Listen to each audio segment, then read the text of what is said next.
A goddess with a charm score exceeding 90 points offers me a single flower, and the system rewards me with a staggering 10,000 times the investment. With a perfect affinity of 100, I can also acquire attribute points, allowing for a comprehensive enhancement of intelligence, physique, strength, and speed. Thus, propelled by this system, Chun-Chi ascends to the pinnacle of life. Ding! Chun-Chi shivered. What was that sound? The soft rice system has been activated. Whenever a goddess with a charm score above 90, who has had 3 or fewer romantic relationships, spins on you, you will receive a 10,000-fold cashback. Chun-Chi's mind was in a whirl. Had he truly awakened a system? Yet, with a name like the soft rice system, he couldn't fathom how he was akin to a dependent. Li Ting had never spent a single penny on him. Target detected. Name, Li Ting. Age, 25. Height, 163 centimeters. Charm score, 90. Occupation, accountant. Romantic relationships, 3. Affinity, 10. Would you like to bind? Having just parted ways with Li Ting, it would be reasonable for them to go their separate ways without further entanglement. However, driven by curiosity to test the system, Chun-Chi hastily thought of binding it. You have acquired 617 soft rice coins, amounting to a cashback of 6,170,000 Huaxia coins. Immediately, Chun-Chi's phone chimed, and he felt a wave of panic wash over him. Your account at the Great Xia Bank has been credited with 6,170,000 yuan. Chun-Chi nearly toppled from his seat. The amount of 617 was precisely the cost of that meal. Wow, has the 10,000-fold cashback really arrived? Soft rice system. Soft Lord, can I use this money directly? Are there any restrictions? It can be used immediately, with no restrictions whatsoever. Absolutely exhilarating. But why is your system the opposite of others? They require spending money on the goddess for cashback. You have inverted the typical order. Needless to say, just look at my name. Chun-Chi mused that persuading someone like Li Ting, with her rigid views, to spend money on him would be akin to climbing a mountain. If only he could attract a more agreeable goddess, one easier to convince, to transfer funds to him, that would be a windfall. Dream on. You are prohibited from soliciting or subtly hinting for money from the goddess. The goddess must willingly and voluntarily offer it for you to receive cashback. Soft Lord, please reveal any additional rules at once. I fear this joy may be fleeting. Direct cash transfers to the goddess are forbidden. You can hear the innermost thoughts of goddesses with a charm score above 90. Once the affinity reaches 100, the goddess will be unwaveringly devoted to you, and the wealth she brings will double, granting you an additional 10 attribute points. Host, Chun-Chi. Age, 26. Goddess 1. Skills, none. Intelligence, 10, can enhance comprehension, learning ability, and mental fortitude. Stamina, 10. Endurance depends on stamina. Strength, 10. Believe it or not, one punch could shatter your head. Agility, 10. I can dodge bullets. Immunity, 10. My resilience is thicker than a city wall. Impervious to all. The average score for ordinary individuals is 10, and attribute points can be utilized for enhancements. Li Ting glanced back at the cash register, crumpled the receipt in her hand, and threw it towards Chun-Chi. How has he awakened?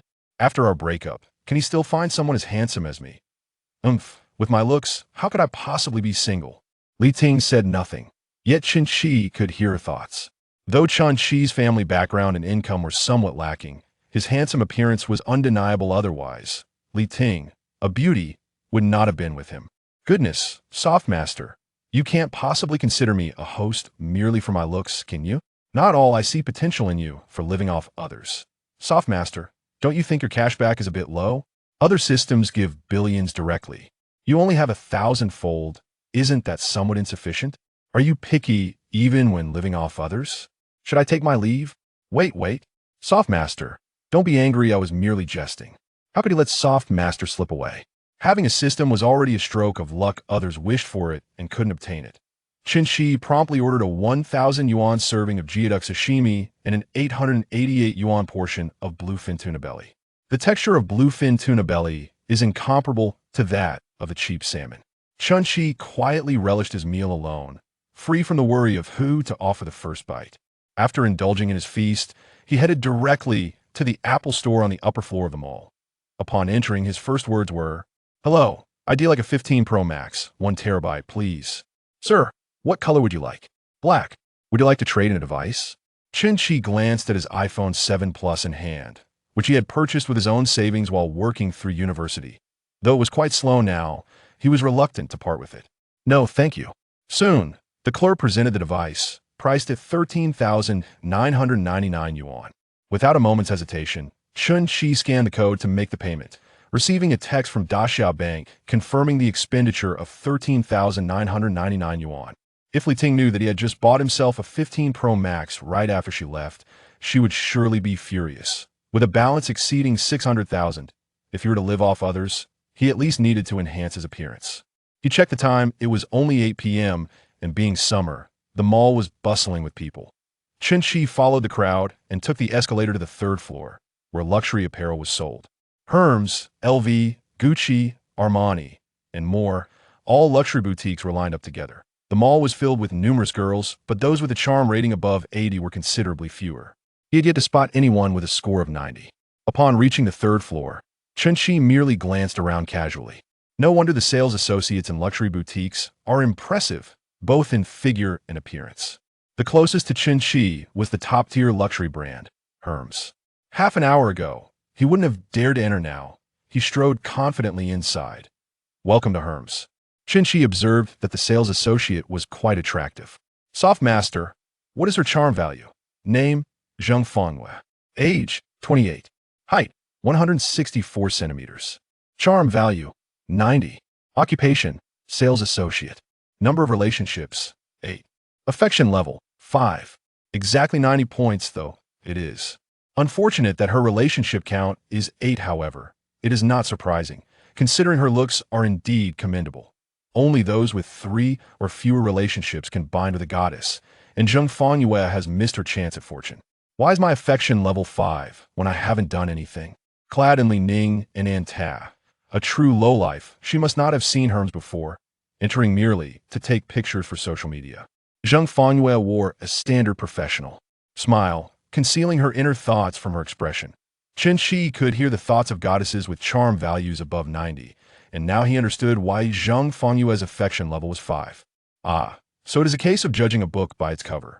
Sales associates at Hermes often exhibit this phenomenon, as they possess their own advantages as a paragon of luxury. While one might spend $1 million at LV to gain VIP treatment, at Hermes, one is not even afforded the privilege of VIP status. These associates earn monthly salaries of 50 to 60,000, eclipsing the majority of white-collar workers. Chen-Chi pondered whether to flaunt his wealth. However, it seemed that after showing off, she would still benefit, as she would earn her commission regardless. Excuse me, I must have taken a wrong turn. Chen-Chi promptly exited Hermes. Lowly peasant, wasting my expression. He then stepped into the adjacent LV, where the 2 sales associates at the entrance were fairly attractive, yet neither reached a charm value of 90. Welcome to LV, as these 2 lacked a charm value of 90. Chen-Chi was oblivious to their thoughts about him. Inside, one sales associate was organizing bags when she turned around. At the moment he beheld her face, he was momentarily stunned. The associate was breathtakingly beautiful, perfectly aligning with his aesthetic, reminiscent of Han Hyo. Dressed in professional attire, she wore black stockings that, though only revealing a portion of her calves, still showcased her long and graceful legs. Name, Su Lu. Age, 26. Height, 165 centimeters. Charm value, 93. Occupation, sales associate. Number of relationships, 2. Affection level, 0. Would you like to bind? Is that even a question? Bind her immediately. Chen-Chi stepped forward.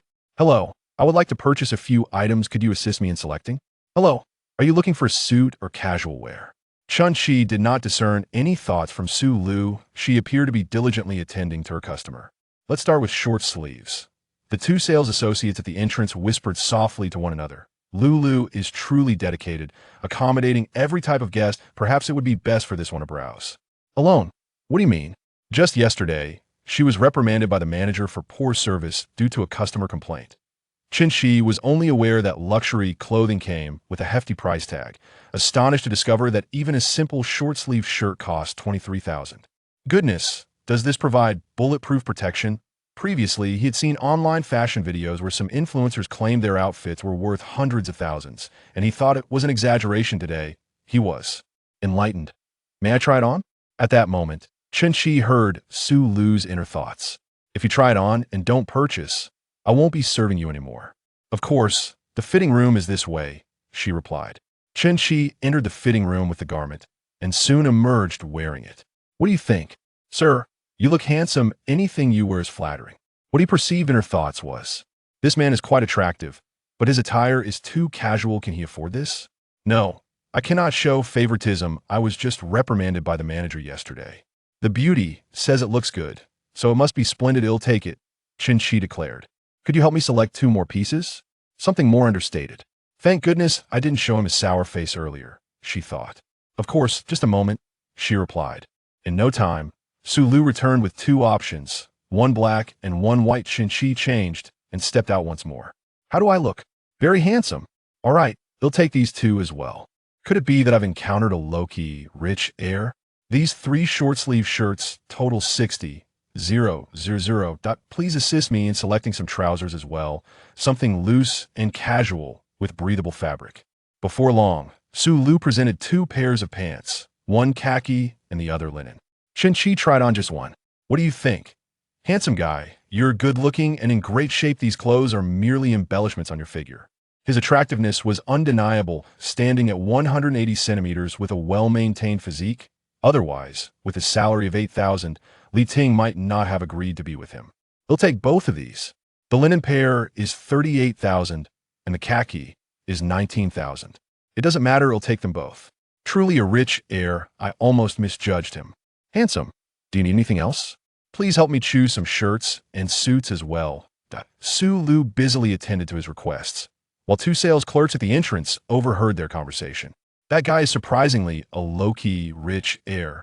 I regret not approaching him as he entered. Now Su Lu has snagged a bargain. What they did not realize was that even with the warmest welcome, Chen-Chi would not have acknowledged them.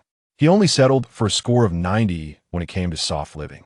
Handsome, this outfit suits you better. The cut isn't too fitted, making it appear more natural. If you say it looks good, you'll buy it.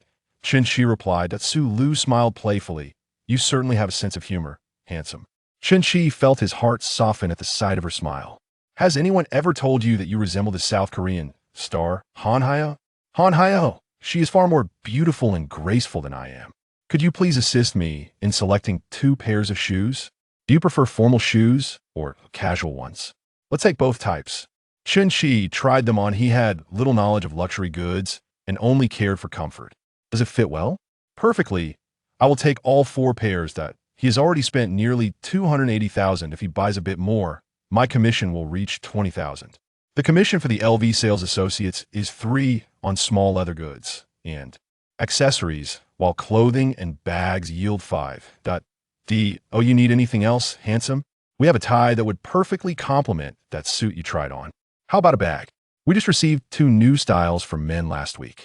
I will take whatever the beautiful lady chooses. Your taste is undoubtedly superior to mine. Could it be that this wealthy heir came to the store just for me? Chen-Chi chuckled inwardly. Yes, I indeed came for you. All right, then I shall select for you. A few minutes later, Su Lu returned with 2 ties, a clutch, and a long wallet. The ties were priced over 4,000 each, and the 2 men's bags totaled just over 10,000. The most expensive items in the store were women's products. I will take all of these. Please proceed with the checkout. Beautiful. Handsome, are you serious? What's wrong? I said I trust your judgment. Is this a matter of judgment? This is about money. Su Lu's favorability. 5 current, 5. This totals approximately 310,000. I will earn 15,000 in commission today. This rich second-generation heir is both handsome and wealthy. If only I could be his girlfriend, I would wake up smiling from my dreams. Chen-Chi suddenly smiled. Could you help me choose a lady's bag as well? Something on the pricier side. Sure, Zhang Jia. Could you help me with the packaging? Su Lu called to the sales associate at the entrance. Carrying the ties, Su Lu led Chen-Chi to the women's bag display. Oh, with such good looks and wealth, he must have a girlfriend of equal status. What style does your girlfriend prefer? Or what kind of aesthetic? I can assist you in choosing. I'm not quite sure. I don't know her well yet, but she is quite an elegant girl. Please, go ahead and select. I wouldn't want to choose the wrong gift and risk upsetting her. Don't worry, select something more expensive if she doesn't like it. We can always buy another tomorrow. What a dream boyfriend. If I had someone like him, I would gladly become a vegetarian every day. Very well. Su Lu chose with great care, unsure of Chun Chi's girlfriend's preferred style. She relied on her own experience. As she continued selecting, she realized that she seemed to have chosen a bag that she herself liked. Handsome, do you think this medium-sized pink handbag is suitable? Yes, let's proceed to checkout. This bag costs $106,688, and Su Lu earned over $20,000 in commissions tonight. Her monthly salary, including commissions, typically ranges from $20,000 to $30,000. Handsome, let's add each other on WeChat. You can contact me anytime when you come to the store. It's quite common for sales associates to cultivate a regular clientele. Su Lu assumed Chun Chi had a girlfriend, so she didn't think much of it. Coincidentally, Chun Chi wanted her WeChat, and he was pleasantly surprised that she took the initiative. Sure, Chun Chi scanned at the counter to complete his purchase. Struggling to carry the numerous shopping bags with both hands, Su Lu was busy organizing the tattered clothes Chun Chi had changed out of. Chun Chi addressed a sales associate at the entrance. Hello, could you please deliver this to Su Lu? The sales associate glanced at the bag containing the handbag. Sir, is there a problem? There is no issue at all, just hand it over to her. The sales associate walked over with the bag, and Su Lu approached with a puzzled expression. Handsome, is there something wrong with this bag? Are you upset? Huh? Why would I be upset? Su Lu was bewildered. Did you not say that girls get upset when they receive gifts they do not like? What does he mean? Is this bag meant for me? Handsome, didn't you ask me to help you choose a bag for your girlfriend? When did I ever say I had a girlfriend? I merely mentioned selecting a women's bag. Don't you like it? How could I not like it? I chose it myself. The two nearby sales associates quickly grasped the situation. This understated rich second generation was clearly pursuing Su Lu. It's not about liking or disliking. We've just met, and you're giving me such an extravagant gift. How could I possibly accept it? Handsome, it's too precious. I cannot accept it. It's already purchased. Your store only allows exchanges, not refunds, right? If you don't want it, then give it to this lovely lady. Chun Chi glanced at the nearby sales associate, Zhang Jia, who was taken aback. Could such good fortune really come her way? No, I can refuse it, but I cannot give it to someone else. Su Lu had been a sales associate at LV for over 2 years, encountering wealthy patrons and many rich second-generation individuals. The middle-aged suitors were affluent, yet Su Lu had no interest in them, while the rich second generation often relied on charm. However, someone as handsome and direct as Chun Chi was a first for her. Chun Chi, sensing Su Lu's thoughts, remarked, "The beautiful lady helped me choose clothes earlier, and it was hard work. Moreover, your taste is truly commendable. In the future, I will trouble you again. When selecting clothes, consider this bag as a token of friendship." Zhang Jia quickly added, "Handsome, you are incredibly generous, gifting a 100,000 bag just to make a friend. I will be visiting often. You two lovely ladies are now friends. You should also select something." Huh? Sister Zhang and Xiao Jing were both taken aback. Was this a wealthy, second-generation heir casually giving away luxury bags worth thousands? What does he mean? Isn't he pursuing me? Since they have received gifts, I must too. Well then, it's a pleasure to meet you, but I don't yet know your name. Chun Chi. Chi, as an initiate, my name is. Su Lu, as your name tag indicates. Chun Chi pointed to her name tag on her chest. Su Lu's favorability level is 5, currently at 10. Sister Zhang and Xiao Jing could easily discern that Chun Chi was merely accompanying them to court Su Lu. Their presence was purely a stroke of luck from Su Lu's glow. The two of them didn't dare to take anything too extravagant. Each chose a bag worth 50,000, and their performance would also be credited to Su Lu, thereby earning her a commission of 5,000. Do you work tomorrow? For ordinary office workers, weekends signify rest, but for sales associates, it follows a shift system. Tomorrow, being Sunday, Su Lu would have to work. I'm off, Sister Zhang replied.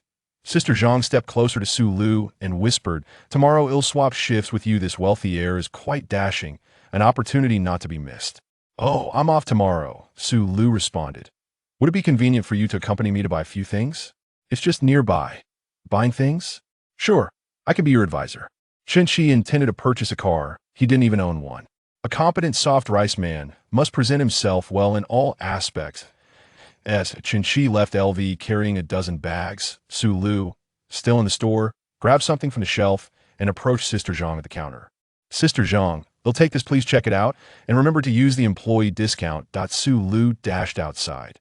"Chun Chi, you're off work now? Not yet, still have an hour to go. Su Lu extended her hand, presenting a small gift box that fit in the palm of his hand. Consider this a token of gratitude. Acquired 2280 soft rice coins, with a refund of 22,800,000 Huaxia coins. Chen Shi nearly leaped with excitement at that moment. His heart surged with emotions. Over 20 million had just arrived. Oh, girls, do reciprocate gifts. Previously, he had dated someone before Li Ting, but like her, she believed that a man's contributions were given. All they needed to do was be beautiful. Chen Shi set down the bags in his hands and opened the small gift box, revealing an object resembling a nail clipper. He didn't recognize it. What was this for? Why isn't he speaking? Does he not appreciate this tie clip? It's understandable these wealthy heirs hardly regard items worth a few thousand, but upon hearing Su Lu's thoughts, he realized this object was indeed a tie clip, something he had only seen in television dramas. It's a beautiful tie clip. I really like it. Thank you. Chen Shi was genuinely grateful. Su Lu had essentially gifted him over 20 million. I noticed you just bought a suit and a tie, so I thought you could use a tie clip to match. I truly appreciate it. It was very thoughtful of you. Su Lu's favorability rating stands at 5, currently at 15. This tie clip originally cost $28.50, but with the employee discount, it was reduced to $22.80. If Chen Shi were to find out, he would undoubtedly be distressed, having lost $570,000. Chapter 4. I want to purchase a Ferrari. Chen Shi summoned a private car, opting not to return to his shabby rental abode, but rather to the nearby Hilder Hotel. The receptionist was a striking beauty, albeit just shy of a perfect score, and her romantic encounters had exceeded 8. Is the presidential suite available? He inquired. Yes, sir. We have options priced at 50,000, 80,000, and 100,000, she responded. Damn, he had only ever heard of presidential suites on television. Today, he was determined to experience one himself. I'll take the 100,000 option for 3 days, he decided. Moments later, a middle-aged man in his 40s arrived at the front desk in response to the beauty's phone call. Good day. I am your dedicated butler, Mr. Li. Mr. Chun. Feel free to communicate any needs you may have during your stay. Butler Li escorted Chen Shi to the presidential suite on the 28th floor. The expansive space spanned over 400 square meters, ample enough for activities such as cycling or playing ball. Is this what life is like for the wealthy? Chen Shi mused. He had been contemplating purchasing a house. Even with over 20 million, he couldn't acquire the finest villa in Donghai City. However, in the best community, a 200 square meter apartment was priced at over 8 million, and he planned to settle for that for now. Although the presidential suite was luxuriously comfortable, he couldn't sustain such lavish spending. He needed to procure some financial support from his goddess to bolster his resources. From the moment the system activated at 8 in the evening until now, Chen Shi had remained in an exhilarated state. After a refreshing bath, fatigue washed over him as he reclined on the bed, gazing at his bank balance of over 28 million. Counting the zeros, he drifted off into slumber. The following morning, Chen Shi's new phone, devoid of an alarm, allowed him to sleep until 10 o'clock. He dreamt of awakening the system, indulging in the pleasures of life. He promptly checked his balance. The sequence of zeros remained intact, granting him peace of mind. Good morning, soft master, he greeted. Good morning, you lazy bum. With all that time spent sleeping, why not rise early and charm a few more goddesses? Be cautious, or you may find yourself without any support, came the retort from Soft Master. Chen Shi quickly scrolled through Douyin, browsing through dozens of female streamers in the dance and beauty sections. Most had charm scores hovering around 80, with few exceeding 85. She is quite attractive, isn't she? Only a score of 73. How can that be lower than the charm scores of the saleswomen from last night? He pondered. Makeup and technology can be deceiving. Without it, you might be taken aback. He realized, acknowledging the keen insight of Soft Master. There was an abundance of beauties on Douyin. Chen Shi's fingers grew weary from scrolling, and he indeed found a dozen or so with scores above 90. However, the number of romantic encounters varied greatly. Some had as few as 6, while others had surpassed 30. At that moment, Su Lu sent a message via WeChat. What time are we going shopping? Perhaps it's best to secure my current position first, Chen Shi thought. He replied, let us meet at Hilder Hotel at 2 p.m. Understanding that women often took considerable time to prepare, he recalled that his ex-girlfriend, Li Ting, typically required 2 hours for makeup and outfit coordination. At this moment, Su Lu, clad in a delicate camisole, sat before her vanity, engrossed in her phone. Such rich second-generation individuals truly possess a singular disposition. Su Lu's favorability rating stood at 5, currently at 10. Goodness, how did my favorability diminish? She must have misunderstood. The lower the favorability, the lesser the likelihood of the goddess financially supporting Qinshi. Even indulging in a soft life requires a win-win scenario. When the goddess is pleased and bestows her generosity upon Qinshi, he finds joy as well. Were it not for the system notification, Qinshi would remain oblivious to his misstep in conversation. He promptly sent another message. I've been staying at a hotel these past 2 days. Just wait for me at the entrance. With 4 hours remaining until 2 in the afternoon, Su Lu began her makeup routine, employing her complete set of tools. To Su Lu, a wealthy second generation like Qinshi could easily score above 90. Handsome, affluent, and charming. If she could ensnare such a golden turtle son-in-law, who would need to be a sales assistant? Meanwhile, Qinshi relished a meal prepared by a private chef in the presidential suite. A simple dish of steamed East-Star grouper accompanied by a bowl of rice. The grouper, weighing over 3 pounds and priced at 3,300, retained its exquisite flavor through the steaming process. The taste was utterly delightful, prompting Qinshi to finish the entire fish alongside his rice. At 2 o'clock in the afternoon, Qinshi, dressed impeccably, awaited in the hotel lobby. Numerous passing ladies cast glances in his direction, and he busied himself by having his assistant rate these women. The internet is replete with beauties, yet few are encountered in real life. In truth, a charm score exceeding 80 signifies a striking appearance among the crowd. Yet the standards of his assistant remain exceptionally high. Even indulgence requires aesthetic appeal. At the hotel entrance, a rideshare vehicle came to a halt. Su Lu emerged, adorned in a white floral dress. Her graceful figure, complemented by an elegant demeanor, instantly captured the attention of passers-by. Qinshi promptly stepped forward, waving at Su Lu. You look absolutely stunning in that outfit, he praised without reservation. Su Lu, aware of her beauty, had received countless compliments from admirers, regardless of gender. Do I resemble Han Hyoju? She inquired with a smile. Earlier, overwhelmed by a wardrobe full of options, she recalled Qinchi's mention of her resemblance to the actress and thus styled herself in a manner reminiscent of Han Hyoju today. Not quite. You are even more beautiful than her. Flattery suits you well. Where shall we head next? You will find out upon arrival. The duo climbed into the hotel's designated vehicle, accompanied by a personal driver at their beck and call. How mysterious. In this sweltering heat, dressed as I am. If we are heading outdoors, I shall be utterly speechless.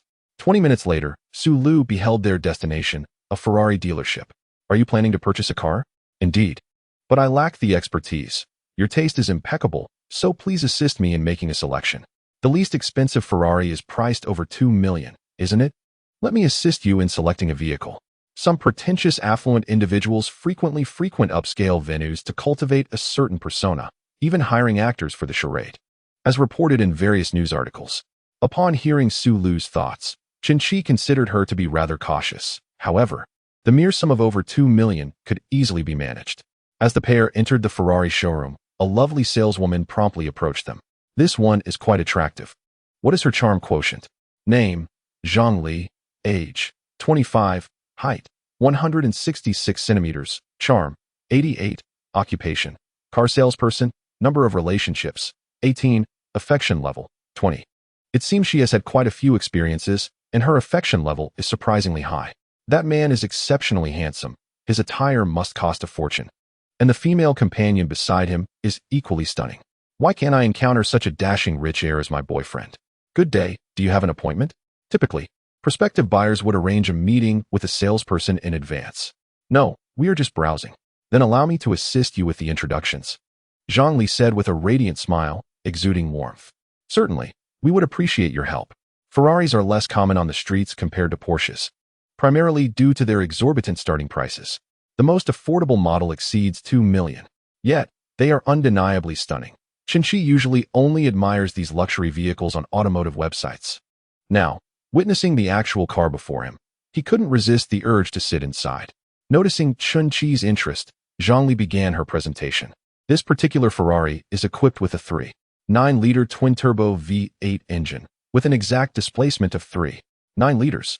In terms of dimensions, it boasts a wheelbase of 2,670 millimeters, a length of 4,656 millimeters, a width of 1974 millimeters, and a height of 1,301 millimeters, all designed to accommodate the comfort of its passengers in a two-door, four-seater configuration.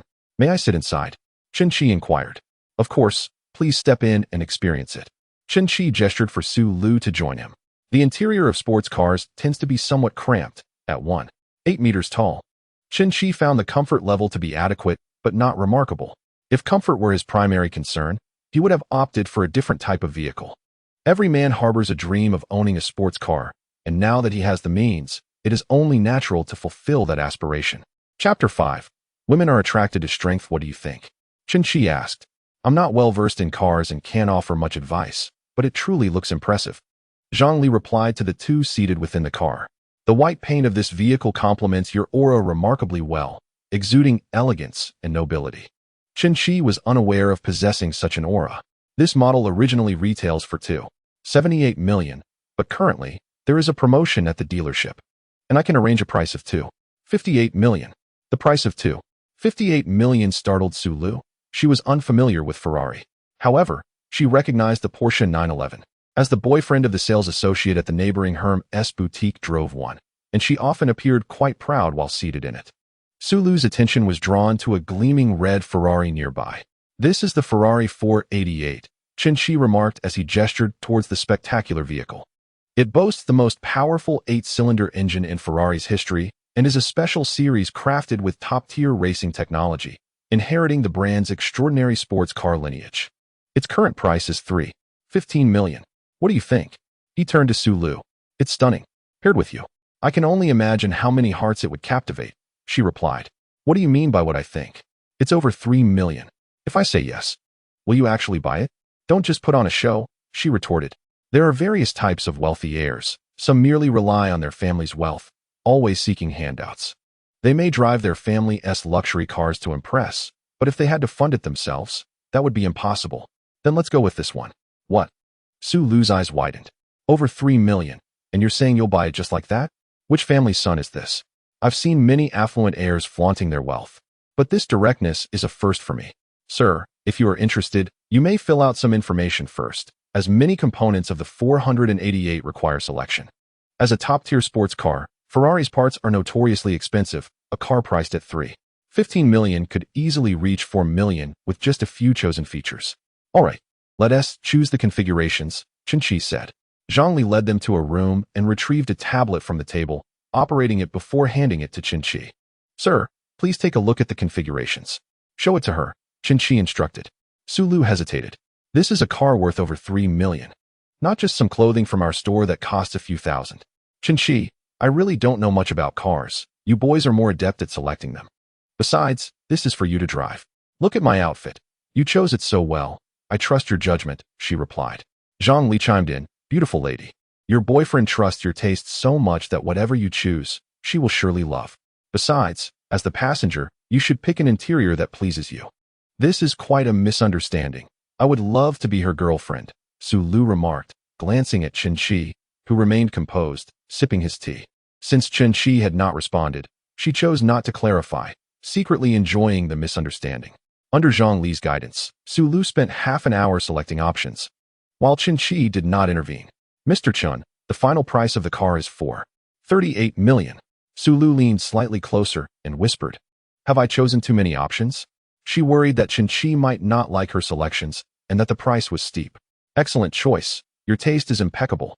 Let us proceed, Chen-Chi replied as he handed the tablet back to Zhongli. Zhongli's face was beaming with delight. This client was exceedingly easy to converse with. Upon entering, he took a moment to admire the car, opting not to choose any configurations himself, instead selecting everything for his girlfriend. Could he possibly be under her thumb? When can I take delivery of the car? Mr. Chen inquired.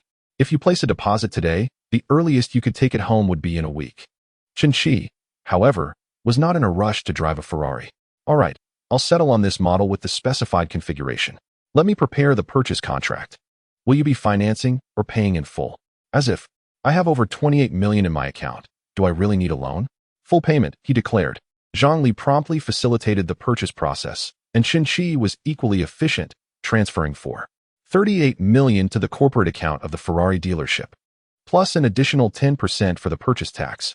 In total, it amounted to nearly $4 8 million. Are they putting on a show? A 38 million car bought in just over half an hour? Su Lu's favorability increased to 10, current total 20. Huh. Why the increase in favorability? I'm merely buying a car for myself.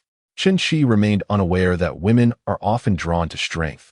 His decisive expenditure of 38 million was ample proof of his financial prowess. Coupled with his spending from the previous night and this full payment for the car, Su Lu was convinced he was not merely a pretentious rich second-generation soft master. If I were to buy Su Lu a car, how much would my favorability increase? A smidgen. After just a day of acquaintance, gifting someone a car worth millions might raise suspicions of money laundering. Chen Shi considered this logic. The internet was rife with reports on money laundering, and Su Lu had likely seen them. It was essential to proceed gradually. Chen Shi. All these configurations were selected by me. If you don't like them later, don't blame me. As long as you're satisfied. What do you mean? As long as I'm satisfied. This is your car. Won't you drive it? I was hoping to invite you out often. I knew it. He wants to woo me. Chen Shi's manner of presenting gifts yesterday, combined with his current selection of the Ferrari, made Su Lu feel highly involved. As if she were already the lady of the house. Mr. Chen, let us add each other on WeChat. Should any issues arise, feel free to reach out to me. Zhang Li suggested with a smile. At that moment, Su Lu felt a strong urge to prevent Chen Shi from adding her. As Zhang Li was exceptionally attractive and could rival her. It was customary for salespeople to connect with their clients on WeChat, something Su Lu was well aware of. However, some female sales representatives would make advances toward their premium clients. Affluent young men were often targets, and even married elite men did not escape their attention. Chen Shi was undeniably in that coveted category, handsome, wealthy, and articulate. Mr. Chen, I noticed your information lacks a home address. It's somewhat inconvenient. If you need anything, just message me on WeChat. What background does Chen Shi have that makes him hesitant to share his home address? Is he concerned about revealing his family's origins? Su Lu, along with Zhang Li, began to speculate about Chen Shi's background. Some discreet, wealthy individuals prioritize their privacy and prefer their information not to be disclosed online. Little do they know, Chen Shi feels somewhat embarrassed to write about it. The community he resides in is quite ordinary. While one might consider it typical, it is undeniable that the residents of such a neighborhood certainly cannot afford a Ferrari 488. Chen Shi is contemplating purchasing a 200 square meter apartment in Gonyuan No. 1 for temporary residence in the coming days. After buying the car, with ample time at hand, he thinks of strengthening his bond with Su Lu. How about a shopping excursion? Su Lu readily agrees. Having spent 2 hours on her makeup, it would be a disservice to her appearance not to enjoy some time out. Since Su Lu works at Yida Plaza, which is somewhat distant from the Ferrari dealership, the two decided to visit the nearby Jintai instead. Chapter 6. Hello. I am her boyfriend. You assisted me in selecting a car, and as a token of gratitude, what would you like me to treat you to? I merely moved my fingers. It was no trouble at all. No need to thank me specifically, Su Lu replied with a smile. I was just being polite. Please don't take it seriously, Chen Shi responded, having sensed Su Lu's thoughts.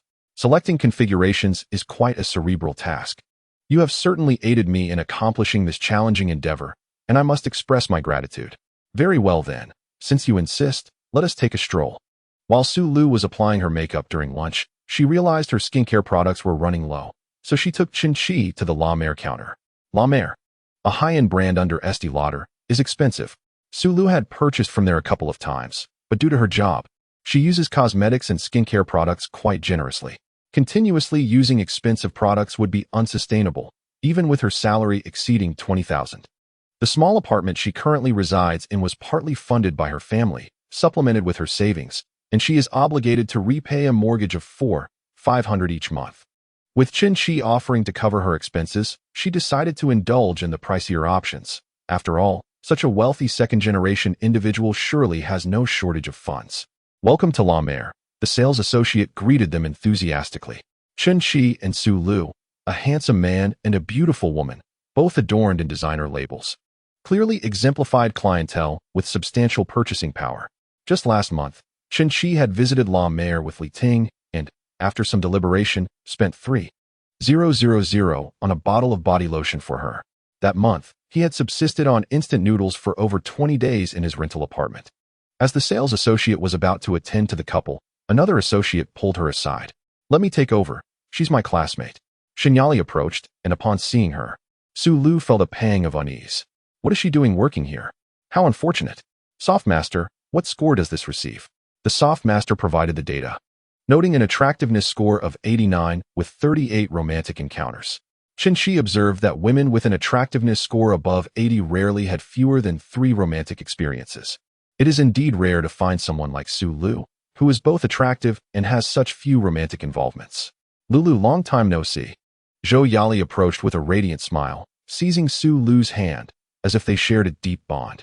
Lily, I had no idea you worked here. You've only been here for a few months. Is this your boyfriend? He is quite handsome. I hope he is not just another playboy. Zhou Yali's allure had not yet reached the level of 90, and Qinshi was oblivious to her thoughts. Had he been privy to them, he would have been astonished to learn that Su Lu had once been deceived by a charming rogue. Su Lu's ex-boyfriend was merely a pretender, a so-called rich second generation. His family had some wealth, but only operated a modest business, and the Porsche he drove was merely a company vehicle purchased for tax benefits. When asked to buy a handbag worth 20 or 30,000, he would dither endlessly, spouting grand declarations of love to win Su Lu's affection. On one occasion, they dined at a Michelin-starred restaurant, the bill exceeding 8,000. When it was time to settle the payment, the so-called rich heir discovered that his credit card had been suspended by his family. Ultimately, it was Su Lu who paid the bill, and the very next day, she could no longer reach him. The dynamics among women often conceal deeper rivalries beneath a facade of camaraderie. While Su Lu and Zhou Yali appeared to be close friends, they were, in fact, bitter adversaries. During high school, they were the two most beautiful girls in the entire school, sharing the same class. Each maintained their own clique, harboring an inexplicable disdain for one another. The incident regarding Su Lu's ex-boyfriend somehow circulated, reaching Zhou Yali, who took to mocking Su Lu in their class group chat. That wretched woman, her mere presence disgusts me. What should I say? If I mention Qinshi as my boyfriend, what if he gets upset? Many affluent young men are reluctant to confirm their relationships, flitting between various beauties. Once a girlfriend is acknowledged, they find themselves at the mercy of public scrutiny should they choose to indulge elsewhere. At this moment, Qinshi overheard Su Lu's unspoken thoughts, realizing that her relationship with Zhou Yali was far from what it seemed. Women can be truly formidable, despite their apparent animosity. They still walked hand in hand. Hello, I am Su Lu's boyfriend. Qinshi introduced their relationship with a sense of pride. Su Lu's favorability score, 1. Current total, 21. Su Lu was taken aback, surprised that Qinshi had revealed their connection. Nevertheless, this proved to be a tremendous help, as it afforded her some dignity in the situation. Hello, I am Zhou Yali, Su Lu's high school classmate. Lulu, your boyfriend is even more handsome than the last. Damn, what a shameless remark about my boyfriend. In interactions between men and women, unless prompted, no one willingly divulges details about past relationships. Of course, Lulu is so beautiful. Only someone handsome is worthy of her, Qinshi remarked, prompting Su Lu to link her arm through his. The soft, fragrant sensation sent a delightful shiver through Qinshi, though he was no stranger to such experiences. While he had not grown up with Li Ting, he had shared moments of physical closeness with her as well. Quickly regaining his composure, Qinshi turned to Su Lu and spoke. Lulu, feel free to choose. I will sit over there for a while. Choosing at random, yet putting on a show. Let us see if you'll make an excuse to leave early. Zhou Yali was unaware of Qinshi's capabilities, merely believing he was putting on a facade in front of Su Lu. However, Su Lu was not concerned that Qinshi would skip out on the bill, though she would not indulge in reckless purchases. The extravagant handbag worth 100,000 was a gift from Qinshi, a topic Su Lu had not broached. Now, as she contemplated skincare products, she was aware that La Mer was inherently expensive. If she were to make frivolous choices, she could easily part with 50 to 60,000. She did not want Qinshi to perceive her as someone who squandered money simply because he was footing the bill.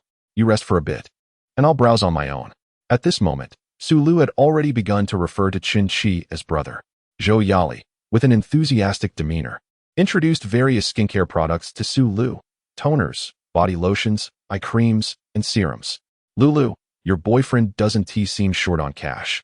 Why not go for a complete set? I wonder if he would be put off, thinking I'm just a gold digger.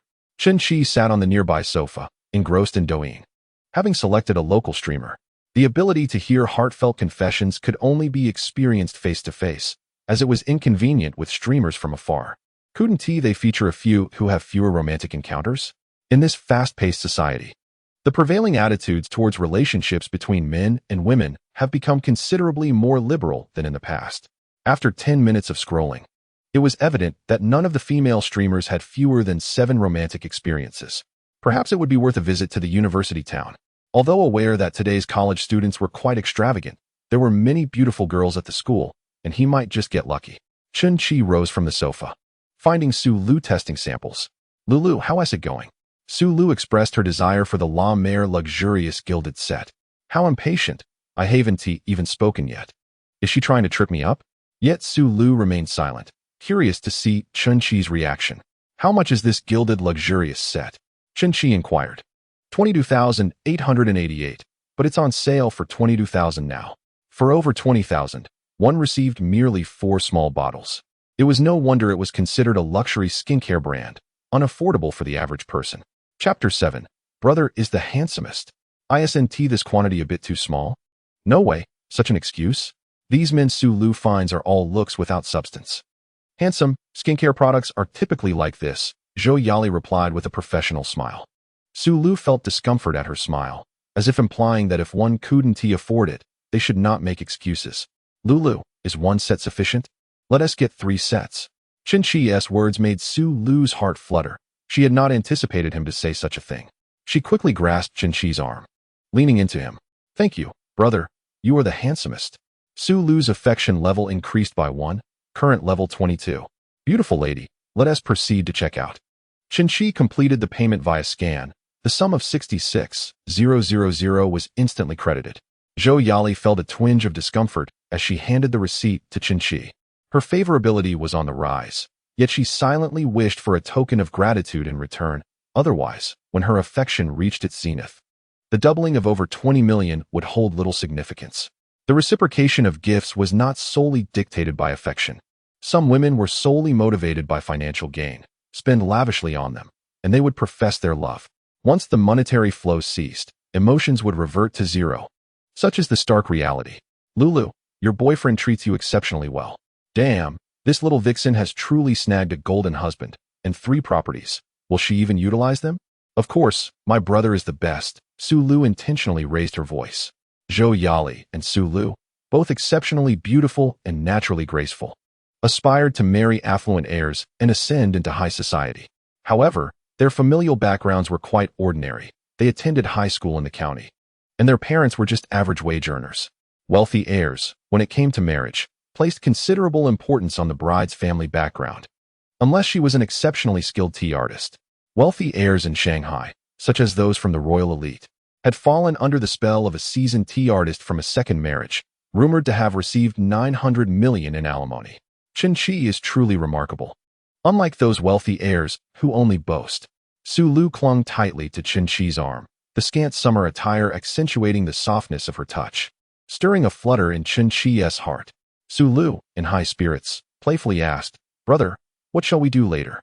"The premiere of Spider-Man 3 was 2 days ago, and I haven't seen it yet. Shall we go watch it?"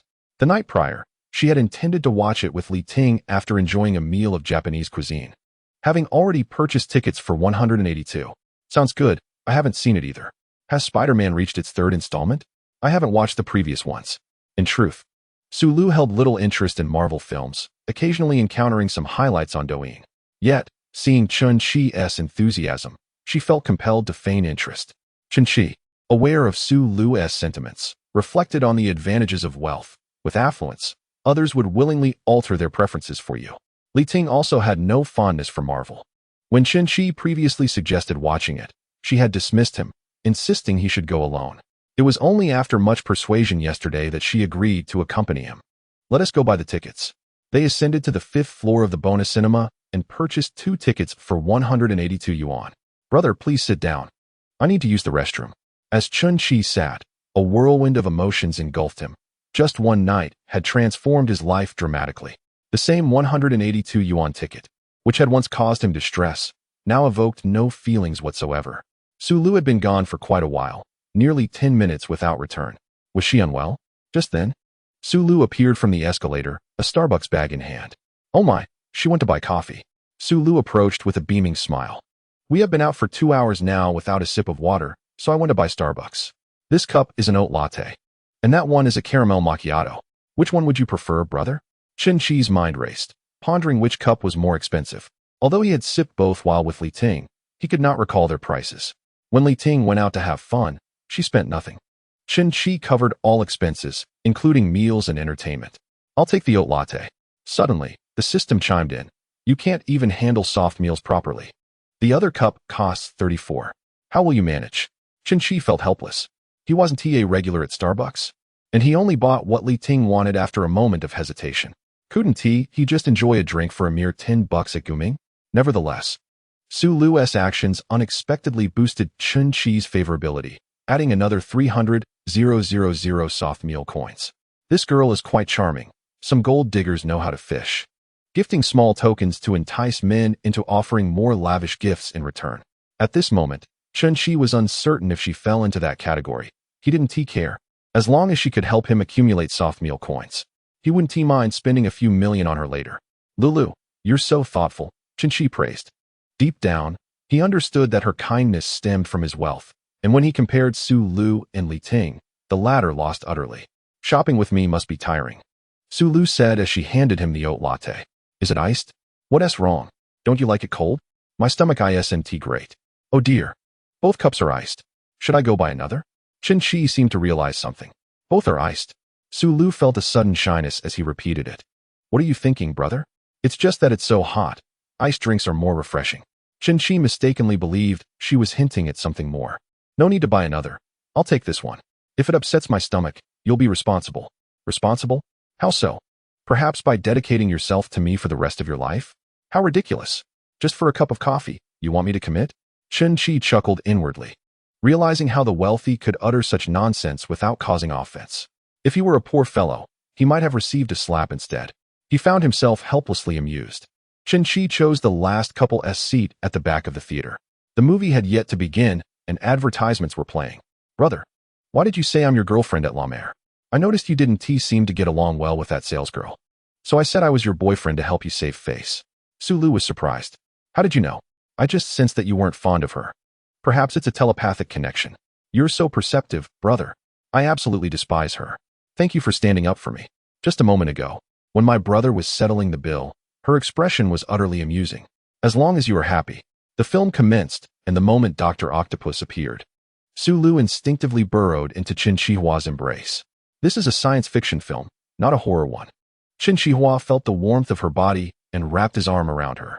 The fragrance emanating from Su Lu made it somewhat difficult for him to restrain himself. At that moment, he yearned to kiss her. Chapter 8. Michelin Restaurant. Oh dear, that startled me. Just as Chen Qihua was about to make a move, Su Lu retreated. He firmly grasped her hand, assuring her, don't be afraid, it's not frightening. Su Lu's delicate hand was smooth and soft, a delightful sensation to touch. She did not withdraw her hand, allowing Chen Qihua to hold it.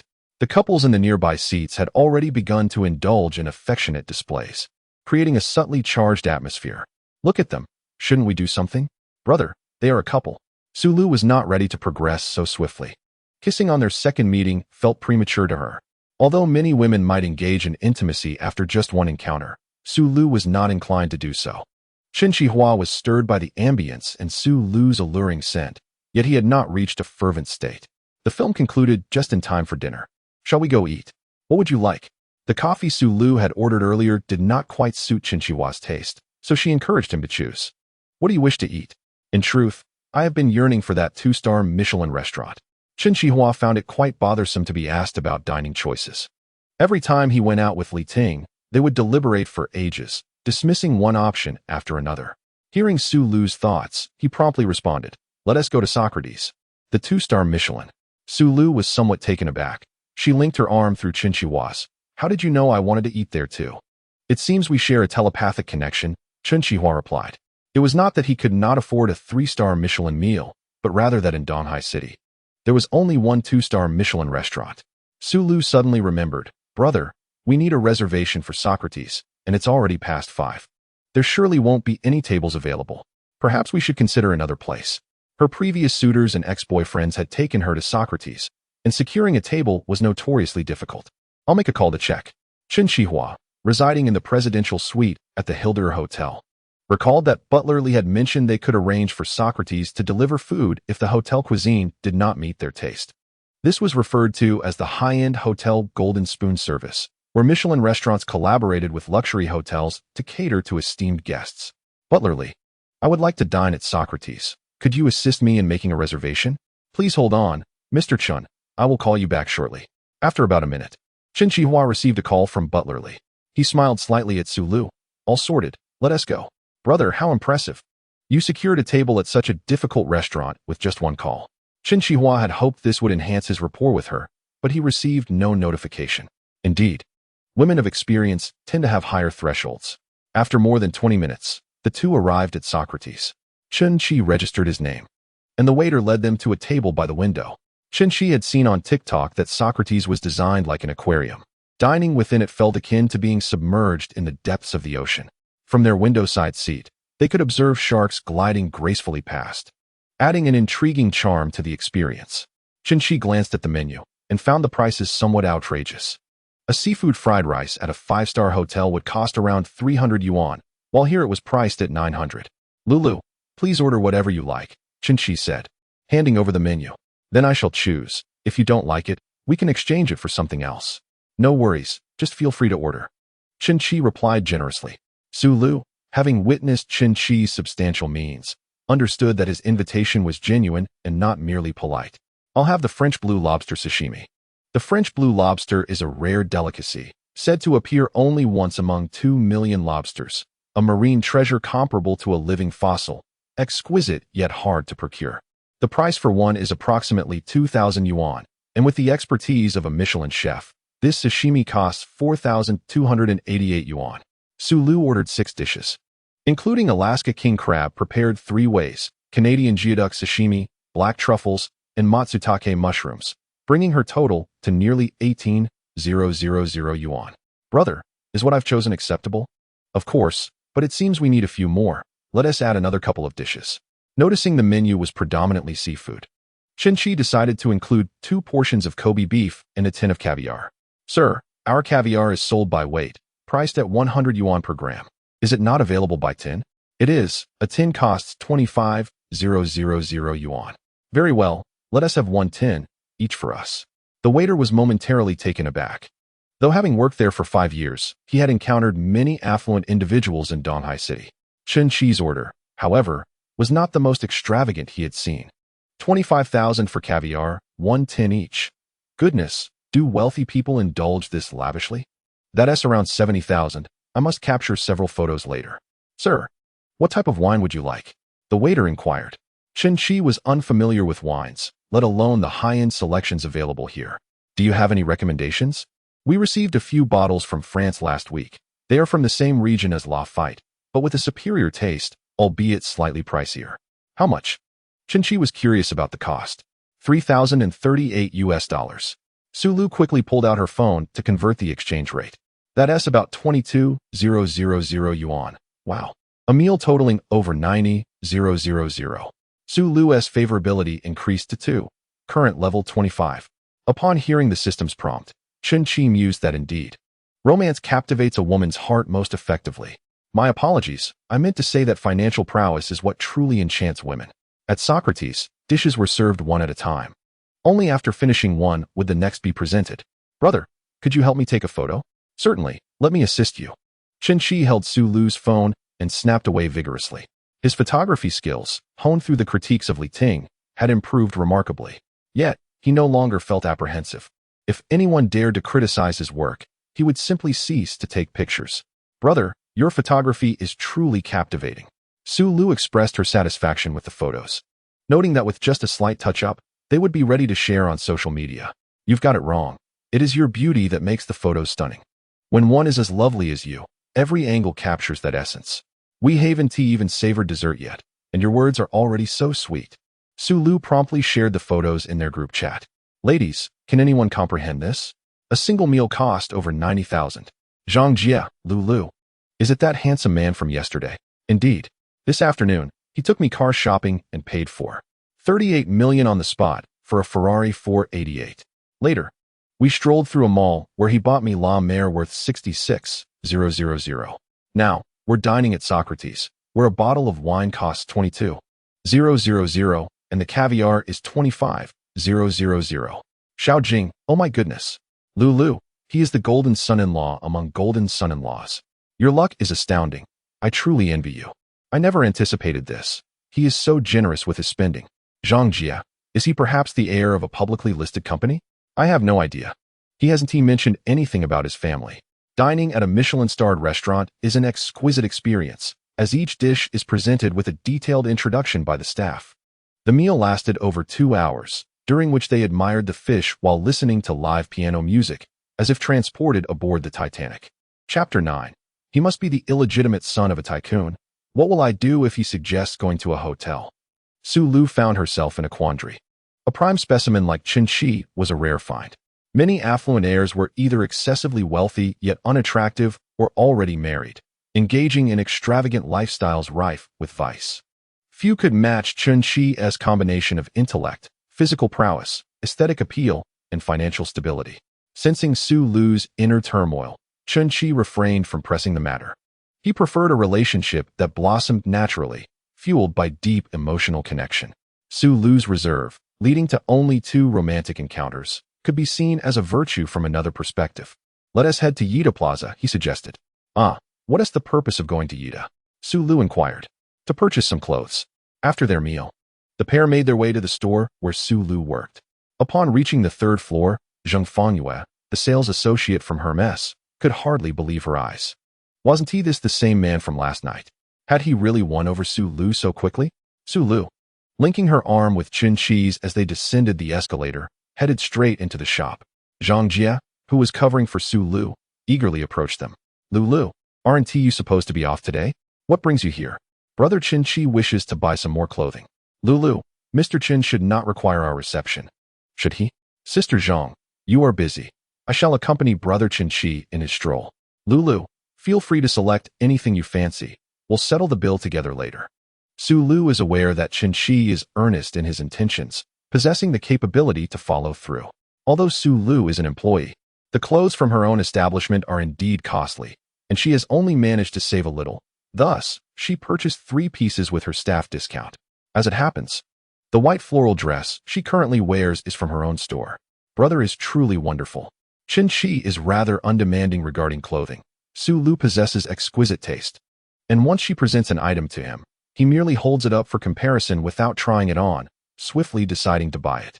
He has acquired 3 short-sleeved shirts and 2 pairs of casual trousers, totaling 100,000. Brother, does it look good? Su Lu emerged from the fitting room clad in a black spaghetti-strap dress. Her delicate shoulders were fully exposed, accentuating her alluring figure. Her long legs were exquisitely highlighted by the dress. It looks absolutely stunning. Then I shall buy this one. No, that one do. Su Lu initially thought Qin Shi had changed his mind. After all, this dress is not expensive, not even as costly as the caviar for tonight's dinner. 1 piece is insufficient. Let us purchase a few more, Qin Shi declared. Brother is so insistent, Su Lu retorted playfully. The experience of trying on clothes is entirely different for women compared to men. Qin Shi merely needs to find something that fits well. While Su Lu does not worry about the price with Qin Shi paying, she must consider factors such as color, hairstyle, and makeup once the garments are on her. Qin Shi cannot offer much advice, only repeatedly exclaiming, "It's beautiful. Buy it. As long as you adore it, purchase it all." Qin Shi desperately wished to understand the exhilaration of uttering such words, and now he comprehended. It was indeed delightful. Brother, you are the best.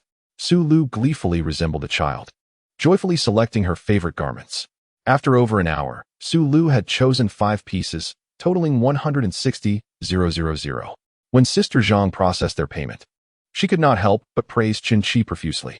Mr. Qin is young and accomplished. Lulu is fortunate to have you. She shall undoubtedly lead a blissful life ahead. Sister Zhang. Su Lu blushed, thinking it too premature to speak such words when their relationship was still in its infancy.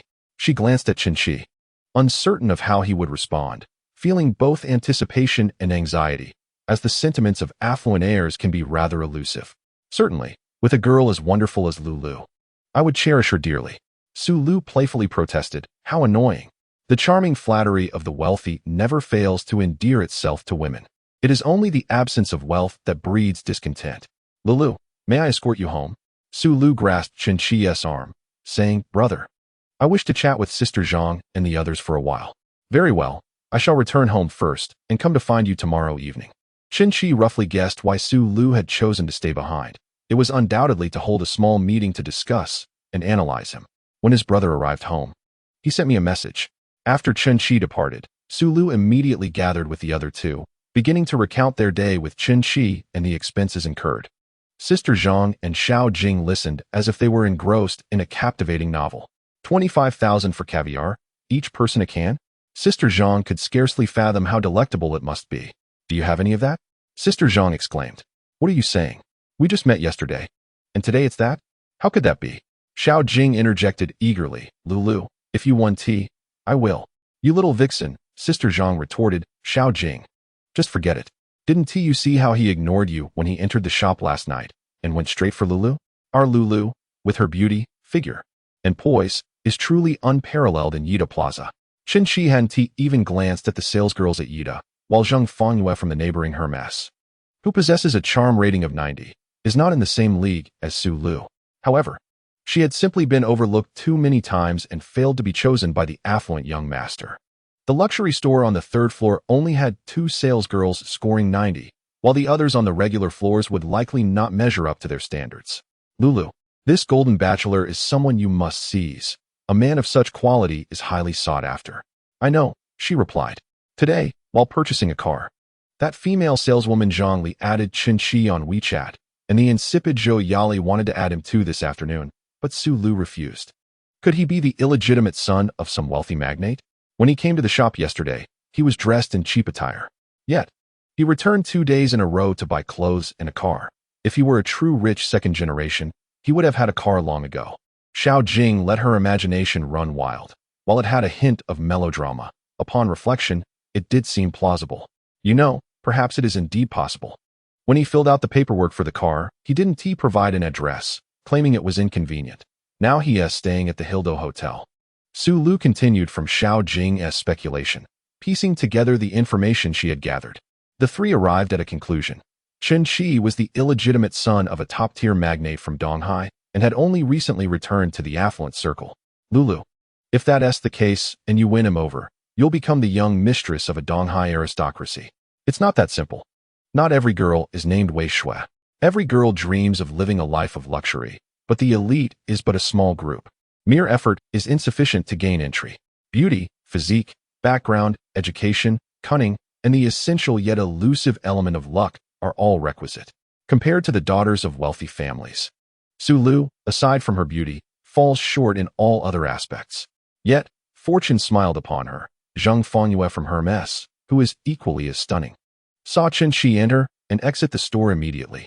Chapter 10. Sister Zhang, you are my dear sister.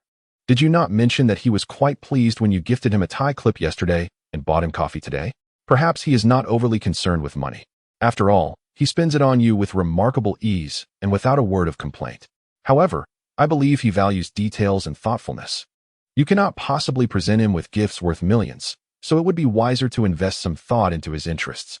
Sister Zhang possesses considerable experience, and her advice is invaluable to Su Lu, even more so for Chen Qi. If Chen Qi were to learn of Sister Zhang's words, he would undoubtedly embrace her, calling her his dear sister. Yet, I haven't had the chance to converse with him extensively. Today was consumed by shopping, so I am unaware of his hobbies. Su Lu felt a tinge of regret, acknowledging that she had perhaps indulged in merriment a bit too much, even during meals and conversations, failing to steer the topics toward Chen Qi. Lulu, didn't he just buy a car this afternoon? He hasn't picked it up yet. So why not get him a car air freshener? New cars typically have an odor, and when he picks it up, you can gift it to him for his car. Xiao Jing's suggestion illuminated Su Lu's mind. Indeed, an air freshener. We have those in our store. Sister Zhang, could you fetch me a bottle and apply the employee discount? Once again, the employee discount emerges. This particular air freshener boasts an even greater discount than yesterday's tie clip, with employees receiving a 30% reduction.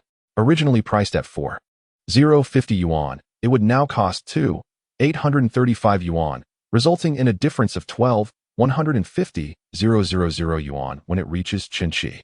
Had Qin known how much assistance Sister Zhang and Xiao Jing were providing him, he would have surely gifted them several bags. Upon returning to the hotel, Butler Lee had prepared a bath, and the clothes he had changed out of were already taken for laundering. With your laziness, are you merely living off others? Have you lost any ambition? You've only managed to connect with 2 goddesses, and you're already indulging in a bath. Qin endured a scolding from the soft master, who had intended to relax in a bath and watch a movie. After his bath, he left the hotel and headed to the nearest bar, Black Rose. Qin had never visited a bar before. He had heard that ordering a few drinks at a casual table would cost several hundred, enough to sustain him for a month on instant noodles. It was now midnight, the bar's peak hour, with groups of handsome men and beautiful women lingering at the entrance. Qin's striking looks were a natural advantage, even before spending any money. He attracted the attention of women who approached him. "Hey, handsome, want to join us? What a joke. With your charm rating of 78. Playing with you would get me scolded by the soft master. Handsome, let me buy you a drink, come play with us." Another woman, scoring an 80, approached. With his appearance, Qin could easily draw the attention of lower-rated women willing to spend on him. However, for women scoring above 90, mere looks would not suffice. Money was also essential. As Qin entered the bar, the atmosphere was electrifying, with the music blaring Wild Wolves. The dim lighting, combined with vibrant colors and an enthusiastic atmosphere crew, easily stirred emotions. Qin remained observant, as the bar was bustling with patrons and an abundance of attractive women, making it cumbersome for him to scrutinize each one individually. At that moment, Xiao, a marketing staff member at the bar, noticed Qin's distinctive attire and hastened to greet him. "Handsome, may I inquire which area you wish to reserve? I haven't booked a table yet. Are there any available?" Qin replied. Xiao's heart leapt with joy at the prospect of a successful sale. "Indeed, which area would you prefer? This is my first visit. Could you provide some guidance?" Qin requested. Xiao beamed with enthusiasm. "Certainly. Our Black Rose area has a minimum spend of 8,000. The next area is 12,000, then 20,000, and the highest is 33,000. Are there any available? Are there any spots in the 33,000 area?" Qin inquired. Xiao's face lit up with delight. "Yes, indeed. Please follow me." They arrived at booth 06, which was spacious enough to accommodate a dozen individuals without issue. The waiter promptly delivered a fruit platter, and Xiao, with a broad smile, asked, "Since this is your first time here, would you like me to recommend some beverages? I won't bother with the cheaper options." Qin, not particularly knowledgeable about wine, intended to order something more expensive to attract attention rather than settle for lesser offerings. He was here to showcase his prowess before enticing the ladies. The minimum spend for the area was 33,000, and Xiao suggested several high-end drinks starting from that price. "Our little dragon is 48,888. Just as Xiao was about to continue his pitch, Qin interrupted. "Please be more specific. This is my first visit to a bar." Xiao was taken aback. Qin's outfit suggested he had spent at least several $100,000. Yet it was his inaugural bar experience. Was it possible he was wearing counterfeit items? His demeanor shifted from exuberance to cool detachment. The little dragon consists of 3 bottles of Ace of Spades champagne, while the big dragon includes 5 bottles of Ace of Spades and 1 bottle of Black Gold Ace. Priced at 88,888. The Icebound Supreme Dragon is 128,888. Which would you prefer? Qin sensed the change in Xiao's attitude and noted the omission of the Icebound Supreme Dragon from his recommendations, perhaps assuming he couldn't afford it. "Let's start with the Icebound Supreme Dragon.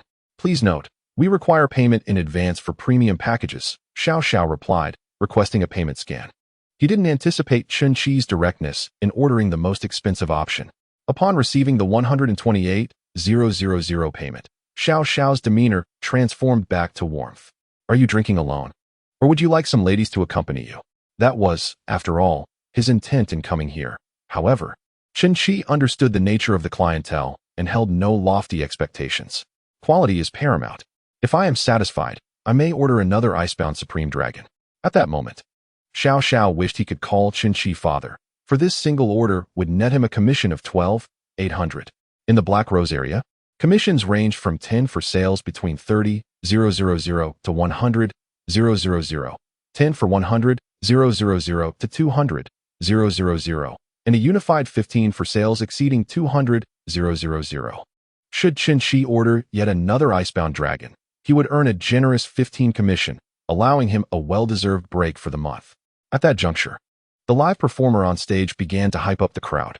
Congratulations on the selection of the icebound Supreme Dragon, set by 06.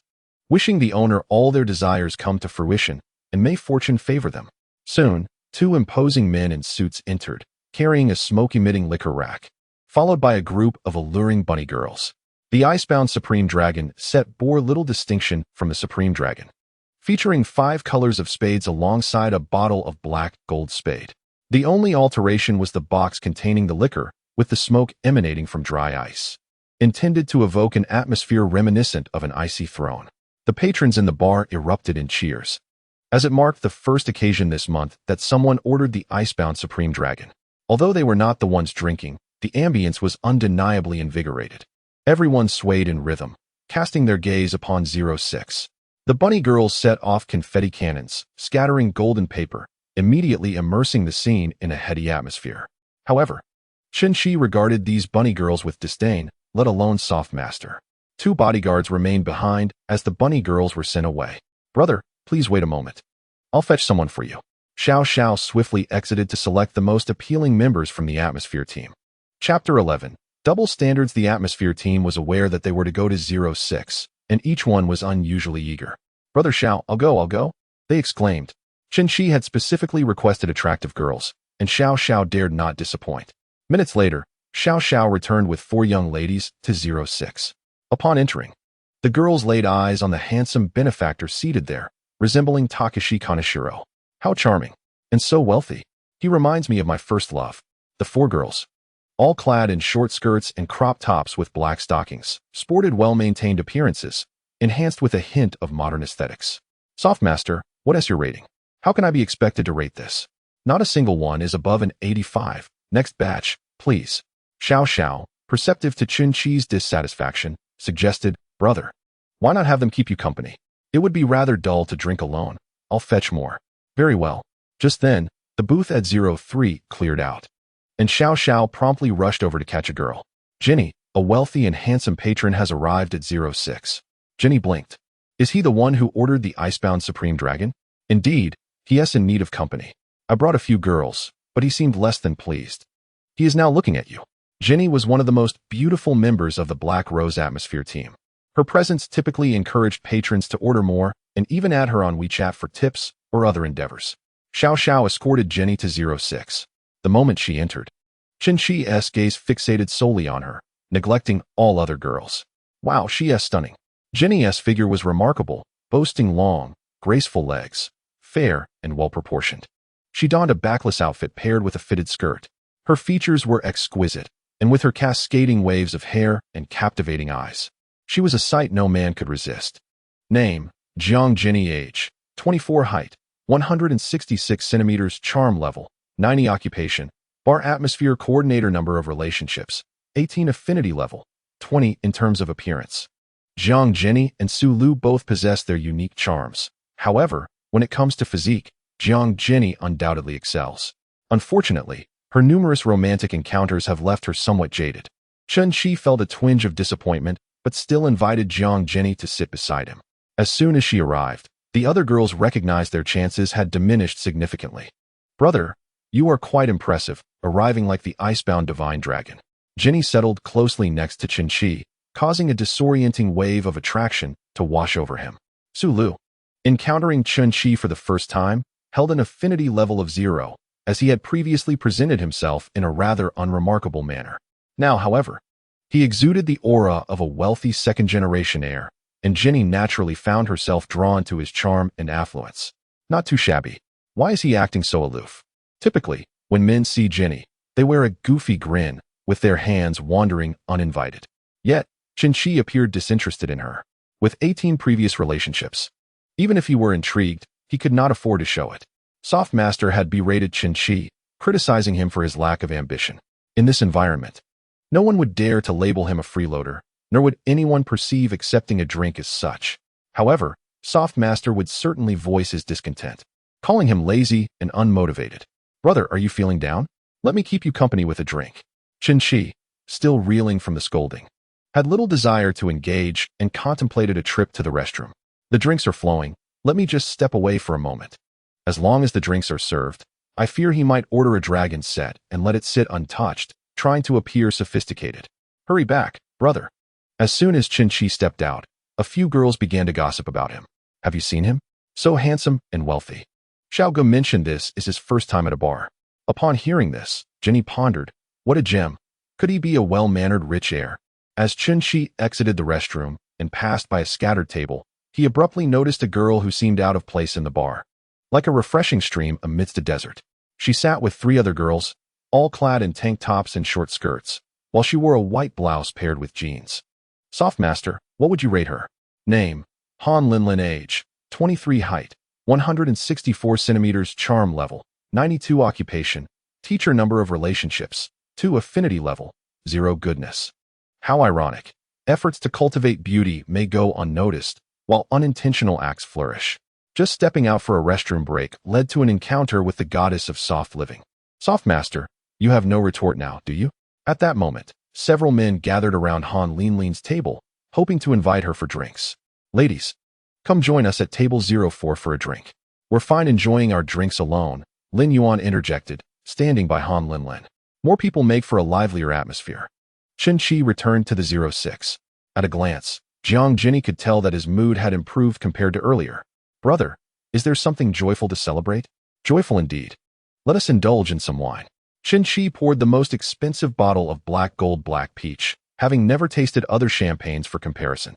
He found it quite delightful. Its flavor sweet, rounded, and smooth, with rich and delicate bubbles, accompanied by a strong fruity aroma. When the benefactor is in good spirits, the entire atmosphere brightens. Call Xiao over and order another set of Icebound Divine Dragon. Damn, just had a sip and already ordering another set. How thirsty can he be? Jenny pressed her chest against Qin's arm, her curves nearly enveloping his limb. Brother, you look so handsome and capable. Qin mused, capable indeed. I owe it all to Lulu. 1 cup of coffee yesterday was enough for me to order 2 Icebound Divine Dragons. Lulu, forgive me. I crave the taste of the common fare. Xiao beamed like a sunflower, believing Jenny's presence had immediately turned the tide. He winked at her, implying her prowess. I didn't do anything. He just went to the restroom and came back to order again. Jenny assumed Qin was simply in a generous mood. Young Master Chun, please feel free to give any instructions, Xiao said, bowing respectfully at the side. That girl in the white shirt and jeans at the table over there. Bring her and her 3 companions over. Once again, the microphone was summoned, accompanied by pulsating music. Congratulations to 06 for the 2nd round of Icebound Supreme Divine Dragon tonight. May the boss's wishes come true and smooth sailing ahead. The atmosphere at the Black Rose Bar was entirely enlivened by 06. The patrons swayed to the rhythm, reaching a euphoric climax. For beautiful ladies, 06 guests invite you to join us for a drink. Han Linlin and Lin Yuan, having just arrived, were unaware of Qin's previous orders of Icebound Divine Dragon. Damn, he belongs to 06. The 2 youths from 04 immediately felt intimidated, well aware that 06 had ordered the Icebound Divine Dragon twice. Such formidable power was beyond their reach. The minimum spend in their area was merely 20,000, while Qin's expenditure now exceeded 12 times that. Ladies, 06 guests have already ordered 2 Icebound Divine Dragons, Xiao announced. Lin Yuan and her friends had visited the Black Rose a few times and knew the price of Icebound Divine Dragon.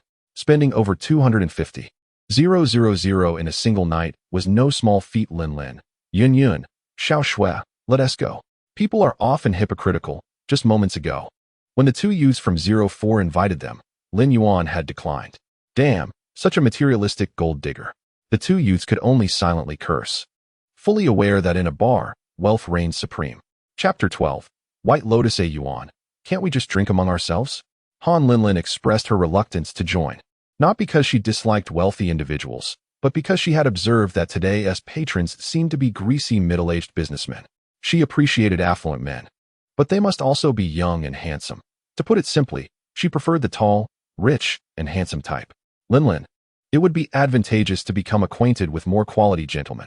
Yun replied, indeed, perhaps they might even introduce you to an excellent job opportunity. Xiao chimed in. What need is there for work? Being with a wealthy heir allows one to assume the role of a young lady of leisure. Xiao Xiao remarked, ladies. The guest at room 06 is quite a handsome gentleman, young and affluent. As for marketing talk, it's best to take it with a grain of salt. Xiao Xiao claimed that even if the guest were a short and stout fellow, he would still declare him handsome. Even a convict could be presented as a civil servant. Unable to resist the persuasion of the three, Han Linlin followed Xiao Xiao to room 06. Upon entering, they were captivated upon seeing Qin Shi. Qin Shi was indeed strikingly handsome and exceedingly wealthy, causing the four girls' admiration for him to soar. Han Linlin's admiration level, 5. Current, 5. Qin Shi promptly asked the previous group of ambience creators, including Jenny, to vacate their seats. This made Jenny quite displeased. Which of these individuals can compare to my beauty? That white lotus has some charm, but surely the benefactor would not be interested in someone like her.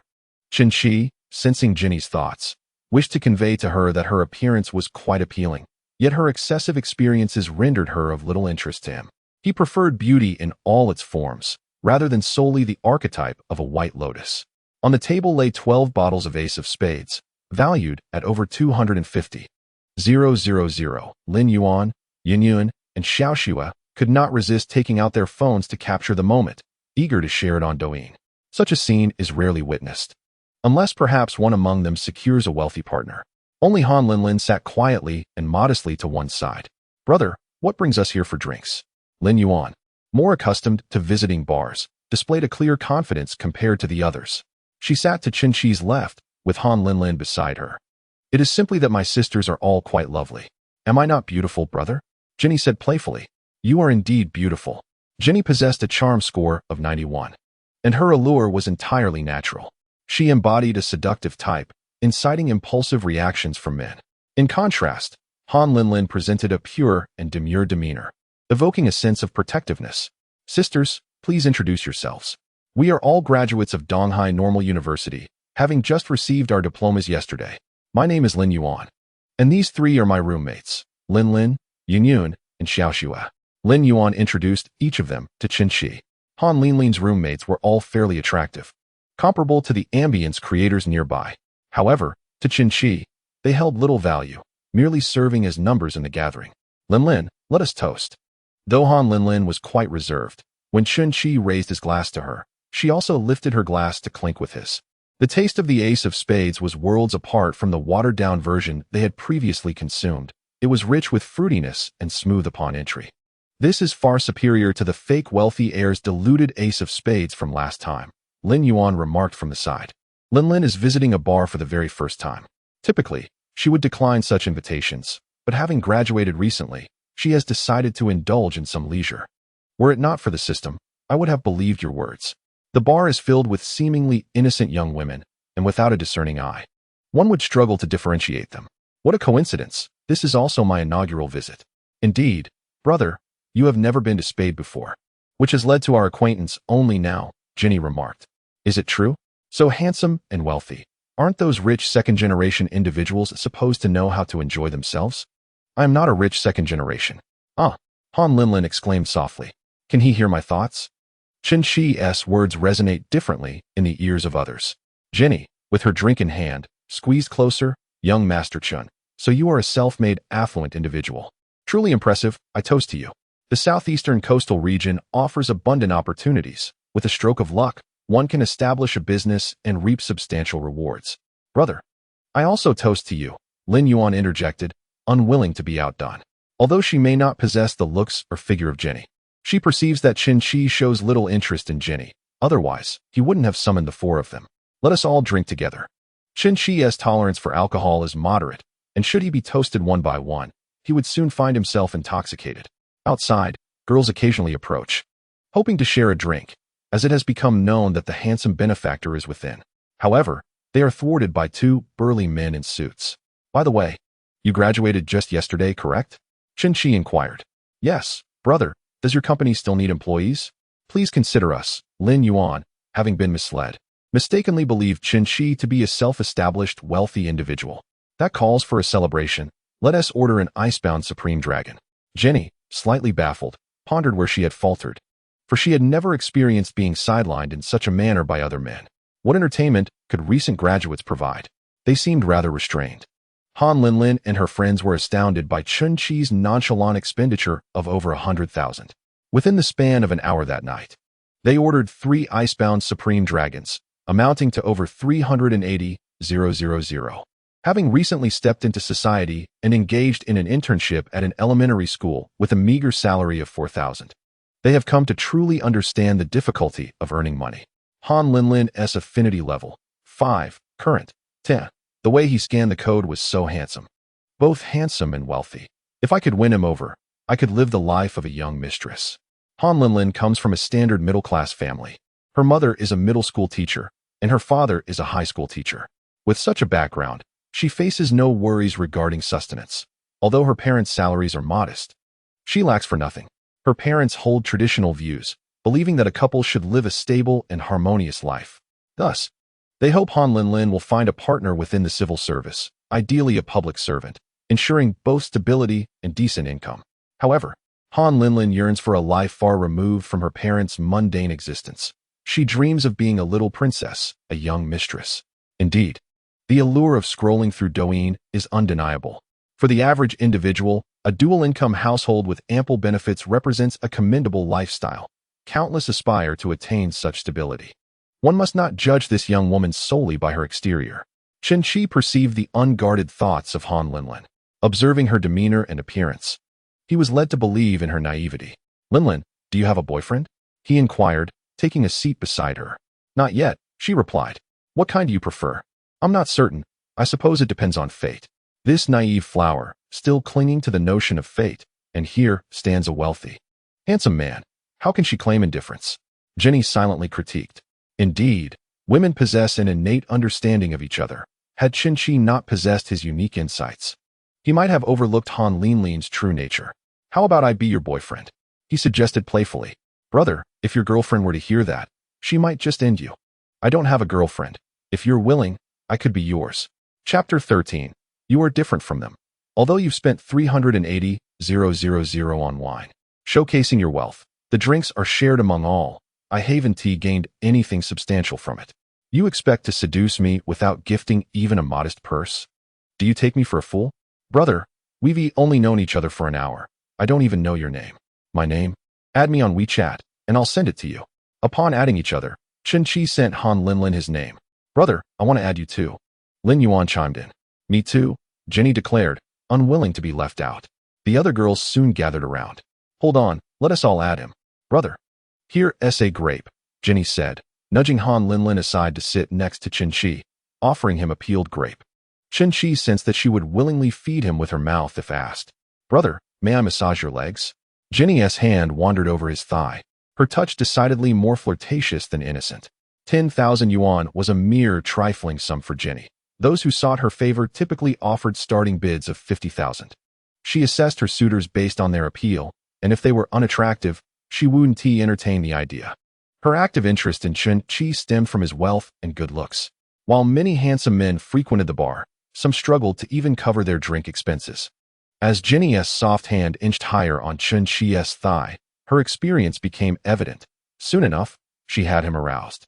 Good girls know their worth, while bad girls waste nothing. Chen Qi resolved to take Jenny back to his hotel that night. Her physique promised unparalleled delight. The other women from the Atmosphere crew also approached to offer fruit and shoulder massages.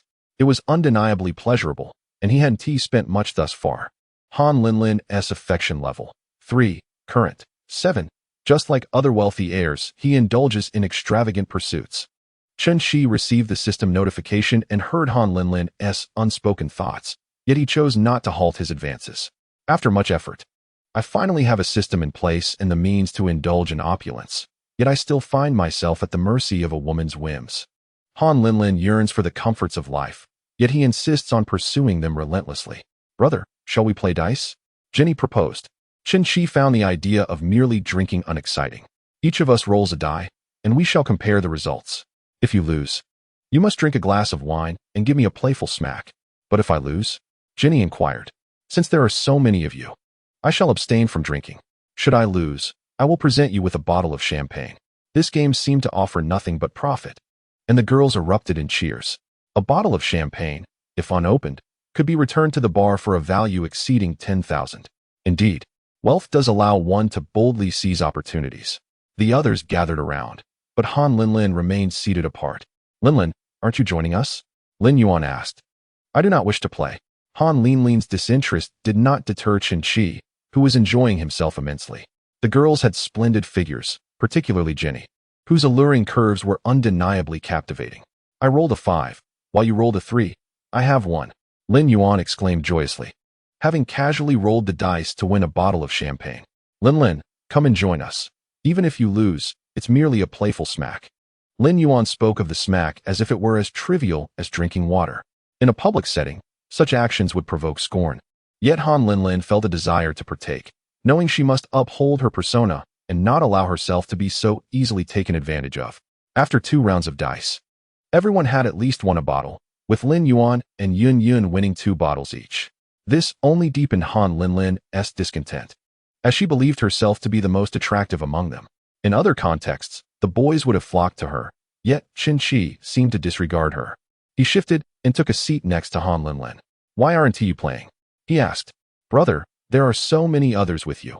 My presence is redundant. Han Linlin's expression of grievance evoked a sense of sympathy. Not at all.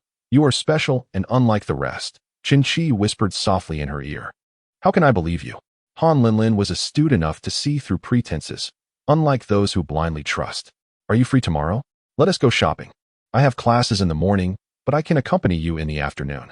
ISNT at summer vacation? Are there still classes? It's a training program, substitute teaching.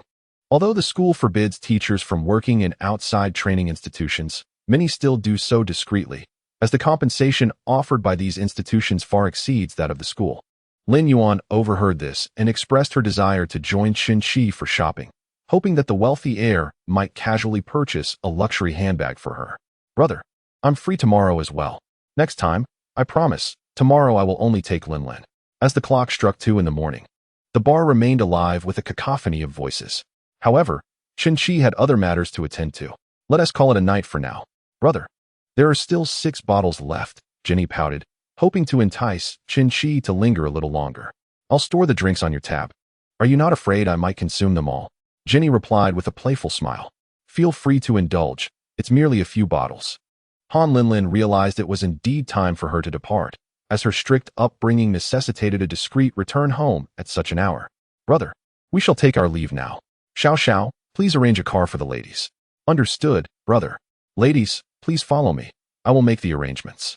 Xiao was set to earn nearly 60,000 that night, and he would gladly comply with any request from Qin Shi, even if it meant running naked. Brother, will you return tomorrow?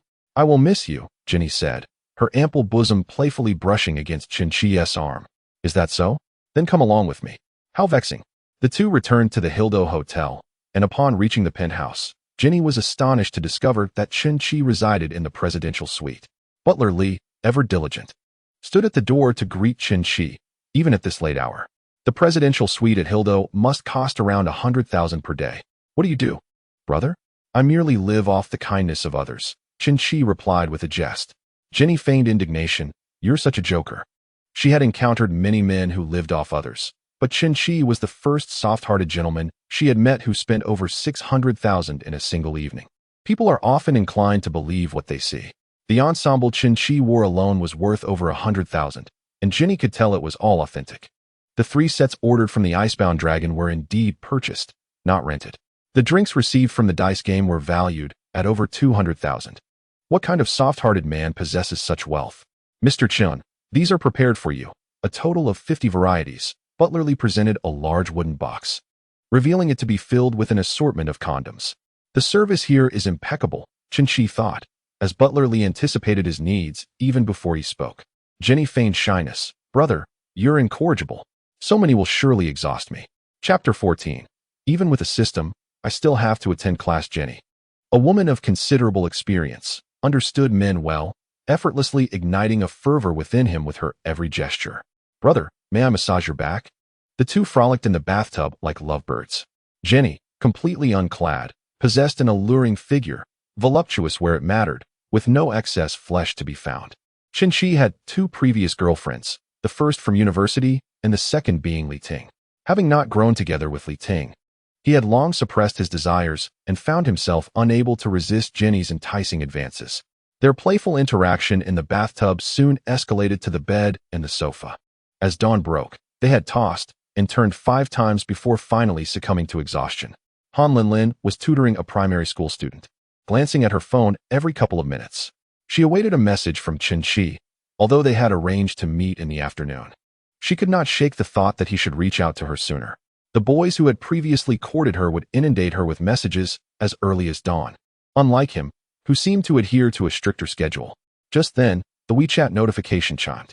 With eager anticipation, Han Linlin picked up her phone, only to find a message from her group of friends. Linlin, be wary of those wealthy second-generation heirs. Do not let their sweet words ensnare you.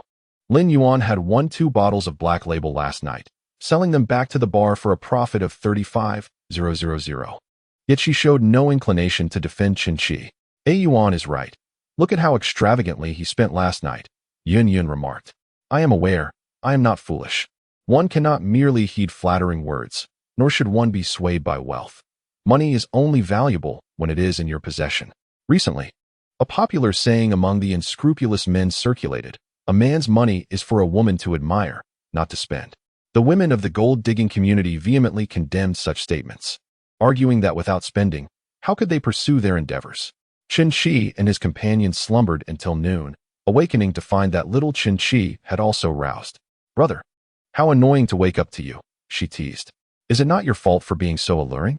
With another round of growth, Chen Qi felt somewhat weakened. Jiang Jenny's affinity level 5, current 25. Goodness, this surpasses spending 70 or 80,000. The increase is remarkable, yet it seems of little use to me. He pondered whether the attribute rewards post-a-complete strategy would prove beneficial, as he urgently needed to enhance his physical condition to fully relish life. When bidding farewell to Jenny, Chen Qi transferred 100,000 yuan to her. Jenny felt immensely fortunate. Chen Qi's generosity and handsome demeanor made her time with him delightful.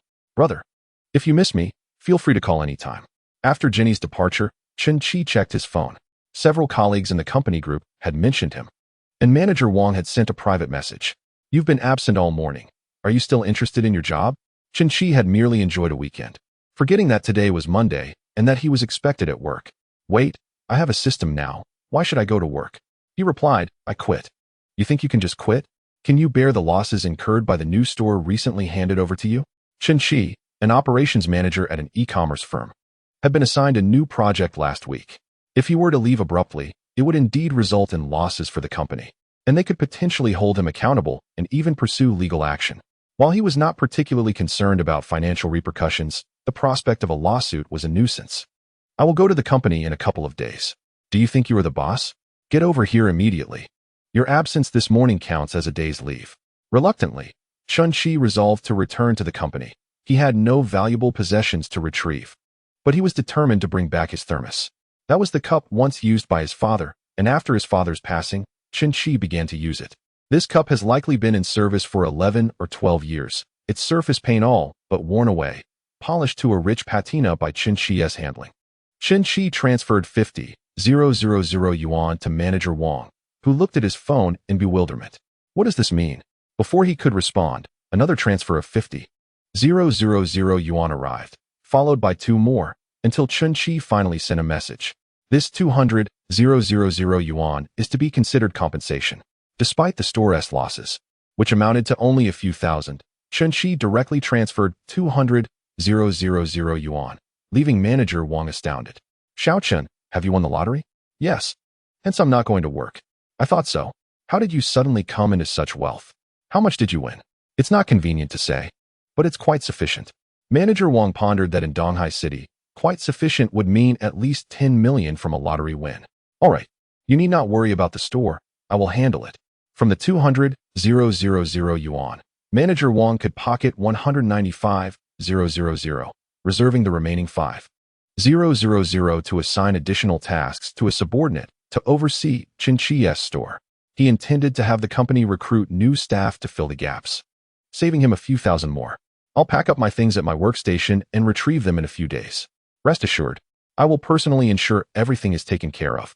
For lunch, he casually dined on Kobe beef, wild yellow croaker, and wild giant turtle at a hotel.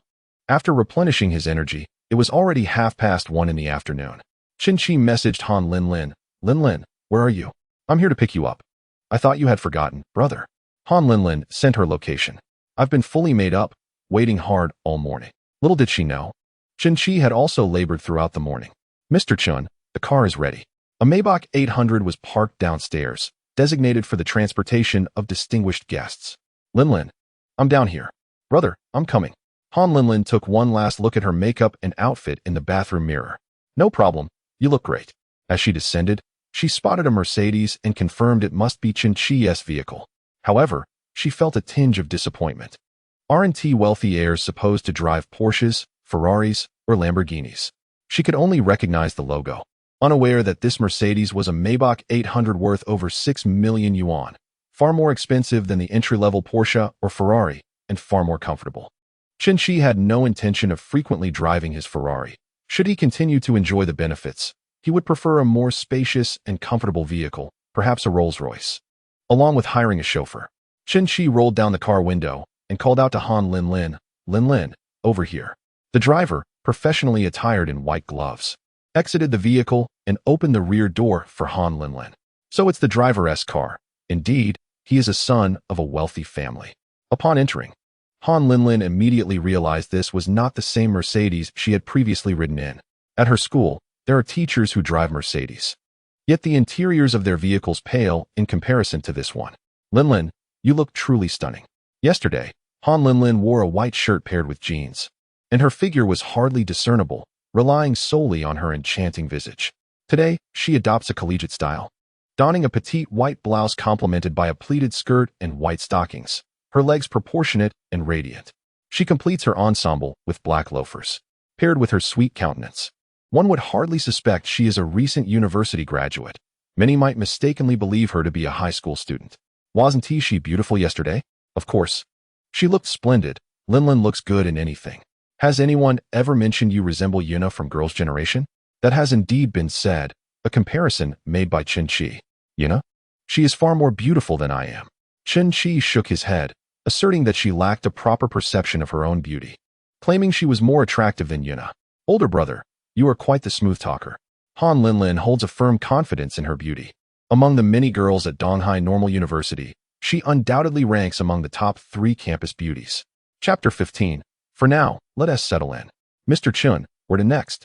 The driver inquired, his gaze fixed ahead.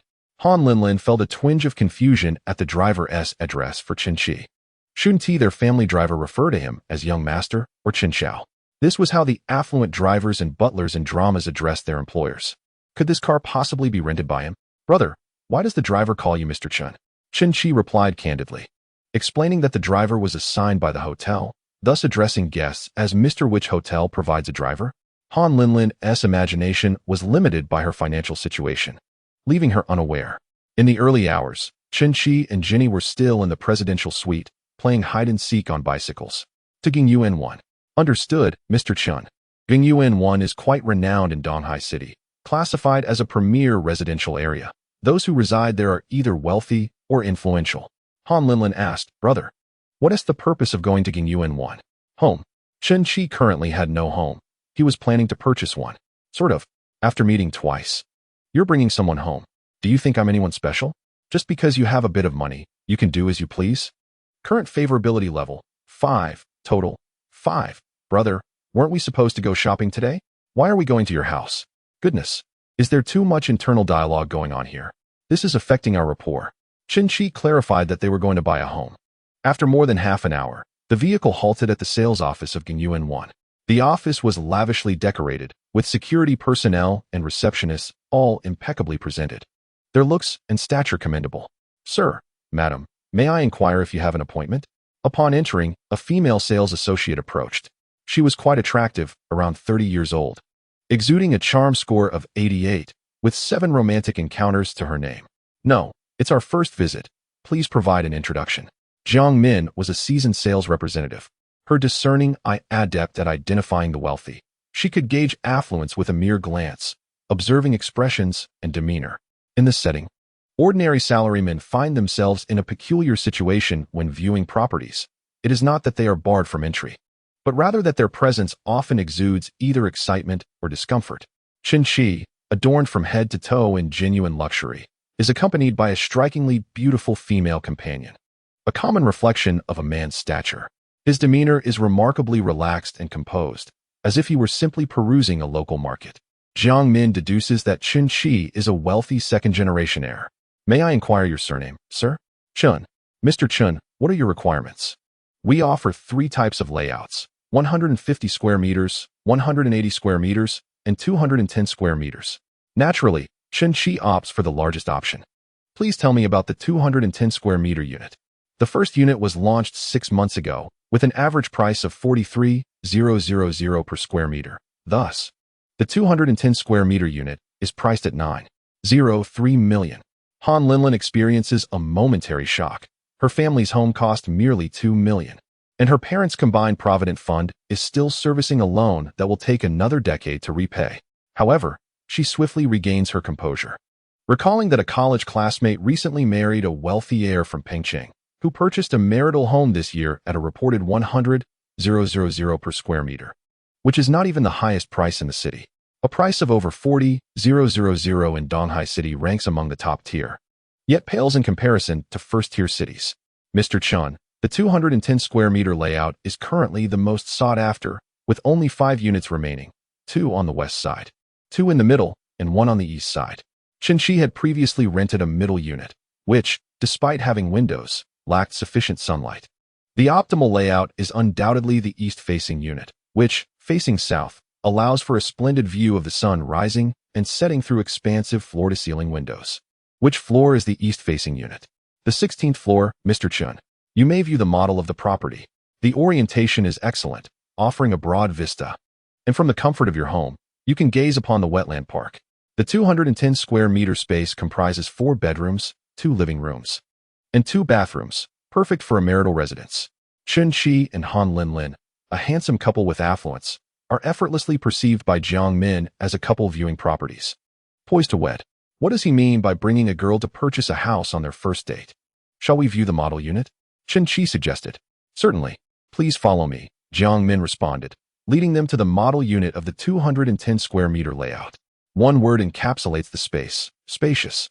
Han Linlin's family home measures 120 square meters, but after deducting shared areas, it offers a mere 98 square meters, which pales in comparison to this expansive setting.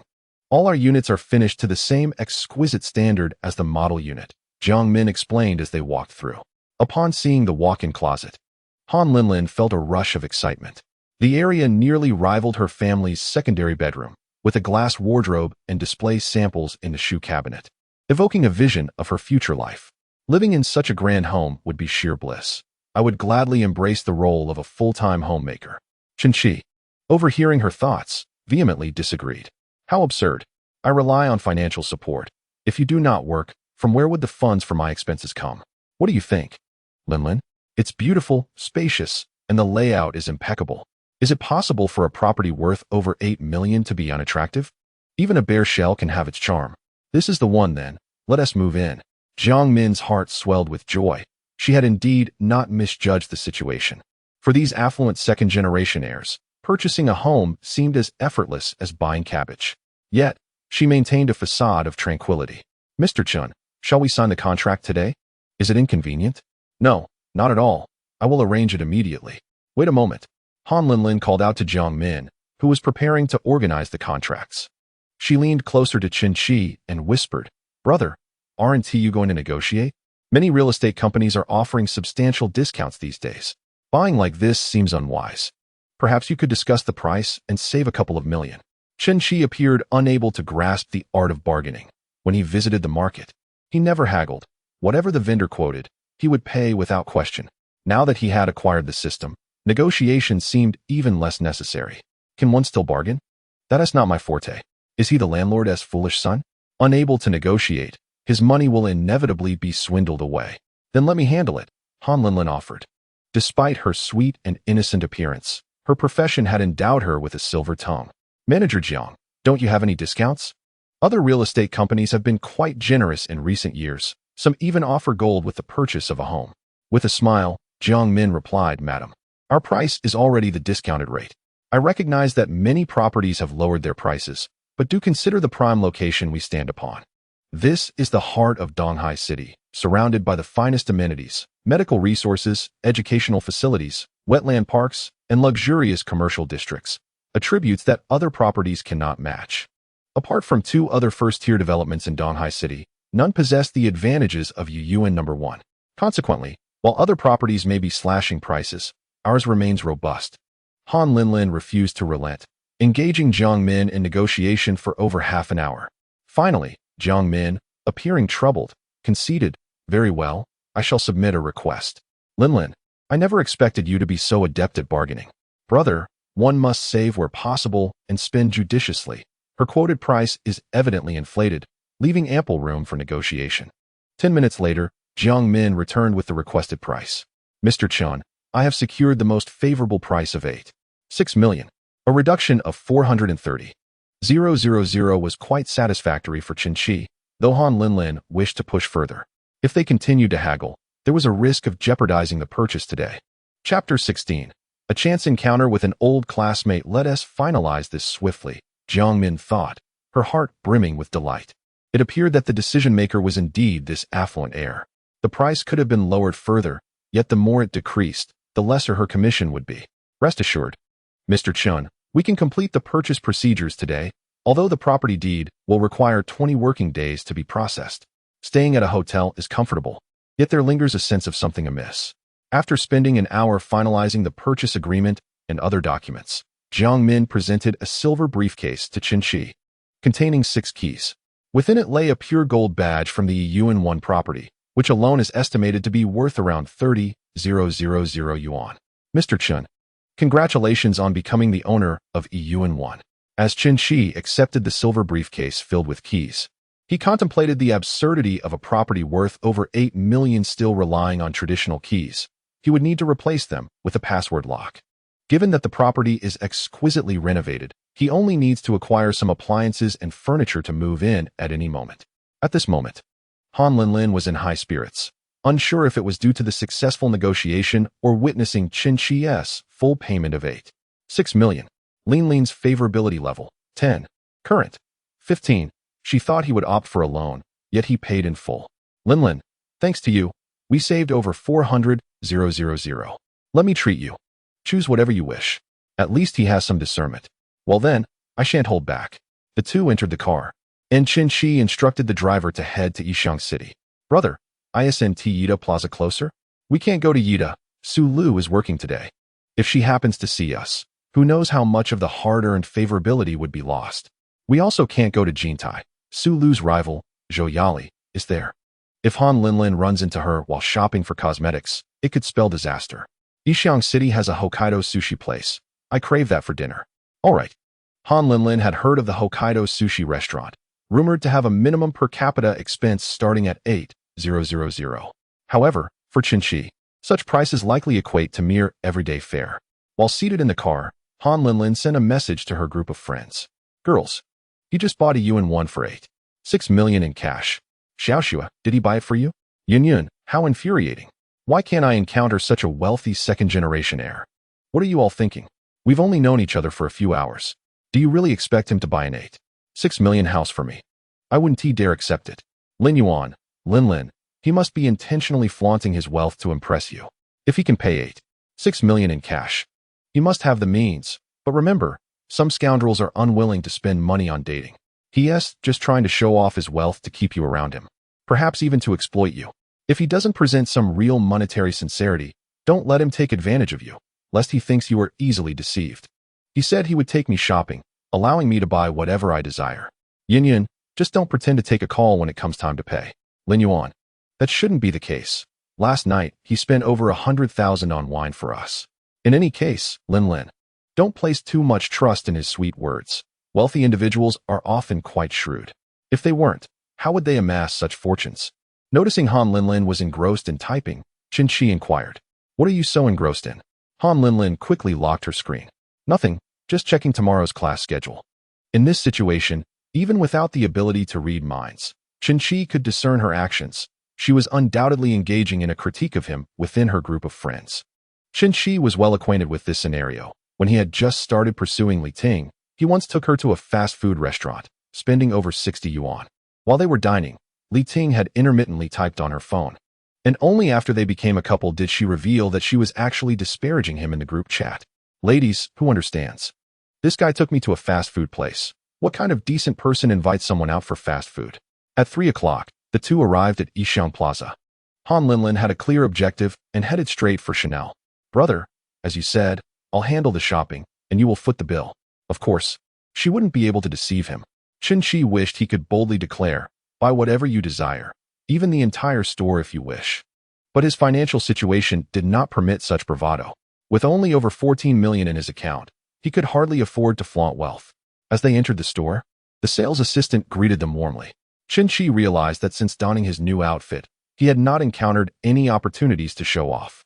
However, he lacked the inclination to dress like a slacker despite his wealth, only to be met with disdain and have to retaliate with ostentation, a hassle he preferred to avoid. Han Linlin picked up a pink dress she had admired on the official website for a long time. It was priced at 37,000 yuan, a staggering sum for her. Today, her ensemble, which she considered her most extravagant attire, a blouse, a pleated skirt, a Chanel bag, and little leather shoes, totaled just over 10,000 yuan. With her internship salary at 4,000 a month, she was fortunate to be a local resident, avoiding rental costs. She enjoyed free meals at school, had dinner at home, and could earn over 20,000 during summer and winter training programs. Her mother worked at a nearby middle school, allowing her to save on commuting costs, as her mother dropped her off and picked her up daily. This enabled her to save a little each month, although she often spent it on clothes, cosmetics, and travel. Han Linlin took the dress to the fitting room and emerged a few minutes later. Brother, does it look good? The pink dress, featuring puff sleeves, made her appear even more youthful and charming. Chen Qi gave a thumbs up. It looked splendid. His exaggerated praise made Han Linlin laugh. As an English teacher, she found the blend of Chinese and English amusing. While she was trying on clothes, the sales assistant nearby kept casting glances at Chen Qi. He initially presumed it was his striking appearance that had captured her attention. Excuse me, are you Chen Qi? She inquired. Yes, how do you know my name? Chen Qi responded, puzzled by the sales assistant, who had just given a soft rating for Wang Siwen. Charm level 86, 6 romantic encounters. Wang Siwen dropped her professional smile and broke into a wide grin. It's really you. Don't you remember me? I'm Wang Siwen from class 3 at Jianing No. 1 middle school. We were classmates. Once again, an unexpected encounter with an old classmate. However, Su Lu and Zhou Yali immediately recognized each other, as they had been fierce rivals throughout high school. Their social media feeds often featured photographs of one another. Chen Qi and Wang Siwen, on the other hand, were merely classmates with no further connection, having exchanged only a handful of words and lacking any contact information since graduation.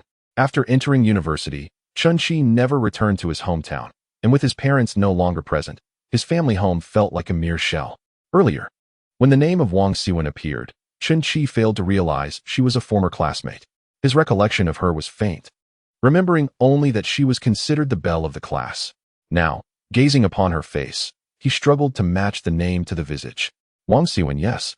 The belle of the class, he responded with nonchalance. Chen Qi, it's been years since we last connected. You didn't even attend the high school reunion. You seem to be doing quite well for yourself, Wang Siwen remarked, glancing at Chen Qi's attire, which must have cost a small fortune. She pointed at Han Linlin in the fitting room. And you found such an attractive girlfriend. You must be thriving. Haven't you struck it rich? Haha, what wealth. Just dabbling in some small business ventures. It's about making minor gains from the girls for drinks and meals, and then leveraging that to gain significant returns from Softmaster. Chapter 17, Striving for Advancement.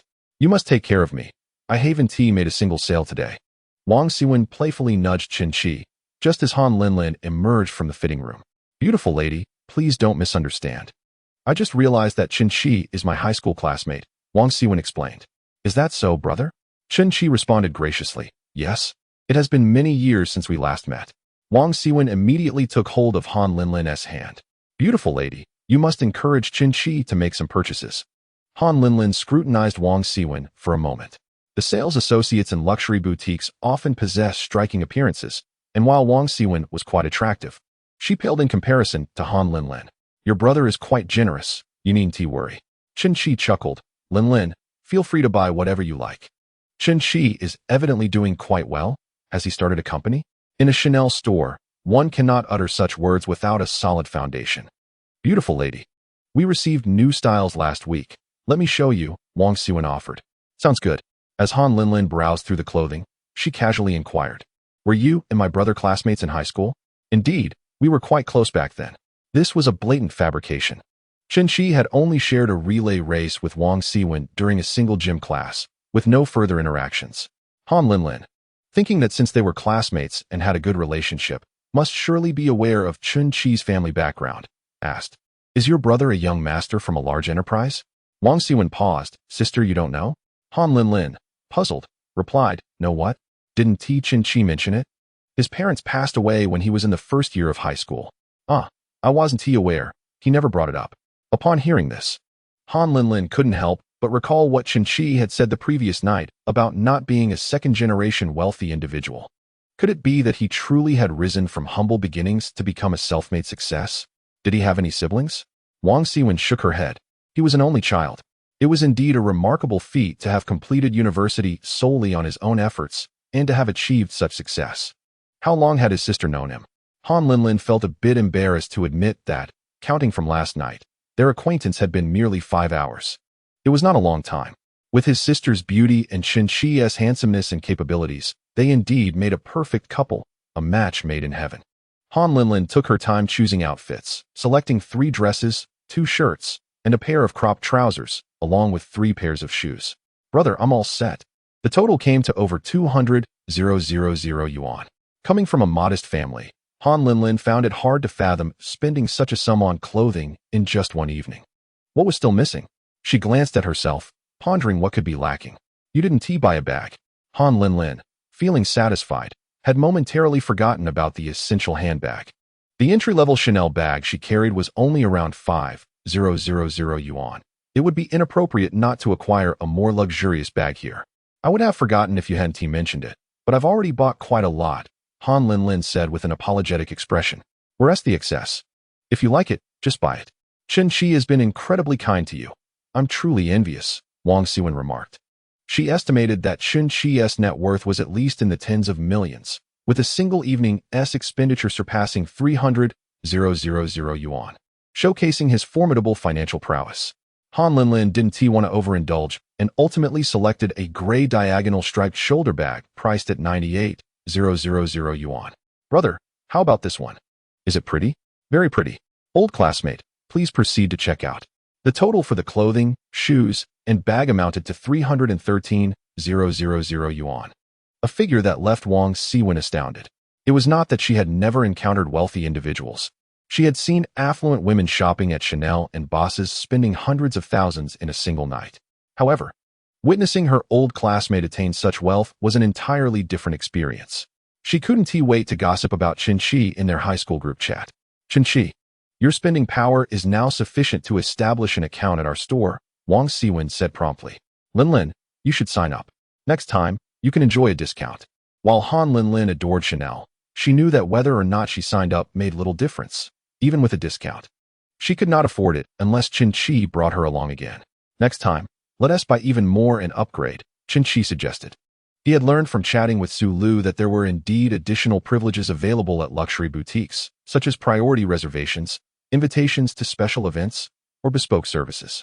Those fortunate enough to attain a higher echelon of personalized service enjoy exclusive benefits, including dedicated service consultants, bespoke shopping experiences, previews, and purchasing rights for limited edition products, and various other privileges of a deeper nature. Clients are also afforded the additional benefits of priority access to new arrivals, participation in intimate brand events, and the receipt of brand gifts, all of which ordinary customers may not have the opportunity to experience.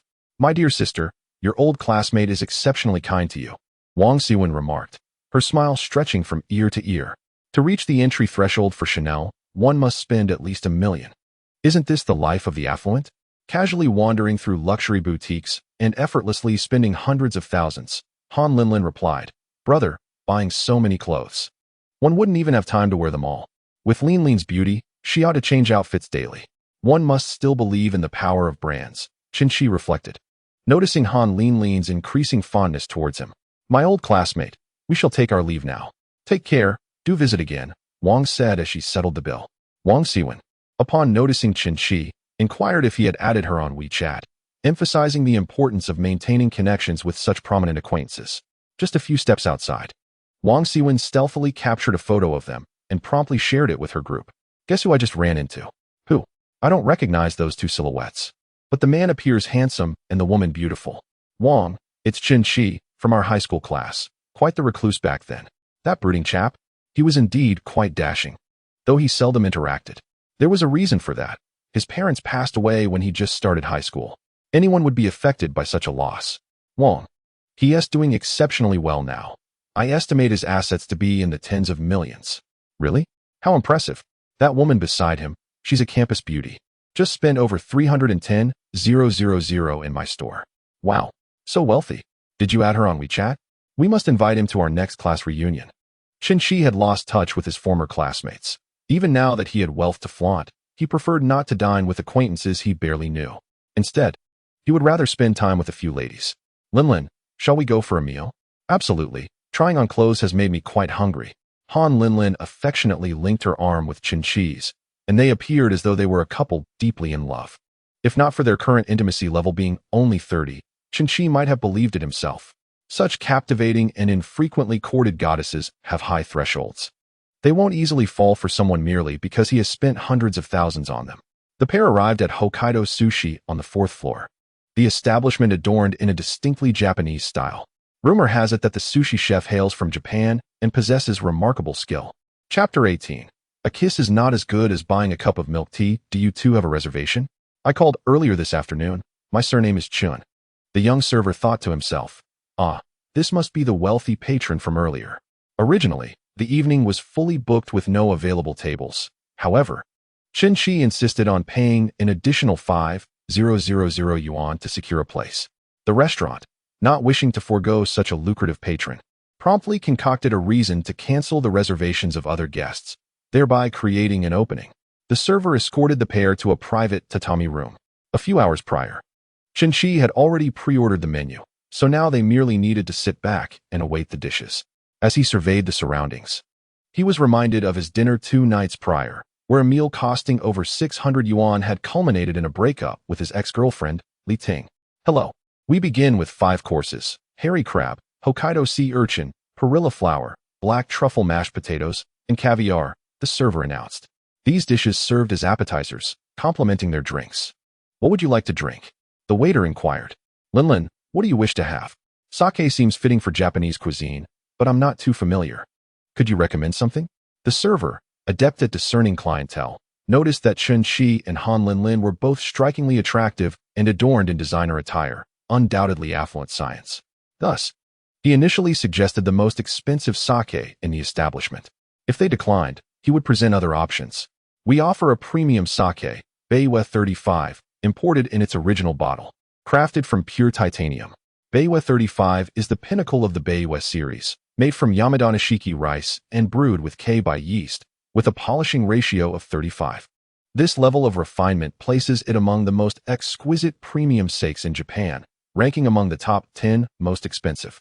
Chen Shi contemplated the fact that he had just indulged in a bottle from Bordeaux, priced at 22,000 yuan. He wondered how much the Beiwa 35 might cost. What is the price? He asked. 13,000 yuan. It seems less expensive than the black label. After a night of revelry, Han Linlin was no longer astonished by the price exceeding 10,000. All right, let us try a bottle. The dishes arrived swiftly. Mullet roe, golden-eye snapper, boaten shrimp, bluefin tuna belly, and Arctic surf clam, fried oysters, red and white rice cakes, inch-long beans, vinegared sea cucumber, red clams with cucumber and barley miso, cheese shrimp paired with smoked radish, and simmered amberjack, baked abalone with cheese, avocado, maitake mushrooms, asparagus, baby corn, salmon roe, icy lobster, spring bamboo shoots, and small olives filled the table. After finishing one round, another quickly followed, prompting Han Linlin to fervently capture the moments with her phone. Linlin, let me take your picture. Oh, you better make me look good. She joked. With such beauty, you will look splendid regardless. The portion sizes were exceedingly small, some dishes offering barely a mouthful. Yet the abundance of selections ensured they felt nearly satisfied after sampling dozens. Brother, what business are you in? Han Linlin inquired while savoring the cuisine, subtly probing into Chun Chi's profession. In finance, he replied thoughtfully, considering if the term soft finance might apply. In the financial sphere, no wonder he is so wealthy. I've heard that in Shanghai's financial sector, an annual salary of 1 million is considered low. Stocks and funds? Han Linlin asked curiously. More like investments, he responded. I am willing to spend money, and with just a little investment from you, I could potentially reap a 1,000-fold return. This must be considered a form of venture capital, right? Investing, is it not the realm of investment banks? I have heard that this industry boasts the highest incomes. It is merely luck to encounter a sage who offers guidance. Are you referring to me? The voice of Soft Master suddenly echoed in Chun Chi's mind. Soft Master, you startled me. The work in investment banking is quite prestigious, far surpassing that of a civil servant. Brother, you are truly impressive. Allow me to toast you. This meal of Japanese cuisine cost 30,000, yet surprisingly, Han Linlin's fondness for me did not increase at all. Shouldn't I have taken her out for a meal before purchasing her clothes? I spent over 300,000 on a Chanel bag, but 30,000 for a meal seems insufficient in comparison.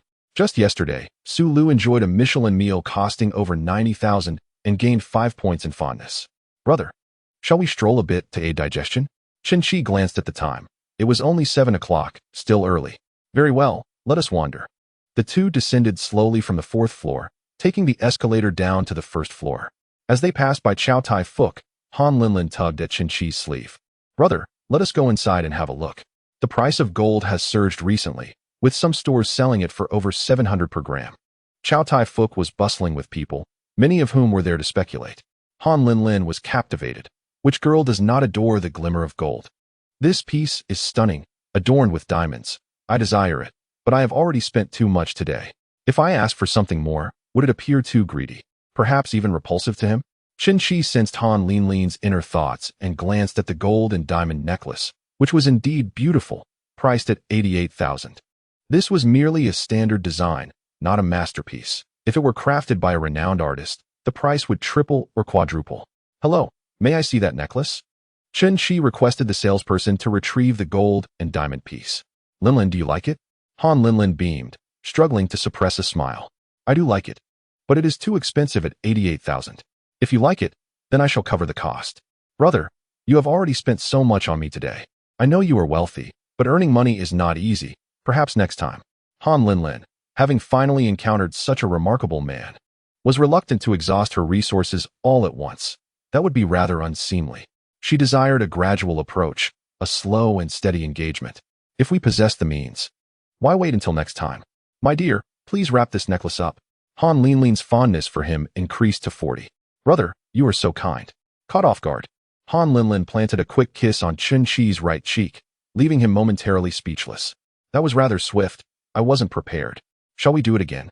How embarrassing.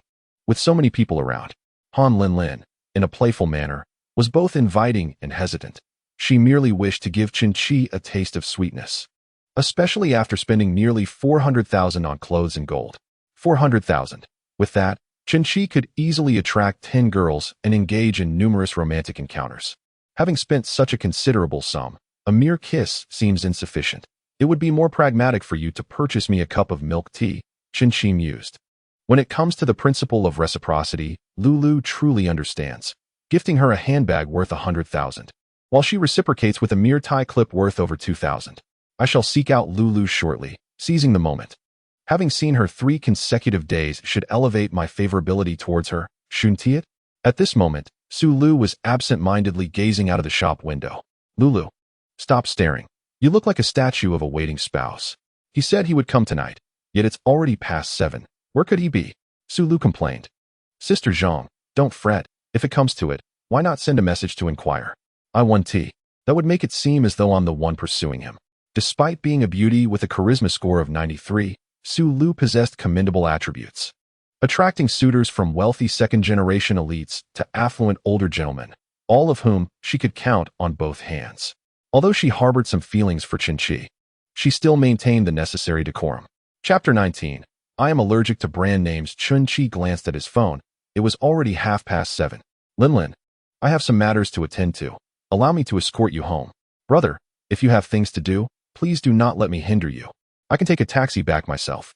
Allow me to summon a car for you. Chen Shi ordered a luxurious vehicle and only boarded himself after seeing Han Linlin safely off. Upon entering the car, Han Linlin couldn't suppress a grin as she beheld her substantial bounty.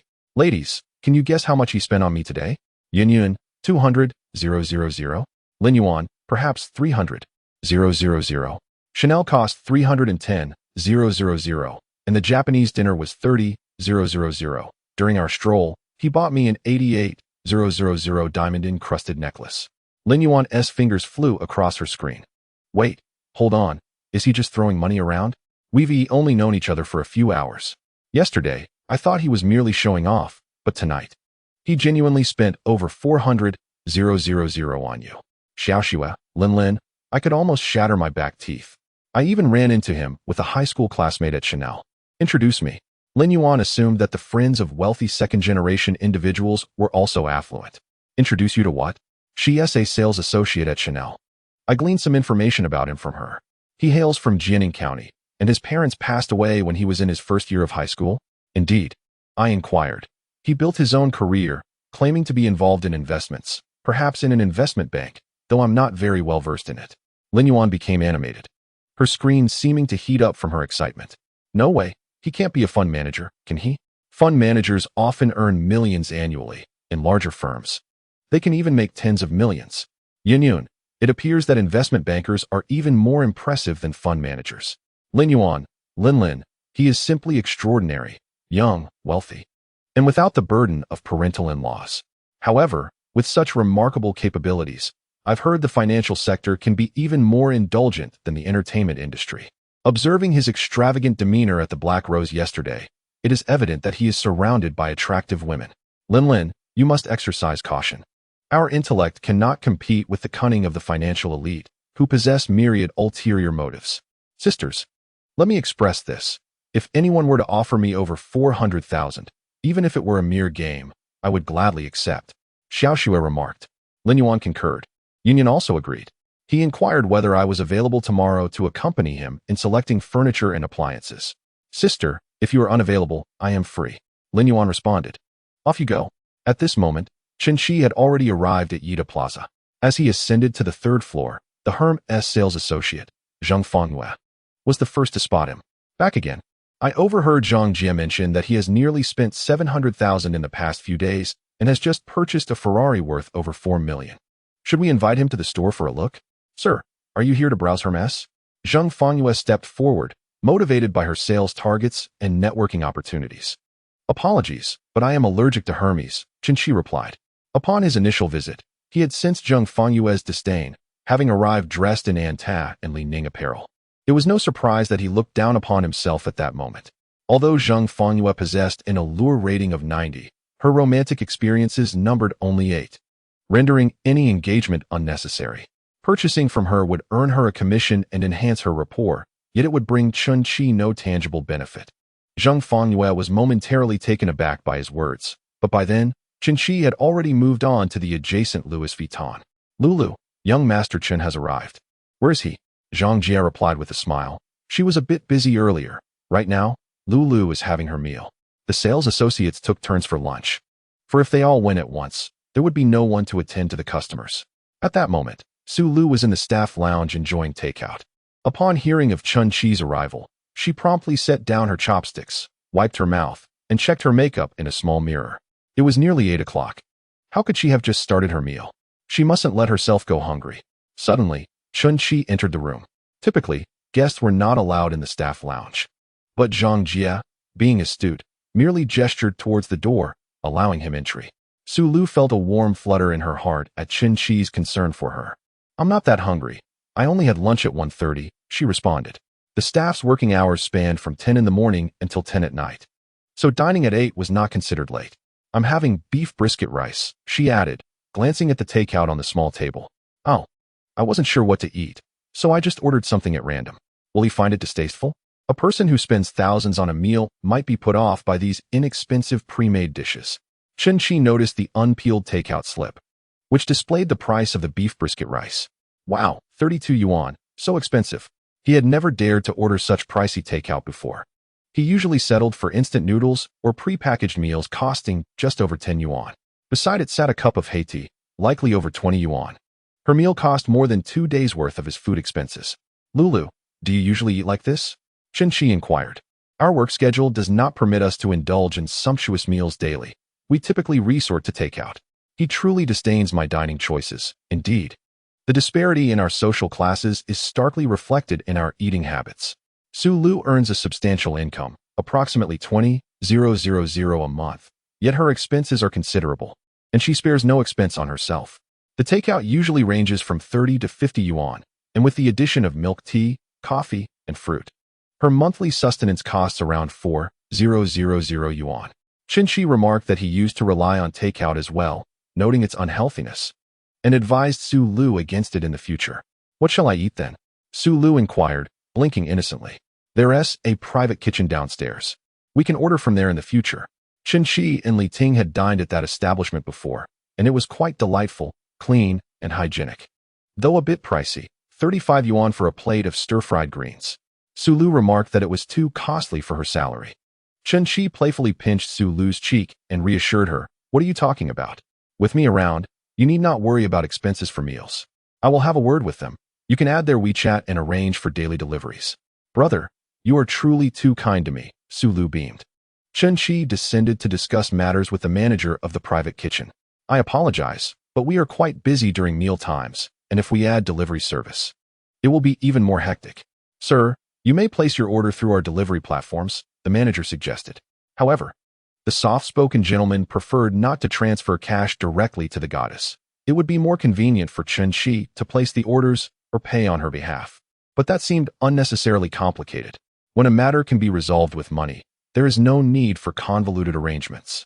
For 1 vegetarian and 2 meat dishes, costing 200 yuan, and with daily meals amounting to 400 yuan. If this is not feasible, I shall seek another establishment. Upon hearing this, the manager realized he was dealing with a wealthy patron. A vegetarian and 2 meat dishes ordered for delivery typically averaged around 100 to 150 yuan. Accepting 200 yuan for such an order, especially with it being just upstairs, would be foolish to decline. Chapter 20. A bag alone cannot win a woman's heart. The manager immediately donned a broad smile. "Not a problem at all. Will it be a daily delivery?" Qinshi inquired, uncertain of Su Lu's work schedule. "Not necessarily, but I will prepare a monthly payment of 12,000 yuan. He provided the manager with Su Lu's WeChat, instructing him to inquire daily whether delivery was needed. Qinshi transferred 12,000 yuan to the manager and then proceeded to the first-floor boutique fruit shop, where he acquired a membership card and loaded it with 50,000 yuan. Upon his return, Su Lu greeted him with delight. "Brother, the manager of the private kitchen added me. Why did you give him 12,000 yuan? I only have 4 days off in a month." "Do not worry. Any surplus can be used to order additional dishes," Qinshi replied, pulling a card from his pocket. The membership card from the fruit shop, now stocked with 50,000 yuan. "Feel free to buy whatever you desire." Su Lu's affection level stands at 5, currently at 37. He is so considerate. It feels reminiscent of the days in school when boys pursued girls. Indeed, Qinshi had courted his first girlfriend during university by bringing her breakfast for an entire week. Coupled with his handsome looks, they soon became an item. "Brother, even if I treat fruits as my main meal, I could never spend so much money," she remarked. Moreover, consuming too much fruit might lead to weight gain. Qinshi playfully pinched Su Lu's delicate face, saying, "If you gain weight, I would still like you." Su Lu felt a surge of emotion, gazing at Qinshi with affection. "Brother, why are you so good to me?" "Because you deserve it." Qinshi had put some thought into it, genuinely considering Su Lu's well-being and hoping she could save some money. He covered her meal expenses, which would save her at least 3,000 to 4,000 a month. He did not expect Su Lu to spend all that saved money on him. Spending $300 a month would already be a significant gain for him. To him, that small amount could yield a return 1,000-fold, amounting to 3 million. This 30,000 had the effect of 300,000 for Qinshi. Sometimes, simply pouring money into a relationship does not guarantee emotional impact. However, combining financial generosity with genuine thoughtfulness is sure to resonate. "Brother, are you free tonight?" Su Lu asked, linking her arm with his. "What's the matter?" "I would like to treat you to supper." Qinshi was momentarily taken aback, feeling an overwhelming sense of gratitude, thinking that Lu was truly the best, and he hadn't anticipated such prompt reciprocity. "Why are you silent?" Does he think little of the meal I'm offering? If you don't want to eat, then forget it, she said. Chen Qi smiled sincerely. Of course I'll eat. How could I refuse something Lulu offers? I will wait for you after work. Su Lu could tell that Chen Qi was genuinely happy, his eyes and mouth both beaming with joy. Does he truly have feelings for me? Is he happy regardless of what we eat? Chen Qi could hear her unspoken thoughts and longed to convey his feelings. Indeed, as long as you are the one treating, I would find joy in any meal. Su Lu's affection level rose by 1, now at 38. Simply agreeing to dine with her raises my affection level? That evening, they indulged in Japanese cuisine, much of which consisted of raw dishes, and Chen Qi felt a slight unrest in his stomach. Lulu, I need to visit the restroom. After spending a good 10 minutes in the restroom, he returned feeling refreshed. Upon his arrival, he noticed a short, plump young man encircling Su Lu, engaged in conversation. Lulu, if you agree to go on a date with me, I will buy you a handbag. Su Lu had encountered such situations numerous times. This short, plump young man was a wealthy second-generation heir, having spent over $500,000 in the store over the past 6 months. However, with his unattractive physique, Su Lu found him unappealing, regardless of his wealth. She had previously rejected him twice, and he had returned once more. Mr. Wang, thank you for your interest. We welcome your patronage at our store, but I hope you can respect our personal boundaries. Have you no sense after I've rejected you twice? Can't you see what you look like? She thought. Respect? As long as you are with me, I will certainly respect you, Wang Zhuge said with an ingratiating smile. Chen Qixin reflected that not all wealthy individuals were insufferable or of high status. Some merely possessed wealth, while still exhibiting rather pedestrian traits. Sister Zhang and Xiaojing were aware of the ambiguous relationship between Chen Qi and Su Lu, and they intended to clarify the situation to him. However, Chen Qi shook his head, indicating that it was of no concern, and approached Su Lu, winking at her. Hello, could you assist me in selecting a lady's handbag? Chen Qi inquired. Su Lu politely responded to Wang Zhuge. Mr. Wang, I apologize, but I must attend to my guests. Am I not a guest? I am also here to make a purchase, Wang Zhuge replied bluntly, addressing Chen Qi. Do you not understand the order of precedence? Chen Qi merely smiled, unperturbed, and even offered a suggestion to Wang Zhuge. These bags are quite appealing. My friend, if you were to purchase one for this lovely lady, she would undoubtedly be inclined to go on a date with you. Wang Zhuge, observing Chen Qi's handsome appearance, perceived him as a potential playboy, a type he despised due to his own lack of attractiveness. As you say, Lulu, I shall take this bag, he declared, pointing to a black crossbody bag on the third row of the display. Sir, this particular bag is priced at 123,000, Su Lu informed him. Upon hearing the price, Wang Zhuge felt a sense of relief. It was within his acceptable range. Despite his short and stout figure, he was a quintessential second-generation rich kid, with a monthly allowance of 150,000. In comparison to the extravagant wealth of certain millionaires, 150,000 seemed trivial. Yet many people struggled to earn that much in an entire year. Wang Zhuge's primary pastime was gaming at home. Aside from spending on in-game purchases, his greatest expenditure was on figurines. He resided alone in an 180 square meter apartment valued at $6 million, which was nearly overflowing with collectibles. He drove a 1.2 million BMW 7 Series, and his busiest days involved merely clocking in at his father's company before returning home to game or sleep. His father was unconcerned as long as he avoided illicit activities, considering gaming to be harmless. Wang Ba, his father, noted that while many of his friend's sons were embarking on entrepreneurial ventures that often resulted in significant losses, he found comfort in the fact that his son was content gaming at home, though marrying him off might pose a challenge. To encourage Wang Zhuge to pursue a romantic partner, his father raised his allowance from 50,000 to 150,000, with the month still young and few figurines purchased. The 123,000 was just right. After a moment of contemplation, Wang Zhuge declared, Lulu, I shall acquire this bag. If I gift it to you, will you agree to date me? Before Su Lu could respond, Chen Qi interjected, Pardon me, please step aside. He stood before the display, removing the 4 bags surrounding the desired black crossbody, leaving only Wang Zhuge's selection. With the 4 bags in hand, Chen Qi approached the counter, stating, Sister Zhang, I would like to settle the bill. Wang Zhuge was momentarily stunned. He recognized that in Donghai City, there were many affluent individuals and second-generation heirs, and he considered himself among the lower echelons. The sight of this strikingly handsome and wealthy young man was truly infuriating. The 4 bags totaled 600,000. And Qinqi paid without batting an eye. He quietly informed Sister Zhang that this transaction would be credited to Su Lu. Sister Zhang, being astute, dared not claim this achievement for herself. Qinqi strolled back, carrying the 4 shopping bags. My dear, these bags are for you.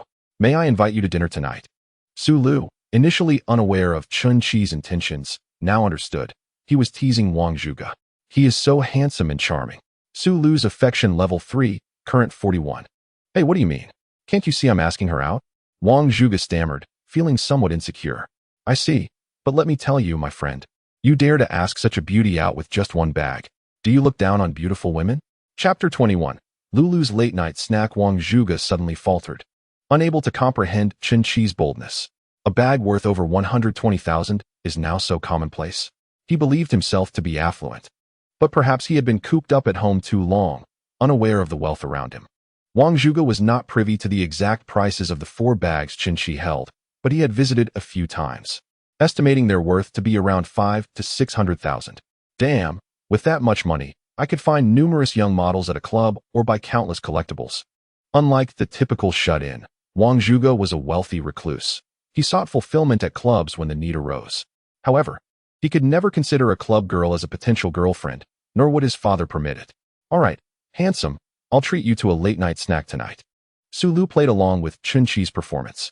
Observing the affectionate interaction between Qinqi and Su Lu, Wang Zhuge felt humiliated. Was having a bit of money so impressive? And you, a mere gold digger. For a moment, he forgot that he too was considered wealthy. He merely encountered someone wealthier than himself. Ah, wealth is truly admirable. Qinqi remarked, seemingly unconcerned, even interpreting Wang Zhuge's comments as flattery. However, Su Lu's expression briefly turned anxious as she glanced at Qinqi before returning to her composed demeanor. You foolish fat man, how dare you call me a gold digger? If Qinqi truly saw me as one, I would not let this go. Dad, I'm done with this. I want to find a 2-dimensional wife. Wang Zhuge stormed out of Louis Vuitton, likely never to return. Brother, why buy so many? You don't need to spend so lavishly to turn him away. I just need to refuse him a couple more times. That won't do. I want him to realize the futility of his attempts. He shouldn't think he can win us over with just 1 bag. There was no need to buy 4. That's already 600,000. How wealthy is he to spend so freely in the store every day? Qinqi mused. Is 600,000 a lot? If you treat me to a $100 meal tonight, I will still profit. As long as Su Lu was happy, that was what mattered. By the way, I'll have Sister Zhang credit this sale to your performance. Brother, you truly are impressive. Of course, the profits should not flow to outsiders. With an impressive sum of 600,000, Su Lu managed to secure a commission of 30,000, which she generously allocated to Sister Zhang, leaving Qinqi with nothing. Perhaps if Su Lu had a moment of enlightenment, she might even treat Qinqi to some luxurious gifts. The brother's implication was clear. Am I now considered an intimate partner? Indeed, you are regarded as a beloved one. Su Lu, with a heart brimming with joy, relished the flattery, for affection could indeed be expressed through words. Su Lu affection level 2, current 43. Brother, please refrain from purchasing any more bags. I can hardly carry them all. Qinqi had already gifted her 5 bags worth over 700,000, and with her own modest purchases of 2 bags priced at around 10,000, she felt as if her home could scarcely accommodate such treasures. Qinqi also realized that when one repeats the same actions too frequently, the novelty fades, as evidenced by the affection level. This evening, after acquiring 4 bags, he only gained 3 points in affection, a clear sign of diminishing returns. At that moment, Sister Zhang approached, presenting Qinqi with a card. Young Master Chen, you have spent over 1.3 million in our store, qualifying you as a valued customer. Please give this card to Lulu. Without hesitation, Sister Zhang handed the card directly to Lulu. Su Lu affection level 2, current 45. By the way, Sister Zhang, that plump gentleman earlier, he's not one of your major clients, is he? Not at all. He has only spent about 500,000 in the past 6 months. Far less than what young Master Chen spent in just 1 evening. That's a relief. I was worried about inadvertently upsetting a significant client. Young Master Chen, you are the true major client. Although Sister Zhang did not earn a commission, Qinqi's patronage had certainly elevated the store's performance, promising better bonuses in the future. Chen-Chi lingered in the store until 10 p.m., waiting for Su Lu to finish her shift, and then they proceeded to the underground parking lot. Mr. Chun, are we heading to the hotel? The driver inquired. Su Lu retorted playfully, absolutely not. We are going to Tianhao Barbecue. Chen-Chi thought to himself, indeed. Why would we go to a hotel? Let us swiftly indulge in some late-night snacks. Tianhao Barbecue is a renowned establishment near Yida Plaza, albeit somewhat pricey. It was July, peak barbecue season, with nearly every restaurant bustling with patrons. They found a small table in the open air. Do you mind dining at a roadside eatery, brother? Lulu. Even those of affluence must consume the staples of life. Even Principal Wong enjoys street food. Sulu chuckled. That's good to hear. What would you like to eat, brother? Chen-Chi perused the menu, noting the exorbitant prices. This barbecue establishment charged approximately a third more than its competitors. French imported Guillardeau oysters were priced at 200 each. Goodness. Could one indulge to such an extent? 5 would cost 1,000, yielding 1,000,000 in cashback. Sulu, possessing a reasonable sum, figured spending 2 to 3,000 was not unreasonable. Just as Chen-Chi envisioned a return of 2 to 3 million, his daydream was abruptly shattered by a soft voice. Am I invisible? Do you think you can order at will? Return the menu. You lack the privilege to choose. Lulu, why don't you place the order? Everything you pick is to my liking. At that moment, Chen-Chi fervently wished Su Lu could decipher the unspoken plea in his gaze. More extravagant choices, please. Su Lu took the menu, glancing through it as she inquired. This place is renowned for its imported oysters. Do you enjoy oysters, brother? Absolutely I do. Lulu, you truly understand me. Let us order a few more. Then let us start with 4 oysters.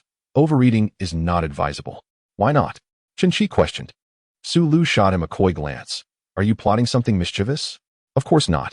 The heavens bear witness. My innocent gaze reveals no such intentions. It is said that oysters are beneficial for the kidneys. Yet Chen-Chi did not contemplate this aspect. He merely hoped Su Lu would order a few more.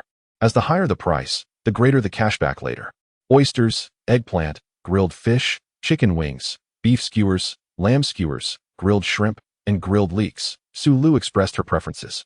And Chen-Chi nodded in agreement to each suggestion. To maintain her figure, Su Lu refrained from indulging in late-night snacks. But she made an exception to spend more time with Chen-Chi, concerned that excessive barbecuing might lead to Chen-Chi's indigestion. She opted for modest portions, 2 lamb skewers and 2 beef skewers, aside from the 4 exquisite oysters priced at 800 yuan. The remaining barbecue and beer totaled only 263 yuan. Brother, let me pour you some wine. Although the beer was merely a fraction of the cost of the 22,000 yuan red wine, it was the only beverage that resonated with the atmosphere in such an establishment. Brother, you are quite affluent. May I inquire about your family's business? I was once quite impoverished, but recently, I encountered a benefactor, which transformed my life, he replied, leaving her to ponder. Surely he is the illegitimate son of a wealthy family. However, with so many affluent Qin families in Donghai, which one could he belong to?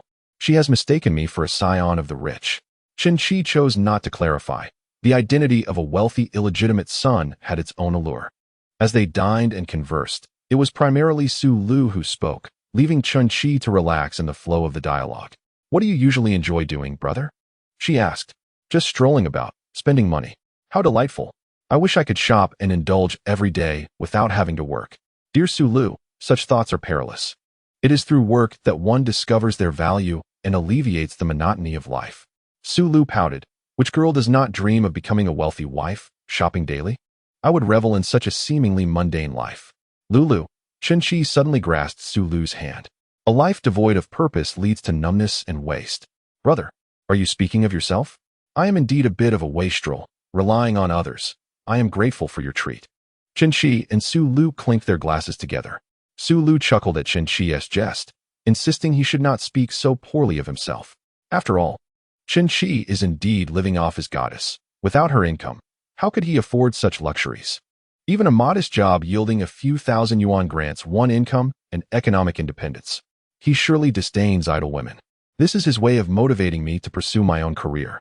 However, while work is essential, one need not overexert. As long as we find joy in what we do, money is not our primary concern.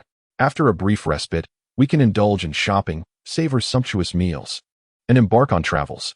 Work serves merely as a means of balance. One cannot possibly relish daily shopping and lavish dining without growing weary of it. Chen Shi's notion of shopping, dining, and traveling is distinctly different from the typical thousands or tens of thousands spent on mere outings. Given his considerable wealth, excursions for him undoubtedly involve expenditures in the hundreds of thousands or even millions, perhaps even aboard a private yacht. The mere thought of potentially enjoying a life of luxury fills Su Lu with a renewed vigor for her job. Her brother is indeed correct. A radiant smile graces Su Lu's face. Brother, aside from shopping, do you have any other interests or hobbies? When I have some leisure time, I enjoy watching films and playing video games. The two continued their meal until after 11 o'clock. As the young waiter was verifying the menu, Chen Shi mentally estimated the cost of the meal to be around 100 yuan.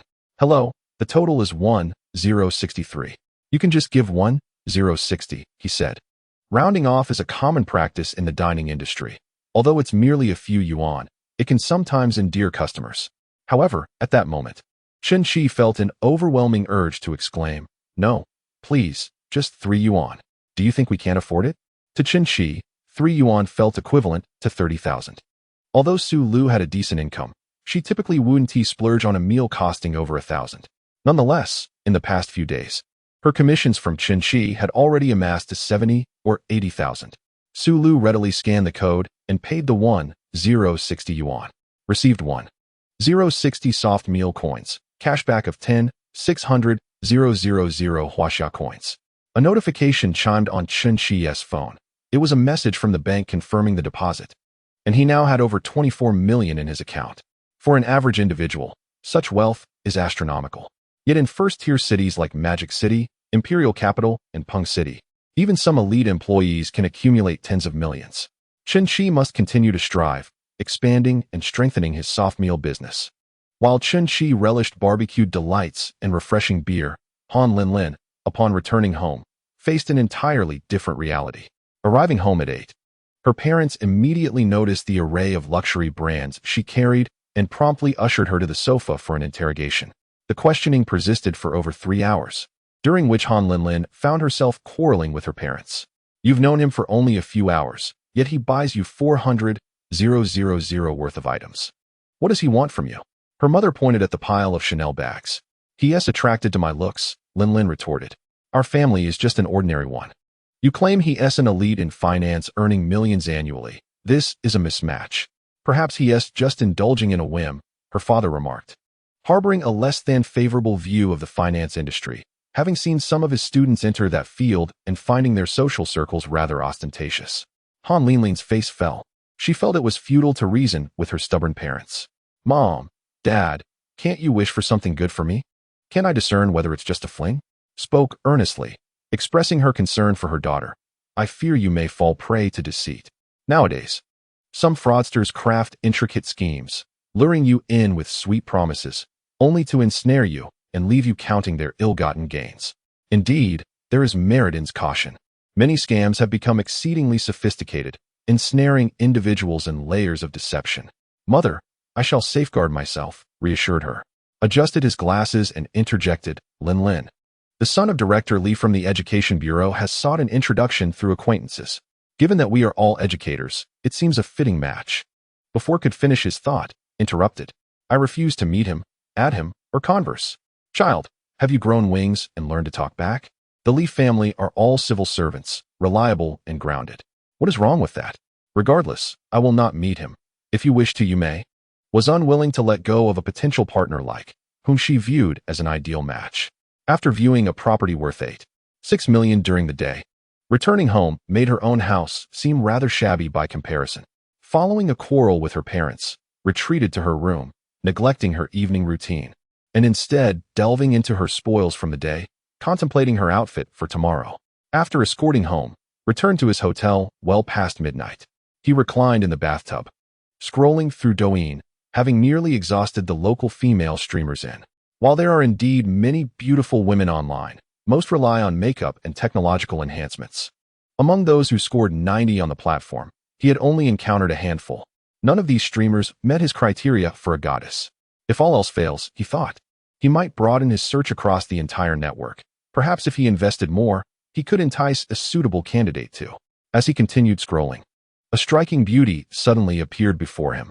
With a perfectly shaped face, alluring almond-shaped eyes, and a tempting cherry-red gloss on her lips, she exuded an irresistible charm.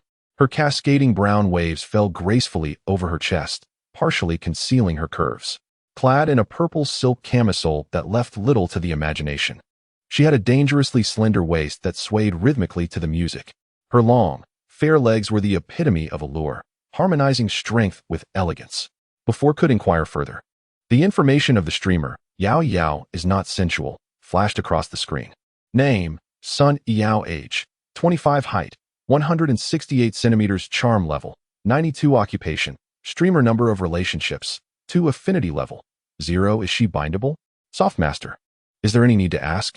Bind her, exclaimed, leaping from the bathtub, heedless of drying off, and rushed to his bed.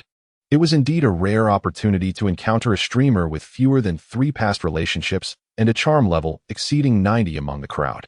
To his astonishment, this particular streamer, who danced on the edge of suggestiveness, had only experienced 2 relationships. Indeed, one must not judge by appearances.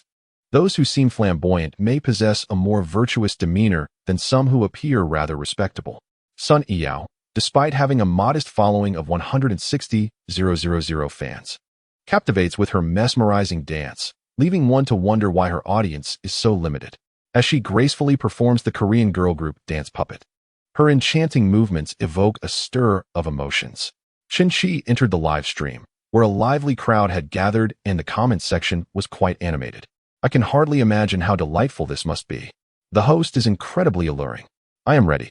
The person above is too lacking. Is this all it takes?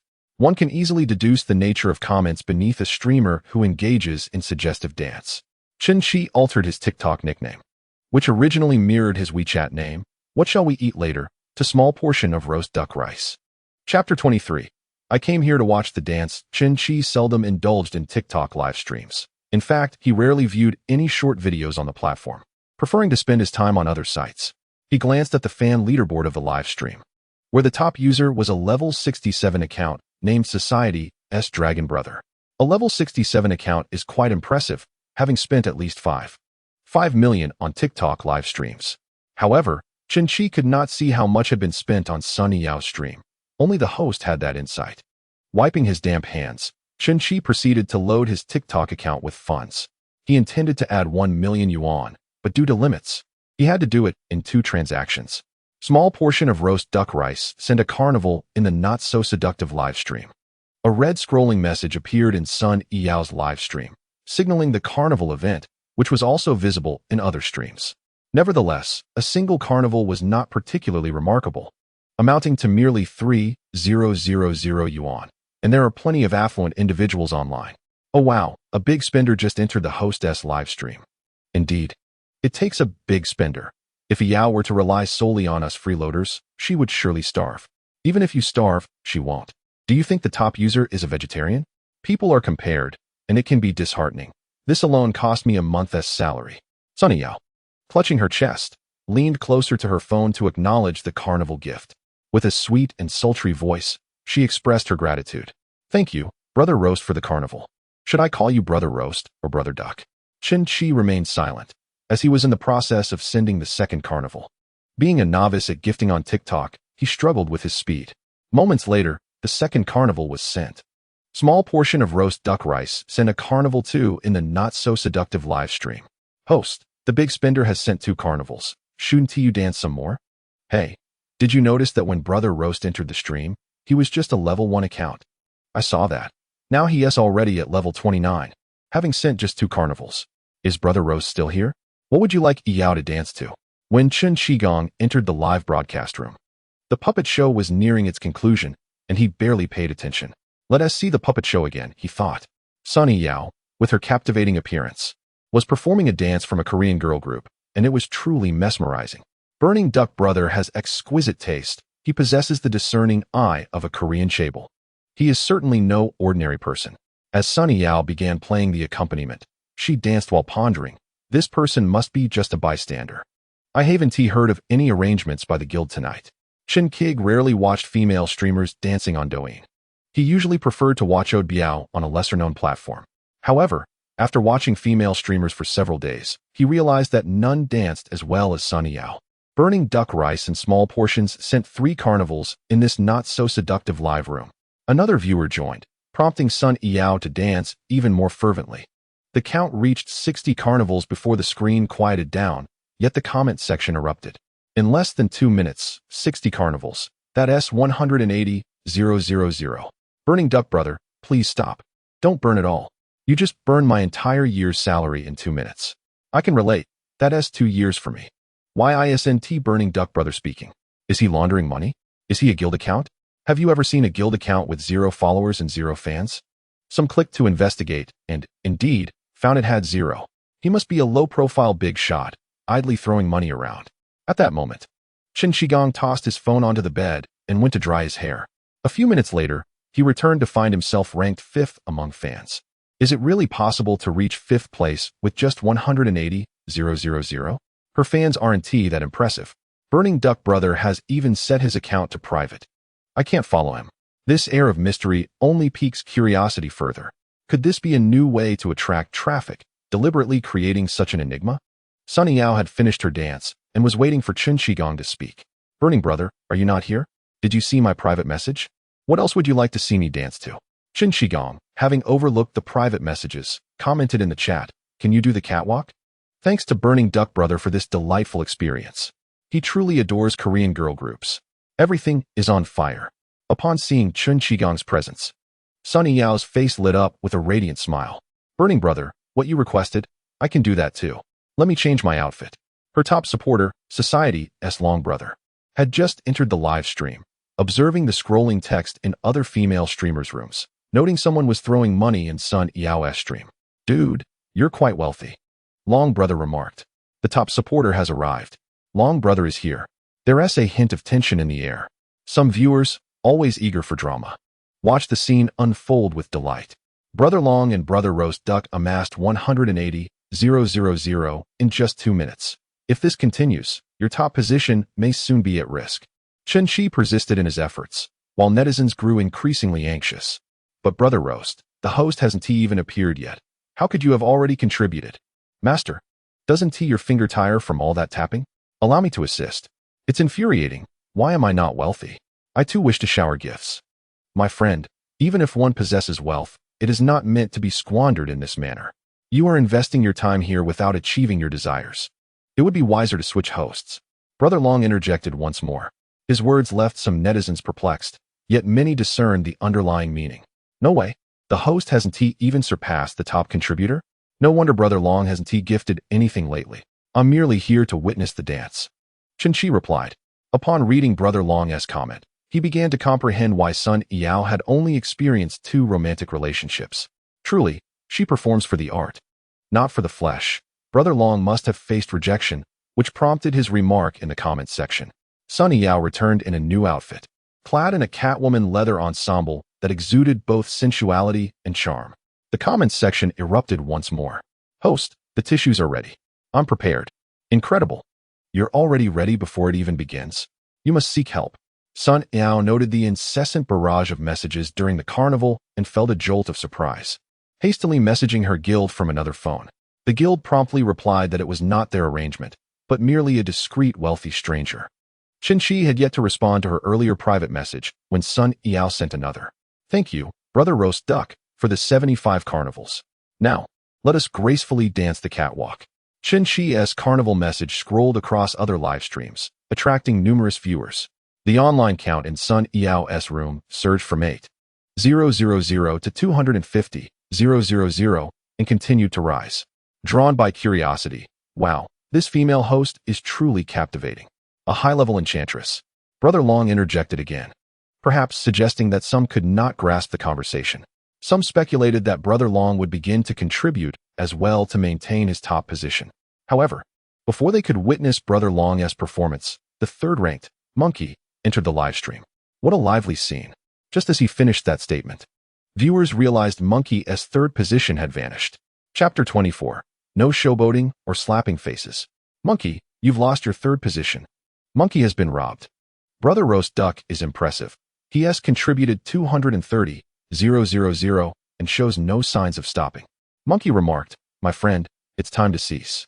He showed no intention of gifting during the carnival to reclaim his third rank. The second-ranked, Wind Blows Skin Inflammation Cool, was summoned into the livestream. "My friend, it's pointless to contribute here. Switch hosts for greater joy." Brother Wind Blows generously gifted Su Yao 400,000 and even traveled from the north to the East Sea to meet her.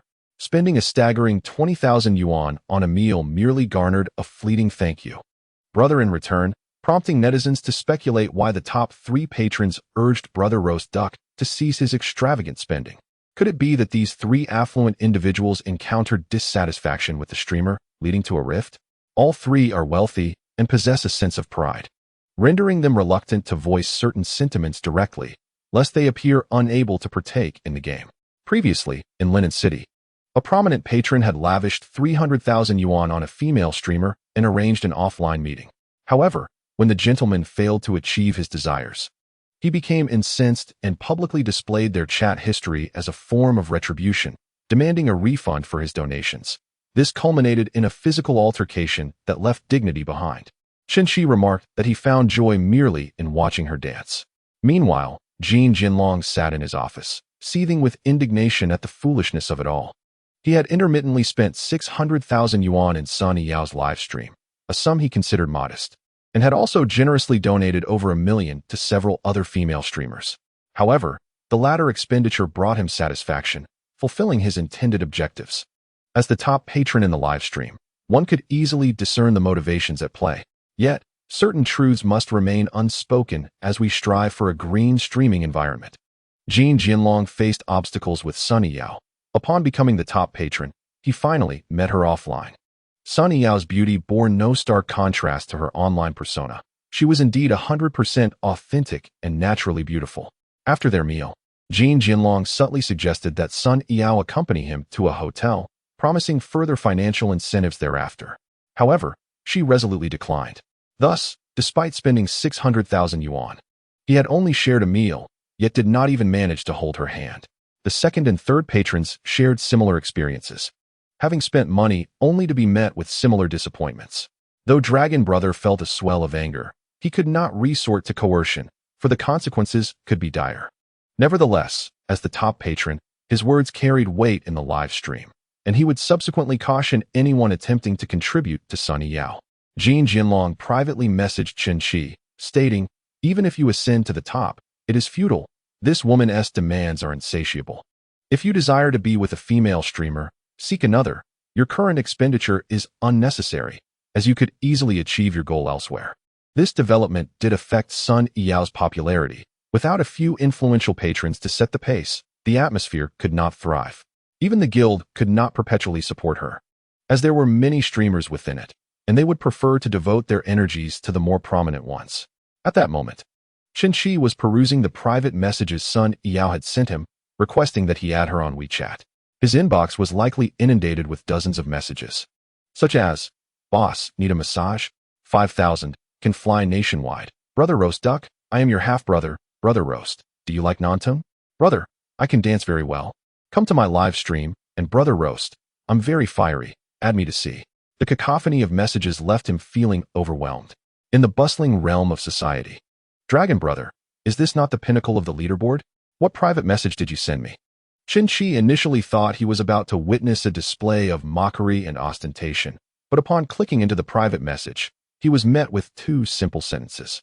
The individual was there to share their wisdom, advising Chen Qi to refrain from showering Su Yao with gifts, as it would ultimately yield no fruit. Chen Qi mused, "If it were truly that easy, why would I not seek her out myself?" As the carnival progressed with scores of 80, 90, and 100, Chen Qi suddenly felt the fatigue of bestowing gifts. His fingers were beginning to ache. Jin Jinlong observed that Chen Qi had not ceased his activity and chose to disregard him, muttering a curse under his breath about the frivolity of gift-giving. Su Yao favorability level 1, current 1. Su Yao favorability level 2, current 3. Su Yao favorability level 3, current 6. Su Yao favorability level 4. Current 10. Su Yao was gracefully strutting, her expression perfectly managed. Upon witnessing the carnival score surpassing 100, she refrained from shrieking, though her heart raced with exhilaration. Having been a streamer for nearly a year, She had only seen such occurrences in others' broadcasts, never anticipating it would happen to her. Each year, many individuals explode in popularity overnight, and tonight, that opulence had finally graced Su Yao. The gifts Qin bestowed were not merely currency or carnival scores, but rather a pathway to a promising future. The audience drawn in by the carnival scores had exceeded 500,000. Qin continued his gifting spree until he reached 333, finally halting as his investment of 1 million had been exhausted, leaving only 1,000 in his account. After a late-night snack, he returned home, indulging in a bath that took longer than expected. Qin mechanically resumed gifting, his eyes growing weary. As drowsiness overcame him, he typed a final message in the comments. I'm done, signing off. Wow, are the big shots always this composed? Tomorrow's trending topic is reserved for the wealthy. Spending 1 million evokes no sensation at all. Is this not Principal Wang's alternate account? Has Brother Xiao left? Good night, Brother Xiao, Su Yao sweetly remarked. Before sleeping, Qin added Su Yao on WeChat and, without waiting for her acceptance, tossed his phone aside and drifted into a deep slumber. However, Su Yao found it impossible to sleep that night.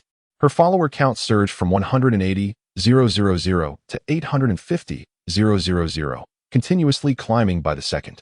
Calculating the 333 carnival scores gifted by Qin, which amounted to 999,000, she noted that after the platforms and the guild's cuts, along with a 45 tax deduction, over 130,000 would find its way into her pocket.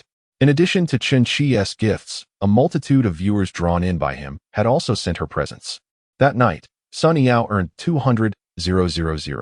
If she could harness this wave of traffic, she would thrive even without Qin, supported by her burgeoning fanbase. An hour after Qin had fallen asleep, both he and Su Yao found themselves trending. Douyin witnesses a $1 million gift from a mysterious benefactor. The enigmatic Brother Xiao bestows 1 million. Dong, the host of New Oriental, had received 600,000 in gifts from a benefactor in a single night. And their trending topic lingered for 2 days. Mr. Singing Tree's live broadcast garnered an impressive sum of 3 to 4 million in tips from numerous online viewers, making it a trending topic for over a week. Qin's contribution of 1 million is likely to keep him in the spotlight for another 2 to 3 days. In the live stream, Su Yao engaged in lively conversation and dance, finally signing off at 3 a.m. when exhaustion set in. Qin awoke at 10 in the morning, instructing Butler Lee to prepare lunch. Butler Lee reminded him that their 3-day stay in the presidential suite was coming to an end and inquired whether he wished to extend his stay. I had almost forgotten. Let us extend for another 4 days, Qin replied. As for the apartment at number 1, nothing had been purchased yet, but plans to buy furniture today might allow for a swift move-in within 2 to 3 days. Even Butler Lee, who had encountered numerous affluent individuals, was slightly taken aback by the youthful charm of the gentleman before him. Spending a week in the presidential suite at a cost of 700,000, Qin remained unfazed, as if this luxurious accommodation were merely a budget hotel charging 200 per night. Who exactly is this young master? In the kitchen of the presidential suite, a private chef was preparing lunch for Qin. Over the past 3 days, his lunch expenses had exceeded 30,000. Although the private chef was part of the suite's amenities, the ingredients incurred additional charges. For today's meal, Qin ordered a piece of East Star grouper accompanied by abalone rice. In a single word, exquisite. Chapter 25. This car must cost around 700,000 to 800,000. As Qin dined, he scrolled through his phone. He noticed an unread message from a contact named Aunt Wang, causing a momentary pang of anxiety. He opened the chat to read, Xiao Chun, please pay the rent for next quarter within the next few days. Aunt Wang, his landlord, was known for her unfriendly demeanor and perpetually sullen expression. Aunt Wang, I'm moving out in the next few days. I won't be renting anymore. You're not renting anymore? Why didn't you say so earlier? I have to find new tenants. It's really frustrating. Qin anticipated that she might demand a damage assessment, but at this moment, he was unperturbed. I'll come by at 1 p.m. to collect my belongings and return the keys. The rental unit was filled with odds and ends. The most valuable item was an Asus laptop he had purchased during his university days, which had become sluggish over the past 4 to 5 years. The clothes would be given away to an elderly gentleman who collected scrap. The most crucial items were his graduation certificate, driver's license, some important documents, and childhood photographs with his family. He then opened another chat with a WeChat nickname that read Yao Yao Not Sexy, which was immediately recognizable. She had accepted Chen Chi as friend request the previous night. Burning brother, your WeChat name is so amusing. It matches your Douyin nickname, doesn't it? Chen Chi's WeChat was titled What Should We Eat Later?, which he had originally named the same on Douyin before changing it last night to a small portion of roast duck rice. At 1 a.m., just before Chen Chi signed off, Su Yao had sent a message, "Good night, brother." At 9 in the morning, she followed up with, "Brother, are you awake?" Chen Chi finally replied, "What is the real name of the streamer? I'd like to note it down." At this moment, Su Yao is engaged in a meeting with the union representatives. Last night, a surge of traffic propelled her fan count beyond 1 million. If she could capitalize on this wave of popularity, both the union and she would reap substantial rewards. Yao Yao, I will assign you an assistant this evening to enhance your interactions. By the way, has that wealthy benefactor, the roast duck brother, reached out to you? It is essential to seize such affluent patrons. Should he decide to bestow upon you another wave of support, you would undoubtedly rise to prominence, and with our full backing. Entering the ranks of top-tier streamers within 2 months would not be out of reach. This individual is remarkably enigmatic, having set their privacy settings to prevent others from following him, and he has not followed her either. When Chen Chi first showcased at the carnival, Su Yao was eager to follow him, only to discover his privacy restrictions. After becoming friends, he remained silent, leading her to suspect he might be a middle-aged businessman who stumbled upon her dance and, in a moment of whimsy, gifted her 1 million, only to vanish thereafter. Suddenly, her WeChat notification chimed. It was a response from Chen Chi. "You may call me Yao Yao, brother." He replied, "I prefer to use full names." How antiquated, she mused. Likely a middle-aged gentleman. However, in the presence of her benefactor, she swiftly provided her name. "Let us have a meal together." Chen Chi, having barely exchanged a few words, directly proposed a dinner. Su Yao was accustomed to this. Dining with benefactors was a requisite for female streamers, and excelling in this aspect reflected one's prowess. "Sounds good. Where are you from, brother?" "I am from Donghai City." "What a coincidence. Shall we meet tomorrow afternoon?" "All right, tomorrow noon it is." Chen Chi opted not to extend the conversation. He now held the dominant position in their interactions, no longer needing to curry favor as he once did. Recently, he had not conversed with Su Lu or Han Linlin on WeChat. Face-to-face meetings were more effective. One meaningful encounter surpassed 100 idle chats. Su Yao informed the union representatives. The roast duck brother responded, "He is also from Donghai City, and we have arranged to meet tomorrow afternoon." The head of the union, Li Xiong, remarked, "Yao Yao, opportunities must be seized proactively. Tomorrow, gauge the true nature of this roast duck brother. If he is indeed a low-profile magnate, your chance for a turnaround will present itself, and the troubles at home will cease to be burdensome." Su Yao had previously declined the advances of the top supporters, a fact the union was well aware of. The union had hinted that female streamers ought to engage intimately with the top supporters to encourage them to shower gifts in the live streams, thereby increasing the union's earnings from the donations. To them, streamers were merely tools for profit, indifferent to their feelings. Su Yao understood the union's motives. She was acutely aware that such arrangements had become commonplace in the industry. Yet, she grappled with an internal barrier she could not cross. While she could dine and sing with benefactors, treating it as professional engagement, the idea of intimacy was beyond her reach. "Yao Yao, your physique and beauty are exceptional. You simply lack an opportunity." Li Xiong had often expressed these words to numerous female streamers, particularly when he himself desired their company. Su Yao nodded in acknowledgement, yet her heart remained unconvinced. Chen Chi traveled to his rented apartment. The complex was an aging one, with narrow roads and insufficient parking. The security guard, an elderly gentleman, peeked out from his booth, the midday sun glinting off his bald head. Outside vehicles were prohibited from entering, finding it too hot to walk in. Chen Chi rolled down his window and addressed the guard. "Mr. Zhang." The guard recognized the familiar face within the car and approached. "Isn't this young Chen? How did you end up in such a luxurious vehicle?" Chen Chi had collected packages from the security office on several occasions and had engaged in casual conversations with Mr. Zhang, who had consequently remembered him. The guard pondered how this lad, who resided in a small rented room, could afford such an extravagant car. Chen Chi smiled. "Having earned a bit of money, you've got quite the eye. This car must cost around 700,000 to 800,000. Not all men possess knowledge of automobiles. Many only recognize a brand logo. Mr. Zhang sensed that this luxurious car was indeed costly, though he was unaware it was a Maybach 800, valued at over 6 million. Mr. Zhang, I'm here to terminate my lease and will be leaving shortly. Chen Shi informed his driver. Master Zhu, do you have any cigarettes? Zhu Quan indeed had a pack, though it was merely a $20 brand. Chen Shi, accustomed to the opulence of a presidential suite, would hardly be interested in such a brand. Mr. Chun, I don't smoke anything of high quality. If you desire, I can purchase some for you right away. Very well, please buy 2 packs of Soft Hua. There's a convenience store nearby. As he spoke, Chen Shi transferred 2,000 yuan to Master Zhu. Upon checking his phone, Zhu quickly replied, Mr. Chun, Soft Hua doesn't cost that much. 1,300 will suffice. Unfamiliar with the specifics of cigarette prices, Chen Shi, who did not smoke, simply knew they were approximately 600 to 700 a pack, so he opted to transfer 2,000, not minding the extra few hundred. Keep the change and hurry along.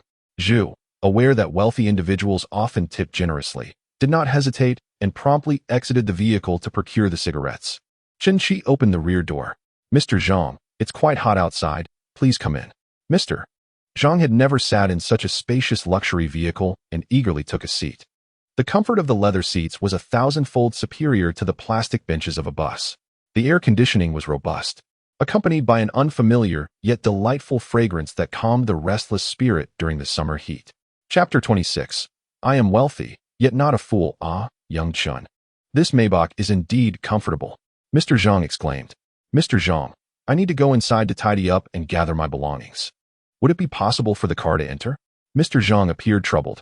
Young Chun, you know as well as I do that our old complex has woefully inadequate parking spaces. The parking spaces are in high demand, and today it remains fully occupied. Sir, I'll only park for a moment, just 10 minutes. A temporary space will suffice. I understand, but there are no temporary spaces available at this moment. Master Zhu returned to his car after purchasing cigarettes, handing 2 packs to Chen Shi. Chen took one, while the other remained in Master Zhu's hand. This one is for you. Mr. Chun, that is unnecessary. I cannot accept it.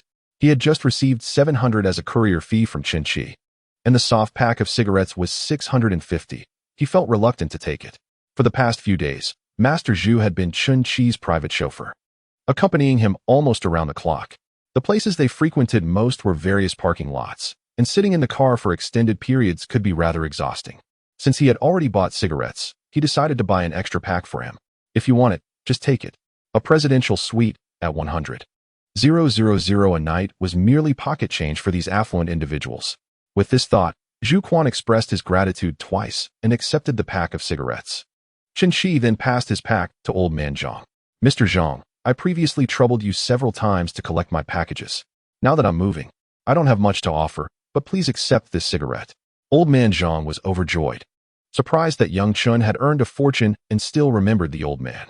His monthly salary was only a little over 3,000, and he could hardly afford a 650 soft pack. Chen Shi's generosity left him no choice but to accept. Young Chun, you're being too extravagant. Collecting packages is a trivial matter. By the way, you can drive in shortly. Although there are no parking spaces, you may park at the intersection of Building 8. I'll keep an eye on it from the roadside. If any cars come through, I'll direct them to go around. The narrow roads of the old community meant that if a car was parked along the side, only one vehicle could pass. If Chen Shi's Maybach were to block the thoroughfare, it would certainly hinder traffic within the community. However, with security guard Zhang coordinating, there would be no issues. Thank you. Mr. Zhang. Zhu Quan drove the car and, following Chen Shi's directions, parked it in front of his rented apartment in Building 8. Mr. Zhang, do you know anyone who does cleaning? I no longer need most of the items in my room. If you could arrange for someone to tidy up and take what they want, that would be great. The cleaning fee is 300. Although Chen Shi had become wealthy, he understood the importance of maintaining his standards. Cleaning after vacating was a basic obligation that he intended to fulfill. Old Man Zhang promptly agreed, absolutely. I can arrange that in 5 minutes. The cleaner he contacted was, in fact, his wife, who was at home watching television after lunch. With a quick phone call, he summoned her. Standing by the car, Old Man Zhang saw his partner approaching with cleaning supplies. The young lad from 401 is quite remarkable. He just gave me a pack of soft cigarettes. Make sure to clean thoroughly. Chen Shi gazed at the rental apartment he had inhabited for 2.5 years, then glanced out the window at the parked Maybach, feeling as if he were in a dream. From a humble worker, He had transformed into a figure of affluence, not merely a wealthy individual, but a veritable tycoon. He chuckled softly and shook his head, beginning to rummage through the desk drawer in search of useful documents. He discarded a haphazard assortment of items, a membership card for a hair salon, breakfast vouchers from a CAF, and a points card from a supermarket, tossing them into the trash can. As he uncovered a few old photographs, a wistful expression crossed his face. In the images, he appeared as a mere middle school student, flanked by his parents, who held his arms lovingly. A wave of nostalgia washed over him as he thought how wonderful it would be if they were still around. Now, he possessed the means to provide them with a comfortable retirement, allowing them to travel wherever their hearts desired. Suddenly, a series of knocks interrupted Chun-Chi's reverie. "Young man, it's Aunt Zhang, your neighbor," came a voice. "Aunt Zhang, I no longer need these items. Please take whatever you can use and dispose of the rest." Aunt Zhang surveyed the modest studio apartment, approximately 12 square meters in size, featuring one bedroom, a bathroom, and a hot plate by the window for cooking. Chun-Chi primarily consumed noodles, so there was minimal grease or dirt by the window. Typically, hiring a cleaner for a few hours cost around 30 yuan, and for such a small space, offering 50 would attract a multitude of eager applicants. Providing 300 yuan would elicit delight from Aunt Zhang. With remarkable efficiency, she tidied the apartment in under half an hour. She set aside the hot plate and usable cookware, planning to take them home.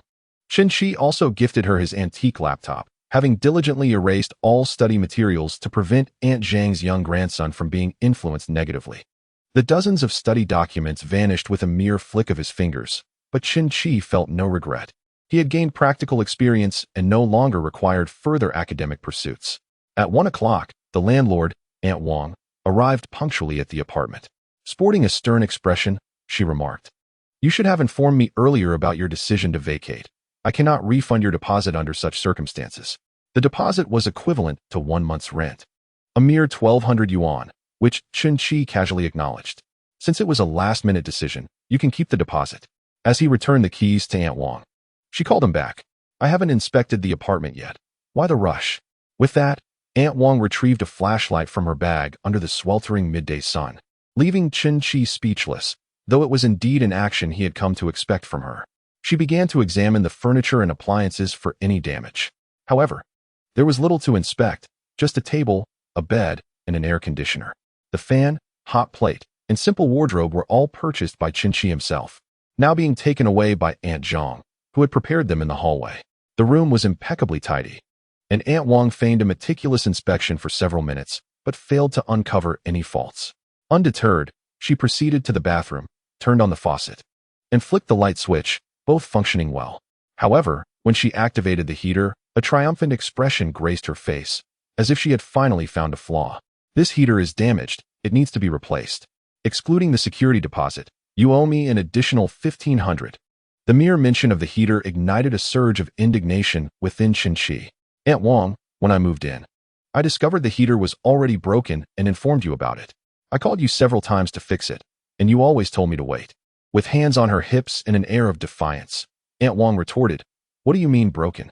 It was perfectly fine before you moved in. You must have damaged it. I have the WeChat records. I mentioned it to you twice and called you twice." Chun-Chi replied, "There's no record.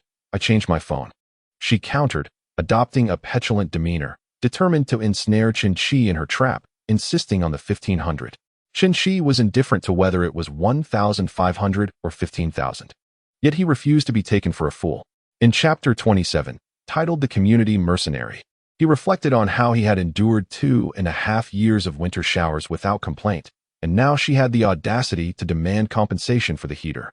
"I have documentation," he asserted, retrieving his phone, but Aunt Wang waved her hand dismissively. "I won't look. Who knows if you fabricated it?" She scoffed. "This 1,500 is your way of extorting me, isn't it?" Chun-Chi felt a strong urge to slap her. But given her age, over 50, he knew that any confrontation could land them both in trouble. Mrs. Zhang, who lived in the corridor, heard the commotion and rushed over to mediate. "Little Chun is not the sort to be dishonest. He didn't break it. Are you really going to demand compensation without justification?" Aunt Wang recognized Mrs. Zhang as the wife of the security guard, Mr. Zhang. In her dialect, she said, "You two outsiders are conspiring to bully me, aren't you?" Yet both Chun-Chi and Mrs. Zhang understood her perfectly. Chen Shi hailed from Jianing County under Donghai City, while Mrs. Zhang's family resided in the neighboring Jiala County. Their dialects were nearly indistinguishable, allowing for seamless communication. However, some middle-aged individuals from the city, who held a strong sense of superiority, regarded those from the surrounding counties as outsiders. Who are the outsiders here?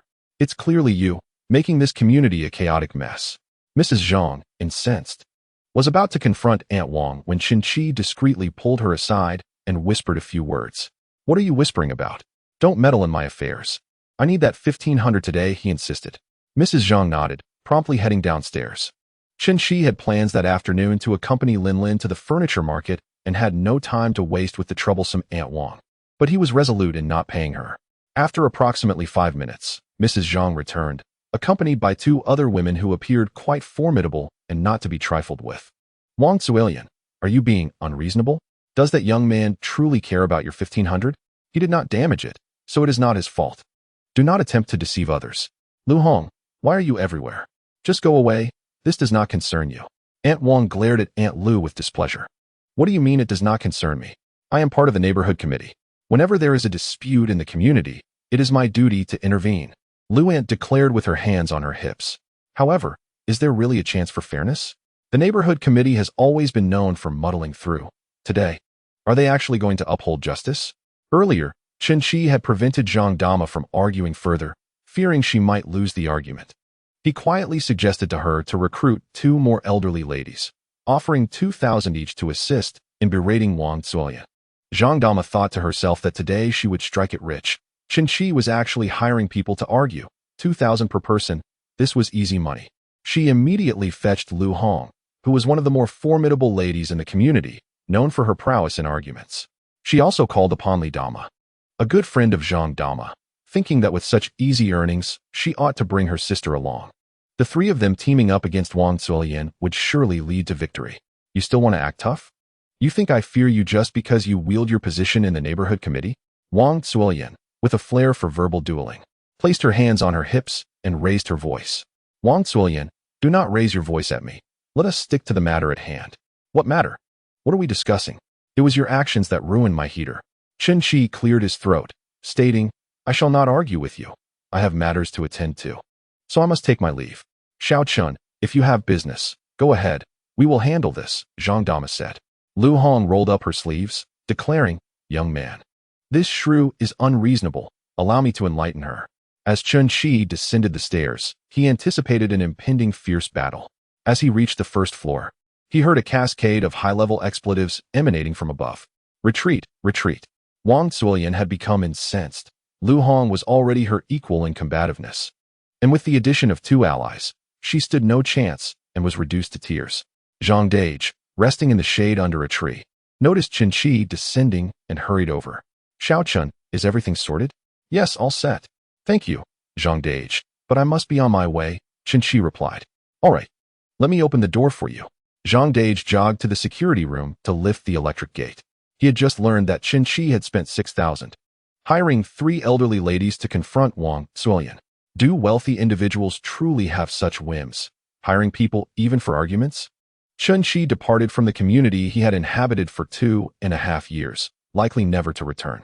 He sent a message to Han Linlin, informing her that he would arrive at the training center in 15 minutes. This afternoon, Han Linlin had a class, but in order to accompany Chen Shi for shopping, she arranged for another teacher to cover for her. Han Linlin donned a Chanel dress she had purchased just the day before, a 30,000 yuan gown that enhanced her confidence. Linlin looked as stunning as ever today. Brother, your lips are sweetened with honey, Han Linlin exclaimed with a charming smile. Such beauty as yours, Linlin, deserves daily compliments. What shall we do today, brother? We just purchased a house yesterday. How about accompanying me to shop for furniture today? Master Zhu, let us head to my Caro. Han Linlin nestled closer to Chen Shi. Typically, choosing furniture for a new home is a task for the lady of the house. I happen to be in need of a female host. Why not take on that role? I would never. With so many beautiful women surrounding you, I cannot imagine the worries that would accompany being your hostess, Chen Shi replied, taking Han Linlin's hand. Where are these beauties? I only see a jealous soul. How rude. I am not jealous at all. Yet, he is so wealthy and handsome, surrounded by beauties. I doubt I could keep him in check if I were his girlfriend. Chen Shi, Sensing Han Linlin's unspoken thoughts, chuckled inwardly. Who could truly restrain him? Only one person could rein him in, Soft Master.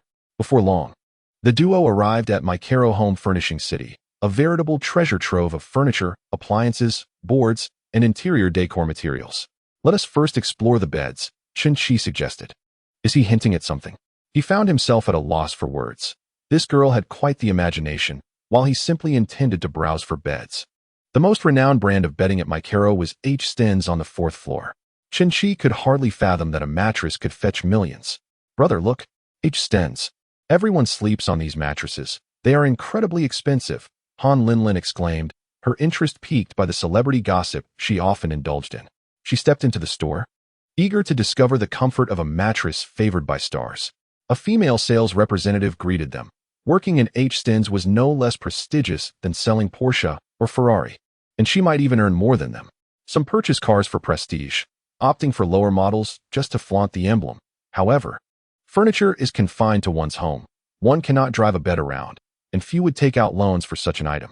Clients entering H. Stens typically possess substantial means, seeking quality over mere appearance. Chen-Chi assessed the saleswoman. Soft Master, her charm rating must be around 90, right? Name, Wu Ying. Age, 25. Height, 163 centimeters. Charm rating, 89. Occupation, sales. Number of relationships, 1. Favorability, 25. Wow, just a hair shy. Wu Ying's relationship count meets the criteria, but alas, her charm rating falls short by 1 point. To my surprise, she already has a favorability score of 20 upon first meeting. Chapter 28. The Iconic Mattress. This man resembles a younger version of Takashi Kaneshiro. He is my ideal type, so handsome. The mystery unraveled. Chen-Chi's appearance was precisely what Wu Ying found appealing. The man is dressed in a modest brand, while the woman is adorned in elegant attire, and he is quite handsome. Sir, madam, what can I assist you in purchasing? I would be delighted to provide you with recommendations. Wu Ying warmly approached to greet them. Having just purchased a house, they were in need of a complete set of bedding, including a bed, mattress, and a 4-piece bedding set. Let me first show you the beds, she suggested. Han Linlin, curious, inquired. I heard your store carries the same mattress as the one celebrities use? Wu Ying smiled. Indeed. Many people learned about my brand through the news featuring those celebrities. Is that mattress really 2 million? Han Linlin asked. It is indeed 2 million. We currently have the same model on display, and I can take you to see it shortly. Chen-Chi was equally intrigued. Sleeping on a 2 million mattress must provide a sleep as serene as that of an infant. Wu Ying proceeded to describe the bed's dimensions, materials, and design philosophy. Chen-Chi was somewhat lost in the details. He only grasped the dimensions, and when she mentioned redwood and solid wood, he merely nodded in feigned understanding. This bed is currently priced at 100,000, she stated. Now he understood. Not too bad. Let's look at some others. Han Linlin exclaimed at the price. No wonder it's a celebrity model. It's quite expensive. Wu Ying chuckled. My dear, that handbag you're holding could buy you a bed.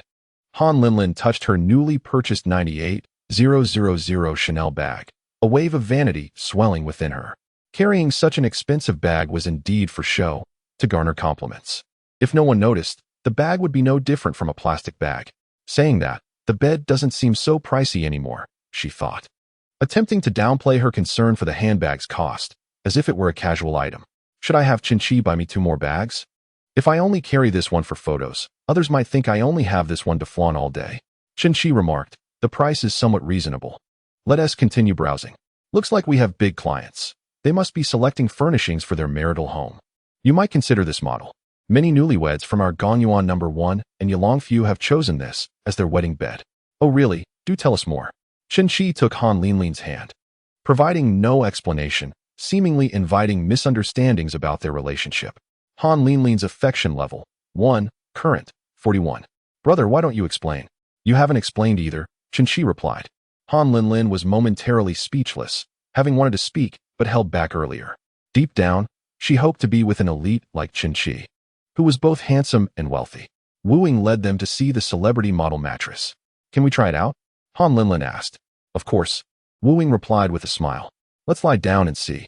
Without waiting for Han Linlin's response, Chen-Chi took her hand and lay down on the 2 million mattress. To be honest, Chen-Chi felt no significant difference from the beds in hotels. Han Linlin, lying on the mattress and gazing at Chen-Chi's handsome face beside her, suddenly felt her cheeks flush. Han Linlin's affection level 1, current 42. How wonderful it would be if we could share a home together. How does this even increase affection? Linlin, what do you think of this mattress? Han Linlin hesitated for a moment. It's quite good, quite good. Qin rose and pointed at the mattress. That's the one. When can it be delivered? Wu Ying was overwhelmingly excited. This order would yield her a substantial profit. Knowing these two were affluent, she hadn't anticipated them to be this wealthy. Sir, the warehouse can arrange delivery as early as tomorrow morning. Sure. And the bed we just viewed, the one priced at 1 million, along with the bedding set. Linlin, which bedding set do you prefer? This question made Han Linlin feel as if she were the mistress of that home. The sky blue set, I find it quite beautiful. That bedding set costs 88,000. Not counting the small change, the bed and mattress alone surpass the value of her own home. Linlin, we still haven't selected for the other 2 rooms. Let us keep looking. This truly is a $1 million mansion. If we continue purchasing, the furnishings will outvalue the house. Han Linlin's affection level 5, current 47. Subsequently, they chose 2 more sets, and the furnishings for the 2 guest rooms were not as expensive, totaling only 1 million. The manager of the Hazarding store, upon learning of a major client, personally came to attend to them. After applying a discount and rounding off the total, Qin was charged 5 million. Brother, spending 5 million on furnishings is even more extravagant than the 8 million house. Are you implying that the house doesn't match these furnishings? No worries. We can always buy a nicer villa later. Is an 8 million home not good enough? Just how wealthy is he? The Gonyuan number 1 is decent, but I desire a larger space. Should we give the house to Linlin? Qin mused that gifting an 8 million home would surely boost his affection by several points. Han Linlin paused. Han Linlin's affection level 2, current 45. We aren't even in a relationship yet. He is bestowing me with an extravagant gift. While I truly wish to live in a mansion, this feels excessive. Is he laundering money? Or does he wish to exploit me in some way? Brother, I wouldn't dare accept such an expensive house unless we were married and it was a shared asset. Qin silently cursed. How could his affection level diminish? Marriage was practically impossible for him. With such a constraint, how could he continue to enjoy his current lifestyle? Does Linlin desire marriage? Not at all. Han Linlin playfully retorted. The 2 then proceeded to select a sofa, coffee table, dining table, kitchenware, and tableware, spending another 1 million. Qin knew he likely wouldn't cook at home much, so the kitchenware and tableware were merely for decoration, hence he did not choose anything overly extravagant. While selecting a television, Qin glanced at the time. It was already 5 o'clock, and they had been shopping all afternoon. Regarding the recent acquisition of the 98-inch Samsung television, Qin has paid an amount of 119,800 yuan. Brother, I am feeling somewhat fatigued from our shopping spree. Let's cease our wandering and indulge in a meal. What does Linlin wish to eat? Han Linlin is aware of Qin's considerable wealth.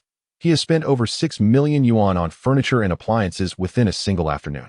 If she were to suggest dining at an upscale restaurant costing several tens of thousands, Qin would likely acquiesce without a moment's hesitation.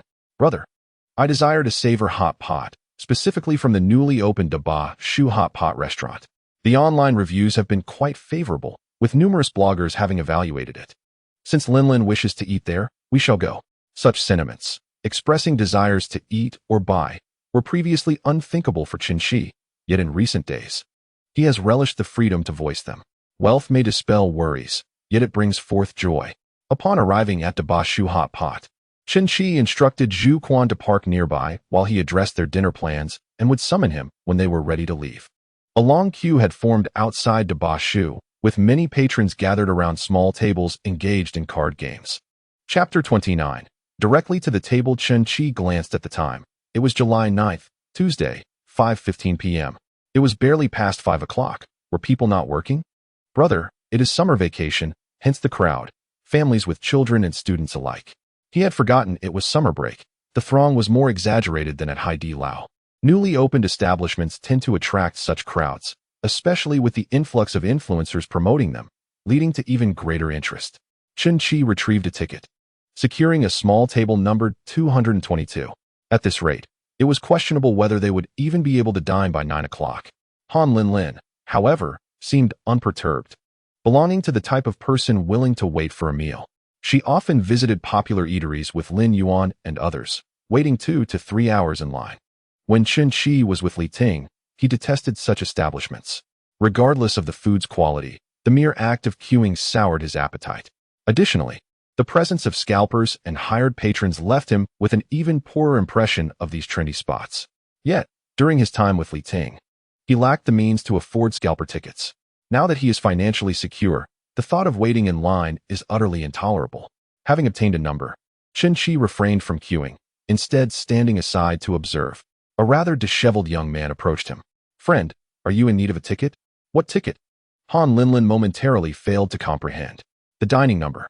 I have a small table, number 158. It will be available after 5 more tables." "How much?" Chen Qi inquired. Not out of intent to purchase, but to gauge the extortionate practices of these scalpers. 500 yuan. It can save you at least 2 hours of waiting, quite a bargain. What blatant exploitation. These scalpers not only disrupt the dining experience for genuine patrons, but also charge exorbitantly for something that costs them nothing. Although Chen Qi felt indignation, he recognized the futility of his anger. No matter how wealthy he became, he could not alter the existence of the scalper industry. A few years ago, I heard that a popular hot pot restaurant opened in Jinling City, frequented by numerous celebrities, with scalp tickets soaring up to 2,000 yuan. And yet there were still some naive souls willing to purchase them. Han Linlin assumed that Chen Qi would buy one for 500 yuan, especially since he had spent over 6 million that afternoon. "No, it's 400. My friend cannot go any lower," Chen Qi declined. Observing his refusal, Han Linlin remarked, "Are you reluctant to jump the queue? Perhaps we should opt for something else that doesn't require waiting." "No, I simply believe that 5 tables is still excessive. We have the means. Can we not enjoy a single bite of hot pot? Follow me." Chen Qi took Han Linlin's hand and led her inside the establishment. The staff at the registration desk called out to them, "Hello, what is your number? We're just here to find someone." "Brother, you don't happen to know the owner of Daba Shu, do you?" Given his wealth, it's indeed possible he is acquainted with such prominent figures. Chen Qi, overhearing Han Linlin's thoughts, found the idea appealing. Once he amassed wealth, it would be advantageous to be introduced to the upper echelons of society. "I don't know him. It's my first time here." "Then who are we searching for?" Chen Qi scanned the room and soon spotted his target, a young couple who had just seated themselves, donning their aprons, yet had not yet begun to order. "How arduous it is, baby, to pay 400 for a scalp ticket just to enter. Or else we would have to wait for 2 hours, the bespectacled young man lamented, feeling the sting of the price. He begrudged spending money on anything, even train tickets. But today, to dine at this trendy establishment with his girlfriend, he had resorted to such measures. "I'm starving. Let us order quickly." At that moment, Chen Qi and Han Linlin approached their table. "Excuse me, do you need something?" the bespectacled young man inquired. "Hello, would you be willing to relinquish your seats to us? I will pay 2,000 yuan. The young man hesitated, taken aback. Did he just hear correctly? 2,000. That amounted to a quarter of his salary. And he was tempted, yet he glanced at his girlfriend, who remained silent. "We waited a long time to get in. We've just sat down. And you want us to leave?" the young man argued. "How much does a hot pot meal cost anyway? 300 is more than enough, and with the scalp ticket, it's only 700. 2,000 means he could profit 1,300, but he was more concerned about pleasing his girlfriend, who had anticipated this dinner since last week. If they didn't eat, she would undoubtedly scold him for failing to fulfill his promise, bringing up past grievances during future arguments, prioritizing the meal and seeking peace. He thought, "I would rather enjoy this meal than deal with the fallout. Add 500 more. Are you foolish? 2,500 could buy countless hot pot meals. Handsome, beautiful, we'll sell you the spot." Suddenly, the girlfriend interjected, agreeing to sell their seats. "All right, please provide a payment code. I will transfer it to you." The young woman promptly provided the code, and upon seeing 2,500 credited, she felt a wave of joy. "To my surprise, I could find money while dining. Today truly seems fortunate. Hurry up and give up your seat." She glared. "Darling, let us choose a different hot pot restaurant." "What are you talking about? Let us indulge in Japanese cuisine instead. Didn't you just say you wanted hot pot today?" "I've changed my mind. Is that not permissible?" The young man sighed, aware that had he suggested an alternative earlier, his girlfriend would have insisted on hot pot after a week of craving it. Observing the quarrelsome couple depart, Chen Qi was reminded of himself 4 days prior, meekly circling around Li Ting, constantly considering her feelings. "What's wrong, brother?"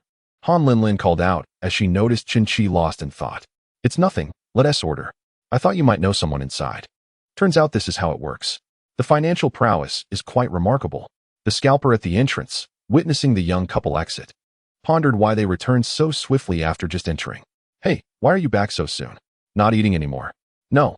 A guy just bought our seats for 2,500 with his girlfriend. The scalper had previously seen Chen Qi and Han Linlin enter. No wonder he didn't buy my ticket. The wealthy don't bother with that. They went straight to a table. Han Linlin, holding the menu, began to select the broth. Brother, can you handle spicy food? Not particularly. Let us go for a 4-compartment pot. You may choose something spicy. I'll have the mushroom broth. Suddenly, Han Linlin realized that she had known Chen Qi for merely 3 days, and her understanding of him was woefully shallow. She knew nothing of his preferences in food and drink, his height, weight, birthday, or shoe size. The only thing she was certain of was his wealth. He was extravagantly affluent. Brother, do you eat beef and lamb? I quite enjoy them. What about duck intestines and tripe? Sure, let us order a portion of each. In recent days, Chen Qi had indulged in high-end ingredients, growing weary of Kobe beef. Now, he opted for synthetic meat, simply to change things up and relish the bustling atmosphere. Don't order too much. It's just the two of us, and we wouldn't want to waste. This was something Chen Qi would have hesitated to express before. He feared that Li Ting would think him stingy for suggesting fewer dishes. However, Han Linlin perceived it differently. A person who could casually purchase a 2 million yuan bed would hardly be concerned about a few extra plates of food. He must consider wasting food disgraceful. It's surprising he possesses such values despite his wealth. Perhaps it was a habit, but Chen Qi genuinely disliked wasting food, even when dining in a presidential suite. He had the private chef prepare a portion that he could finish. Chapter 30. If yours is genuine, then what about mine? Han Linlin had 3 dipping sauce plates in front of her, a dry sauce, a spicy sauce, and a sesame sauce. Chen Qi was not adept at mixing sauces, so Han Linlin prepared 3 identical plates for him. Brother, this tastes better than Haydaleo. I find them quite similar. If you enjoy it, let me get you a card. You can come with friends in the future. Certainly. Thank you, brother. Han Linlin indeed has a fondness for this establishment. Upon hearing that Chen Qi intended to top up her card, her spirits soared.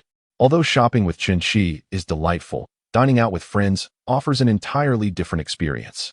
In due time, I shall bring Lin Yuan and the others here to enjoy a meal, capture some group photos, and indulge in gossip. Brother, shall we go to the movies later? Upon hearing this, Chen Qi realized that a movie at this hour would undoubtedly involve the newly released Spider-Man, No Way Home. Though he holds a certain affection for it, he had just watched it a couple of days ago with Su Lu and had no desire to feign ignorance by watching it again. Taking a sip of water, he suggested, perhaps we should forego the movie. After such a hearty meal, how about a river cruise instead? The Jianing River flows through the heart of Donghai City, leading directly to the sea. In recent years, there has been a vigorous development of tourism, with numerous yachts now lining the riverbank. The summer yacht excursions have become immensely popular, allowing visitors to bask in the evening breeze while admiring the city's nightscape. Shall we take a yacht? He pondered, but acquiring tickets at this moment seemed quite the challenge. Han Linlin chuckled playfully, momentarily forgetting her brother's extraordinary capabilities. Chen Qi waved his hand, summoning the waiter to settle the bill. The meal totaled 310 yuan, marking the most economical feast he had enjoyed in days. Hello, can I apply for a membership card? He inquired. Certainly, we currently have a promotion. Recharge 1,000 and receive an extra 100,000 for an additional 300 and 5,000 for 800 more. What if I were to recharge 100,000? The waiter paused in surprise. Sir, do you wish to recharge 100,000? Yes, indeed, 100,000. I will need to consult with our manager. Please hold on a moment. The waiter hurried off to find the manager, while Han Linlin remarked, Brother, that seems a bit excessive. How long will it take for me to finish all that? Even if I dined here 3 times a day, it would take me 2 years. Take your time. You have several friends who often come here too. It won't be long before it's all gone. Then I shall thank you on their behalf. Han Linlin's affection level. 2. Current. 47. The manager from the restaurant approached Chen Qi once more to confirm. Sir, you wish to recharge 100,000? Indeed, 100,000. We currently do not have a promotion for that amount, but I shall take it upon myself to offer you an additional 15,000. Moreover, I will provide you with a platinum card, allowing you to bypass the queue on future visits. The amount offered was of little consequence to Chen Qi, as he had no intention of returning. All right, Lin. Please provide your phone number to the manager for the registration. Chen-Chi completed the transaction of 100,000, and the manager respectfully handed the card to Han Linlin. As they rose to leave, the young waiter looked on with envy and remarked, "Being wealthy certainly has its perks, and with such a beautiful girlfriend too. Will I ever have the chance to experience the joys of the affluent? Get back to work, finish your shift, and go home early to sleep. In your dreams, you can be an emperor," the manager urged. As Chen-Chi and Han Linlin stepped out into the corridor, they encountered a bustling condiment area where a child of about 7 or 8 rushed by, holding a dipping sauce dish. As expected, an incident was imminent. The young boy ran too swiftly, causing the dipping dish to spill half its contents onto Han Linlin's Chanel bag. Instantly, her expression soured. "I just bought this yesterday. I've only carried it for a few hours, and now it's stained with oil and soy sauce. How am I supposed to clean this?" She promptly retrieved a wet wipe from her bag to attempt to remove the stains, but with little success. It would require a trip to the boutique for professional cleaning and maintenance. Observing Han Linlin's furrowed brow as she scrubbed her bag, Chen-Chinan empathized with her frustration. A newly acquired expensive item sullied so soon would irritate anyone. "Little one, when you bump into someone, you ought to say sorry," Chen-Chinan admonished, reaching out to stop the child. To his surprise, the boy made a face at him. What a mischievous child, Chen-Chinan thought. At that moment, a woman in her 30s, with a distinctly technological appearance, pulled the boy behind her. "What are you doing? Why are you being so fierce? You must be his mother." "Your child spilled dipping sauce on my friend's bag. I'm merely asking him to apologize," Chen-Chinan replied. "The child doesn't understand. It's just a bag. A little wipe will suffice," the woman retorted. Han Linlin, infuriated, considered that this was the first bag Chen-Chinan had gifted her, and the most expensive one she had ever owned. "Just a bag? This is Chanel, worth 100,000 yuan. The woman glanced at the bag with a dismissive smirk. "A 100,000 yuan bag. If you're carrying a knockoff, don't shout so loudly." Had Han Linlin not personally selected it at the Chanel store, and considering Chen-Chinan's substantial wealth, she might have doubted it. But at this moment, she felt the woman was evading responsibility. "This is a genuine Chanel, purchased just yesterday at the boutique. Your child may be oblivious, but you, as a mother, should also be aware. Are you mentally challenged?"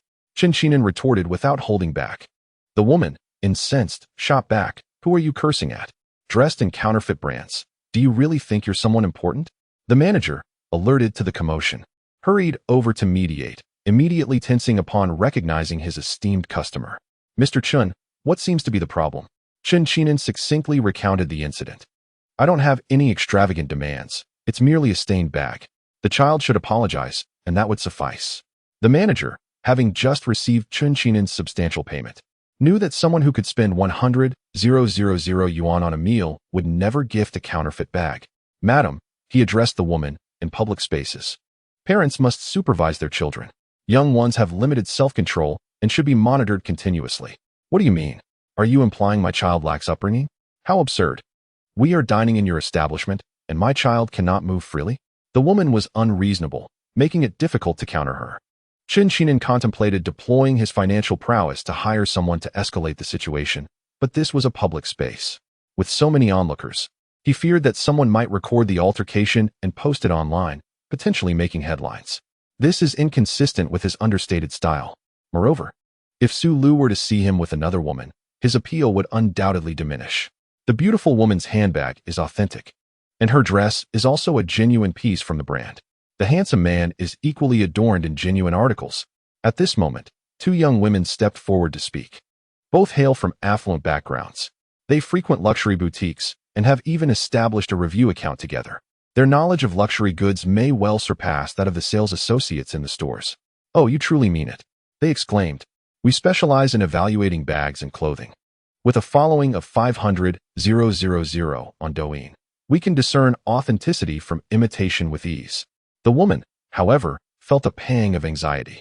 Earlier, she had claimed that Han Linlin's bag was a counterfeit, as she owned an identical one. The texture and the shape of the clasp seemed slightly different from Han Linlin's. She firmly believed that the bag gifted by her husband was genuine, thus concluding that Han Linlin's was a high-quality replica. Chapter 31. Each to their own. Young man and young lady, you were not asked to compensate. A mere apology would suffice. Indeed, your child has soiled someone else's bag. Even if it's not a designer piece, an apology is in order. The young couple clearly appeared to be affluent, and they were not inclined to escalate the matter. Yet, the onlookers grew increasingly vocal, and even the woman with the robotic features could not withstand the weight of public opinion. With a conflicted expression, she contemplated apologizing. Suddenly, Qinshi took Han Linlin's hand. "Let us go. I fear that lingering here may disrupt our digestion." Poor thing, with a face like that. She likely has never even owned a genuine bag. You. The woman with the robotic features turned pale with rage. "What did you say? Don't you dare leave." The manager intervened, and seeing her flustered and stamping her feet, Qinshi found her frustration more acceptable than a simple apology. A sharp tongue and exquisite enjoyment. Zhu Quan had already parked the car outside, and as they got in, Han Linlin's expression remained troubled. "Linlin, don't be upset. It's not worth stooping to her level. But this is the first bag my brother bought for me, and I've barely carried it for a day." As she spoke, her eyes brimmed with unshed tears. "It's all right. We'll drop it off with my old classmate. She can clean and maintain it. Master Zhu, to Yisheng City, please." Half an hour later, at the Chanel store. "Old classmate, back to assist with my sales, I see." Wang Siwen greeted them warmly.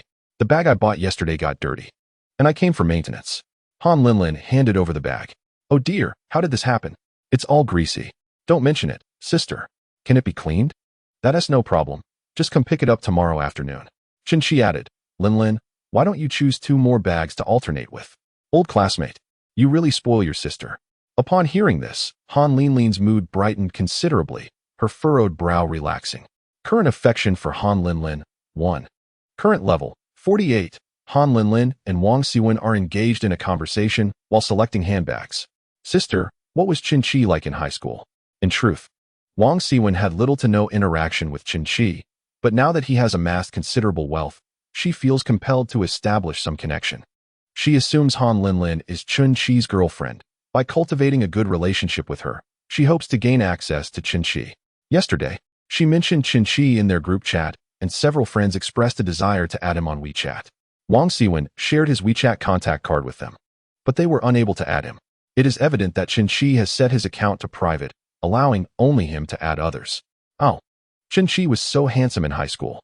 His grades were excellent, though he did not perform well in the college entrance examination. I remember he often liked to visit a fishball shop after school to buy fish balls. She hesitated, not wanting to fabricate details. If Han Linlin were to discuss nonsensical events that never occurred, it would put her in an awkward position. At that time, they all felt that Qinshi became quite sullen after the passing of his parents, hardly engaging with his classmates. She recalls that only one boy from the adjacent class was relatively close to him. The two have been chatting for over half an hour, and Han Linlin is contemplating their upcoming river cruise. "Brother, I've made my choice." Qinshi is currently scrolling through Douyin, his private messages flooded with notifications, likely numbering in the hundreds. Were it not for his privacy settings, preventing others from following him, he might have achieved internet celebrity status. Su Yao has begun her live stream and sent Qinshi a WeChat message beforehand. "Brother, I'm going live at 8 p.m. You must tune in." Qinshi responds, stating he has prior commitments and may not be able to watch. Although Su Yao feels a tinge of disappointment, she understands the importance of maintaining her momentum and dedicating herself to the live stream. Qinshi locks his phone and stands up. "Have you made your selection? If so, let us move on to the next store." "Ah, to the next store? Weren't you concerned about me buying that first bag? It was my first Chanel bag. Let's go buy the first Prada and Hermes later." He is quite adept at this. I didn't expect him to be so romantic. Current affection for Han Linlin. 3. Current level, 51. "Brother, is this how you charm all the girls?" Han Linlin gazes at Qinshi, her eyes shimmering with affection. "How can other girls compare to you? You are truly special." She recalls that he had said something similar when they first met at the Black Rose Bar 2 nights ago. Current affection for Han Linlin. 1. Current level, 52. The combination of sweet words and money yields superior results. Relying solely on flattery can come off as greasy. "Qinshi, you are exceptionally kind to your girlfriend. Would you truly agree if she said she wanted to buy out our store?" Wang Siwen feels a pang of jealousy, as if she could pickle a barrel of sauerkraut with her bitterness. This gloomy comparison. How is he suddenly so wealthy? Having just purchased 2 bags for 230,000. Is he now planning to spend up to $1 million? Heavens! The disparity between individuals is astounding. Wang Siwen thought of her husband, whose 996 work schedule only yields a meager salary of over 20,000. Purchasing a handbag requires careful planning, allowing for only one per year. Linlin, would you like one? No, even if my brother were wealthy, such extravagance is unwarranted. Chen Qi understood that his affluence attracted women who were amiable and charming in conversation. However, upon hearing Han Linlin's response, he felt a sense of satisfaction. Let us proceed to purchase a donkey bag. Chen Qi was well acquainted with the store, familiar with its layout. Although the one in Yixiang City differed slightly from the one in Yida Plaza, the merchandise, however, remained largely the same. Su Lu was preoccupied while working in the store. She had just finished a delivery from a private kitchen, which was undeniably far superior in taste compared to pre-packaged meals. The ingredients were fresh and once cooked. The staff promptly delivered them upstairs. Su Lu's appetite was modest. She could hardly finish 3 dishes. Thus, she suggested to Sister Zhang and Xiao Jing that they forego ordering takeout and take turns eating later. Lulu, Chen Qi treats you exceptionally well. He covers your meals, amounting to 12,000 a month. What ordinary family can withstand such expenses? Sister Zhang remarked. Do not forget the 50,000 worth of fruit, Xiao Jing reminded. How extravagant. Lulu, do you realize that many earn less than 50,000 in an entire year? My heart is wounded. I must buy 2 Musang King durians to soothe my soul. She mused. Spending a few hundred was of little concern to Su Lu, especially when thoughts of Chen Qi filled her mind. Since Saturday, she had seen him 3 consecutive days, yet today she had received no word. She was uncertain whether he would visit tonight, and found herself conflicted about messaging him. What are you pondering? Sister Zhang instantly recognized Su Lu's distraction. Is it about Chen Qi? Su Lu sighed. He didn't mention coming today, and I haven't heard from him all day. Isn't pursuing a girl typically characterized by constant communication? Greetings, inquiries about meals, and good nights? Xiao Jing playfully tapped Su Lu's forehead. Lulu, you're talking about the less fortunate. Do you see Chen Qi as one of them? His affluent background is evident, and women naturally gravitate towards him. Besides, he is quite handsome. Even if our assumptions are correct, that he was once an ordinary man returned to wealth. Have you ever heard the saying that a man becomes corrupt when he acquires wealth? With his current fortune, how could he possibly pursue women like an ordinary fellow? Perhaps, just perhaps, he is out on a date with another girl right now. Su Lu's expression shifted slightly. She had entertained such thoughts. Yet she believed Chen Qi was sincere in his intentions toward her. Chapter 32. Lulu in the kitchen.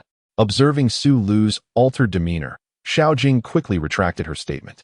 He may also be engrossed in his career. As you know, some second-generation rich individuals are quite accomplished, often busy working within their family enterprises. When we have numerous guests, we barely find a moment to glance at our phones. Sister Zhang grasped Su Lu's hand and said, Lulu, you are not a foolish girl. Surely, you can sense whether Chen Qi harbors feelings for you. Su Lu certainly believed that Chen Qi was fond of her, which wealthy heir would lavishly spend on designer bags and clothes, pouring over $1 million just for a mere hand-holding. He must genuinely wish to pursue her, taking his time, rather than being a base second generation who merely craves physical indulgence. It is unlikely that Chen Qi is devoid of physical desires. Yet what he seeks is an affectionate bond that unfolds naturally. If it were merely a matter of primal urges, he could find someone like Jenny or another, spending a few tens of thousands for satisfactory service. Sister Zhang suggested, why not send a message and chat? Su Lu replied, but you previously advised me to be more reserved. Oh, those others cannot be compared to Chen Qi. He is the real deal, tall, wealthy, and handsome, possessing all attributes. Su Lu genuinely wished to reach out to Chen Qi, and upon Sister Zhang's encouragement, she promptly opened their chat. Are you there, brother? She typed a few words, feeling rather foolish, and erased them. Are you busy, brother? Regardless of her beauty, in their dynamic, if she remained in a subordinate position, she would inevitably feel diminished. Su Lu had never before expressed such sentiments. It was always others who inquired about her activities or availability. She would respond if she felt inclined, or would leave them hanging if not. Chen Qi had just completed a transaction, purchasing an 110,000 yuan bag for Han Linlin, and they were now at the adjacent Gucci store. His WeChat chimed, and upon checking his phone, he saw a message from Su Lu. He replied, I'm a bit tied up, out and about. Do you miss me, Lulu? He added shortly after. Su Lu blushed as she held her phone, thinking, not really. Is Lulu made of stone? I've been thinking about you. Then why haven't you come to see me? You haven't sent a single message all day. Well, I was accompanying a client, busy earning money. Without income, how could I treat Lulu to a lavish time? This statement held truth. The women associated with him could all be considered clients, and his profits stemmed from them.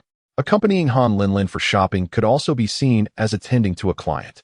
Su Lu pondered. With Chen Qi's wealth, he must be entertaining significant clients, perhaps even CEOs of renowned enterprises, making it inconvenient for her to intrude at this moment.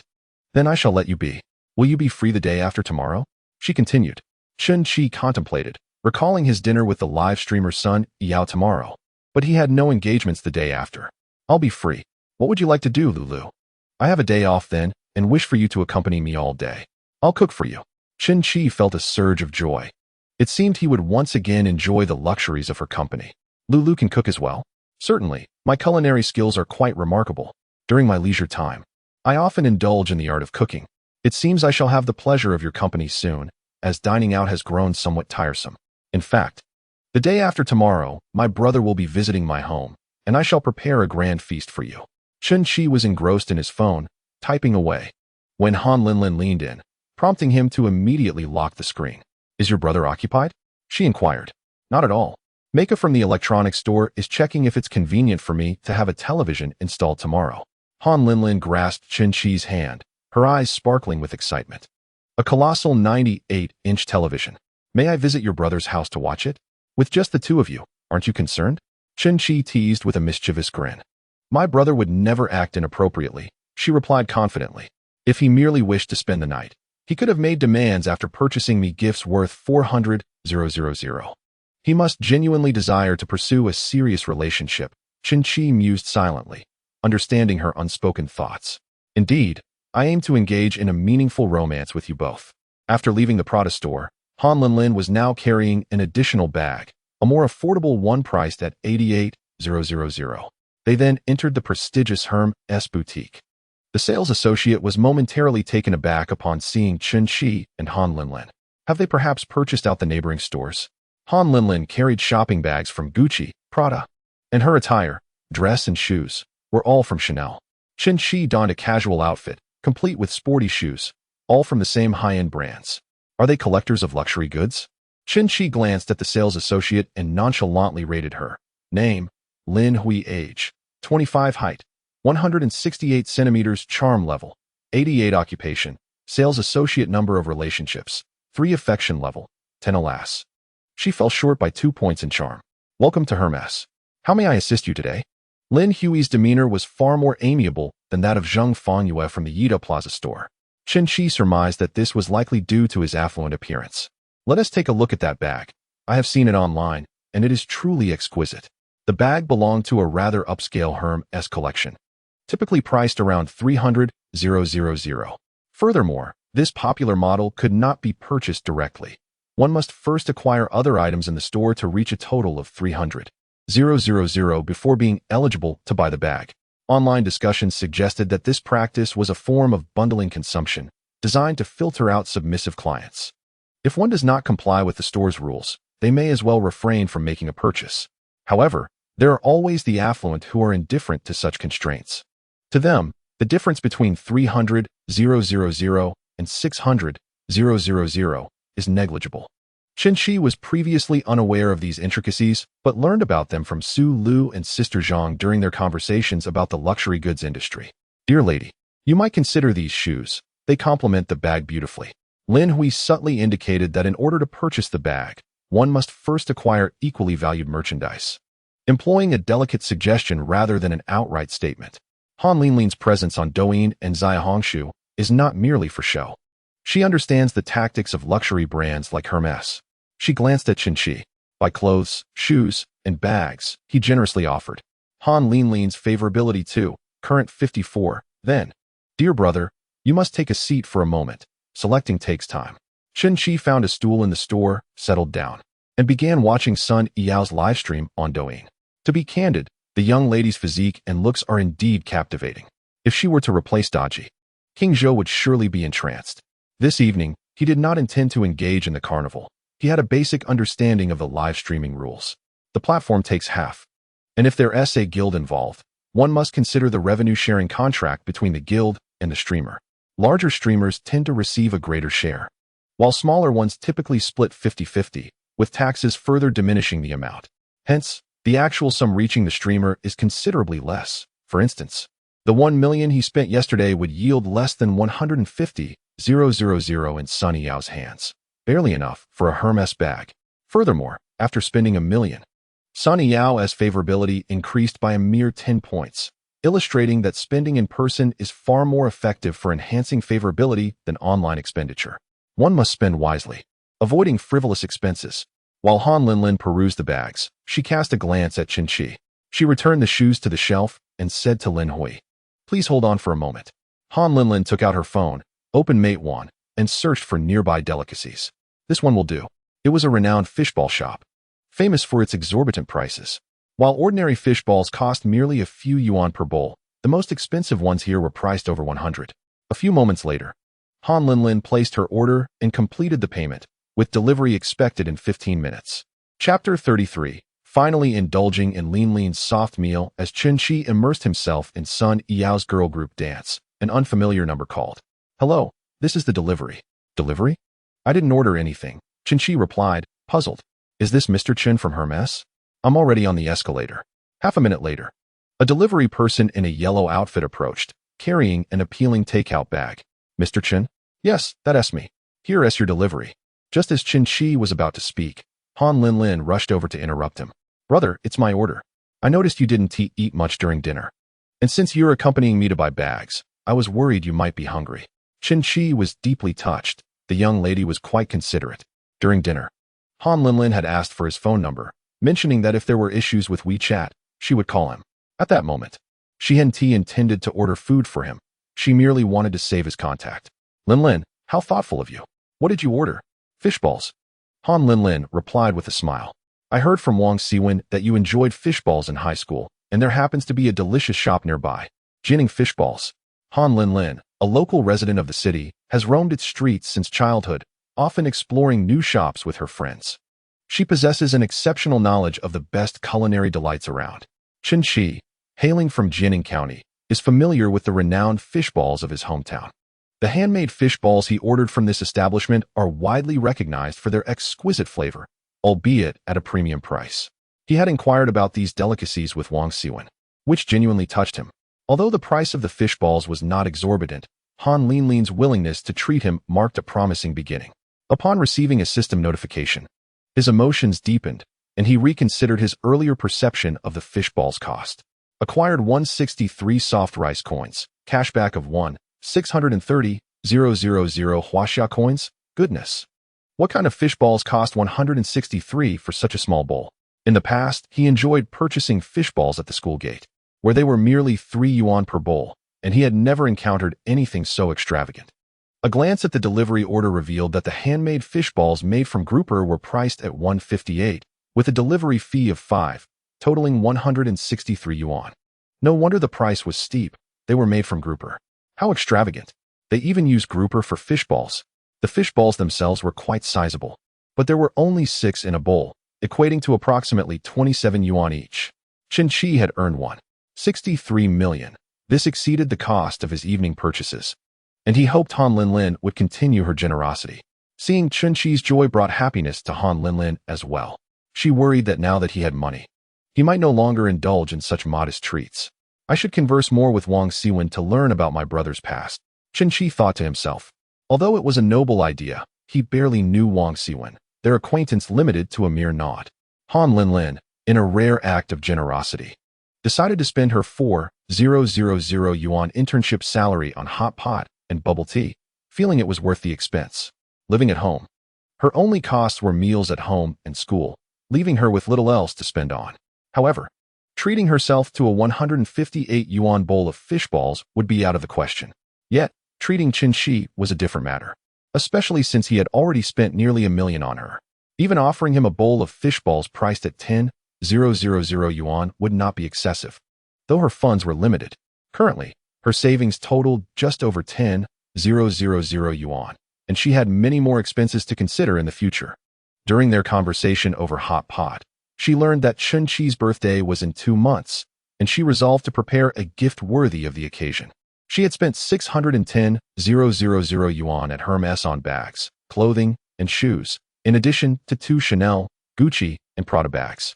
Brother, have I bought too much? Both Chen Shi and Han Linlin carried shopping bags in hand. Where's the excess?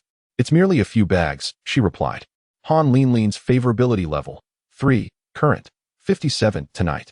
Her splurge on luxury items amounted to 1.12 million, in addition to the 400,000 spent yesterday.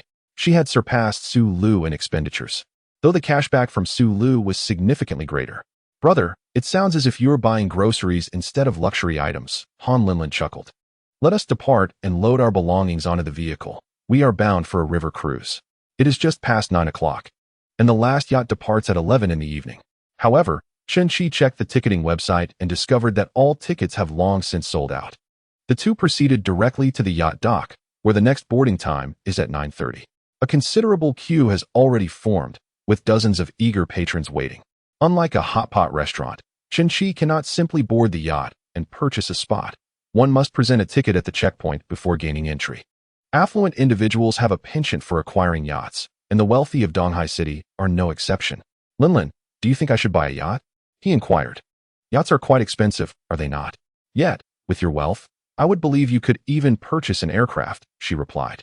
The coastline of Donghai City is extensive, and many affluent individuals have invested in yachts moored at the seaside docks. Chen Shi had previously visited the beach and felt a pang of envy upon seeing those opulent yachts, where wealthy gentlemen hosted swimwear parties with several ladies aboard. At that moment, he pondered whether he would ever lead such a life. Now, it appears that he is indeed on that path. Top-tier luxurious yachts remain beyond his financial reach. However, just a few months prior, the owner of Facebook spent a staggering $2.3 billion on a yacht. Such financial prowess, characteristic of global billionaires, could easily be likened to the wealth of a nation, particularly in reference to certain African countries. More modest yachts, accommodating around 10 passengers, typically command prices in the realm of several million.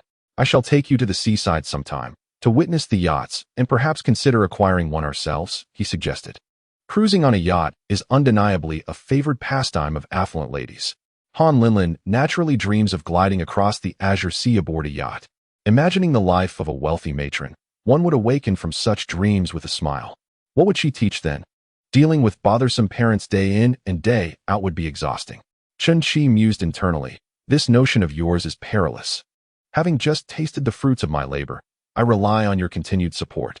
The yacht along the river can accommodate 30 individuals at once, and Chen Shi merely needs to find someone in line and purchase a ticket at a premium. As he scanned the queue, he prepared to select a seller. Brother, look at those two people. Han Linlin pointed to a young couple standing behind them. Isn't that the couple we encountered at the Daba Shoe Hot Pot earlier? What a coincidence to run into them again. He approached to inquire if they were selling tickets. The young couple recognized Chen Shi as well. Darling, it's that wealthy gentleman from the hot pot restaurant, the girl remarked. Chen Shi approached and greeted them. Hey there, good to see you again. Wealthy guy? Are you hoping to buy a spot again? The bespectacled young man asked. You guessed correctly. Is it 1,000 yuan per ticket? Are you willing to sell? The yacht tickets are priced at a mere 100 yuan, and while purchasing on the day can be somewhat challenging, tickets for the following day are available for advance purchase on the ticketing website. Nevertheless, Chen Shi desired to board immediately. Not for sale. The bespectacled young man's girlfriend unexpectedly declined his offer. But darling, it's 2,000 yuan. Didn't you say you wanted to encounter more of these fortunate opportunities? I simply do not wish to sell. Is there a problem with that? The two male university students nearby, having overheard their conversation, approached to inquire. Hey, is it truly 1,000 yuan for one ticket? Are you selling? Chen Shi asked. The two male students chimed in unison. Sell, sell, sell. Only a fool would refuse to sell. After all, they were locals from Donghai, spending their evening leisurely by the river, unexpectedly stumbling upon a chance to make some money. Chen Shi did not feel an urgent need to purchase from the bespectacled man. He merely found the situation coincidental and wished to engage him in conversation. Additionally, he perceived a resemblance to his former self in the bespectacled man, prompting him to consider offering a bit of money. However, if they were not selling, so be it. He could always buy from someone else, as they would all board the boat together. Chapter 34. Are you referring to Happy Beans? Why isn't she raising the price? The girl actually did not wish to refrain from selling. She was merely contemplating that since Qinqi had previously increased his offer at the hot pot restaurant, perhaps she could also fetch a higher price now. Yet, she overlooked the fact that all tickets in the line were identical. If she chose not to sell, others would certainly step in to do so. Wait, we will sell, Qinqi declared. I apologize, but I shall purchase from these two gentlemen. It was now a buyer's market, and everything hinged on Qinqi's decision. 900 for each ticket. The girl suddenly lowered her price. The two male students grew tense, wondering how a price war had ensued. Was Qinqi truly the type to quibble over 200 yuan? Since you stated you would not sell, then I shall not buy. I have already made a promise to these two gentlemen, Qinqi replied. The two male students sighed in relief, realizing the opportunity to profit had slipped away. The girl began to complain to the bespectacled man. This is all your fault. The bespectacled man appeared bewildered. What did I do? Why didn't you say you were selling before me? Now look, he is buying from others. The bespectacled man understood his girlfriend's volatile temperament. Even if he had been the first to express a willingness to sell, she might have opposed him midway. He felt a sense of frustration, and the joy of the river outing dissipated. Her mercurial nature drained him, and he pondered how much longer he could endure. A few minutes later, aboard the yacht, the evening breeze wafted gently, bringing a refreshing sense of ease. This was Qinqi's first experience of such a carefree river cruise. Taking in the sights, he gazed at the towering buildings lining the riverbanks, lights twinkling from thousands of homes, and the vibrant glow of neon signs, presenting a scene of prosperity. He had often wondered if he could purchase a home of his own before turning 40. Now, with diligent effort, perhaps next month he could even acquire an entire building. Han Linlin quietly took Qinqi's hand. Brother, what are you thinking about? I am contemplating how beautiful the moonlight is tonight. Han Linlin paused, recognizing this phrase, a translation by the Japanese writer Natsume S. Seiki. When S. Seiki taught his students, he asked them to translate the sentiment. The students directly rendered it as I love you. The Japanese, being more reserved, S. Seiki suggested it should be expressed as the moonlight is truly beautiful tonight. Is he confessing his feelings to me? What should I say? What did I say? How did it turn into a confession? Qinqi merely uttered a casual remark. He never intended any deeper meaning. Han Linlin remarked, indeed, the breeze is gentle.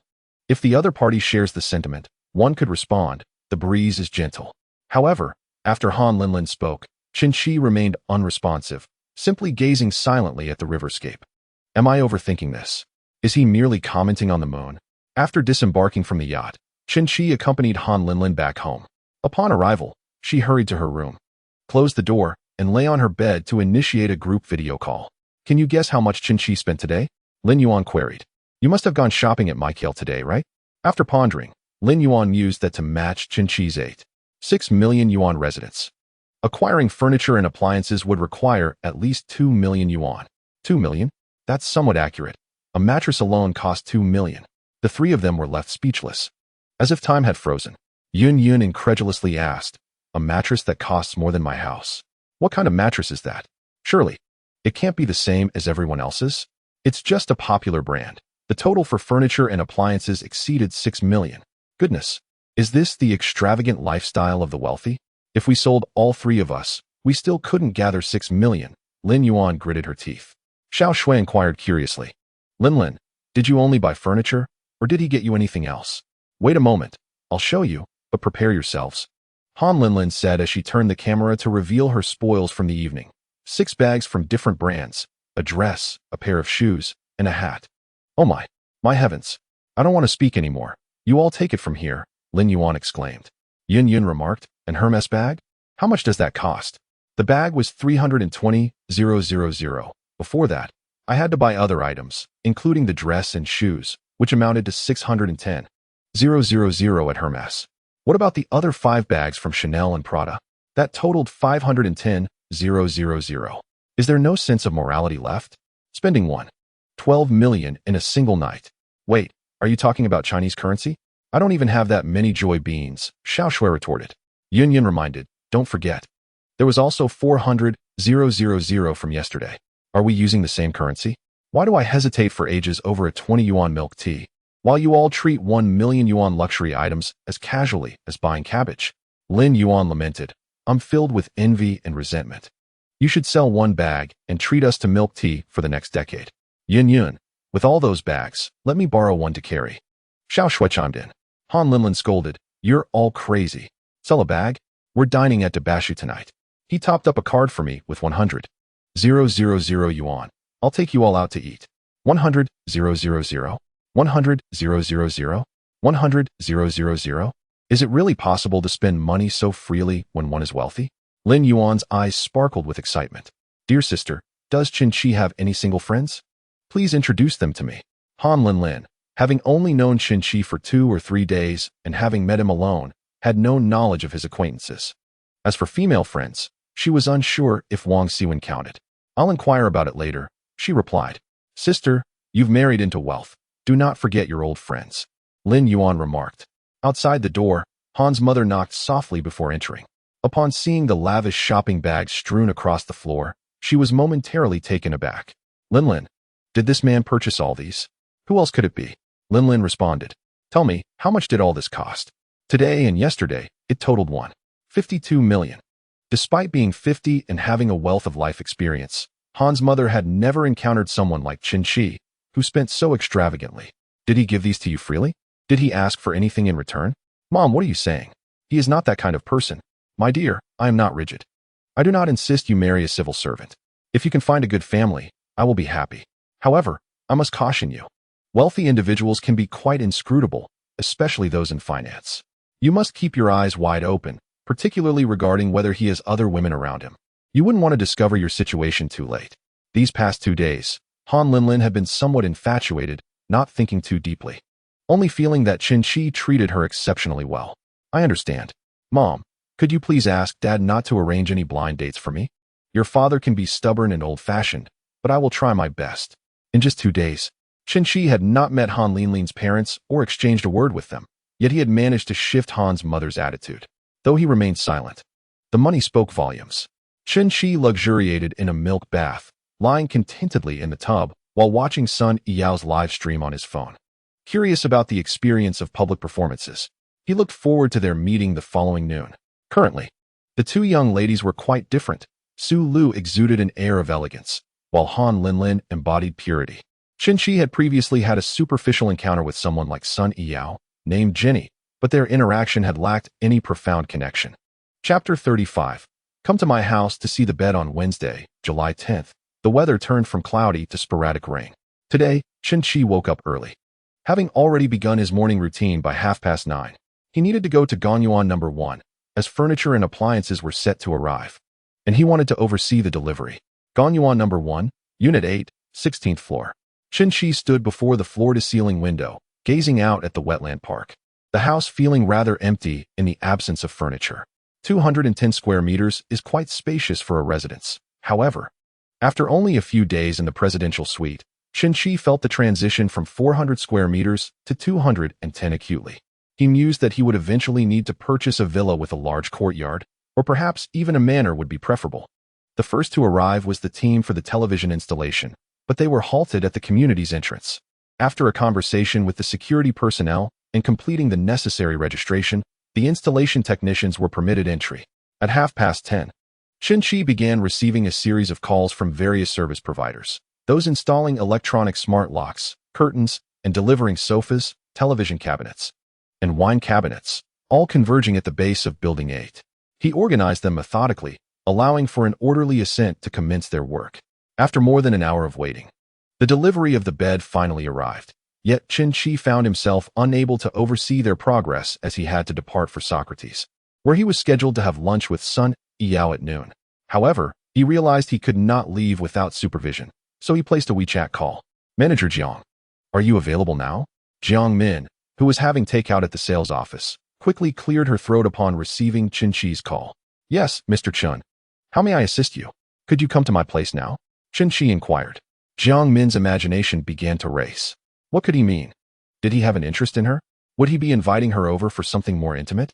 His girlfriend is exceptionally attractive. Would he really cheat? Yet, one could never be certain, as the affluent often indulge in extravagant affairs. With a charm score of 88 and at the age of 30, Jiang Min recognized that modern women often maintain their youthful appearance, making it difficult to discern age differences. She considered herself fairly attractive and fit, which made her discerning in choosing partners, leading her to a 30-year-old match.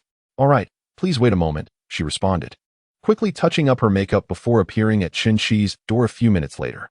Mr. Chen, is your girlfriend not here today? She inquired. No, it's just me, he replied. 3 installers were busy setting up the bed in the bedroom, while a mattress stood upright in the living room. A Haas mattress, I see. Many residents in our community favor this brand, claiming it to be quite comfortable, albeit expensive. How much did you pay for it, Mr. Chen? Not too bad, 2 million. Said to be the Datong model. Jiang Min, upon hearing this, discreetly adjusted her professional skirt a couple of centimeters higher. The black stockings she wore were lace, a new addition to her wardrobe. Indeed, youth and wealth epitomize him. 2 million for a mattress could easily purchase an entire apartment. Jiang Min had reviewed Chen Chi's profile, 26 years old, from Donghai Jining, and unmarried. As long as he remained single, there was still a chance for her. Despite his girlfriend's striking beauty, who did not seem particularly formidable. Mr. Chen, are you allowing someone to view the bed? Jiang Min leaned closer to Chen Chi, her arms brushing against him with an unexpected softness. Had she perhaps misinterpreted the situation? Why was she feeling flustered? Chen Chi stepped back slightly. Manager Jiang, I apologize for not clarifying things. Jiang Min is 4 years older than Chen Chi, yet if she doesn't reveal that she is 30, one might easily mistake her for merely 25 or 26. Indeed, she possesses an appealing appearance, slender waist, elongated legs, and fair skin. Had it been a few days prior, Chen Chi would have undoubtedly been captivated by such a beauty, unable to restrain himself. However, at present, he dismisses any woman who doesn't score at least 90 points. There are simply too many attractive women in the 80-point range for him to be like a teddy bear, flitting from one to the next. I need to step out shortly. Could you please keep an eye on them as they set up the bed? Chen Chi remarked, transferring 2,000 yuan to Jiang Min via WeChat. This sum was intended to treat manager Jiang to afternoon tea. Jiang Min's face flushed, realizing that she had misinterpreted Chen Chi's intentions. No problem, I will keep watch. Young men must take care of themselves while out, just as they should at home. When Chen Chi arrived at Socrates, he was a few minutes late. Su Yao was already seated at the table he had reserved. As he entered, a young waiter approached him, informing him that the lady had arrived. The waiter remembered Chen Chi from a few days earlier when he had ordered 2 tins of caviar. The life of the wealthy is enviable. They can indulge with beautiful women. The lady at the table resembles the popular streamer who trended yesterday. Although Chen Chi had brought 2 different women to dine, the waiter's professionalism prevented him from making any inappropriate remarks. When Su Yao entered and announced her table number, the waiter quietly escorted her to her seat. As the waiter guided Chen Chi further inside, Su Yao noticed the handsome young man, but did not associate him with the roast duck brother. She imagined the roast duck brother to be a rather conventional middle-aged man, until Chen Chi stood before her. Hello, Miss Sun, he greeted. Su Yao looked up at this young man who bore a striking resemblance to Takashi Kaneshiro. He was radiant, stylishly dressed, and exuded a delightful fragrance, which had been selected for him by Su Lu at her shop. Roast duck brother? Su Yao said uncertainly. It is I. Do I not seem capable of spending 1 million? Su Yao immediately rose to her full height of 168 centimeters. Today, she wore a form-fitting purple dress that accentuated her alluring figure. Chen Chi thought she appeared even more enticing in person than on screen. I didn't expect roast duck brother to be so young and handsome. I assumed you were a middle-aged man. Su Yao's affinity level, 5. Current, 15. I was pondering how to face the top spender, only to discover he is a tall, wealthy, and handsome man. If he makes any demands, would I be inclined to acquiesce? Su Yao felt herself wavering. The previous 3 wealthy gentlemen had merely engaged in polite dining, treating it as a social obligation, and she had resisted their attempts to hold her hand. You are even more beautiful than you appear in your streams. Perhaps your equipment is too modest to capture your true beauty. Roast duck brother, you are quite the charmer, Su Yao responded with a smile. May I know your name now? Referring to you as roast duck brother feels rather peculiar. Chen Chi, with Chi meaning to initiate. Upon finishing his words, Chen Chi extended his hand, expressing his delight in making her acquaintance. It was indeed a privilege to meet Chen Chi, the elder brother. Su Yao's delicate hand was as soft as if devoid of bone, exuding a warm and smooth sensation that was exceedingly pleasant. Has anyone ever remarked that you bear a resemblance to Li Hyunwoo? Here it was, Chen Chi's comparison to a celebrity. After all, she was a stunning beauty from South Korea, and I am merely a small streamer, unworthy of such comparison. No, young Yao Yao is even more beautiful. You certainly know how to flatter. Yao Yao must be hungry. Feel free to order whatever you desire. Su Yao took the menu, recalling her previous dining experience at Socrates, where the dishes were quite pricey. However, for Qin, who could easily spend $1 million in a single night, it was but a trifling sum. Since it's on you, I shall not hold back. Observing Su Yao's adeptness in ordering, Qin surmised that her previous elder brother must have brought her here as well. Brother, have you seen enough? Qin remarked, Yao Yao, after dancing so hard.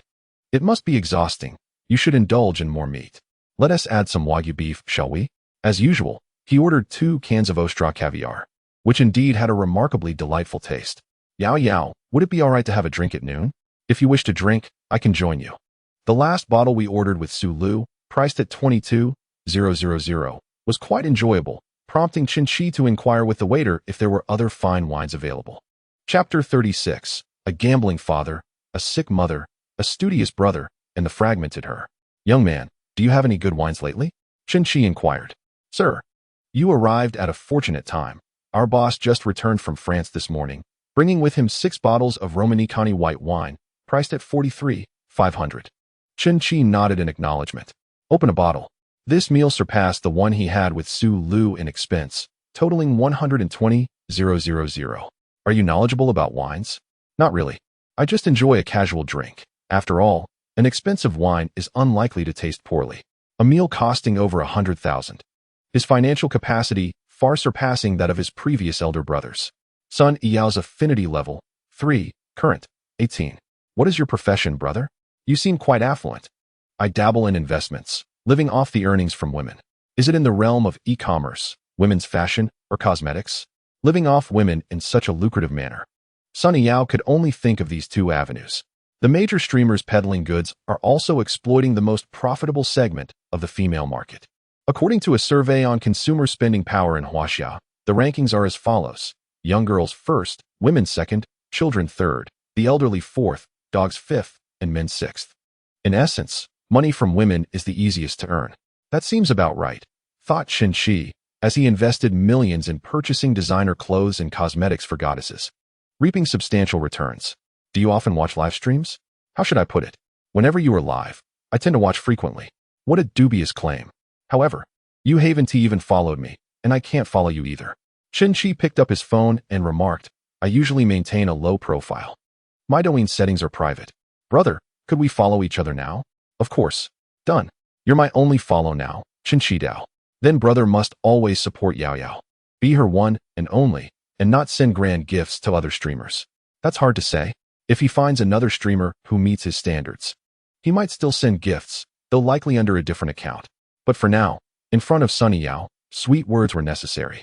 No other streamer compares to Yao Yao. Sitting here without filters, you're as beautiful as a painting. What woman doesn't he love being praised? Su Yao smiled coquettishly. Brother, with such smooth words. How many girls have you deceived? Not many.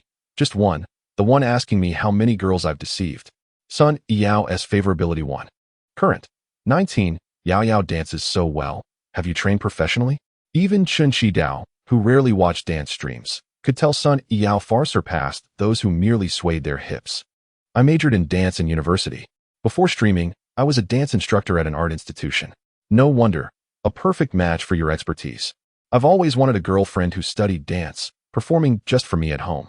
Dance majors have exceptional flexibility, capable of advanced moves, like the splits. Qin Dao had once asked Jenny to try, but she couldn't manage it. Brother, is that a hint? Su Yao fixed her gaze on him. Qin Dao chuckled. Oh, wasn't it obvious? I'm asking you to be my girlfriend. Meeting once and asking to be his girlfriend. Clearly just wanting to sleep with me. The truth laid bare. Most streamer patron meetings inevitably led here. Her previous top patron, Jin Jinlong, had bluntly offered 50,000 for a night, a high price even among escorts, showing how highly he regarded her. Su Yao refused. She preferred patrons boosting her rankings with lavish gifts, elevating her fame and fanbase to become a top streamer. Commercial deals and endorsements would follow, securing real wealth. But Jin Jinlong wasn't he foolish. After platform and agency cuts, 100,000 in gifts left her with barely 13,000, nowhere near enough. To satisfy her, he'd need to spend over $1 million. Far better to offer 50,000 directly, untaxed, straight into her pocket. He is handsome and wealthy. Sleeping with him isn't a loss. But it shouldn't be for free. Hypocrisy thrived. With Jin Jianlong, a greasy middle-aged man. The thought repelled her. Su Yao presented herself with an air of aloofness. She wouldn't entertain even the notion of sharing a bed or holding hands. Furthermore, she found it psychologically challenging to accept lying on the same bed as a greasy middle-aged man. Thus, she confided in Jin Jianlong her aspiration to pursue a career and earn her own income, hoping for his support in her endeavors. If it were Qinshi, she would follow him wholeheartedly, provided he could meet her financial expectations, even if he had other women in his life. My boyfriend is quite extravagant, she declared. How extravagant? You ask? 5 million. As she uttered this figure, a wave of anxiety washed over her. She scrutinized Qinshi's expression, ready to retract her statement should he display any sign of displeasure. When she had previously mentioned this to Jin Jianlong, he had erupted in anger, questioning whether her adornments were gold-plated or diamond-studded, as if she fancied herself a fairy. It is worth noting that even the top female streamers in the dance sector earn merely 2 to 3 million a year, while smaller streamers make only 10 to 20,000 a month, with some barely scraping by on a few thousand. The audacity of Su Yao to demand 5 million was shocking. Even if Jin Jianlong possessed such wealth, he would likely refuse to part with it. How brazen could she be, going straight for the jugular? However, Soft Master forbade direct monetary transfers to the goddess. Qinshi, on the other hand, had approximately 18 million at his disposal, and he could afford 5 million. Tomorrow, Su Lu would treat him to dinner, likely yielding a few $100,000 in cash back. Yet, he pondered, how much goodwill could 5 million buy with Su Yao, and how much could she reciprocate? I am curious, why 5 million? Qinshi inquired. Su Yao was taken aback by his response, and she offered him a slice of conch sashimi. Do you not think I am a gold digger? Qinshi replied. I would like to understand why you chose 5 million specifically, rather than 300,000 or 800,000. After a moment of silence, Su Yao revealed. My family owes 5 million. People often say that earning 5 million is no easy feat, but to be in debt for that amount indicates a certain level of capability. My father was deceived by a business partner at a casino in Macau, losing a significant sum of money. He not only sold his shares in the company, but also incurred a 5 million debt to the bank. You cannot trust a gambler. It remains unclear whether my father was genuinely duped or if he simply had a penchant for gambling. Now, he has become a deadbeat, working day jobs for daily wages. While my mother has fallen ill from the stress, and my younger brother is still in high school. Currently, it is solely my responsibility to support this family. What a tragic narrative. A gambling father, ailing mother, a brother in school, and a shattered self. If no one aids her, who will? Such stories are typically reserved for foot massage parlors or exclusive clubs, are they not? A woman capable of weaving such tales is undoubtedly full of deceit, uttering few genuine words. How many boyfriends have you had? Qinshi abruptly shifted the conversation. 2. Su Yao answered candidly. Were it not for Soft Master, Qinshi would certainly suspect her of fabricating her story, deliberately claiming such a small number. However, Su Yao's words matched those of Soft Master, and astonishingly, she had not lied. Chapter 37. The card number arrives. Do you not believe me, brother? Indeed, given my appearance, who would believe such a claim? With Su Yao's enchanting beauty and her melodramatic family saga, it is difficult to accept her honesty. Qinshi Dao, I believe you 100%. Su Yao gazed at Qinshi, her expression filled with emotion. Really? Why not trust me? Am I a deceiver? Have you not heard that the more beautiful a woman is, the more she tends to deceive? If that is the case, then you must surely be an exceptional con artist. Su Yao chuckled at Qinshi's teasing. You flatter me excessively. So, your request for 5 million is to repay your family's debts. This is the act of a dutiful daughter. How could one label it as opportunistic? Do you think I wish to be this dutiful daughter? In the days of carefree abundance, indulging in food and drink, I would have gladly accepted the label of being a treasured daughter. Upon hearing Su Yao's heartfelt sentiments, Qinshi became convinced that her story bore truth. Do you truly believe so? He cannot be a high-level scoundrel, merely uttering sweet words to seduce me, can he? Qinshi nodded. The burdens of family responsibilities had fallen upon the shoulders of this fragile woman, which was indeed a heavy toll. He promptly inquired with Soft Master. Is it possible to transfer the funds to her father instead? Yes, came the affirmative reply from Soft Master, and Qin felt reassured. Su Yao continued, "In fact, my original plan was to rely on myself to become a successful streamer, which would yield a decent income to help cover the family's debts. There are numerous examples of streamers on platforms like Douyin and Douyu who have managed to turn their fortunes around, but only a fortunate few truly succeed. Many labor tirelessly in streaming, yet remain obscure. To be candid, there have been wealthy gentlemen who wished to support me, but I resisted. Their financial assistance was utterly insufficient to clear my family's debts." Qin smiled gently. "Then how do you suppose I could afford the 5 million in support? You seem quite affluent at first glance, yet I merely ventured a suggestion, expecting you to scold me. I did not anticipate such a lengthy conversation." Qin delicately offered Su Yao a lobster and crab roe dumpling. 5 million is not excessive. I can manage it." Su Yao's eyes sparkled with surprise. She had not anticipated that Qin would genuinely agree. This was 5 million, not 50,000 or 500,000. A year ago, when her father's company was still operational, those affluent heirs pursuing her would have gladly accepted a bride price of 5 million. This was a powerful alliance, and the Sun family would likely contribute a dowry of 3 to 4 million. Now, given her family's circumstances, those wealthy heirs would avoid her entirely. Who would willingly associate with her when it necessitated resolving her family's debt? Furthermore, her father faced significant challenges in making a comeback. Henceforth, the Sun family would merely be an ordinary household, hardly qualifying for a modest standard of living. But it all depends on your performance.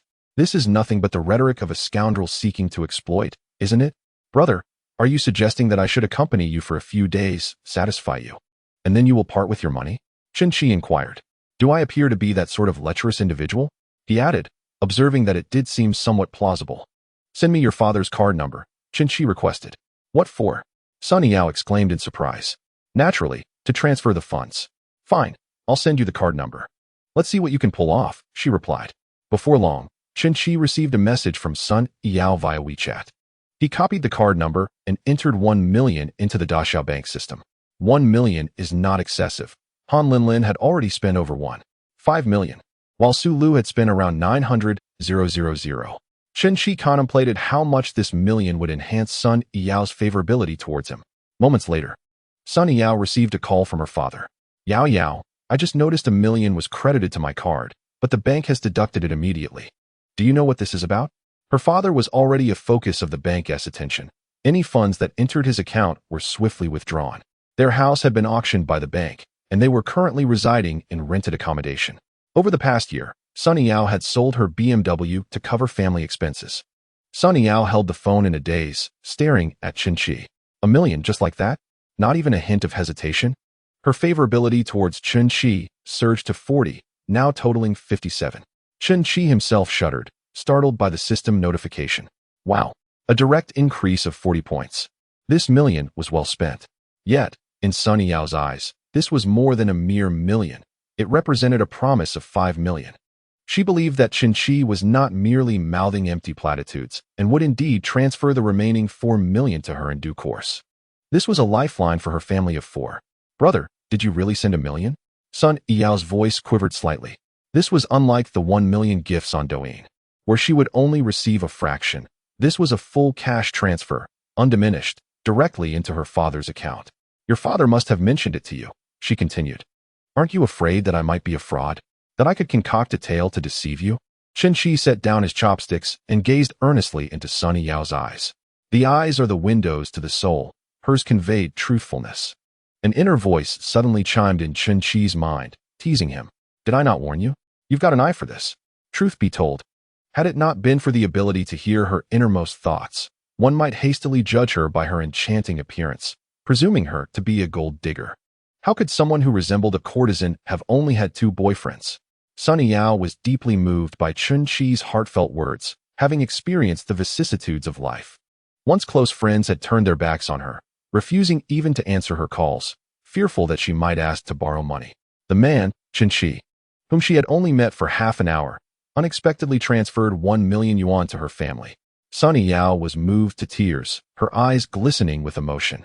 For the first time in a year, she felt genuinely cared for. Seeing her in such a state, Qin immediately rose and gently wiped her tears away. Why are you crying? He inquired. I'm just so happy, Su Yao replied through her tears and laughter. Does this mean you are now my girlfriend? He asked. Brother, you haven't transferred the remaining 5 million yet, she teased. In truth, Su Yao had silently accepted this notion. She was willing to be with Qinqi. Behave well, and I shall transfer more, he replied. Once you finish transferring, I will consider you my boyfriend. They exchanged a knowing glance and soon burst into laughter. Are we playing games here? Qinqi remarked. I have a condition. If you fulfill it, I will transfer another 100,000. Finally, you're bringing up that request. She said, intrigued. What is your condition? If you want to be my girlfriend, you cannot continue being a dance area live streamer. On his first day in Su Yao's streaming room, he had noticed some indecent comments. After her fan base surpassed 1 million, the comment section had grown even more raucous, filled with lewd remarks. Men possess a sense of possessiveness. The thought of her performing sensual dances for other men was unsettling for Qinqi. How will I earn money if I stop streaming? Are you going to support me? Su Yao questioned. How much do you earn from streaming? About 20,000. But that's on the higher side. A few months ago, I was only making a few thousand. Gradually, as my followers increased, it stabilized between 15 to 20,000. This salary, how many years will it take to repay your family's debts? Trust me, stop streaming, and I will support you. Su Yao was touched by his words and responded slowly. In fact, teaching dance in a training class was quite good. Although the salary wasn't high, there wasn't as much pressure. Now, I must mentally prepare myself for the comments and private messages. I understand what those men are thinking. My emotional resilience isn't strong enough. I can't maintain my composure like those top female streamers when faced with vulgarity. You love teaching dance. Go back to it, Qinqi suggested. I do love teaching dance. But I signed a 2-year contract with the guild. If I stop streaming, I'll owe them a penalty of 1 million yuan. A few months ago, a female streamer had faced a similar fate for not meeting the guild's streaming hours, resulting in a demand for compensation of 1 million. If you stop streaming, the consequences will be dire, and you will inevitably have to pay the penalty. This isn't a problem. I will help you cover the penalty. What man could accept his girlfriend performing scantily clad dances for others? Su Yao's attire was quite commendable, yet the dance area's top influencer, Wang, truly set the stage ablaze, donning shorts that were shorter than Qinqi's undergarments. Su Yao shook her head, expressing her reluctance. No? I do not wish for my brother to squander his money on such frivolities. I can continue to stream, but I shall refrain from dancing provocatively and instead don a hanfu to perform classical dance. With your appearance, wearing so much while dancing classically will undoubtedly hinder your streaming effectiveness, regardless of your skill. In the dance sector, it is nearly impossible to find anyone adept at classical dance. If you desire more attention, you must wear as little as possible. While wearing more might reduce the indecent comments in the chat, it is still quite a compromise. Very well, I shall buy you a house after some time, he replied. Su Yao, perhaps sensing the underlying implication, responded with a knowing smile. Brother, you must have a wife, wishing to keep a mistress and raise me as your golden canary. What are you thinking? I am single. Single? Su Yao exclaimed, her face a portrait of disbelief. With such wealth and good looks, you claim to be single? That's as unbelievable as me saying I've only dated twice. I wholeheartedly trust Yao. She wouldn't still doubt me, would she? Although it was a classic line often uttered by scoundrels, Su Yao was enchanted by Qinqi's earlier decisive action of sending money and his heartfelt words. I believe you. Whatever my brother says, I will believe. Let us visit Hermes shortly, Qinqi suggested. Are you planning to buy clothes? He pointed to the bag beside Su Yao. Having gradually become more familiar with luxury goods. That Prada is probably just over 10,000. I'll buy you a bag. Yours looks rather worn. Su Yao felt a tad embarrassed at his remarks. I have sold most of my luxury items. I used to have bags worth over 100,000 at home. As they chatted and dined, over an hour later, Qinqi escorted Su Yao to the parking lot. Looking at the sky, it seems rain is imminent, Su Yao remarked. Observing the overcast heavens. I checked the weather forecast this morning. Rain is expected this afternoon. No sooner had Qinqi's words left his lips than raindrops fell from the sky without warning. Suddenly, the gentle droplets transformed into a torrential downpour. Wow, it came just as we spoke. Qinqi grasped Su Yao's hand and rushed towards the car, thankfully just a few meters away. Zhu Quan promptly exited the driver's seat to open the door for them. Both Qinqi and Su Yao emerged with damp hair, and the raindrops glistened on Su Yao's fair skin, reminiscent of a beauty just emerging from a bath. Su Yao brushed her hair, lamenting the half hour spent styling it. Now undone, The allure of a wet appearance possesses its own charm. Be serious, brother. Su Yao retrieved a hair tie from her bag and secured her hair into a high ponytail. Quite lovely. You have transformed from dodgy into Mulan. Brother, you should tie yours up too. It's quite messy now. Qin-Shi's hair, a bit long, could be roughly pulled back into a small bun, hardly qualifying as a samurai hairstyle. It is precisely this hairstyle that renders him strikingly reminiscent of Takashi Kaneshiro. As she spoke, Su Yao leaned her entire body closer to Qin-Shi, whose face was perilously close to her formidable assets. A mere inch forward, and it would have transformed into a cleansing foam incident. Despite Qin-Shi's commendable composure, he nearly succumbed to the temptation, but fortunately, the system notification interrupted him. Earned 20 soft rice coins, cashback of 200,000 Huaxia coins. What? Just 200,000. Qin-Shi mused as he touched the hair tie atop his head. Was this trinket truly worth 20 yuan? Due to the hairstyle, he had previously purchased hair ties online, which averaged a few dimes each. Li Ting had bought higher quality ones, costing merely 2 or 3 yuan apiece. 20 yuan. Was it a brand name hair tie? The hair tie he wore was not easily removed, and a fleeting glance revealed it was identical to the one adorning Su Yao's head. Yao. This hair tie is quite unique, a rainbow of colors, is it? The tie was woven from 7 different colored strands, adorned with a small pink cat. Oh, this? I made it myself. Do you think it looks nice? It truly does. Yao, you have such skill. The materials cost just a few yuan. I spent an entire evening crafting it. Qin-Shi pondered. How could such inexpensive materials warrant a 20 yuan price tag? Was it for the labor? Shouldn't the labor cost be calculated at a bit more than 10 yuan? Softyi replied. So that is how it is. Softyi, you're quite magnanimous. By the way, Softyi, could you increase the labor fee a tad? After all, it was crafted by a beautiful lady. You rascal, do not push your luck. Su Yao glanced at the car's interior, which bore a striking resemblance to a model she had previously ridden in. Brother, is this a Maybach 800? Although the car bore a Mercedes emblem, Su Yao clearly possessed more automotive knowledge than Han Linlin. After Mercedes acquired Maybach, they rebranded it under the Mercedes name.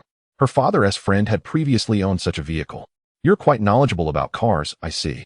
I happened upon this model. Otherwise, I would have only recognized it as a Mercedes. Master Zhu, to Yixiang City. The third floor of Yixiang City housed a row of luxury brand boutiques.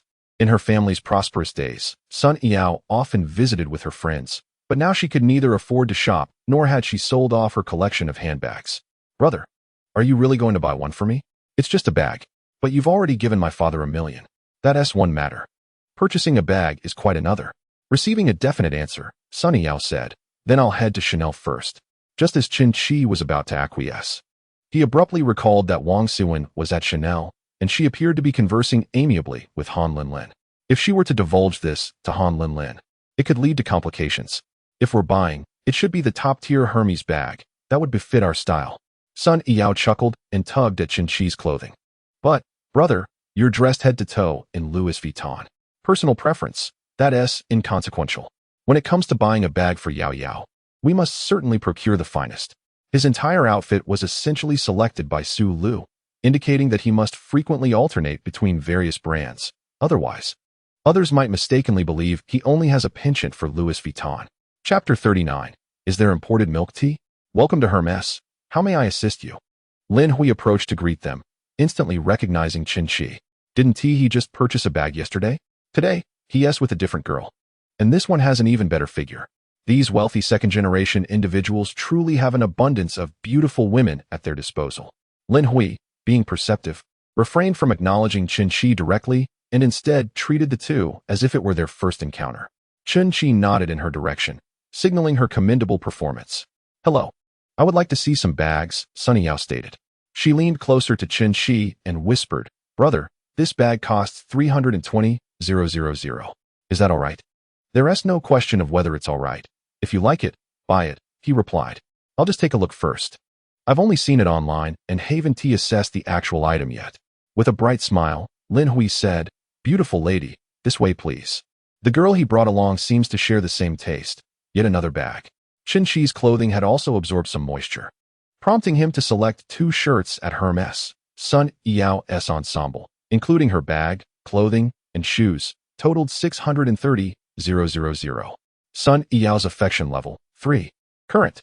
61. Before her family faced bankruptcy, she typically only shopped at Chanel for bags under 100,000, spending over 300,000 on Hermes was still a stretch for her. If he continues purchasing luxuries for these goddesses, it's likely that all the sales associates in Donghai City's high-end boutiques will come to know Qinqi. Yet luxury items are universally adored by women, regardless of attractiveness. Even those deemed less appealing desire to carry designer bags when stepping out. Brother, do you feel an instant attraction to me? Su Yao playfully inquired, echoing a common sentiment between couples. No, it's merely a case of lust. You old lecher, Su Yao retorted playfully, confident in her looks. She felt pleased by his remark, though she couldn't resist the urge to tease him further. So, if you encounter a more attractive woman, will you also be tempted? I find that unlikely, unless the space agency discovers a celestial realm. Su Yao blinked, puzzled. What do you mean? Your beauty is unrivaled on this earthly plane. Unless a fairy descends. How cheesy. She feigned disdain, yet her affection for him grew. Su Yao's affection level. 1. Current. 62. Brother, will you watch my live stream tonight? Qinqi pondered for a moment. It seemed he had no pressing engagements. Spending a night at his new home while watching her live stream sounded appealing. He had never seen classical dance before, so tonight would be a perfect opportunity. Su Yao linked her arm with Qinqi's, playfully colliding into him, while he unabashedly gazed at her alluring figure. Still watching, Su Yao shot him a glare. Such a feast for the eyes. I want milk tea. No matter how affluent one may be, indulging in milk tea remains a necessity. Even Principal Wang and Jay Cho partake. Qinqi playfully pinched Su Yao's delicate face. All right, let us go buy some. Su Yao ordered a cup of succulent grape juice, while Qinqi opted for the delightful strawberry milk tea. Brother, is yours delicious? Why not give it a try? Su Yao playfully suggested. Sure, he replied. She leaned forward, bit the straw, and took a small sip. It's quite tasty. Qinqi observed the crimson lip mark on the straw and, undeterred, continued to drink. It's just a bit lacking. What do you mean by lacking? Isn't the strawberry milk tea good? Then you should drink mine. Yours is also somewhat lacking. Then what does my brother wish to drink? He probably seldom indulges in milk tea, or perhaps he has a personal pastry chef at home. Imported milk tea tends to be more enjoyable. Where in Donghai City can one find imported milk tea? I've never heard of it. Su Yao pondered, wondering if the milk tea abroad was truly superior. Having visited several countries, she felt none surpassed the milk tea of Huaxia. Qinqi gazed at her, and she suddenly recalled something. Brother, that's unfair. There is no imported milk tea. Who says there isn't? The imported supermarket is just ahead. Qinqi pointed towards the Sam's Club in front, remembering he needed to buy some household items for his new home that evening. Let's peruse the supermarket. All right, I'll see if there's any imported milk tea. While Qinqi was purchasing toilet paper, 3 WeChat messages arrived from his good friend, Chen Etian. Cheesy, are you working overtime tonight? I'll pick you up after work for a drink. It's on me. Qinqi immediately understood that Chen Etian must have had a quarrel with his girlfriend. Lin Qian. Speaking of Lin Qian inevitably brought up Li Ting, whom Qinqi met through Lin Qian. If you're drinking tonight, you shouldn't drive. I'll arrange for a car. Chen Etian responded instantly. All right then, I won't work overtime today. I'll leave promptly at 5:30. Not even Jesus could stop me. Qinqi tugged at Su Yao's hand. Yao Yao, I have something to attend to tonight and can't join you for dinner. Su Yao, understanding and considerate, recognized that someone like Qinqi, with his wealth, must be busy with matters that could involve millions at any moment. Brother, if you have things to do, go ahead. I can take a cab back later. There's no need to rush. I'll drive you home. Outside, the rain was pouring heavily. The Maybach emerged from the garage as if it had burst forth from a waterfall. Rainwater cascaded down the car, but fortunately, the Maybach's soundproofing was exceptional, and the soothing strains of Jay Cho's common jasmine orange filled the air. The rain pours all night, and my love overflows like the rain. Qinqi began to hum along. Su Yao clapped enthusiastically, exclaiming, Brother, your singing is wonderful. If you sang in the beauty section, surely a wealthy woman would reward you. Maybe even support you. No wealthy woman can compare to you. Qinqi safely escorted Su Yao back home. As they arrived, Zhu Quan held the car door open for Su Yao, having already positioned an umbrella outside. Although the Maybach's trunk contained an umbrella, Zhu Quan chose to use the one he had just purchased at the mall. Zhu Quan escorted Su Yao to the sheltered corridor of the community, ensuring she would not be caught in the rain. Miss Sun, please please check if you've left anything behind?" he said, handing her the luxury shopping bags. "Thank you, Master Zhu." Just as Zhu Quan was about to leave, Su Yao called out to him. "Master Zhu, may I ask, does Qinshi have a wife or girlfriend?" Even if Qinshi were not married, a wealthy young man like him would certainly have a girlfriend of equal social standing. Su Yao was well aware of this. When her family was prosperous, her father often advised her to seek a partner of similar social status, and her friends followed the same principle. If Qinshi did have a girlfriend, how could she possibly compare to a wealthy young lady in her current situation? Even if Qinshi were to take a liking to her, his parents would undoubtedly disapprove of him marrying the daughter of an old debtor.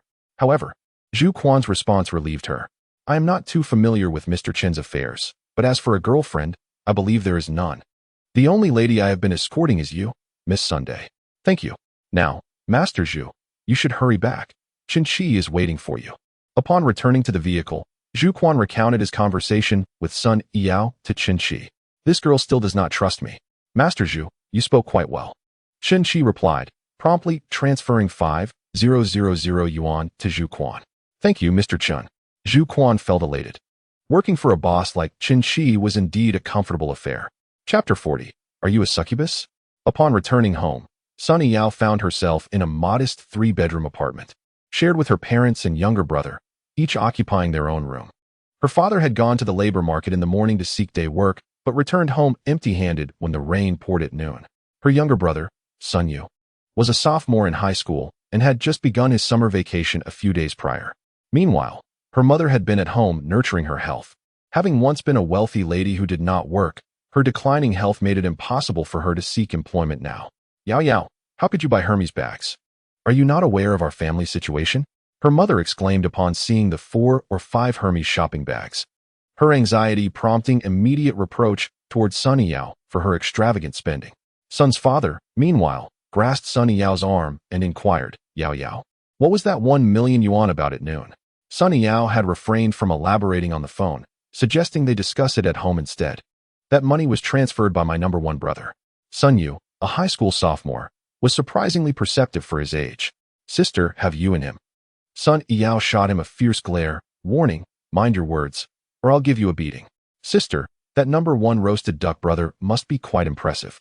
What is he like in person?" "Very handsome, just 26 years old. He has no particular conditions, yet he directly transferred 1 million to Dad's card. We had a meal at Socrates that cost 120,000. These Hermes bags were also purchased by him, totaling around 630,000. The 3 members of the Sun family were left utterly speechless. "When we had money, we wouldn't dare to spend like this," Sun's mother remarked. "What car does he drive?" Sun's father inquired. "The Maybach 800, not driven by him, but by a chauffeur." Su Yao stroked his chin and said, "Sister, you can't possibly be a succubus, can you? Although you are quite presentable, spending over 1.7 million in just 3 to 4 hours of acquaintance is quite the feat. Have you enrolled in a course on how to make a man spend 1 million in 3 sentences? I've seen people selling such lessons online." Su Yao picked up a slipper, ready to strike Su Yao. "What do you mean by presentable? Your sister is a beauty." In the eyes of his younger brother, the glamorous exterior of his sister was an illusion. Only her current state felt real, especially since Su Yao was 7 years older than Su Yao. He had grown up mostly receiving beatings from her. By the time he reached middle school and began to grow taller, Su Yao could no longer overpower him, and thus, the beatings lessened. However, her fierce image left an indelible mark on his young psyche. "Mom, look at sister." Sun Mom intercepted Su Yao, pulling her down onto the sofa. "Yao Yao, who is this young man? Didn't he say much? All I know is his name is Qinshi, and he is an investor." "Old son, does that name ring a bell?" Sun Mom inquired. After decades of navigating the business world, Sun Dad had encountered numerous prominent figures, particularly those surnamed Chun. While there were many investors among them, he had never heard of a Qinshi. Perhaps he was simply of a higher echelon that Sun Dad had yet to reach. Likely, he was a low-profile scion of a wealthy family. "Yao Yao, if he is spending so much on you, he must be fond of you. You must seize this opportunity. Our family's return to its former lifestyle depends on him."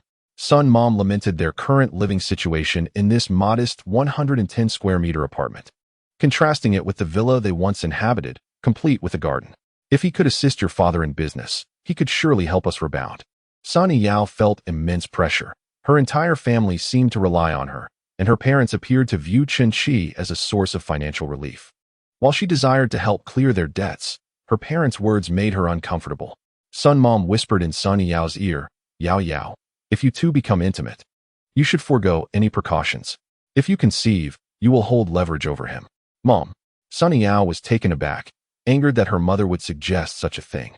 Don't other mothers instruct their daughters to protect themselves and avoid being deceived by men?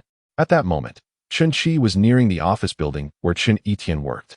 The distance between their workplaces was not great, and Chen-Chi was quite familiar with the area. "I'm almost there.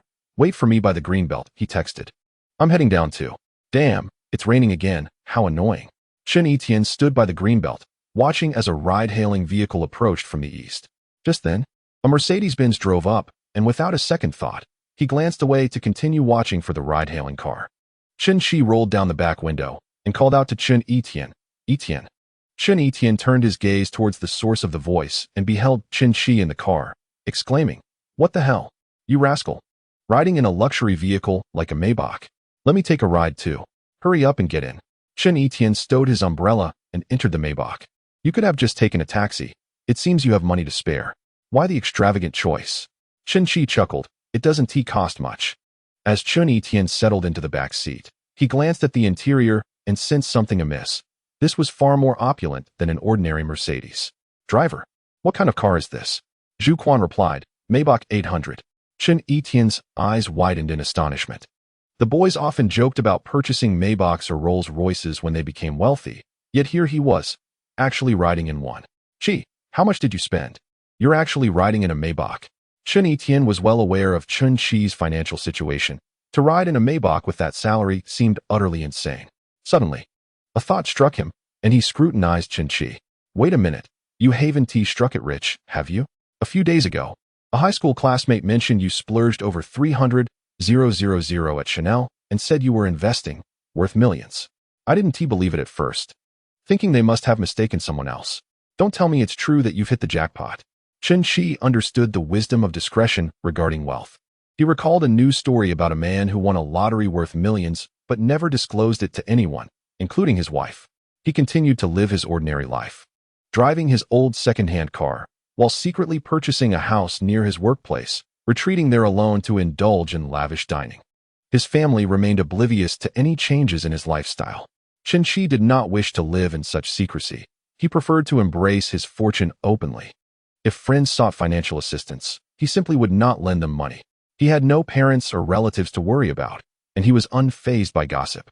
Who could truly affect him? Fearing that nefarious individuals might target him for his wealth seemed paranoid. After all, he wasn't a renowned magnate. A few million in assets would hardly raise eyebrows in Donghai City, let alone across all of China. "I won the lottery," Chen-Chi stated. "Do you believe me?" Chen Etian shot back, "Of course, I believe you. You're riding in a Maybach and spending over 300,000 in a single night. Your attire must also be genuine." Gritting his teeth, Chen Etian lamented, "This is infuriating. It feels worse than death. Why am I not this fortunate?" As the saying goes, one fears a brother's struggles, but also fears when a brother drives a Range Rover.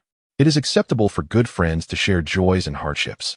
But when one prospers while the other struggles, it becomes unbearable. "Tell me, how much did you win?" "A lot. I'm set for life." Without worries about food and drink, Chen-Chi replied, "Just give me a number. Let me accept my fate. Best not to ask. I worry it might give you a heart attack." Chapter 41.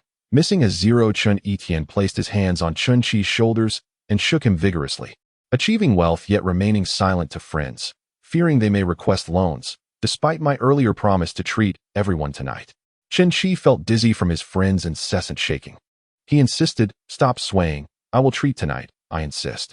Chen-Chi and Chen Etian shared a close bond, having grown up in the same neighborhood. They attended the same elementary school, shared a class in middle school, and were merely separated by a wall in high school. Following the demise of Chen-Chi's parents, he found himself in a profound low, retreating from classmates who privately labeled him as morose. Chen Etian, however, sought him out almost every class break, accompanying him home after school and treating him to fish balls. Throughout high school, Chen-Chi celebrated nearly all holidays with Chen Etian's family, who had shown him great kindness. "What cuisine shall we indulge in? Western, Japanese, Sichuan, or barbecue?" Chen Qi inquired. Damn, it's hard to choose. Since you're treating, I want to eat everything. What is your budget? Unlimited, as long as it's in Donghai City. Any restaurant you can think of is fair game. Chen Etienne raised an eyebrow. Can we even go to Socrates? It's the only Michelin 2-star restaurant in Donghai, with an average expenditure of 8,000 per person. Socrates? No way, are you serious? Chen Qi messaged Butler Lee to arrange a reservation, knowing that a last-minute visit would likely yield no seats. When the young waiter saw Chen Qi again, this time he was accompanied not by a lady, but by a gentleman. The whims of the wealthy are indeed unfathomable. Visiting thrice a week. He must be treating Socrates like a cafeteria. It was Chen Etienne's first time in such an upscale dining establishment. As he gazed at the fish in the aquarium, he curiously asked, "How did you manage to secure this reservation?" The internet claims bookings must be made 2 or 3 days in advance. Never underestimate the power of wealth. Here, take the menu and order freely. Don't mind the prices. Choose whatever you desire. For today, I shall indulge you extravagantly. Thank you, Guardian. Chen Etienne's eyes sparkled, ignoring the exorbitant prices listed. He ordered 10 dishes in one breath, asking, "What do you think?" Chen Qi, visibly disdainful, remarked, "You wouldn't know how to spend money if it was handed to you. Order 10 more. That's too much. We can't possibly finish. The portions here are quite small. Feel free to eat your fill." The two transformed the Michelin dining experience into one resembling a roadside eatery. Chen Qi inquired, "What was the latest quarrel with Lin Xian about? What else could it be? After 2.5 years, we still need to discuss the wedding dowry. How much does she want?" Upon hearing this, Chen Etienne found the Kobe beef in his mouth suddenly unappetizing. Let us not even go there. 588,000 for the dowry, plus 100,000 for the wedding essentials, transportation fees, and additional costs for the name change. And that's not even including the banquet. I can't even bear to calculate that, as you know how expensive it is to host a banquet in our city. Being a coastal city, Donghai typically features an abundance of seafood at banquets, driving up the cost significantly. In a hotel, the cost of a wedding banquet generally exceeds 5,000 per table, excluding beverages, which is considered a standard price. It is quite common for a banquet to cost upwards of 100,000, if not more. As for housing, it is nearly impossible to contemplate marriage without a property. My parents have exhausted their savings to assist me with a larger down payment, thereby alleviating the pressure of future repayments. When you tally the costs, 600,000 for the down payment, along with the bride price, wedding expenses, and various other necessities, it easily surpasses 1 million. I contemplated proposing a lesser bride price, around 188, thinking that my family could manage the rest. However, she was inflexible, insisting that others typically demand 588. Her parents have made great sacrifices to raise her, and she has a younger brother to consider. Should I refuse to contribute, it would imply a lack of regard for her and a deficiency in love. Chen Qi sighed, recognizing the all-too-familiar narrative surrounding bride prices that has been prevalent in the news over the past few years. He pondered the amount of her dowry. The bedding set, purportedly made of silk, was mentioned. Chen Yi expressed his resignation. Chen Qi chuckled, questioning the absurdity of it all, whether it be silk or cotton. In other regions, we refrain from judgment, but here in Donghai City, discussions of wealth are commonplace. For ordinary families, a bride price of several tens of thousands is merely a formality, while 20,000 is considered quite reasonable. According to custom, the bride's family typically would not provide an equivalent dowry. A few thousand would surely be expected, and these funds usually go directly to the young couple. Has Lin Xian been overly influenced by social media? What does it mean when she claims that everyone else demands 588? Are they truly that desperate? Does their relationship merely equate to the worth of a bedding set? Chen Yi did harbor feelings for Lin Xian, prompting him to say, her family lacks substantial means. They couldn't afford to provide a car as part of the dowry. And I already own one. I understand your sentiment. Is the crux of the matter the dowry? Does she genuinely care for you? He inquired. Let me ask you this. If she agreed to a bride price of only 188, would you forego even the bedding set? Chen Yi replied affirmatively. You have been together for 2.5 years. You could manage the house, the car, and other expenses. The bride price is not an outright refusal, merely a request for a reduction. If she truly loves you, she would comprehend your position rather than standing firm on her demands. Chen Qi filled Chen Yi's glass to the brim. Have you informed your parents? Yes, I told them a few days ago. What was their response? Chen Yi sighed. My father said they could contribute a maximum of 1 million. That leaves a shortfall of 400,000 in bride price, which is simply unattainable. It seems this girl is beyond reach. You are aware that the physical business has been struggling in recent years. Even our grocery store is declining. Chen-Chi nodded in agreement with his parents' stance. Yet, I genuinely have feelings for her. What is it that you admire about her? Is it the betting set she promised? To be honest, I envy your family. Your parents are wonderful individuals. They have some savings and are willing to support you in marriage and car purchases. If you were to choose a different girl, she would undoubtedly be superior to Lin Qian. As Chun-Yi fell silent, Chen-Chi picked up his phone and opened the app for Daxia Bank. A few seconds later, Chen Tian received a text message. Wow, who sent me 100,000? It can't be you, cheesy, can it? Huh, 100,000? Upon observing Chen-Chi's expression, he initially thought it was not him. To his surprise, Chen-Chi replied, apologies. I mistakenly omitted a zero. Shortly thereafter, Chen Tian received another message indicating a transfer of 900,000. He was momentarily stunned, glancing at the message and then back at Chen-Chi. Cheesy, how much did you actually win? Foster father, from now on, you shall be my foster father. With this sum, I can smoothly marry Lin Qian. Chen-Chi's subsequent words made Chen Tian feel as though he were part of a comedic skit.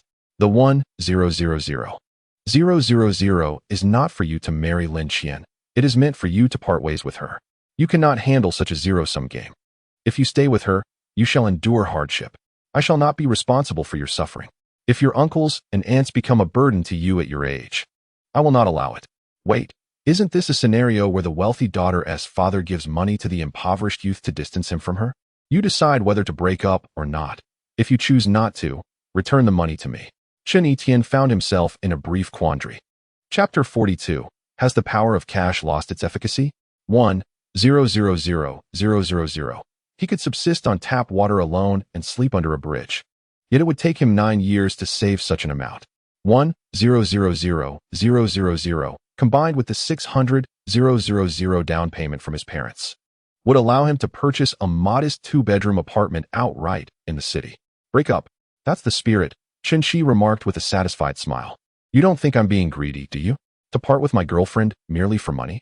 Chen-Chi replied. I would not accuse you of being materialistic or of trifling with a woman's emotions. You have given all that you could. It is she who is insatiable and ambitious. Let us go. We've eaten enough. It's time for the next venue. Where to next? Black Rose. A bar? Fine. I haven't had enough to drink. And since you're treating, I won't hold back. Previously, he had only visited Black Rose with friends for a casual drink and found it somewhat pricey. He had been reluctant to indulge. However, with Chen-Chi, who had just struck it rich, treating, he felt liberated to enjoy. Though luck has eluded me in winning the grand prize, my brother's fortune is indeed fortunate. Cheesy, support me for the latter half of my life. I'll just lounge around. Chen-Chi disdainfully pushed him aside. Shoo, no bromance here. Half an hour prior, Chen-Chi had reserved a booth at Black Rose with Xiao and had sent a message to Jenny to arrange for some lovely ladies. Outside the Black Rose bar, several spirited young men and women awaited its opening. When the clock struck 8 and the bar doors swung open, groups of young men and women sauntered in. One young man observed the scene and remarked to his companion, "What is going on today? The Atmosphere crew has arrived early." "You're right. And they're all quite attractive. Is there an event tonight?" "I haven't heard anything about a promotion." "Isn't that Jenny? She usually arrives around 11. Jenny, along with Xiao and 8 other alluring, statuesque beauties, is engaged in a small meeting. Chun is expected to arrive shortly. He is a significant investor, and Jenny, you and your sisters must attend to him well. If we could entice 3 more frozen divine dragons, everyone's commission would soar past 10,000. One of the beauties remarked, Xiao, what is the point of commissions? Last time, Chen directly gifted us liquor. We resold it to the bar, earning even more than the commission. Jenny mused that those few bottles of liquor were inconsequential. Chen had given her 6 unfinished bottles. That night, through her diligent efforts, she had earned a hefty sum of 100,000. If Chen were to invite her again tonight, it would undoubtedly yield another substantial profit. When Chen-Chi arrived at the Black Rose at 9 o'clock, he was halted at the entrance by the security guard. They held takeout boxes filled with barbecued food, while a notice posted beside the bar's entrance clearly stated, "No outside food or beverages allowed." On their way, Chen had suddenly declared that Socratic cuisine was excessively upscale and refined, triggering his aversion to elegance. He craved something more mundane, barbecue. Thus, Chen Shi took a detour to collect the barbecue to bring along. "Sir, I apologize, but outside food is not permitted in our establishment." The security guard pointed to the notice. Chen Yi suggested, "How about we eat first and then go in?" "You're such a joker," Chen Shi replied to the guard. "Come on, cut me some slack." The guard maintained a stoic expression, responding, "No can do. How about 3,000 for you to buy some cigarettes?" Chen Yi was astonished to witness Chen Chi wielding cash, merely to smuggle in some food. It seemed like a frivolous expenditure. Zhou Leishan was taken aback. He was aware that many affluent patrons frequented the bar. Just yesterday, a guard had moved a patron's vehicle and received a $200 tip. He earned only 6,000 a month, and here was Chen Chi offering him 3,000 merely to bring in barbecue. "No," Zhou Leishan blurted out, surprising even himself with his refusal of such a generous tip. 5,000. His resolve began to waver. After all, he was working to earn money. Who would turn down cash? "Sir, please don't make this difficult for me. The bar has regulations. If I let you in, I'd be breaking the rules." Chen Shi had previously spent only a little over 2,000 for a hot pot table and yacht tickets. Now, 5,000 seemed insufficient to sway this guard. He observed the guard's upright stance, impeccable uniform, and distinguished demeanor, unlike the typical street guards. "Have you served in the military?" 10 years. At that moment, Xiao Xiao rushed out. "What are you doing? Chen is our guest, and you're keeping him outside? Do you want to lose your job?" The bar regulations were posted, and the guard retorted, "And what of it?" Xiao Xiao shot him a glare. Chen Chi waved his hand. "It's fine. It's rare to find someone so principled. He's merely following the rules." Xiao Xiao flatteringly remarked, "Rules are for ordinary people. Chen is a wealthy individual, and he deserves different treatment." Listening to these words, Chen Chi found them rather harsh. Yet this is the reality of society, where a minority establishes the rules while the majority complies. Fortunately, young Master Chen does not hold grudges. "Young Master Chen, let us proceed inside," Zhou Leishan suggested, watching Chen Chi enter, beginning to question the appropriateness of his earlier actions. Having spent an extended period in the military, he felt disconnected from society, struggling to find suitable employment after his discharge. He either could not adapt to the company's pace or did not accept the so-called social niceties. Zhou Leishan reassured himself that he was principled, though he was aware that others might label him inflexible. As they walked, Chen Yi inquired, "Chi, are you a regular here?" "I have been here once," Chen Chi replied. "Young Master Chen, it's still room 06. Xiao Xiao guided the two into room 06, where Jenny and 8 beautiful women were already seated. Upon seeing Chen Chi, Jenny immediately stood up and embraced him. "Young Master Chen, why have you come so late? We've been waiting for quite some time." Chen Yi, taken aback by the scene, was in awe of the array of beauties, especially Jenny, who was holding Chen Chi. "Wow, I've only seen such scenarios in online jokes. Talking about the next batch. Are you looking to swap for a new batch?" Chen Chi queried. Suddenly, 2 ladies in black stockings tugged at Chen Yi's arms from either side. "Handsome, are we not good enough? Please don't go for the next batch." Feeling the softness of their arms, Chen Yi's heart raced. No, just them," he stammered, eyes fixated on the elegant legs adorned in black stockings, each one longer than his own life. Chen Chi remarked, "This gentleman is also young Master Chen. Tonight, he is the star of the show. Keep him entertained, and his happiness will reflect upon me." The ladies giggled with delight, knowing that if Chen Chi was pleased, they would reap great rewards. "Xiao Xiao, let us start with 2 sets of icebound divine dragons," Chen Chi ordered. "Young master, you still haven't finished the stored wine you gave me last time," Jenny interjected. "Then save it for later," Chen Chi replied nonchalantly, much to Jenny's delight. The 6 bottles of Black Label wine were returned to the bar at a low price, worth 70 to 80,000. Chen Chi had essentially gifted Jenny that amount. Icebound divine dragons, priced at 128, 888 each. "Shall we order 2 sets directly?" Chen Yi was left speechless, having anticipated merely ordering a single divine dragon for a thrill, never expecting to lavish such wealth. "Are 2 sets insufficient? We can order more later." Chen Yi was at a loss for words. Meanwhile, an exuberant voice announced from the stage, "Congratulations to room 06 for selecting 2 sets of Icebound Supreme Divine. Wishing the owner success in all endeavors." The patrons in the bar erupted in excitement. Chapter 43. Your Uncle Spoils Her Father. Room 06. It was the same room 06 as before. Could it be the same person? I saw that Jenny had also gone to room 06. Such prowess. Which family's young master is he? A dozen bunny girls and 4 suited men paraded through the bar carrying 2 wine racks, eventually arriving at room 06. The bunny girls launched confetti and scattered gold paper, instantly elevating the bar's atmosphere to a fever pitch. The alluring rhythm pulsated through the venue as the ladies swayed their waists with fervor. So many beautiful women adorned the scene, and yet, I foolishly found myself fixated on Lin Qian. It's not easy to find a girlfriend in this place. Chen Etian whispered to Chen Qi.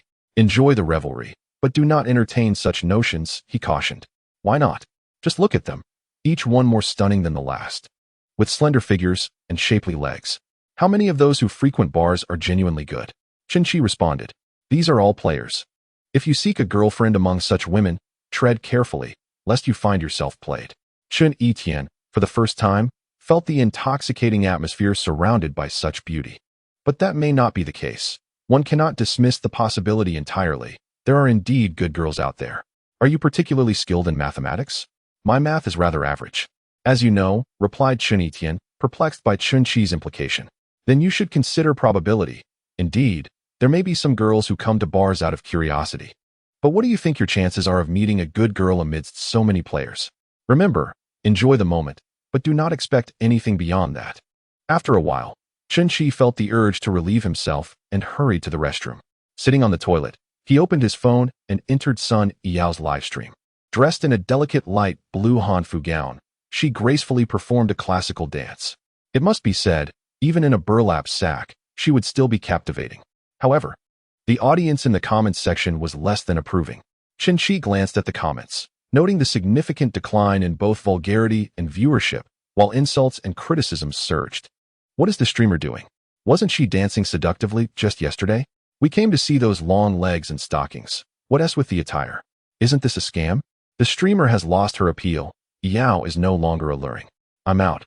I prefer something more down to earth. This elegance is beyond my taste. I'll go watch something more suggestive. Unfollowed. What a waste of my emojis. The comments section was rife with vitriol, and Su Yao's WeChat group for streamers was inundated with mentions of her name, along with a dozen missed calls. The group leader, Li Xiong, sent several messages to Su Yao. Yao, what are you doing? Why are you performing classical dance? Why not sing Peking opera instead? Do you want to lose your chance at fame? Just as you start to gain traction, you squander it all. Change it. Immediately switch back to the hot dance. Su Yao, however, ignored these messages, adhering to the contractual obligations that permitted her to perform as she saw fit, including classical dance. After all, Chen Qi had promised to support her, and she felt no need to don revealing attire to dance provocatively.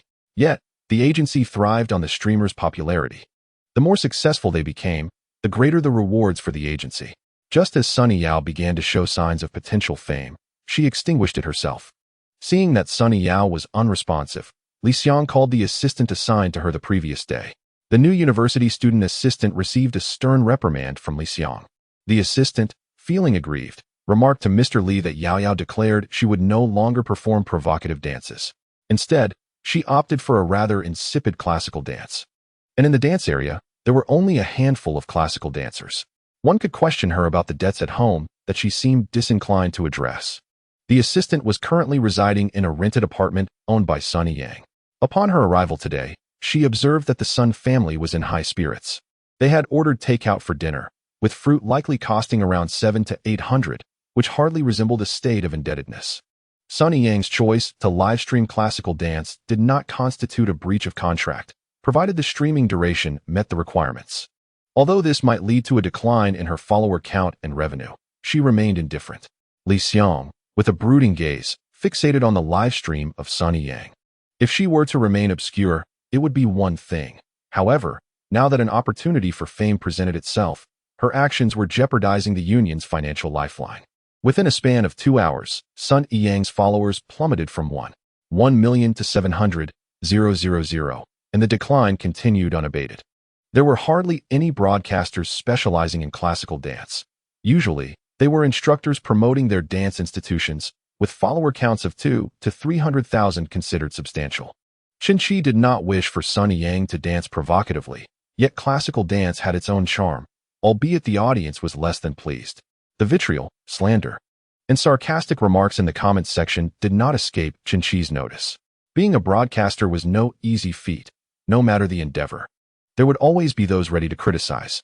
The former top supporter, Jin Jinlong, scoffed upon witnessing Sun Yang's self-sabotage.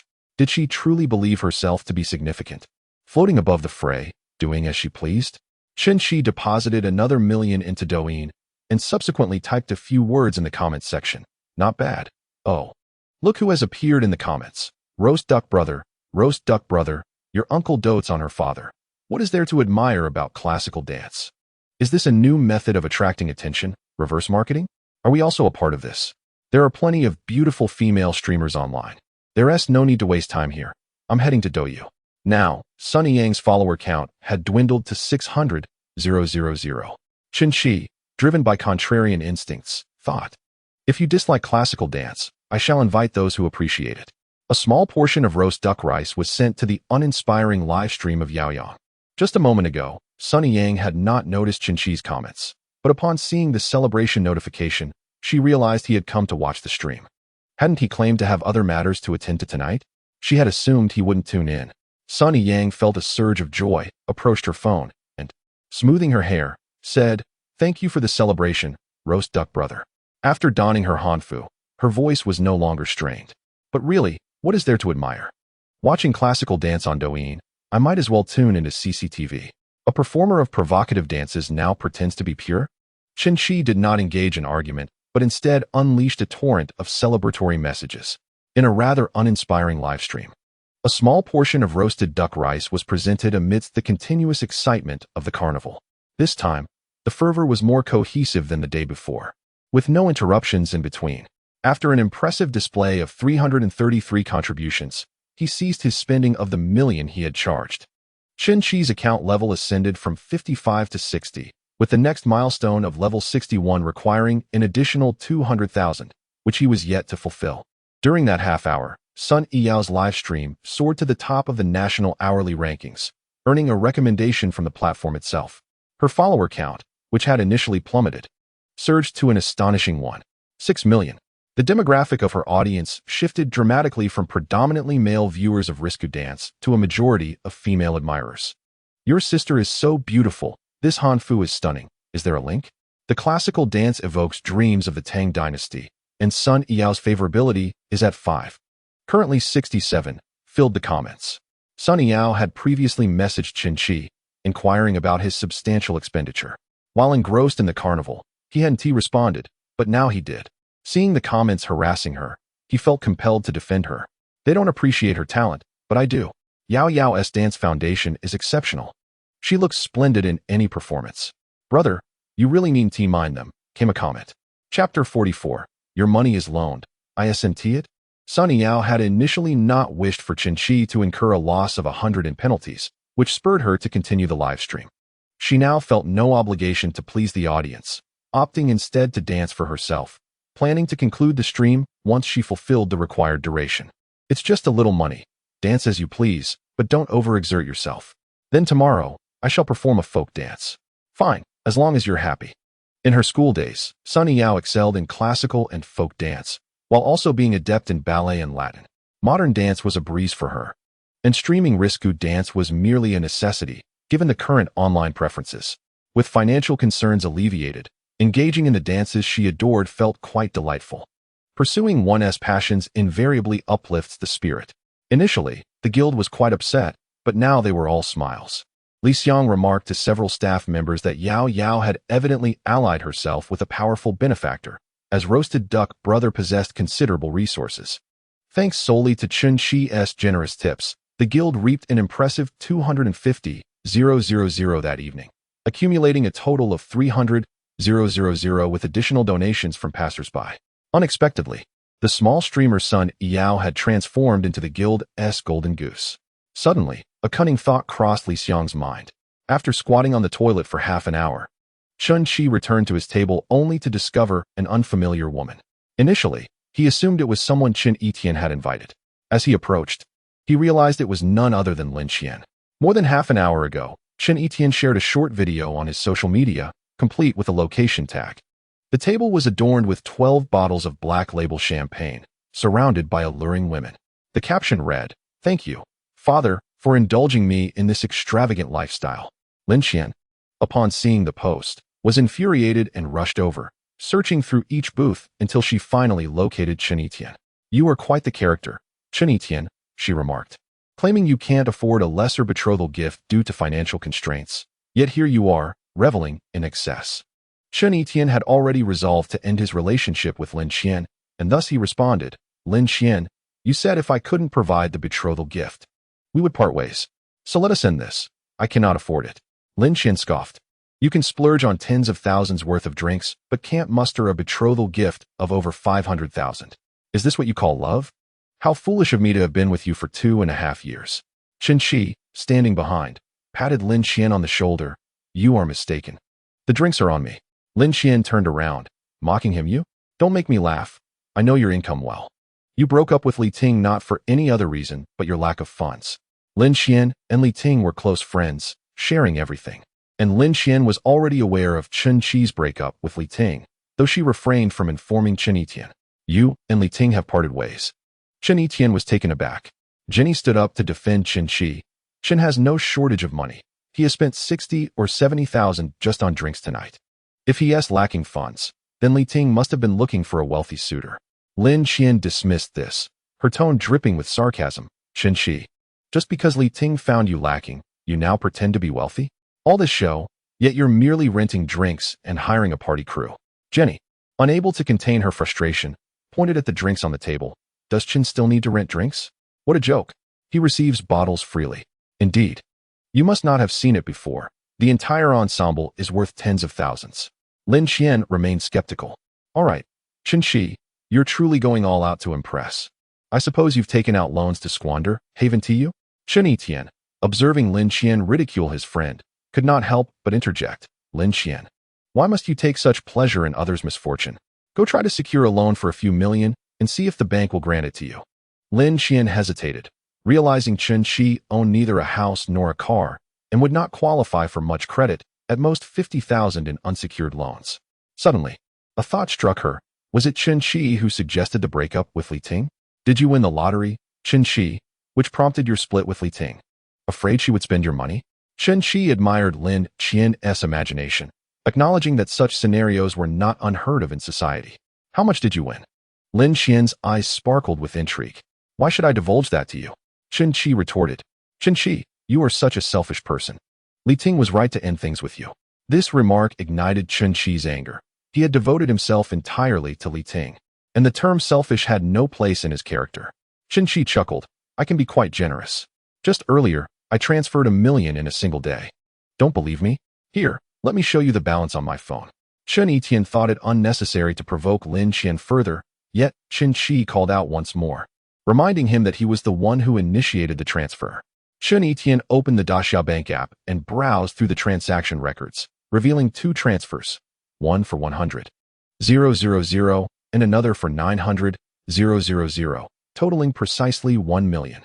Upon seeing the balance, Lin Qian's expression shifted dramatically, and with audacity, she remarked, "Chen Yitian, now that you have money, you can afford the bride price, can't you?" "Apologies, but this money is for him to break up with you," replied Chen Yitian.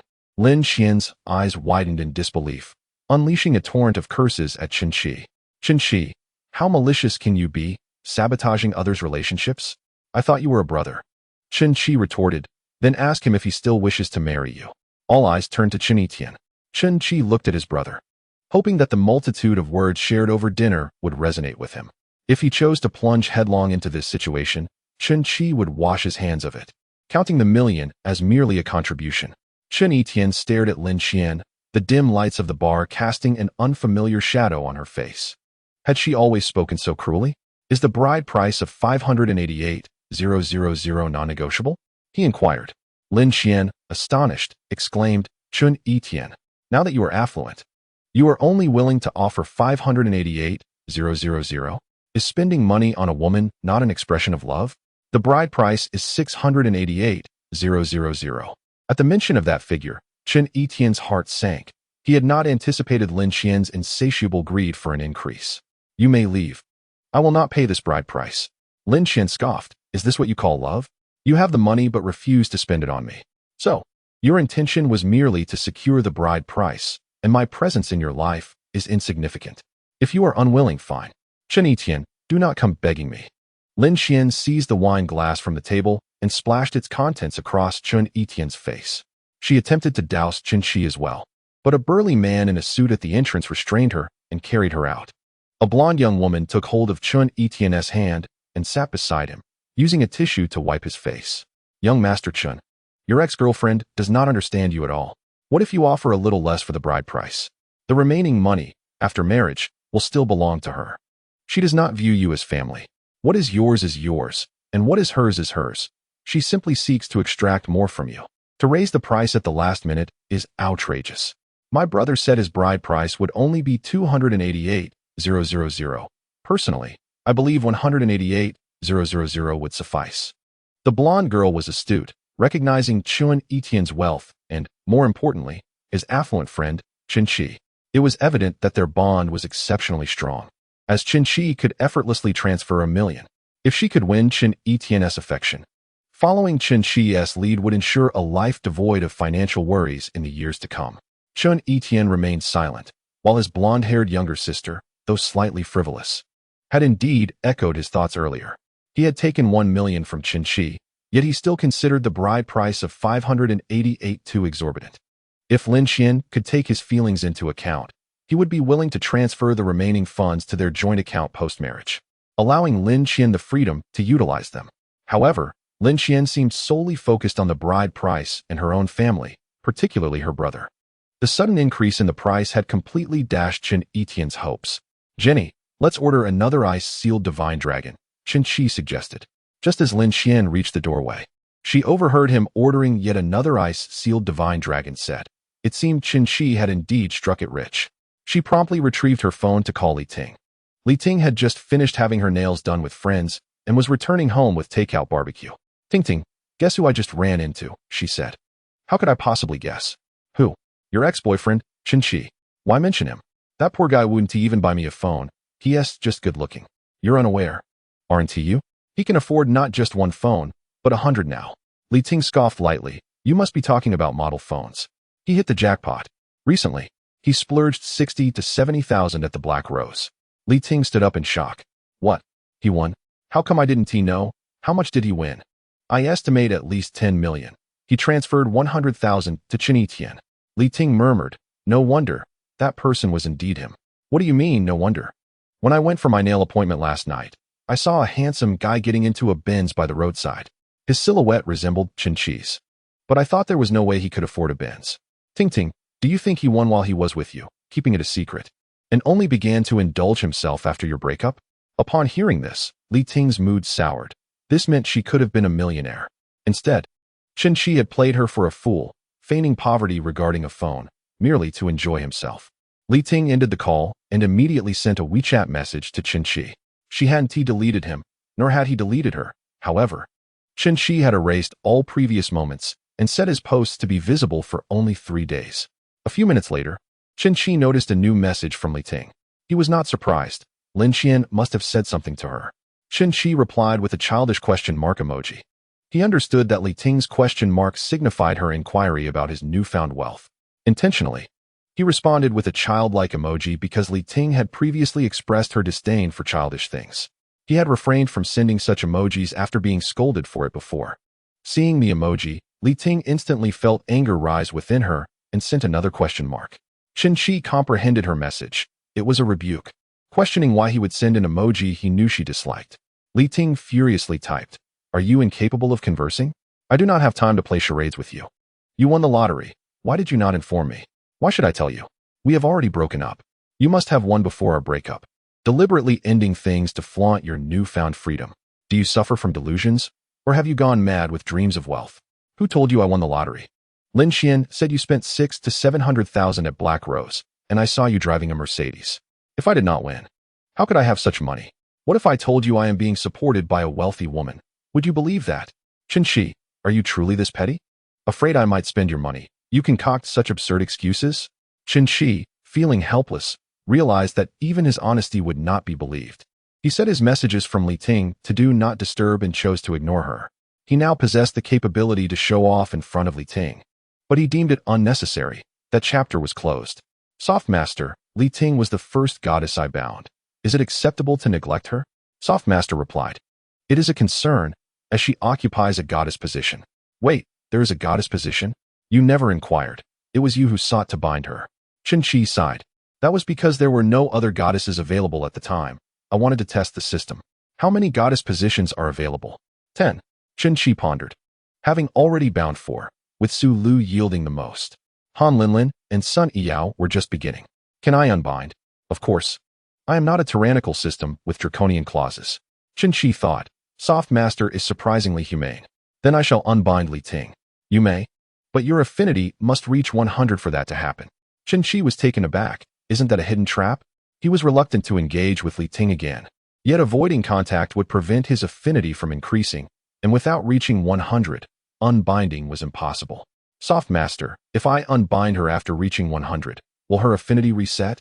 After such devotion, it will not reset, but upon unbinding, the goddess will spend money on you, and you will not receive the tenfold return. Only the bound goddesses provide tenfold returns. In essence, this meant Li Ting would remain by his side regardless, unless he chose to waste a goddess position. Having savored the sweetness of the tenfold return, Qin understood that the more goddesses he had, the greater his opportunities for profit. Even though he wished to avoid entanglement with his ex, he found himself unable to sever ties completely. However, he resolved to treat Li Ting differently this time. His own comfort and happiness took precedence. Noticing Qin lack of response, Li Ting immediately called him. Qin swiftly dismissed the call. Qin, so you think you are impressive now that you have money? You dare to hang up on me? She called several times, only to be met with dismissal, leaving her infuriated as she stomped her feet in frustration.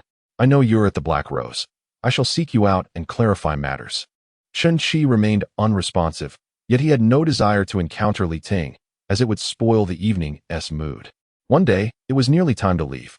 Qin glanced at the clock. It was only 11:30, and the nightlife had just begun. It was still early, having just ordered 6 bottles. And they had scarcely begun to drink. You don't have work tomorrow, do you? If we can't finish, I'll save your number for next time. Gee, we're both millionaires now. Why bother with a job? Qin was becoming a bit tipsy, and Qin gave him a light tap on the head. $1 million is nothing. Despite my wealth, I still need to strive. Are you contemplating idleness? Gee, what are you working on? If you have any promising investment opportunities, do share with me. But first, focus on your job. Qin's project was solely his own endeavor, yet once the funding was sufficient, he could consider establishing or acquiring a company for amusement. Young Master Qin, leaving so soon? Jinny grasped Qin's hand reluctantly, hoping for further developments that night. Next time. By the time Li Ting and Lin Xian returned to room 06, Qin and his companion had already departed. Qin, are you avoiding me? He must have struck it rich, Li Ting pondered. Chapter 46. Lulu's private kitchen. Qin first escorted Qin home, then proceeded to the Hilderer to retrieve the clothing from the presidential suite and loaded it into the car. By the time he returned to Yuan number 1, it was already 12:30. Although it lacked the grandeur of the presidential suite, it was indeed Qin's home. The furniture and appliances had all been arranged, and he had just changed the password for the security lock. Lying on the 200,000 yuan hazy tong mattress, he noticed a message from Su Yao that had arrived moments before. Brother, can you accompany me to buy dance costumes tomorrow? Su Yao broadcasted daily from 8 until 12, and it was quite exhausting. Qin had gifted her $1 million, prompting her to extend her broadcast by over 2 hours.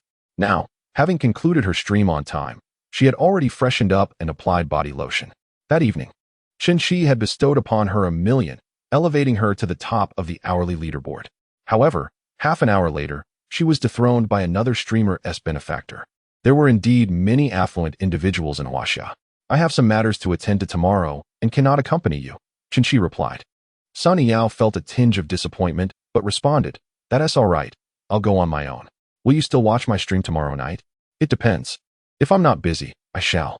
Get some rest. Dancing is tiring. In a couple of days, I'll treat you to a sumptuous meal. You too, brother. Don't overexert yourself. Good night, brother. Good night. Qin then opened the chat with Su Lu, reviewing the brief conversation from earlier, which included Su Lu's address. Su Lu is truly the best. I haven't spent much on her yet, so I must invest more tomorrow. A night devoid of dreams ensued. On Thursday, July 11th, under a clear sky, Qinshi awoke at 10 a.m., feeling invigorated. It must be said, this 2 million yuan mattress is far more comfortable than even the presidential suite. Glancing at his phone, he noticed that Su Lu had sent a message at 9:30. She had risen 3 hours earlier than usual, at 6 a.m., awakened by her alarm. Today, she intended to prepare a sumptuous family feast for Qinshi. To procure fresh ingredients, she ventured to the market at the crack of dawn, although the vendors were already bustling about before her. Her brother is not fond of spicy food, so she decided to prepare local delicacies from Donghai. She hurried to the poultry stall, planning to make a flour snail chicken pot, beginning with a locally sourced free-range chicken. Although she possessed culinary skills, Su Lu lacked experience in selecting ingredients, prompting her to consult the vendor on the best local chickens available. Local chickens come in various grades. There are those priced at 30 yuan per gene, and others at 60. The most expensive, nourished on herbal medicine and seafood, could reach 150 yuan per gene, having been raised for 4 to 5 years. Upon learning that these chickens were fed on medicinal herbs and seafood, Su Lu recognized their nutritional value and promptly requested the vendor to select a larger specimen. This one is the biggest, the vendor said, weighing it on the scale. It's exactly 4 gene. Would you like to take it home to raise for a few days, or should I prepare it for you now? Please prepare it for me now, Su Lu replied.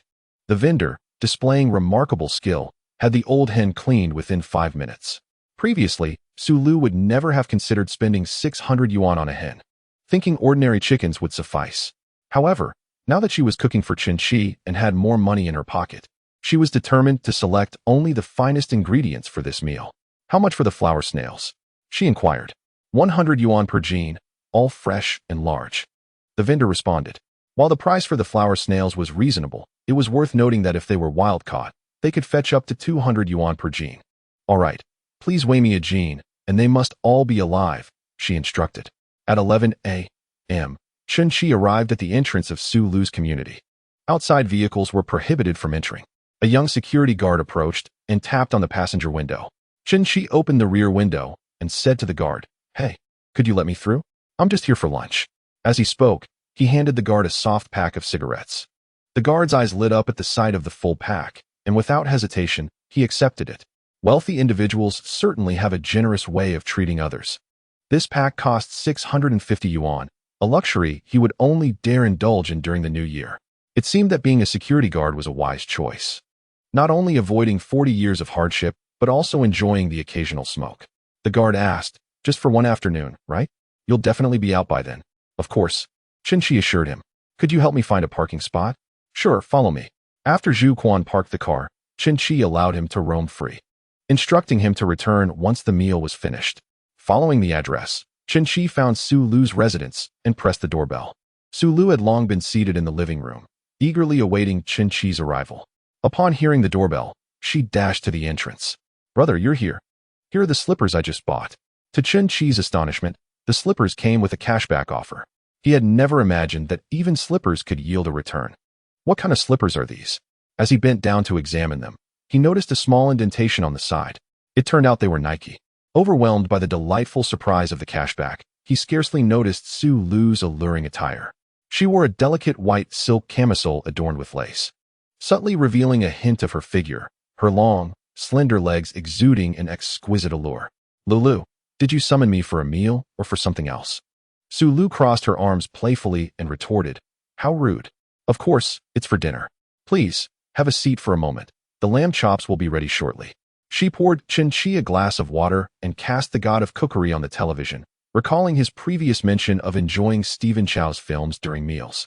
Qinshi glanced around. Su Lu's apartment, though modest in size, was a cozy 2-bedroom, adorned with youthful and inviting decor. After half an hour, Su Lu called out, "Brother, the dishes are ready." Qinshi entered the kitchen, where she began plating the food. "Is there this much?" he exclaimed. "It's rare for you to visit my home, so I must ensure you are well fed. Allow me to assist you." Together, they carried out 5 dishes and a soup. Qinshi felt a surge of joy. Lulu had indeed exceeded his expectations. "Lulu, this feast is quite extravagant." "Not at all. It's just over 1,000. Please don't be picky. Start with the flour snail chicken soup. It's incredibly fresh. The spread included 4 oysters priced at $360, 2 lamb chops at $150, a flour snail chicken pot at $750, squid seaweed soup at $50, pig stomach with baby bok choy at $50, and cucumber with black fungus at $10. With another cashback notification, Chen-Chi was left bewildered. "Softmaster, what is this additional amount?" "My apologies, I forgot to add the service fee," came the reply. Wow. Softmaster is quite generous. But with a beauty like Lulu cooking in such a revealing outfit, is it really worth only $200? Do you want it? Absolutely. Chen-Chi was in high spirits as he filled Su Lu's bowl with soup. "You've worked hard, Lulu. Please eat well. Brother, try the oysters.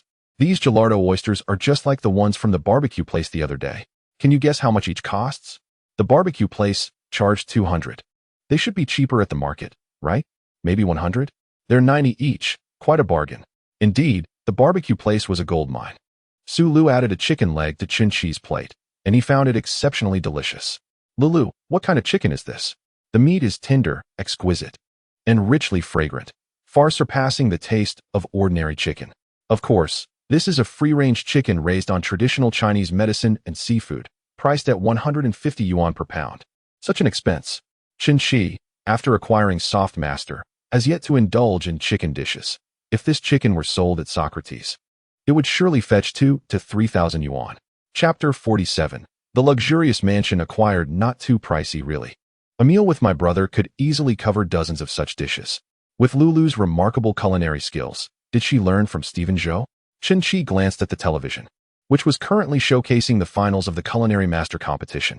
"My father is a chef, so I have picked up a few skills from him." As they dined and conversed, the atmosphere was remarkably harmonious, akin to a newlywed couple. "Lulu, is this house rented or purchased?" "My family helped with the down payment. I'm repaying the loan myself. It's not large, just 75 square meters. Indeed, it's not spacious. That sounds rather uncomfortable. Regardless, I purchased it myself." Su Lu thought to herself. Chen-Chi's next remark instantly made her heart soar, causing her to mentally chastise herself for misjudging him. "A larger house would be more comfortable. I shall buy you a bigger one." "Are you joking, brother?" In Su Lu's eyes, purchasing a house is a significant matter, not only costly, but also indicative of one's regard for the other. There's nothing humorous about it. Acquiring a larger house will ensure your comfort. Chen-Chi replied earnestly. "Wait, is the house going to be under my name or yours for me to live in? I really want to ask directly. Let us head over right after we finish eating. I'll call Master Zhu to drive us." "Is it that soon? Have you already found a desirable property? Aren't you working at Yida Plaza? The best nearby development is that Wanhao Hui." Su Lu was taken aback that Chen-Chi would mention that name. Her eyes sparkled with excitement as she exclaimed, "Brother, Wanhao Hui is considered top tier in Donghai, with an average price of 50,000 yuan. And it only has one type of unit, 200 square meters. I'm aware. How can it be called a large house if it's not 200 square meters? Donghai is not comparable to first-tier cities like Magic City or Imperial Capital, where properties often exceed 100,000 to 200,000 yuan per square meter. In Donghai, there are 3 high-rise residential projects of note. Gonyuan number 1 has an average price of 43,000 yuan, with 3 unit types available. Wanhao Hui averages 50,000 yuan, offering only the 200 square meter layout. The most expensive, Yalongfu, averages 60,000 yuan, selling only large flats of 300 and 450 square meters, with premium floors fetching over 30 million yuan. Many other developments have average prices below 40,000 yuan, but their locations and amenities cannot compare to these 3 projects. How can he speak of buying a property averaging 50,000 yuan as if it were as simple as purchasing cabbage? Chen-Chi checked his balance. His assets had now reached over 33 million yuan. Su Lu was the primary contributor to this fortune. Spending 10 million yuan to buy her a house would not be excessive. An hour later, they stepped out. Su Lu sat in the car, her mind restless, unable to calm her excitement. As they arrived at the sales office of Marriott Hui, Master Zhu disembarked to complete the registration. Before Chen-Chi and Su Lu could step inside, a sales representative approached their vehicle, awaiting their descent. The female sales agent, Su Yun, exuded a captivating charm. Possessing an allure rating of 91 and having experienced 6 romantic encounters, Chen-Chi inwardly lamented the situation. The luxurious Maybach 800 worth over 6 million, was graced by handsome men and beautiful women alighting from it.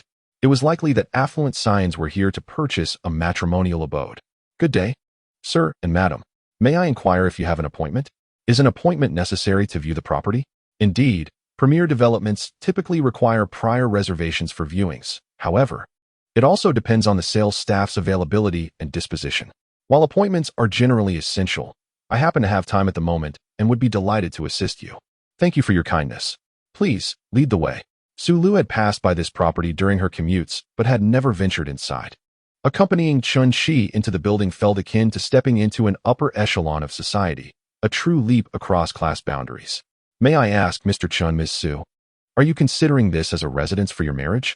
Su Lu gazed intently at Chun Shi, eager to hear his response. Not exactly. I'm purchasing it for my girlfriend to reside in, with her name on the deed. Although the reply was not precisely what Su Lu had yearned to hear, it was nonetheless sufficient to ignite her heart with joy. He has publicly acknowledged me as his girlfriend, which signifies a commitment, does it not? To think he mentioned writing my name on the deed. Could it be true? A $10 million mansion? Su Lu's affection rating, 2. Current total, 47. Even Su Yun, accustomed to the wealthy, found it refreshing to encounter a man so generous to his girlfriend. Ms. Su, Mr. Chin truly dotes on you. You both resemble characters from a romantic comic, a domineering CEO and a wealthy heiress. Hardly a wealthy heiress. I'm more akin to a Cinderella. Su Lu replied with a smile. That's just how he is. He enjoys spending extravagantly. Su Lu chuckled. Su Yun guided them through the model apartments. The exquisite decoration of Marriott Hui bore a resemblance to a hotel ambience, while the layout of Gonyuan No. 1 felt more homely. Su Lu beamed throughout the viewing, her excitement palpable. This open-concept kitchen means I can prepare more delicious meals for my brother in the future. Su Lu's current residence boasted a cramped kitchen filled with numerous cooking utensils, an oven, microwave, large and small pots, frying pans, and a clay pot, all contributing to a cluttered space. She adored the spacious kitchen, but her heart yearned even more for the independent walk-in closet. Then I shall be fortunate indeed, Chen Qi remarked. Let us view those 2 units, he suggested. Chen Qi selected 2 apartments on different floors, one facing east and the other west. Brother, this unit directly overlooks Yida Plaza. It was evident that Su Lu favored the apartment on the 21st floor. This one is currently priced at 11 million. Though Su Lu was aware of Marriott Huey's price range, hearing the sales representative quote it aloud still left her momentarily stunned. Such a luxurious residence, if it were mine. I might struggle to afford the maintenance fees. Chen Shi had not anticipated this issue. The annual maintenance fee for the No. 1 residence is 30,000. The fees at Wanhao Hui are likely to be even higher, but he would cover them for Su Lu. If she were to pay, she could manage it. But Chen Shi could not allow her to spend that money. After all, that would diminish the funds available for his own indulgences. Does Lulu like it? She does. But it seems rather expensive. A mansion worth 11 million. She absolutely adores it. As long as she likes it, Miss Su. Let us sign the contract today for a full payment purchase. Is this the power of the second generation of wealthy families? Su Lu thought to herself. Su Yun smiled radiantly. This deal would yield her a significant profit. No problem. Please proceed to the VIP room to rest for a moment while I prepare the contract. Chen Shi and Su Lu enjoyed tea as they awaited.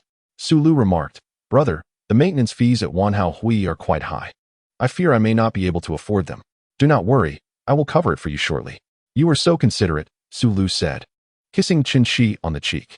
Su Yun arrived with the contract, and after Su Lu signed several pages, Chen Shi promptly transferred the funds to Wanhao Hui's account. Su Yun was delighted. Her 30,000 commission was secured. Su Lu was overjoyed, floating with happiness. The affection level for Su Lu increased by 20 points. Funds have been transferred, and the contract signed. Could this be a dream?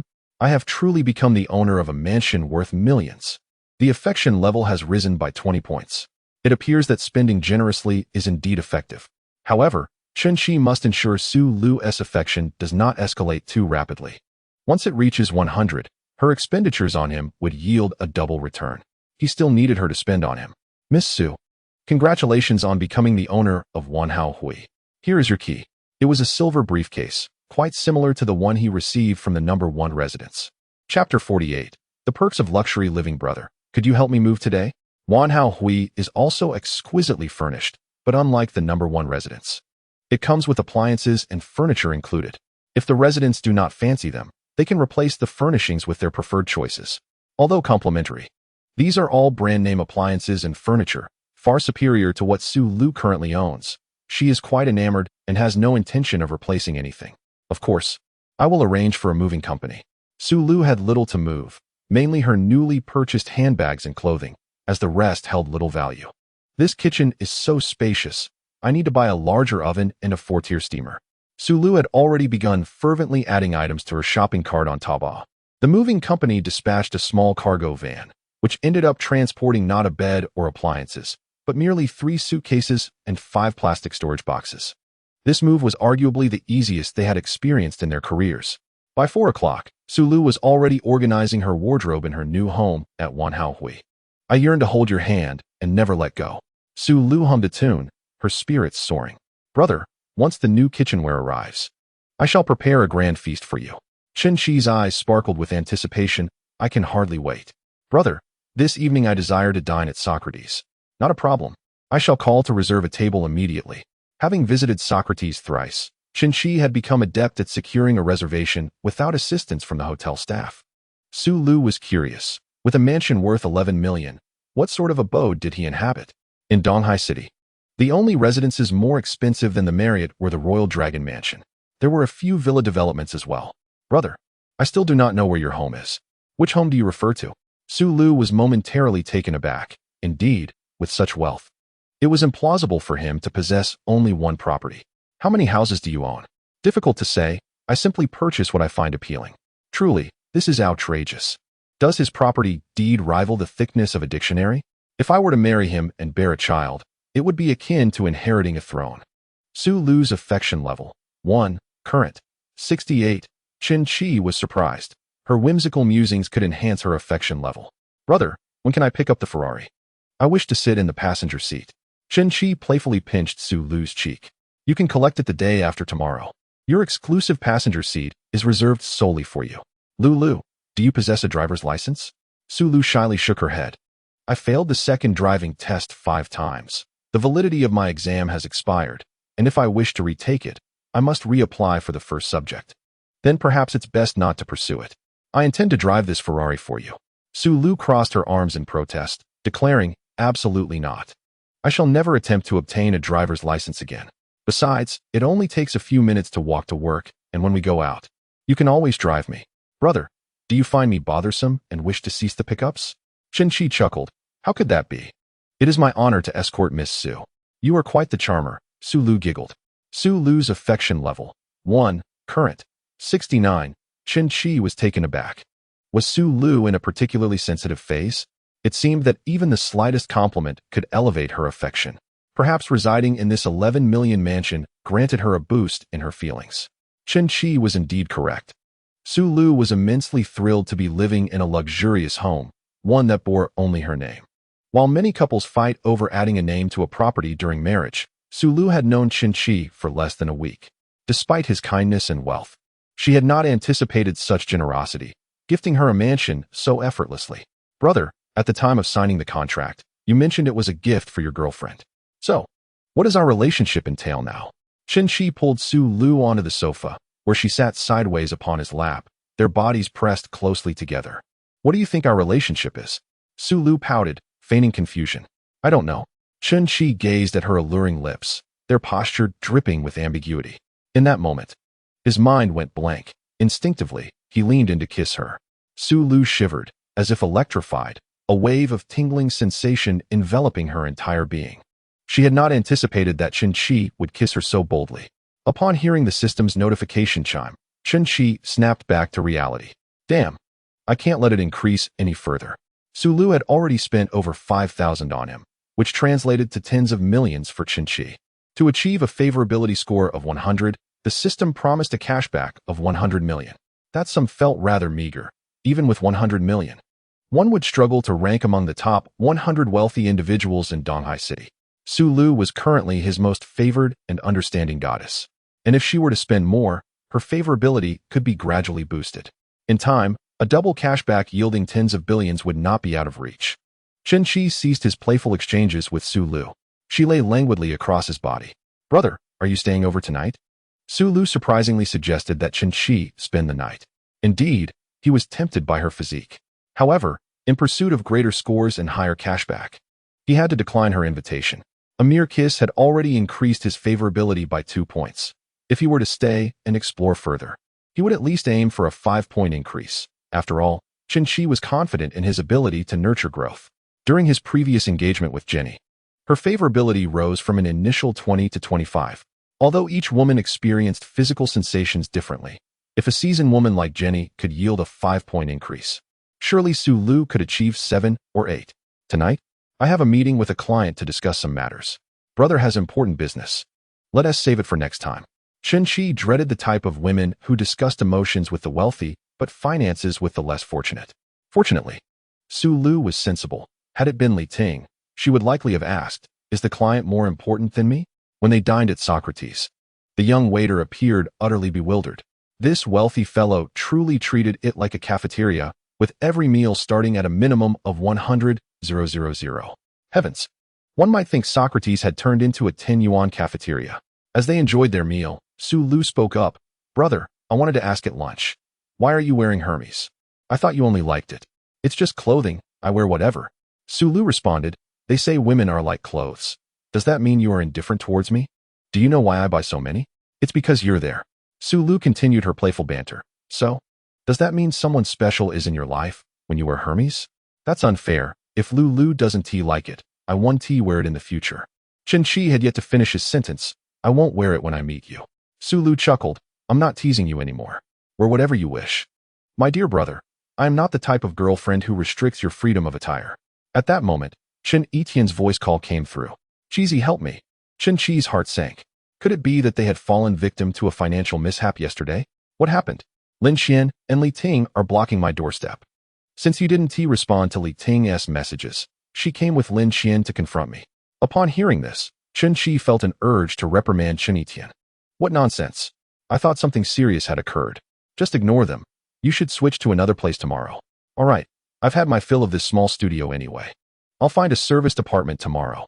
After hanging up, Su Lu curiously inquired, "Brother, who was that?" "A friend.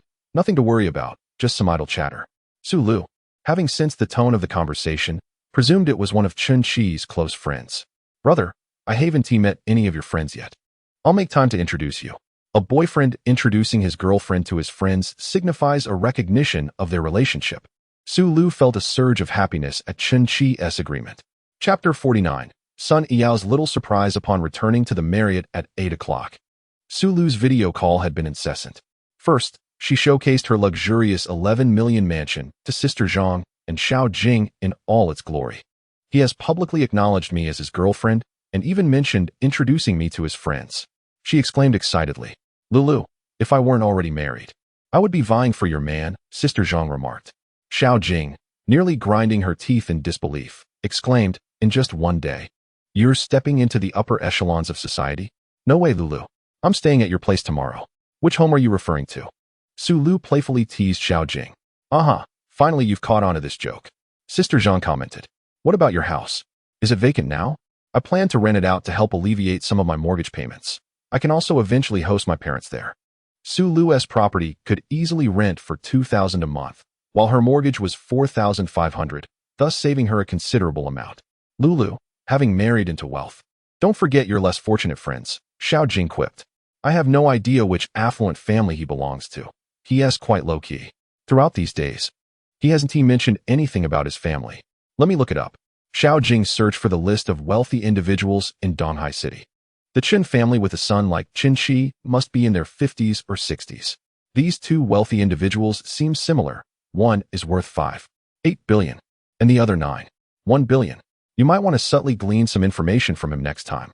Leaning on the sofa, Chen Qi was casting a live stream on the 98-inch television when he suddenly sneezed. The quality of Sun Yao's live stream was significantly better than that on his phone. Today, Sun Yao was performing a folk dance and had just finished the Dai ethnic group S Peacock dance.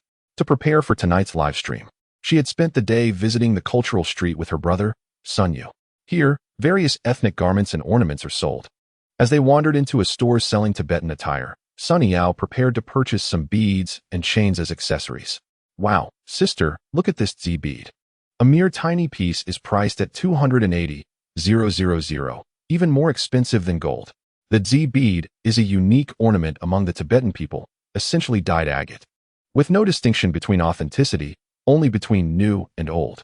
The shopkeeper, an elderly man in a Zhongshan suit with a goat-like beard, approached Sun Yao and remarked, "This is a relic from the Sui dynasty, combined with an ancient craftsmanship.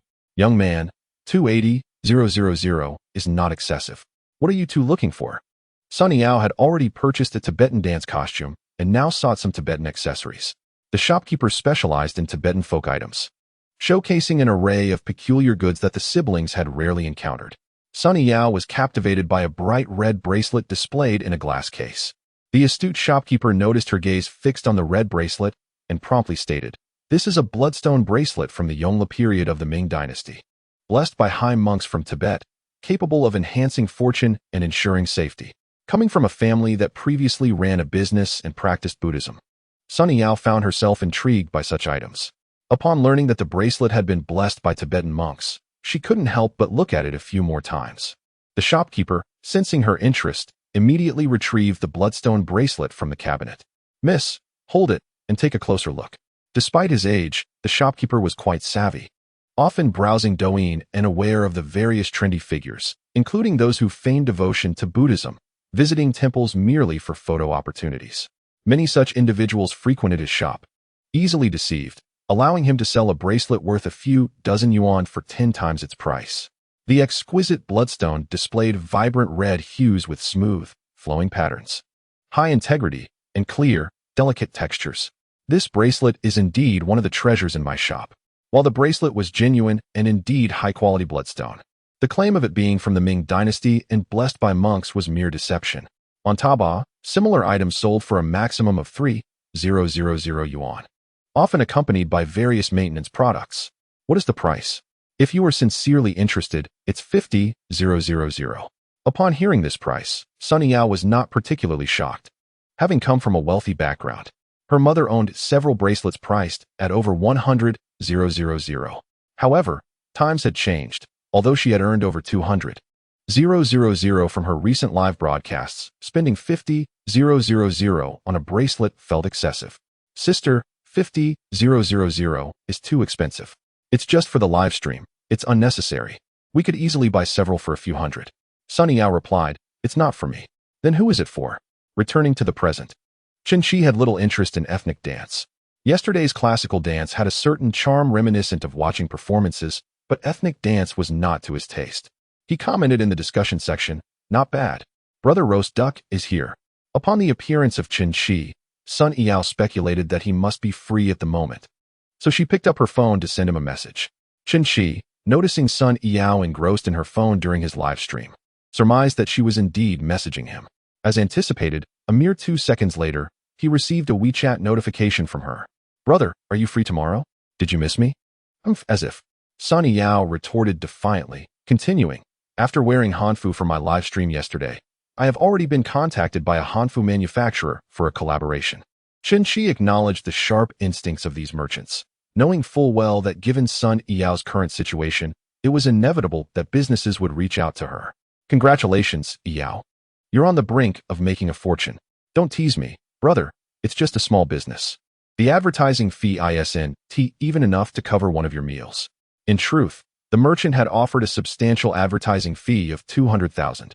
Although the union would take half, the specifics were already being handled by someone from the union who was liaising with the merchant, while Sun Yao was set to visit the merchant's experience store to try on clothes. "I should be free tomorrow. Will you accompany me to try on the clothes?" "Absolutely." Sun Yao typed a few words, "Tomorrow, I have a surprise for you, brother," and then promptly deleted it. She pondered that a small bracelet worth several thousand was hardly a surprise. It would be better to reveal it in person tomorrow. "Then see you tomorrow, brother. I'm going back to my live stream now." Chen Shi proceeded to the secondary bedroom, which he had transformed into an esports room, with 9 rectangular boxes neatly stacked against the wall. To his surprise, all 9 boxes contained Alienware laptops, with one already unboxed and arranged on the desk. These laptops were gifts from a store where he had purchased 500,000 worth of bedding. Despite the numerous gifts like bedside tables, dining tables, phones, and Alienware laptops. He had only opted for 10 of the laptops. Initially, he intended to wait for a custom-built machine he had ordered for $50,000 before diving into gaming. However, since he found himself with free time that evening, he decided to make do with the Alienware laptop for now. Logging into the Black Rose account, he instantly spotted Chun Etienne engaged in a game. He called him up. "You rascal, looks like you're deeply engrossed in the game. With your single status, you can play games or drink whenever you please. Come on, hurry up, let us team up for the next match." "Brother, I just started. Why don't you find a gaming companion in the meantime?" All right. Chen Shi had not considered finding a gaming companion until now. Realizing that a female companion would certainly be preferable to Chun Etienne, he hastily downloaded an app for gaming companions, browsing through the profiles for those that caught his eye. Might I kindly request that those who are enjoying the latest chapters leave a supportive comment to encourage the author. Chapter 50. Gaming companions. Most individuals engaged in providing companionship services are part-time university students, with some dedicating themselves to it full-time. Each profile includes photos and videos, but some are rather excessive. A few possess subpar skills, which are frankly off-putting, while others exhibit decent foundations and could be considered attractive. Chen Shi flipped through the profiles one by one, his standards having risen significantly. The faces of these internet celebrities failed to pique his interest. However, one caught his eye, a girl named Su Yao, whose appearance stood out amidst a sea of typical, overly refined faces. She possessed a rounded, oval face and large, doe-like eyes that conveyed an aura of innocence and charm. Softy, does she score a 90? Chen Shi, with his untrained eyes, could not discern the true beauty concealed beneath layers of filters, cosmetic enhancements, and makeup. In this technological age, even a 40-year-old woman could be made to exude the youthful allure of an 18-year-old girl. Name: Su Yao. Age: 22. Height: 165 centimeters. Charm value: 92. Occupation: student and part-time. Companion number of romantic encounters: 0. Affection level: 0. Is she bound? Goodness, what a revelation. 0 romantic encounters?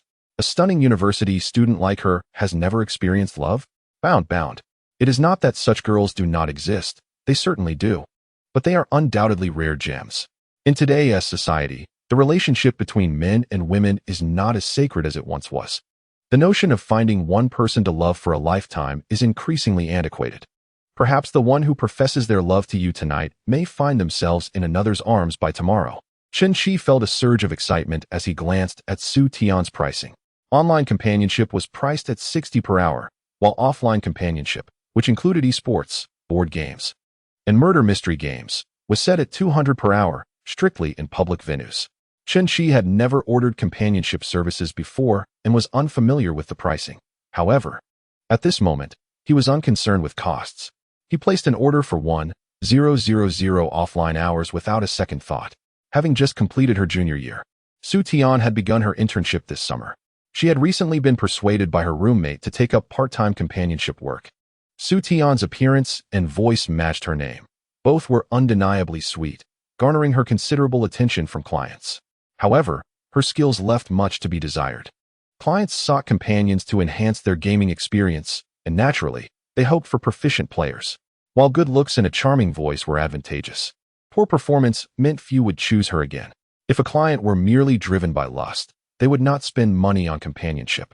They could simply visit a club with transparent pricing. Su Yao had just finished a session. The client who had chosen her based on her looks was disappointed to find her skills lacking, resulting in a loss of points for him. Her roommate, Zhou Ningning, noticed Su Yao's dejected expression and immediately guessed she had been criticized by a client again. Currently, Zhou Ningning worked full-time as a companion, excelling in support roles and effectively collaborating with clients. She was also quite conversational. She had a substantial number of loyal clients, earning at least 300 daily, with some days exceeding 600. Su Yao's earnings, on the other hand, were inconsistent due to her part-time status. Some nights, she would earn over 200, while other nights, she would earn nothing. Zhou Ningning suggested, why not consider adding offline companionship? Relying solely on online work with your current skills may lead to unstable income. Upon arriving offline, the boss, captivated by Su Yao's stunning appearance, would likely refrain from displaying any displeasure, even if her skills were lacking. Su Yao was acutely aware that many girls offering companionship on the platform earned substantial incomes, yet she also recognized the underlying complexities involved. Sweetie, Be sure to clarify with the boss that this is strictly a green companionship service, limited to public venues, she advised herself. After much deliberation, Su Tian ultimately decided to include an offline option in her companionship offerings. To her astonishment, shortly after updating her profile, she caught the attention of Chen Qi. As she received a notification for a new companionship order, her surprise elicited an exclamation. "What is the matter, sweetie?" Zhou Ningning inquired, startled. Su Tian presented her phone to Zhou Ningning, exclaiming, "Look at this, 1000 hours of offline companionship." Zhou Ningning was equally astonished. That amounted to 200,000. With the platform taking a 30% cut, there remained 140,000 to earn. Spending 200,000 on companionship is extravagant. For just 50,000, one could find someone to play with, she remarked. Quick, contact the boss and confirm whether there might be an extra 2 zeros involved. Su Tian promptly reached out to Chen Qi on the platform. Boss, I just wanted to confirm that you indeed ordered 1000 hours of offline companionship. Chen Qi responded affirmatively. Yes, it is indeed 1000 hours. In disbelief, Su Tian turned to Zhou Ningning. Her newly added service had garnered such a lavish investment from the boss. Ningning, the boss confirmed it's 1000 hours. Stay calm, sweetie. It seems fortune has smiled upon you. You may have encountered a big spender. In the companionship industry, there are indeed idle wealthy heirs who lavishly spend on companionship. And sometimes such arrangements can blossom into romantic relationships. As long as he isn't a greasy older man, I'll count my blessings, Su Tian remarked. At a rate of 200 per hour for offline companionship, the price was comparable to a day's wage for an average worker. It was a sum that ordinary individuals could hardly afford, while affluent patrons might find it beneath their notice. For the wealthy, spending 200 for companionship, with dining and entertainment billed separately, seemed trivial. They often sought more intimate experiences, which made such arrangements less appealing. Of course, some affluent individuals preferred to impress companions through their prowess. Many companionship services, however, operated under false pretenses, masquerading as legitimate while offering less wholesome alternatives for an additional fee. Su Tian typed inquiringly, "What game would the boss like to play?" "League of Legends," came the reply. "When shall we begin?" Chen Qi responded, "Right now." Glancing at the clock, Su Tian noted it was already 9:30. Venturing out for companionship at such an hour felt somewhat precarious. "Sweetie, your profile clearly states that you only operate in public spaces. You should ask the boss if it's permissible to meet at a designated internet CAF." The game they were playing, Phoenix Gaming Companionship, was the most downloaded and relatively reputable. The companionship service had partnerships with multiple internet CAFs and board game bars across various cities, ensuring safety and discounts at designated locations for offline engagements. After some consideration, Su Tian agreed to meet at the specified internet CAF. After all, she had her boundaries. Her service would remain strictly within the realm of green companionship. Should the boss overstep, she would simply walk away. Su Tian provided Chen Shifa with a location, Yulong Internet CAF. Chen understood that the girl was likely concerned for her safety, and since the CAF was not far, he informed Su Tian that he would arrive in half an hour. Upon hearing the boss's agreement, Su Tian promptly took out her makeup kit. "Ningning, which outfit do you think I should wear?" "Don't wear long pants. Go for the plaid skirt. Your legs look great in it, and it makes them appear longer." Donghai Business School is merely a 15-minute distance from Yulong Internet CAF. Su Tian took a taxi to the CAF, and as soon as she walked in, all the male gazes around her were fixated on her. What a beautiful girl. Her legs are so long and fair. With such a beauty, wouldn't it be delightful to have her play games with me? Fool, with a beauty like that. Why would you play games?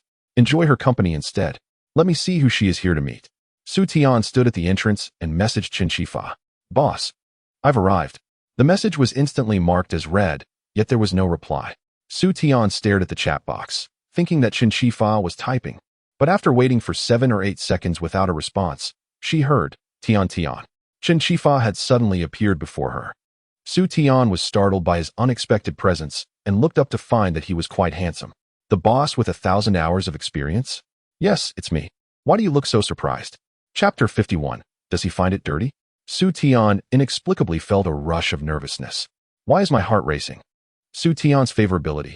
3. Current. 3. No, I just didn't expect the boss to be so handsome. I didn't expect you to be even more attractive than in your photos.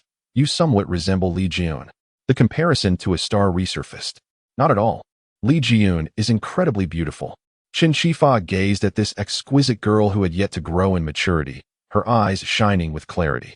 Su Tian noticed Chen Shifa staring at her and, unable to meet his gaze, turned her head and said, "Boss, let's start the machines." Chen Shifa walked over to the bar, where a part-time female student at the front desk, who was quite attractive, greeted him.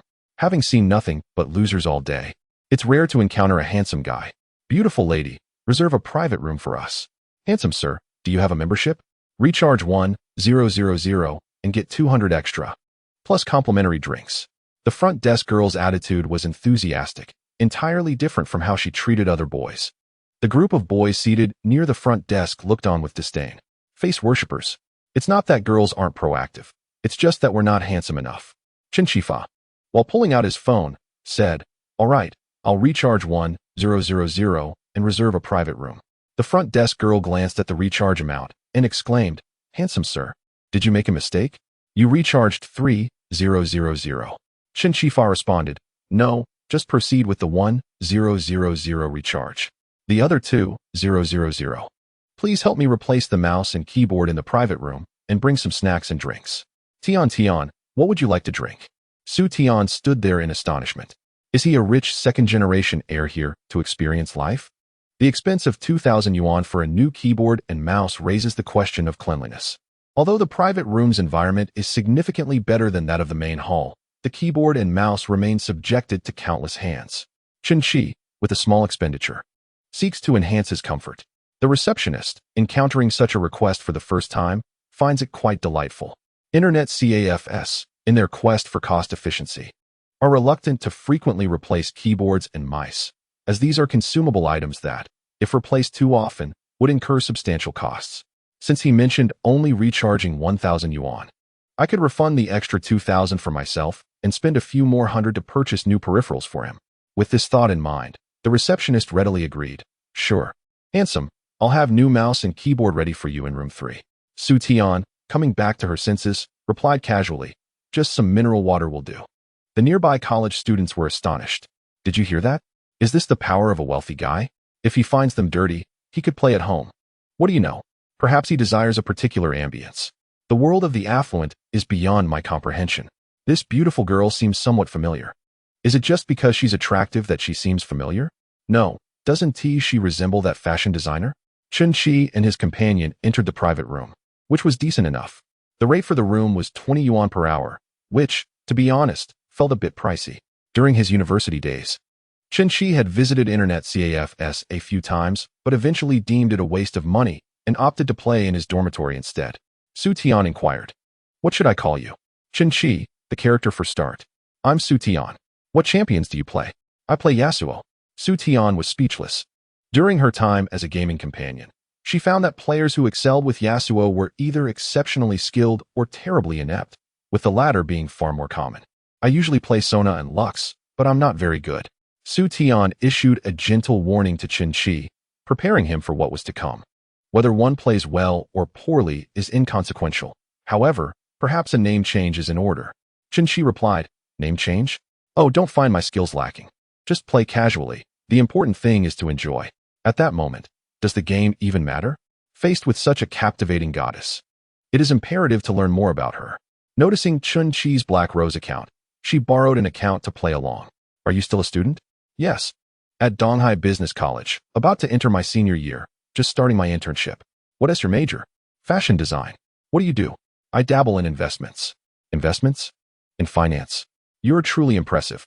Chen Shi was taken aback. Can one's affection score truly increase this easily? Is a Na-VE college girl this easy to deceive? Despite her gullibility, why does her growth rate remain at 0? It's manageable, just trying to make a living. The elder brother is excessively modest. Striving through one's own efforts is far superior to the idle lifestyle of a wealthy second generation. Upon hearing this, one might wonder what connection exists between the idle rich and you, Chen Qidao. Su Tian quickly shook her head, insisting there was nothing. She merely spoke casually. However, the idle rich indeed share a connection with Su Tian. Her father is a frivolous playboy. In his youth, he was handsome, affluent, and quite popular among the ladies. Her mother, a beautiful train attendant, caught her father's eye at first sight. He intentionally lingered on the train for several extra stops just to spend a bit more time with her. By the time he disembarked, he had already obtained her home phone number and subsequently launched an ardent pursuit. Unable to resist his sweet words, Su Tian's mother soon fell deeply in love. A year later, they were wed, and Su Tian was born. Yet, her father did not transform into a devoted family man. He remained the same carefree libertine. During that era, dance halls and karaoke were all the rage, and with a wealthy background, her father never sought a respectable occupation. He frequented such places, leading to inevitable mishaps. He became entangled with a dancer, which Su Tian's mother discovered. She chose to forgive him that time. Years later, when Su Tian was in kindergarten, her father became involved with another woman, who subsequently became pregnant. Even more infuriating, when the woman bore a son. Her father proposed divorce to Su Tian's mother and married the other woman. Consequently, Su Tian and her mother returned to her grandmother's home, all because of her wealthy father's actions. From a young age, Su Tian's mother instilled in her the belief that no wealthy second generation was worth admiring. Although Su Tian did not wholly embrace her mother's perspective, she certainly harbored no fondness for the debauched and idle offspring of the affluent. Don't rush. Take your time, Su Yao advised. Su Tian had just dispatched another opponent, bringing her record to 0 wins and 4 losses. He is quite patient. He hasn't even called me a novice. Su Yao executed his moves with the ferocity of a tiger, only to find his record at 0 wins and 5 losses. Both of them were novices. Although his primary intent was not to play games, such a performance was undeniably awkward.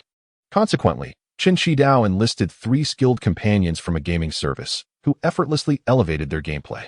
With adept players guiding them, both became engrossed in the game when suddenly, the door to their private room swung open. A young man at the entrance gazed at them and inquired, Tian, who is he? The tone of questioning led Su Yao to mistakenly assume the young man was Su Tian's boyfriend. However, Su Tian's profile indicated 0 growth. Could it be that they had just started dating, without progressing to that level? Senior, what brings you here? Huang Qingyi, who was a year ahead of Su Tian, had encountered her by chance at school and sought an introduction through mutual acquaintances. He had asked Su Tian out numerous times, but unless it was a gathering with friends, she had always declined to meet him alone. Su Tian was aware of Huang Qingyi's interest in her. However, she had heard that he was wealthy and quite the playboy, frequently changing girlfriends.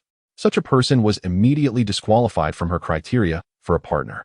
Nevertheless, they maintained a friendship, occasionally dining and drinking together at gatherings. On August 5th, the debut began, featuring handsome men and beautiful women, seeking ample support. Upon finishing the updated chapters, a gentle reminder to encourage further updates was appreciated, along with a request for small free gifts. Chapter 52. You wouldn't want to lose your job, would you? A junior remarked. I saw you with a man in a private room, so I came over. Who is he? Huang Qingyi's expression darkened as he glared at Qi. He is a client I am accompanying, Su Tian replied. You are still doing that? Huang Qingyi asked, somewhat surprised, unaware of her recent endeavors. I only started recently. I previously did online companionship, but tonight marks my first offline engagement. Qi thought it was quite a coincidence that he had become her first offline client. Tian, are you in dire financial straits? If you need money, you can ask me to lend you some. There is no need to engage in such activities. You never know who you might encounter. It could be dangerous. Su Tian responded, it's just playing games normally, and here, nothing untoward will happen. Qi inquired. Tian, is he your boyfriend? No, Su Tian replied. Yes, I am indeed her boyfriend. Huang Qingyi interjected swiftly. Qi recognized that the man was merely being overly sentimental. Huang Qingyi turned to Su Tian. I have painstakingly helped you secure an internship. You should focus all your energy on your work, rather than getting involved in these trivial matters. When it came to the internship, Su Tian indeed owed Huang Qingyi a favor. He had found her a position at a company related to her field, with a stipend of 6,000 plus commissions. This was already comparable to what seasoned employees earned, except for the absence of social security benefits. In Donghai City, an undergraduate intern without a diploma typically earned between 3,000 to 4,000. Even the most capable individuals could not command a salary of 6,000 upon entering a company, unless they had connections. Senior, you are right. I should cherish this internship opportunity and work diligently, she acknowledged. That's good to hear. Let us go. We have work tomorrow. I cannot leave yet. I have accepted an order and must complete it, Su Tian stated. While the internship was indeed favorable, Chen Qi's offer represented a significant opportunity that might not come again. With 1,000 hours of work, after the platform's 30 cut, she could still earn 140,000. I will manage my daytime work well and not trouble you, senior, she assured. Huang Qingyi spoke with an unusual tone. Su Tian, you wouldn't want to lose your job, would you? Su Tian was quite satisfied with this internship, as she wished to pursue a career in fashion. She was grateful to Huang Qingyi for providing such a remarkable opportunity. However, the fact that he would use this to threaten her made her feel an immediate aversion. Do not presume that introducing me to a job grants you the right to dictate my actions. If necessary, I shall seek employment on my own, Su Tian retorted, her expression turning icy as she addressed Huang Qingyi. Moreover, you are not my boyfriend. Observing her demeanor, Huang Qingyi swiftly adjusted his tone. No, Tian. You've misunderstood my intentions. I simply wish for you to excel in your career. Chen Qi, having been an amused spectator for a while, discerned Huang Qingyi's true feelings for Su Tian. It appeared he intended to leverage the job introduction to foster a sense of gratitude in her, thereby drawing closer. This is utterly irritating. It has completely dampened my spirits, Chen Qi thought, casting a glance at Huang Qingyi. The latter was clad in designer attire, his clothing, trousers, and shoes collectively worth a fortune. Among university students, he was regarded as affluent, capable of offering Su Tian a respectable job, indicating a well-off background. Yet, his arrogance and inflated self-importance misled him into believing that his assistance entitled him to command her. Tian, let us conclude for today. I shall reach out to you tomorrow, Chen Qi suggested, confirming a payment of 400 yuan for 2 hours of companionship gaming. Su Tian, lacking enthusiasm, found her experience tainted by Huang Qingyi's interference, yet Chen Qi remained amiable, encouraging her to return home. Feeling a bit embarrassed, Su Tian remarked, Boss, my performance today was subpar. I shall accompany you for a proper game tomorrow. Huang Qingyi was displeased. The notion of the girl he fancied serving as a gaming companion was intolerable. My friend, how many hours have you booked? Cancel it, and I shall compensate you double the price. Seek another companion, he insisted. Although Huang Qingyi had never booked a gaming companion himself, he had heard from friends that the costs typically range between 200 to 300 yuan, with additional options available for more. Most bookings were for only a few hours, and Huang Qingyi's offer of double would amount to several thousand yuan, a sum he could afford. Su Tian's expression shifted in surprise. She recognized Huang Qingyi as a wealthy heir, well known on campus for arriving in a Porsche 911. However, his claim to pay double for Chen Qi's hours seemed audacious. Had he known Chen Qi had booked 1,000 hours, he would likely be astounded. Chen Qi chuckled, Are you certain? Hurry, cancel the order. It's merely a few thousand yuan, and I'll provide it immediately. He accessed the gaming companion platform, revealing an order with 998 hours remaining. Chen Qi had deposited 200,000 yuan into the platform, where gaming time was negotiated between the client and the companion. After playing for 2 hours, only by confirming those hours could the payment be credited to Su Tian's account. He displayed the order screen to Huang Qingyi. Remaining gaming time, 998 hours, he pointed out, with 199, 600 yuan still available. If you claim to offer me double, that amounts to 399, 200. Would you like my bank details? Huang Qingyi gasped in shock. Who would spend 200,000 yuan on gaming companions, especially for something so frivolous? The university students gathered outside were equally taken aback. The affluent Huang Qingyi, whose family owns a business, receives a monthly allowance of 50,000 yuan, occasionally pushing it to 80,000 yuan if he insists. This surpasses the salaries of many white-collar workers, allowing him to lead a lavish life at school. He drives a Porsche and effortlessly charms female classmates, with a high success rate. When he visits bars, he opts for VIP seating and occasionally pools funds with other wealthy friends to indulge in extravagant drinks. However, when it comes to producing 400,000 yuan in cash, he finds himself unable to do so. It is inconceivable for someone to order 998 hours. Surely, that must be a mistake. He had just placed the order. Huang Qingyi struggled to accept this reality. Senior, the boss initially ordered 1,000 hours. Su Tian interjected on behalf of Qin Shi. Huang Qingyi's face darkened. He regretted boasting about compensating him double. Dude, you're not even his boyfriend. Why are you so concerned? Qin Shi remarked. Huang Qingyi wished to argue to salvage his pride. Boss, I'll take my leave now. See you tomorrow night, Su Tian said, turning to exit the private room. With Huang Qingyi trailing behind. Sweetie, allow me to escort you, he offered. No need. I can take a taxi myself, she replied. Qin Shi also prepared to head home, feeling elated after securing a new romantic interest. He had spent only a few yuan to gain 4 points of affection from Su Tian, indicating her threshold for liking was relatively low. Perhaps she was still in the throes of youthful infatuation when interacting with her. He needed to manage the pace of their relationship, ensuring her affection did not escalate too rapidly. Upon returning from Sulu, Qin Shi had instructed Zhu Quan to clock out. Typically, once he reached home, he would forego the use of a vehicle, allowing Zhu Quan to rest. Earlier, when he arrived at the Yulong Internet CAF, he had summoned a ride. He did the same now for his return. At the entrance of the CAF, Su Tian refused to enter Huang Qingyi's Porsche, opting to wait for her rideshare instead. Sweetie, let me drive you. It's not safe to take a taxi at night. He insisted. Thank you, senior, but it's unnecessary, she replied, noticing Qin Shi had also emerged. Aren't you playing anymore? She asked him. Playing alone lacks excitement. With the beautiful companions gone, what is left for me? Su Tian held a favorable impression of Qin Shi. He was handsome, wealthy, and maintained a refined demeanor during their conversation, refraining from crude jokes or inappropriate remarks. She had heard from other female companions that many wealthy patrons were already a handful, with some insisting on inappropriate behavior, while others demanded that the girls remove their shoes and socks to play games. My ride has arrived. An Audi A6 pulled up to the CAF entrance. Qin Shi had requested a luxury vehicle without specifying a model. Cars like the Mercedes-Benz, BMW 5 Series, Audi A6, and higher could qualify as luxury rides. It was nearly impossible to summon a Maybach 800. Huang Qingyi, witnessing Qin Shi still opting for a rideshare, wondered if he lacked his own vehicle.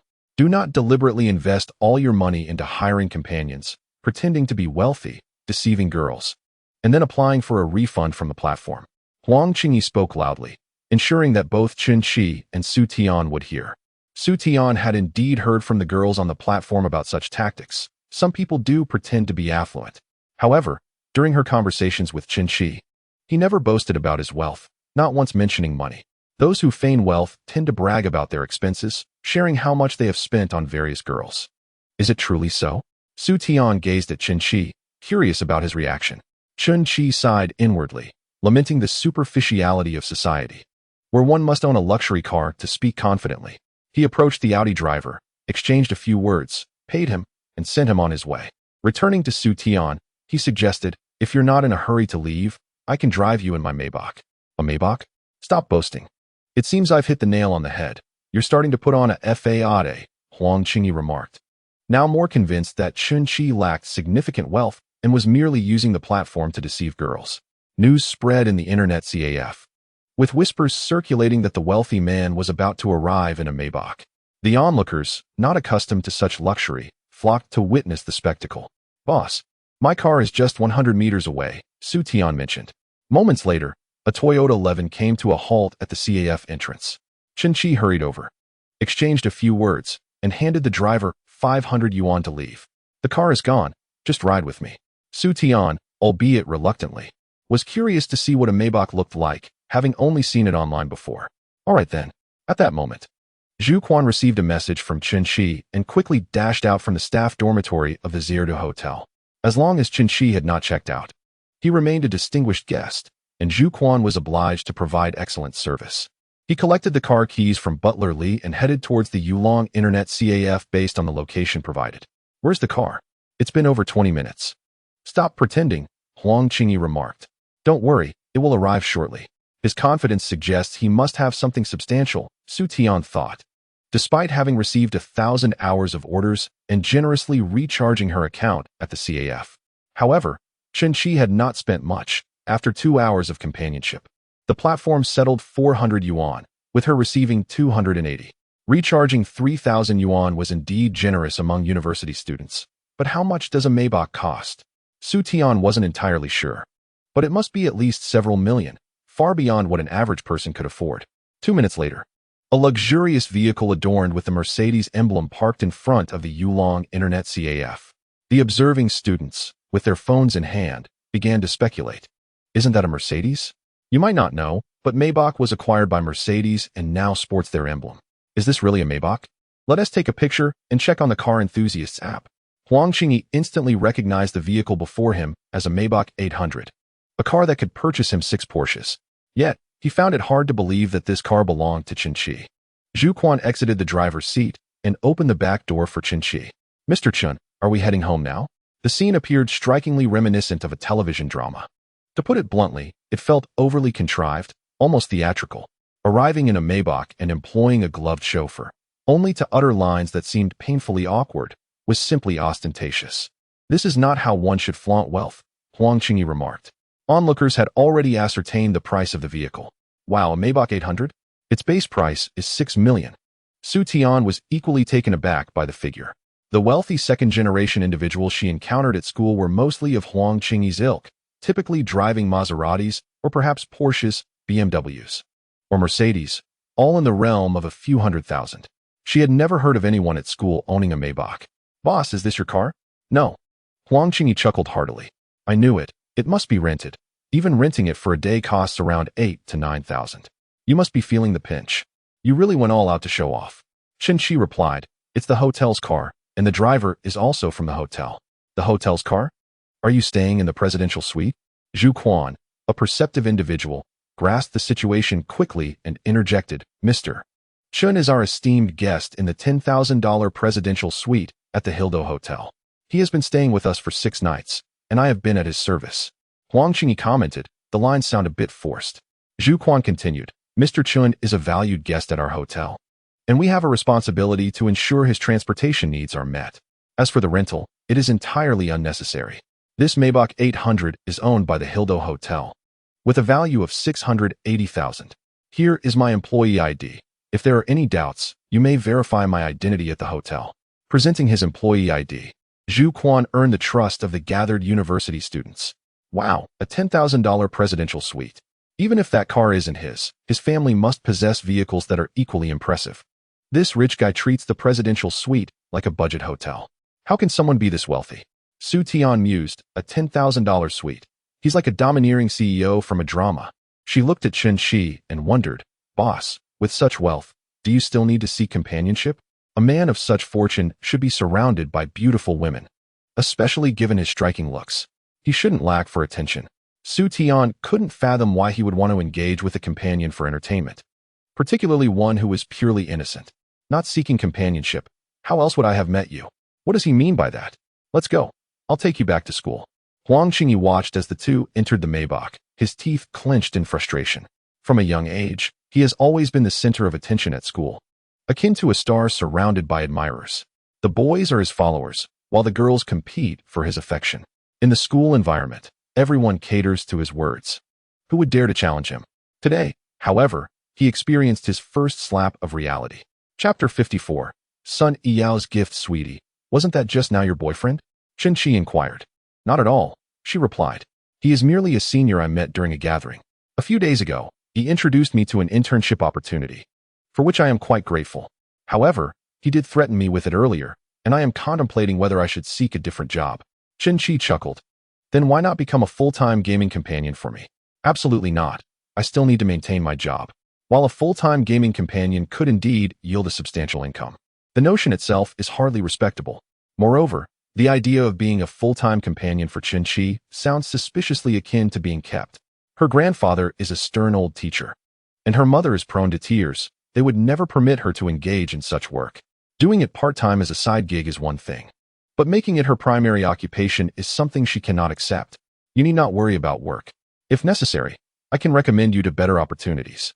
In this day and age, with sufficient funds, one can practically purchase a job. Besides, I have plans to start my own company, and I could certainly bring you on board. Boss, didn't we agree not to call you that? Su Tian is not accustomed to addressing him as brother. During her online gaming sessions, she often inadvertently calls him boss. This does not sit well with some of the boys, as clients prefer to hear the sweet term of brother from her lips. Brother, aren't you in finance? My major is fashion design. It seems rather mismatched. What's the issue? If you need it, I can establish a fashion company. That sounds a bit extravagant, Su Tian remarked. She possesses a clear understanding of her own circumstances, having grown up in a single-parent household with modest means. Were it not for her grandfather's retirement as a senior teacher, providing a decent pension, her mother would likely struggle to afford her university education. Fortunately, fate has smiled upon her, granting her a pleasing appearance, which she recognizes as her inherent advantage. Yet, due to her family background, she feels that her prospects for marriage are limited. She cannot envision herself marrying into a wealthy family. What affluent family would consider a girl from an ordinary single-parent background? She believes her marriage prospects are capped at someone like Huang Qingyi, or perhaps even below that standard. Chen Shi, evidently, is several tiers above Huang Qingyi. Someone she feels is beyond her reach. Let us meet early tomorrow and play a few more rounds. Sure, what time will you come by?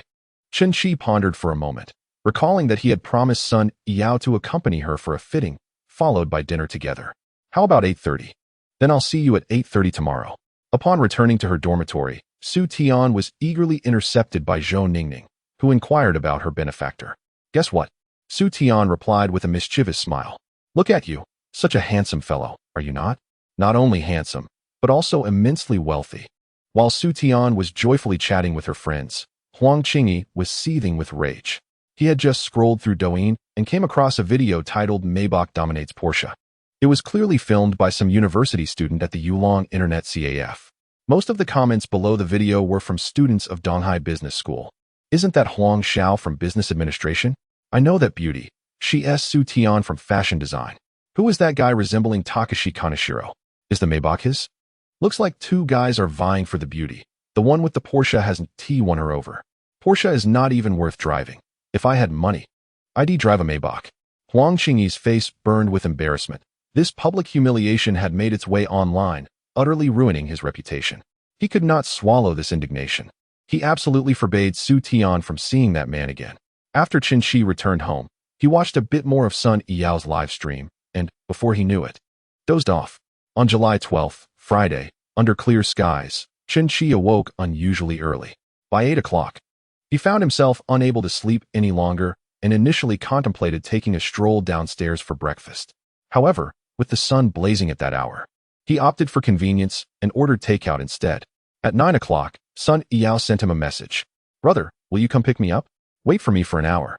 I'll come over. Having finished his breakfast, and with Zhu Quan already waiting downstairs, he realized that if he headed to Su Yao's place now, he could arrive in half an hour. Nevertheless, Chen Shi remained calm, taking his time to select an outfit in the dressing room and style his hair, only stepping out after half an hour of preparation. Su Yao was dressed quite coolly today, sporting a white tank top and denim shorts. Mr. Chen, where are we headed now? Zhu Quan inquired. Yao, you tell Master Zhu, she replied, scrolling through her chat history to find a location. Then handed her phone to him. Master Zhu, it's south this place. Zhu Quan glanced at the phone and inputted the address into the car's navigation system. Brother, aren't you busy today? Su Yao was aware that Chen Shi was an investor, typically engaged with numerous meetings and contracts. His willingness to spare time to accompany her for a fitting brought her great joy. No matter how busy I am, I will always make time for you. You've worn a lot during your live streams these past few days. Nice choices. I'll transfer another $1 million to your father. Initially, Chen Shi had reservations about Su Yao performing dance routines in front of so many viewers. Now that she had switched to classical dance, he felt more at ease. Men's possessiveness is truly vexing. It's just a fear of me wearing less and being seen, she mused. Brother would prefer if I donned a padded jacket for my streams instead. A padded jacket lacks allure. Perhaps I should wear a Transformer-S armor instead. The metallic figure would certainly draw attention. Do you wish to exhaust me? That would be far too heavy. Su Yao received a WeChat notification from her father, informing her that another $1 million had just been transferred. Su Yao's affection level, 2. Current status, 70. The addition of this $1 million feels rather meager in terms of affection points.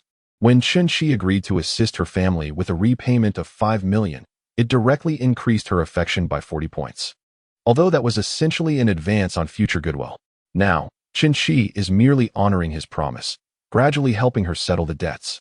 The funds Chen Shi has provided to Su Yao consist of $2 million in rewards, $2 million for debt repayment, $630,000 on her mess, and 120,000 for dining. Her affection is steadily rising, yet the only return thus far has been a simple $20 hair tie. Until she receives further returns, her affection cannot increase any further. Chen Shi glanced out the window, the streets appearing strikingly familiar. This was near his previous workplace. Should I give it to him now? Will he appreciate it? Su Yao contemplated gifting Chen Shi, feeling a bit anxious that he might dismiss the inexpensive item. She intends to give me a gift? Chen Shi caught her thoughts, exhilaration bubbling within, though he maintained a composed demeanor. Su Yao rummaged through her Hermes bag and retrieved a wooden box. This box exuded an antique charm, modest in size. What could be inside? Brother, yesterday I went to the folk street to buy accessories for my live stream. I found a beautiful bloodstone bracelet in a Tibetan folk shop. Su Yao opened the wooden box, revealing a strikingly vibrant red bracelet, indeed quite exquisite. The shopkeeper claimed it was an artifact from the Yongle period of the Ming dynasty, blessed by a revered monk, promising prosperity and protection from misfortune. Chapter 55. A balance exceeding 100 million. I noticed your wrists are bare, and thought to buy you something to wear for good fortune. Chen Shi glanced at his own arms, devoid of adornments. Previously, he had been impoverished, lacking the habit of wearing watches or jewelry. It seemed he ought to cultivate this habit moving forward. Yao even thought of him while shopping. Do you like it, brother? I love what you give me. Chen Shi promptly donned the bloodstone bracelet on his left wrist. Gained 20,000 soft rice coins. Cashback. 200,000 Huaxia coins. Upon hearing the prompt from Soft Grandpa, Chen Shi nearly bit his tongue in excitement. 20,000. This trinket costs 20,000? No, wait, this precious stone is that valuable? The immediate cashback of 200 million left him astounded. Yao, you truly astonish with your understated brilliance. He felt an urge to repay the remaining 3 million debt to the Sun family in one go, but he restrained himself. Given how thoughtful Su Yao was, who knows? She might present him with even more lavish gifts in the future. Accumulating double cashback would be a delightful prospect. Chen Shi feigned calmness, though his heart was tumultuous. As he stroked the bracelet, he remarked, this bloodstone appears to be of exceptional quality. Yao must have spent a considerable sum. Not much, just a few thousand. As long as you don't mind, I'm quite happy. The shopkeeper had initially attempted to deceive Su Yao, pricing it at 50,000. But after an hour of negotiation with Sun Yu, they managed to lower it to 20,000. In a moment of poignant sacrifice, the shopkeeper reluctantly sold the bracelet to her, yielding a profit of 17,000. As Chen Shixin prepared for the mundane task of trying on clothes, he was unexpectedly greeted with a delightful surprise from Su Yao before he even had the chance to try anything on. His bank balance had skyrocketed to over 222 million, instantly transforming him into a billionaire. They ventured to a Hanfu company, where it was Su Yao's inaugural live streaming session for product promotion. Although the agreements were primarily handled by the union, leaving her with little responsibility, she wished to assess the quality of the garments to ensure she did not present inferior items to her fans.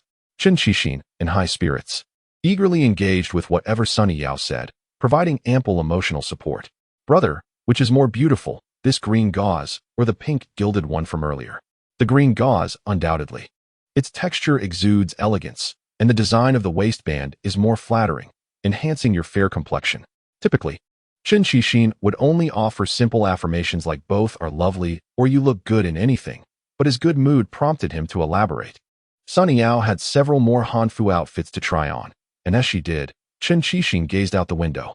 The distance to his former company was merely a 5-minute drive. He had a thermos left with Manager Wang. Though it had served him for over a decade and might be discarded by a scrap collector, it held sentimental value as it belonged to his father. Perfectly coinciding with his errand, he decided to retrieve the thermos. Yao, I'm stepping out for a moment. I'll be back in 10 minutes. I'll take you out for a feast later. All right, brother, hurry back. Meanwhile, Su Tian was not in the best of spirits. She was oblivious to the identity of the informant, yet her mother, Su Ma, was already aware of her involvement in gaming companionship. While Su Tian was at work, her mother called, having spotted her on Douyin with a man. Your grandfather and I toiled to raise you, supporting your education so you could learn something valuable and secure a stable job. What are you doing? Gaming companionship? I've never even heard of such a thing. A quick search online has left me infuriated. You, an unmarried young woman, engaging in companionship? How is that any different from being a barmaid? Su Ma, having been wronged by a barmaid in her youth, harbored a deep disdain for women of questionable virtue.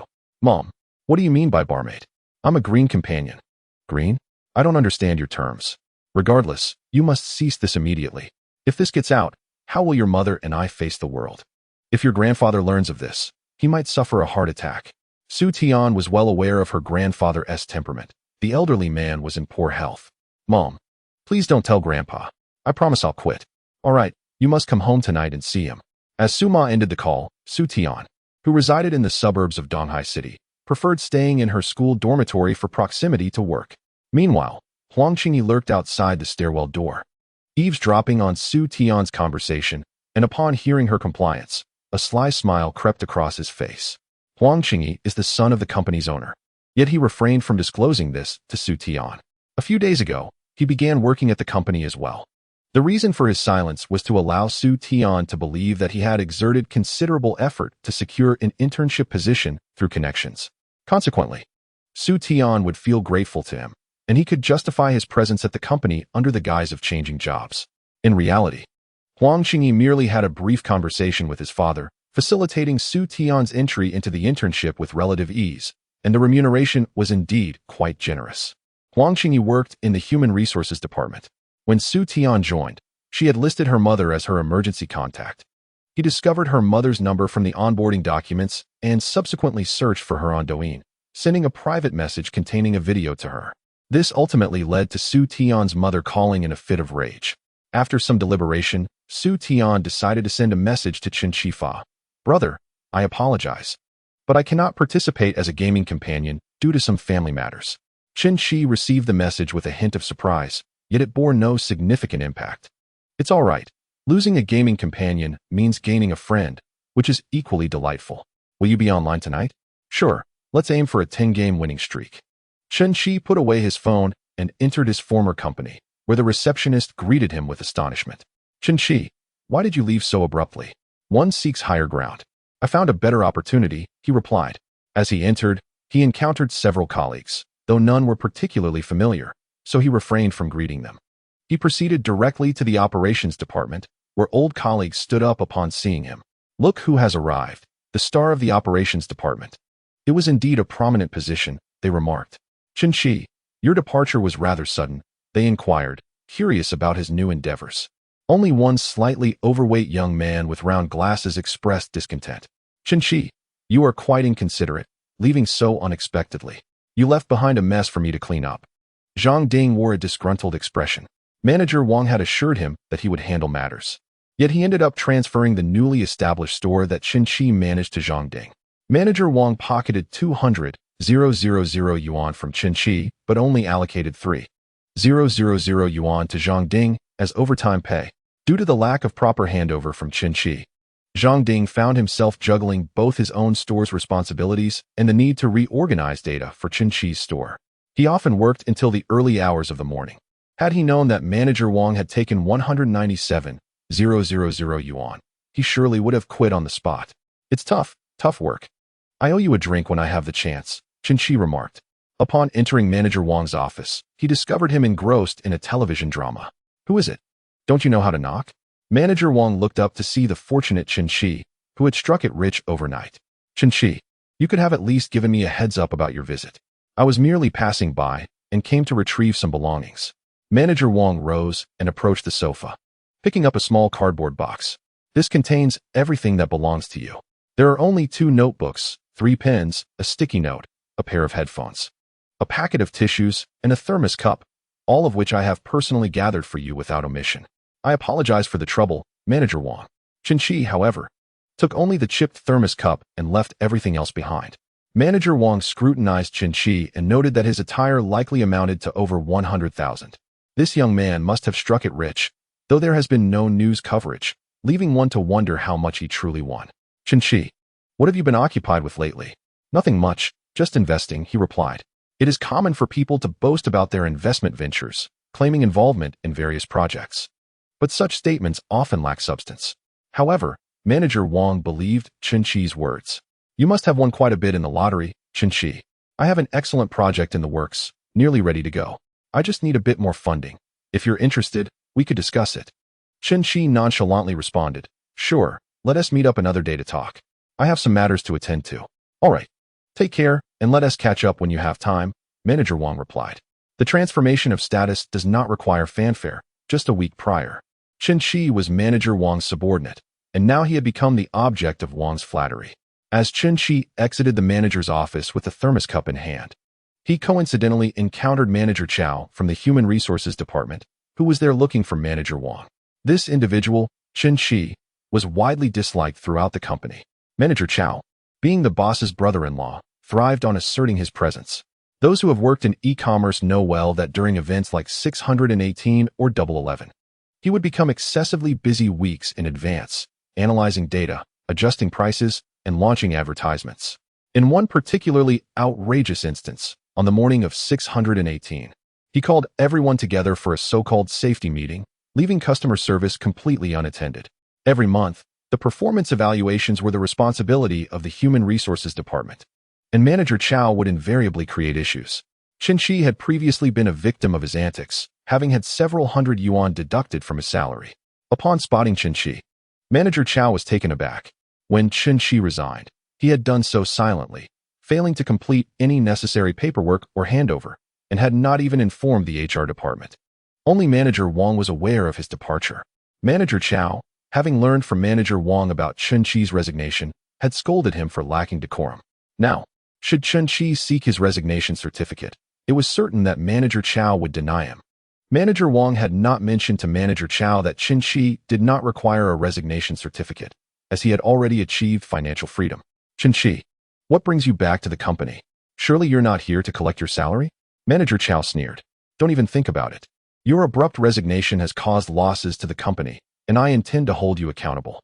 Chen Shi found his demeanor intolerable, choosing to ignore him and stride towards the exit. "Don't even think about leaving." Manager Chao seized Chen Shi by the shoulder. "Let go," Chen Shi replied coldly. Hearing the commotion, Manager Wang rushed out. "What is going on here?"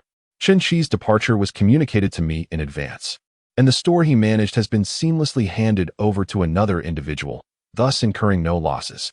Manager Chao, however, shows no regard for Manager Wang. Employee resignations must be sanctioned by the Human Resources Department. Chen Shi provided neither a month's notice nor any transition of responsibilities. The colleague stepping into his role has suddenly been burdened with an increased workload, which undoubtedly complicates departmental operations. Zhang Ding indeed harbors grievances. Although Manager Wang discreetly offered him 3,000 yuan, he would prefer to forego it. It is exceedingly exhausting for one person to handle the workload of two, and should any issues arise, he would bear the brunt of the blame. Recruitment for operational positions has been fruitless these past few days. How can Zhang Ding possibly manage? Manager Chao is unaware of Zhang Ding's acceptance of the 3,000 yuan, yet he does not advocate for Zhang Ding's plight. He remains indifferent to the extra hours worked by others. His concern lies in the fact that someone disregarded him and resigned, thereby undermining his authority.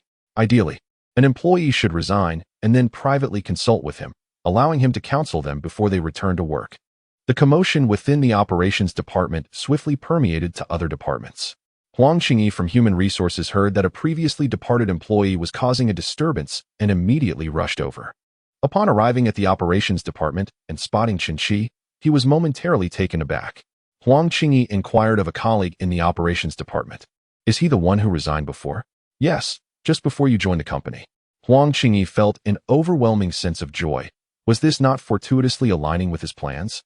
He had always suspected that this pretentious individual was merely a temporary hire, and to his amusement, it turned out to be a former employee of his own company. Huang Qingyi quickly devised a plan and hurried to the design department. Tian, come with me." "Where to?"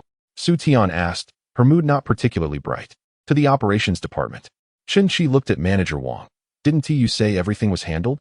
Manager Wang did indeed handle it. He appointed Zhang Ding to take over, ensuring the store's operations remained untroubled, leaving no room for the Human Resources Department to find fault. Who could have anticipated that Manager Chao would act so imperiously, not only showing no respect for Manager Wang, but also seeking to hold Chen Shi accountable? Chao Kun, enough is enough. Chen Shi neither drew a salary nor caused any losses to the store. You can simply hire someone to fill the gap. Wang Guanhua, is this how you train your subordinates? Will employees begin to emulate this behavior? Is there to be no order left in the company? Furthermore, do you think hiring someone is as simple as just saying so? Manager Wang approached Zhang Ding, speaking softly enough for only the two to hear. I'll add another 3,000 yuan to your pay. Then, raising his voice, he asked, Zhang Ding, how is your current workload? Can you manage for another month until Manager Chao finds someone to share the burden? If we still haven't found anyone in a month, then it will be Chao Kuan's issue. Zhang Ding contemplated the prospect of 6,000 yuan for a month of overtime. Manager Wang, I have no issues. The store's data has been quite favorable recently, and sales are good. In principle, Zhang Ding, who is set to take over the responsibilities, has expressed that everything is in order, and thus, the matter should have been concluded. However, Manager Chao is dissatisfied, as this situation has diminished his authority within the company. He feels compelled to impose a financial penalty on Qin Shi to serve as a deterrent to others. Su Tian, brought to the operations department by Huang Qingyi, was taken aback upon seeing Qin Shi. Qin Shi also noticed Su Tian and Huang Qingyi at the entrance. What is happening? The internship Su Tian mentioned is indeed at this company. Huang Qingyi, brimming with pride in his domain, said to Su Tian, Sweetie, isn't that the guy from last night? I've heard he was an employee of the operations department who left without notice. How much could a mere employee possibly earn? Just think, you almost fell for his tricks. Upon hearing the system prompt, Qin Shi was bewildered. What is going on? He quickly approached the entrance. Sweetie, you are interning here? Don't call me sweetie. I don't wish to converse with a fraud, Su Tian retorted. Qin Shi, noticing Huang Qingyi's smug expression, realized he was likely the source of the chaos. Chapter 57. Is the company for sale? Despite the misunderstanding, Qin Shi had already devised a strategy to cope. I did not deceive you, he asserted. Did you not claim to be involved in investments? Now, do you dare to say you are not the recently departed employee from this company? Su Tian detests those who speak sweet words but utter not a single truth. With her favorability rating towards him plummeting to 0, Qin Shi understood that any words he spoke would now fall on deaf ears. I recently departed, and there is nothing to hide. Huang Qingyi, feeling invincible in his own company, spoke to Qin Shi with disdain. Stop pretending. Don't tell me you can afford a Maybach after leaving for less than a week. This remark set the company abuzz. Manager Wang, aware of Qin Shi's lottery winnings, was astonished to hear he had purchased a Maybach. Colleagues began to murmur amongst themselves. What? Qin Shi bought a Maybach?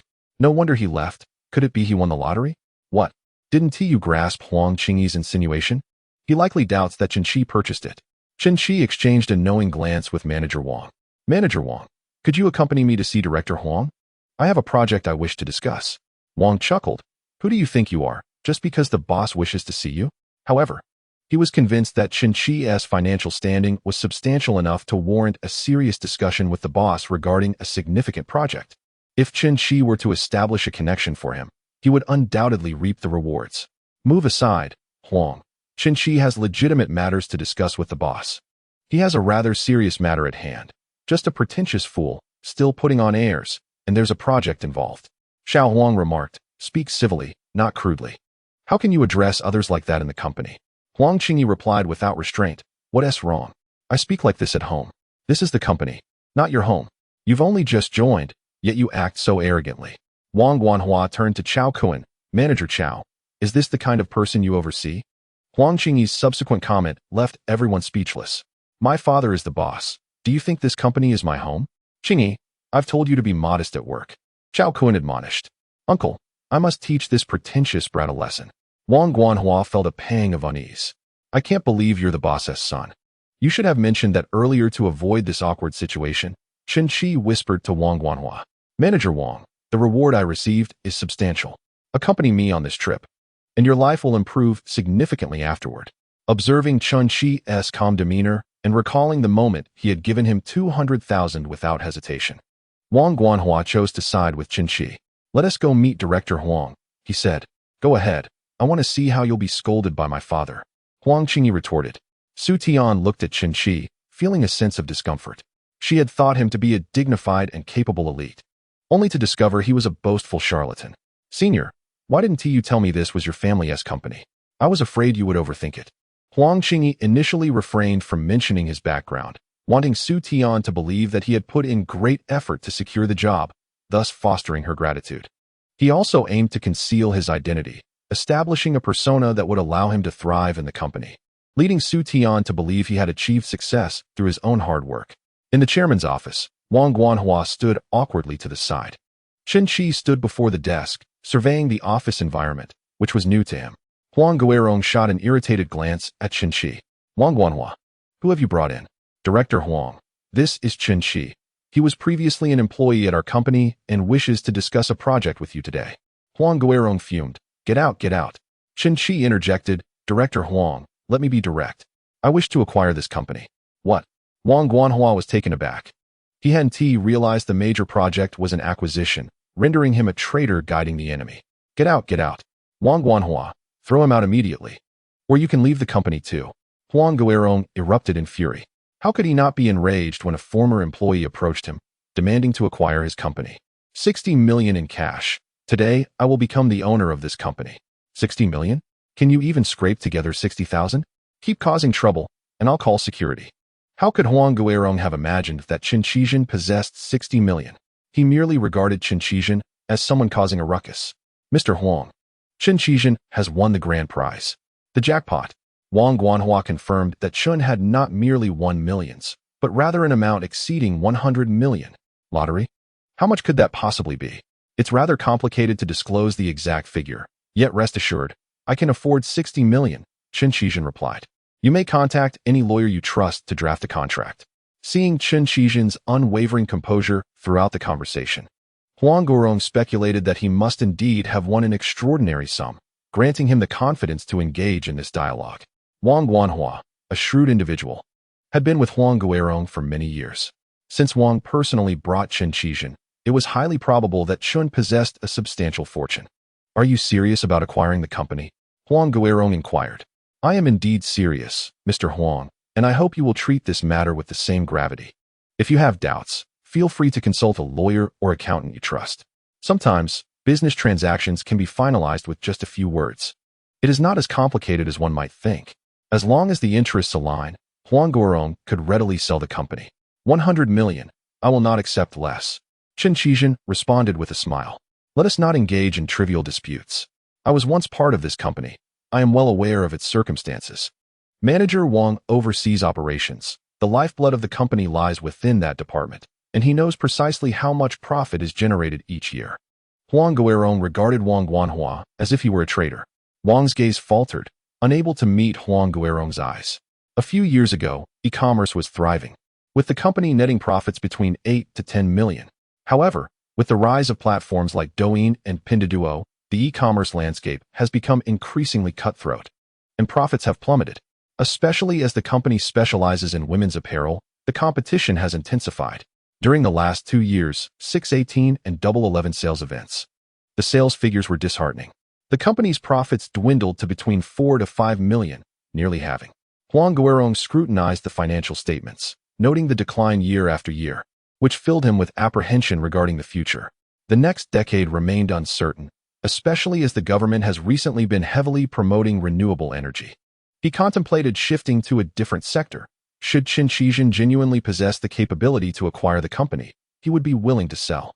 The company's estimated market value, based on a multiple of 12 to 15 times the net profit, hovers around 70 million. Huang Guerong's asking price of 100 million was purely a bold gambit.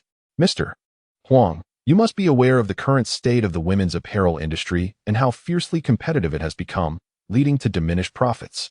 Having navigated the business world for decades, Huang Guerong distinctly sensed that conducting business was becoming increasingly arduous. However, he never anticipated that someone would seek to acquire his company. His enterprise, comprising approximately 100 employees, was a small-scale clothing company, commonplace in Donghai. Most acquisition cases pertained to publicly listed companies valued in the billions. Who would take an interest in a company lacking competitive edge? 90 million. This company represents half of my life's work. Huang Guerong began recounting a tale. As long as the narrative was compelling and the execution exquisite, one could achieve success effortlessly. However, Chen Qi remained unimpressed. He was not beholden to this company. Chapter 58. Your new boss, Chairman Chen. Chairman Huang, there is no need for storytelling. 70 million. After today, my interest in this company will wane. Tomorrow, I shall pursue the acquisition of another. Huang Guirong's bottom line was 60 million, but as a businessman, who wouldn't aspire to earn a bit more? 80 million. This represents my dedication, Chen Qi interjected. If Chairman Huang is not earnest in selling, then so be it. I believe 70 million should easily secure another's commitment. As for Chairman Huang's endeavors, he may keep them for himself. Huang Guirong silently cursed. This young man was impervious to reason. 70 million in cash. Where could one find such an advantageous deal? With this sum, he could invest in other ventures or even retire outright. Chen Qi turned to leave, not in the theatrical manner of haggling at a marketplace, but with genuine intent to acquire another company. Wait, 70 million in cash. Cash flow is paramount. I fear that Chen Qi might present some form of equity or property as collateral. Half an hour later, 3 individuals entered the chairman's office: lawyers, an accountant, and the manager of the Donghai branch of Daxiao Bank, all known to Huang Guirong. They were drafting the contract on site, while Chen Qi placed a call to Su Yao. Yao, the bracelet you gifted me is truly effective. What is up, brother? I just stepped out to handle a few matters and happened to sign a contract to purchase a company. Su Yao was astounded. Did the titans of investment truly equate acquiring a company with purchasing cabbage? You just happened to buy it? Chen Qi had not anticipated that his brief detour to retrieve a thermos would lead to such an acquisition. Stay put for a while. Lunch will be a bit delayed. It's fine. I'll come over once you're done. Su Yao was elated, for Chen Qi attributed his signing of the contract to her bracelet. Was this not a testament to her bringing him good fortune? Chao Kuan observed the chairman's office. They had been inside for nearly an hour. Why had they not emerged? Your father isn't being swindled by that young man, is he? Huang Qingyi remarked. I'll go check. Huang Qingyi approached the office door, grasped the handle, only to discover it was locked. Dad, it's me. Whatever it is, we'll discuss it later. Huang Guirong called from within. Fearful that Chen Qi might reconsider the deal, Huang Guirong was determined to prevent any interruptions. The bank manager made a call to the president, then nodded at Huang Guirong. According to protocol, bank employees were not permitted to inquire about clients' deposits without authorization. Now, with Chen Qi's consent, and after consulting the president, the manager confirmed that Chen Qi could indeed proceed with the acquisition. However, the supervisor did not inform Huang Guirong that Chen Qi possessed over 220 million. According to protocol, transactions of such magnitude require a prior application at least 1 working day in advance. The supervisor remarked that with the president's approval, the transfer could be completed today. The lawyer had also finalized the acquisition contract. He was a professional, having handled several similar cases. Wang Guanhua, witnessing the impending transition of power, sought to ingratiate himself with Chen Qi. Chen Qi, oh no, Mr. Chen, you previously mentioned that entering this venture with you would lead to a better life. Chen Qi smiled and replied, Manager Wang, the contract has yet to be signed. I am not the boss just yet. That will soon change, Wang Guanhua flattered. Rest assured, you will still maintain your position as manager. Upon hearing this, Wang Guanhua felt relieved. It was common for a company to replace its upper management when ownership changed. He was content to preserve his position, although he mused that Dong Kuan might not be as fortunate. Half an hour later, several individuals exited the office unceremoniously. No one realized that within just over an hour, the company had changed hands. Huang Guirong was elated. He had sold the company at a most satisfactory price, exceeding his expectations by 10 million, which he deemed a splendid profit. Chen Qi, aware that his offer was slightly inflated, dismissed the concern. After all, what was an additional 10 million? He was eager to acquire a company, and even if it were not this one, another fortunate entity would surely be acquired at his elevated price. Gather all the managers. I have an announcement to make.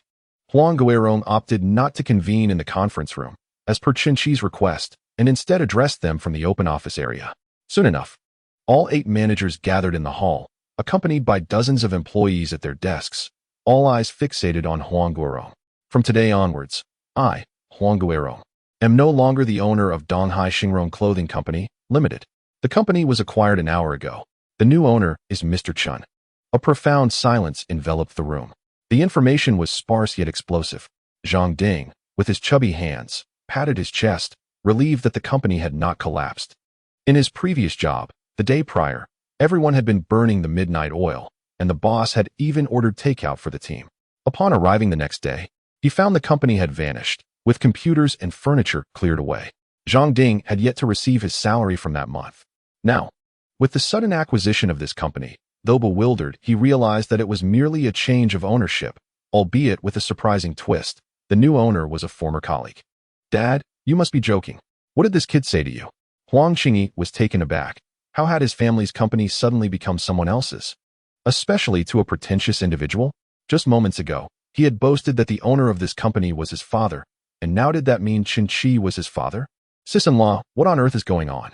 Xiao Kuan found it incomprehensible that a small employee who had just resigned the previous week had returned today to acquire the company, thereby becoming his new superior.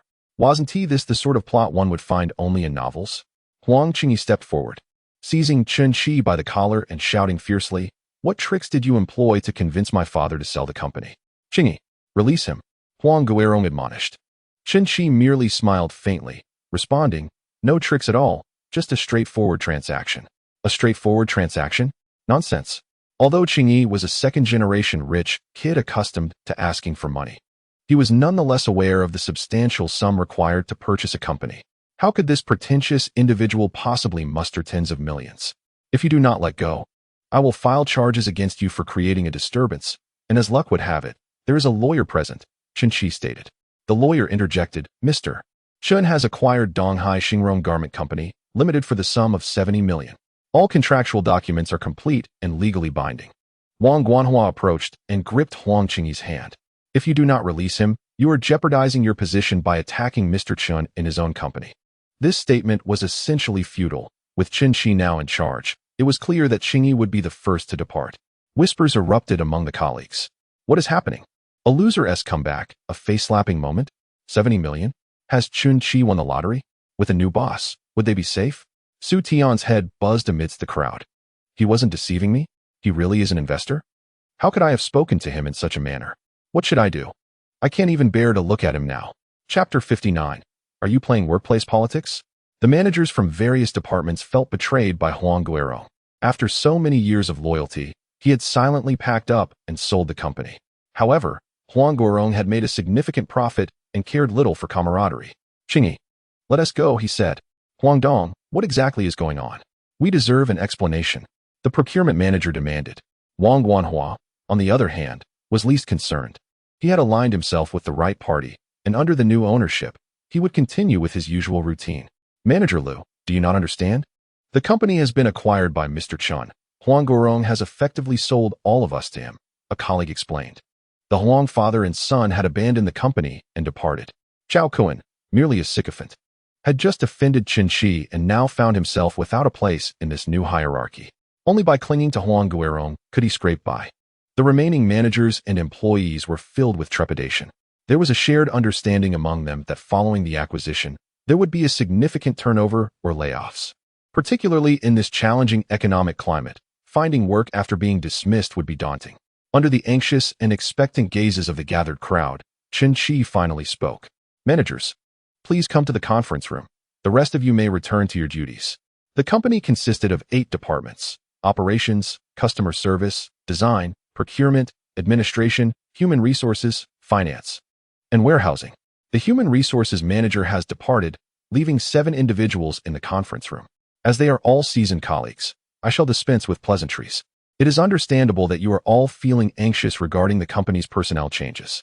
The managers are fixated on Qin Shi, whose connections with them are not as cordial as he has portrayed. Some have merely exchanged pleasantries, while others have not even spoken, only aware of each other's existence. Qin Shi proclaimed 4 words: "Everything remains unchanged." Naturally, anyone who feels uncomfortable with the new leadership is free to leave. Upon hearing this arrangement, a collective sigh of relief spread among the attendees. It was simply a change of leadership, with everything else persisting as before. "Chairman, the position of Human Resources Manager is currently vacant," Wang Guanhua remarked. "Let it remain so for now. I will arrange for someone in due course. I will be quite busy thereafter, so for any matters, please communicate with Manager Wang." At this, Wang Guanhua straightened his posture, feeling a surge of confidence. "Rest assured, Chairman, I will keep an eye on things for you," he responded to Qin Shi. "Manager Sun, we need to change the company name to Tianchi Apparel Company, Limited." Although the employees outside sat at their desks, none were actually working. The numerous small groups were abuzz with speculation. The conference room must be rife with tension. What are we to do? Will they emerge and announce a list of layoffs? If layoffs must occur, So be it, as long as compensation is adequate. I cannot afford to be laid off. Finding a new job is arduous, and adapting to a new environment poses its challenges. Su Tian sat at her desk, lost in thought. Will he dismiss me? If I'm to be dismissed, so be it. It's my own doing. After a brief interval, the managers exited and returned to their respective departments. Subordinates quickly surrounded their superiors, inquiring about the news. Manager Wang, what an absurd turn of events. Just last week, Chen Shi was sitting across from me, and now he is the new boss. I had a decent rapport with him. Surely he wouldn't dismiss me? Oh no. I borrowed a pen from Chen Shi last month and haven't returned it. Wang Guanhua cleared his throat. What is all this commotion? Focus on your work. Everything remains unchanged. Huh? What do you mean? It's merely a change of leadership. What does that have to do with you, a junior employee? Wang Guanhua approached Zhang Ding and said, Zhang Ding, you are in luck. Chairman Chen has promoted you to deputy manager of the operations department. Zhang Ding's mind momentarily blanked. He had previously lamented Chen Shi's abrupt departure, which left him with a multitude of responsibilities. He never expected that after becoming the new boss, Chen Shi would promote him. Manager Liu from the design department felt a flutter of anxiety as he returned to find Su Tian seated at her workstation. What connection could this in turn possibly have with the new boss that I must take special care of her? Su Tian, please come here, Manager Liu called out. Filled with trepidation, Su Tian thought, this is it. I am about to be dismissed. She entered Manager Liu's office. Manager, are you going to dismiss me? Manager Liu was taken aback. What do you mean by dismissal? I ask you, what is your relationship with Director Chen? He requested that I take good care of you. Su Tian contemplated for a moment. Their relationship was merely that of a gaming companion and client, though yesterday Chen Shi had referred to them as friends.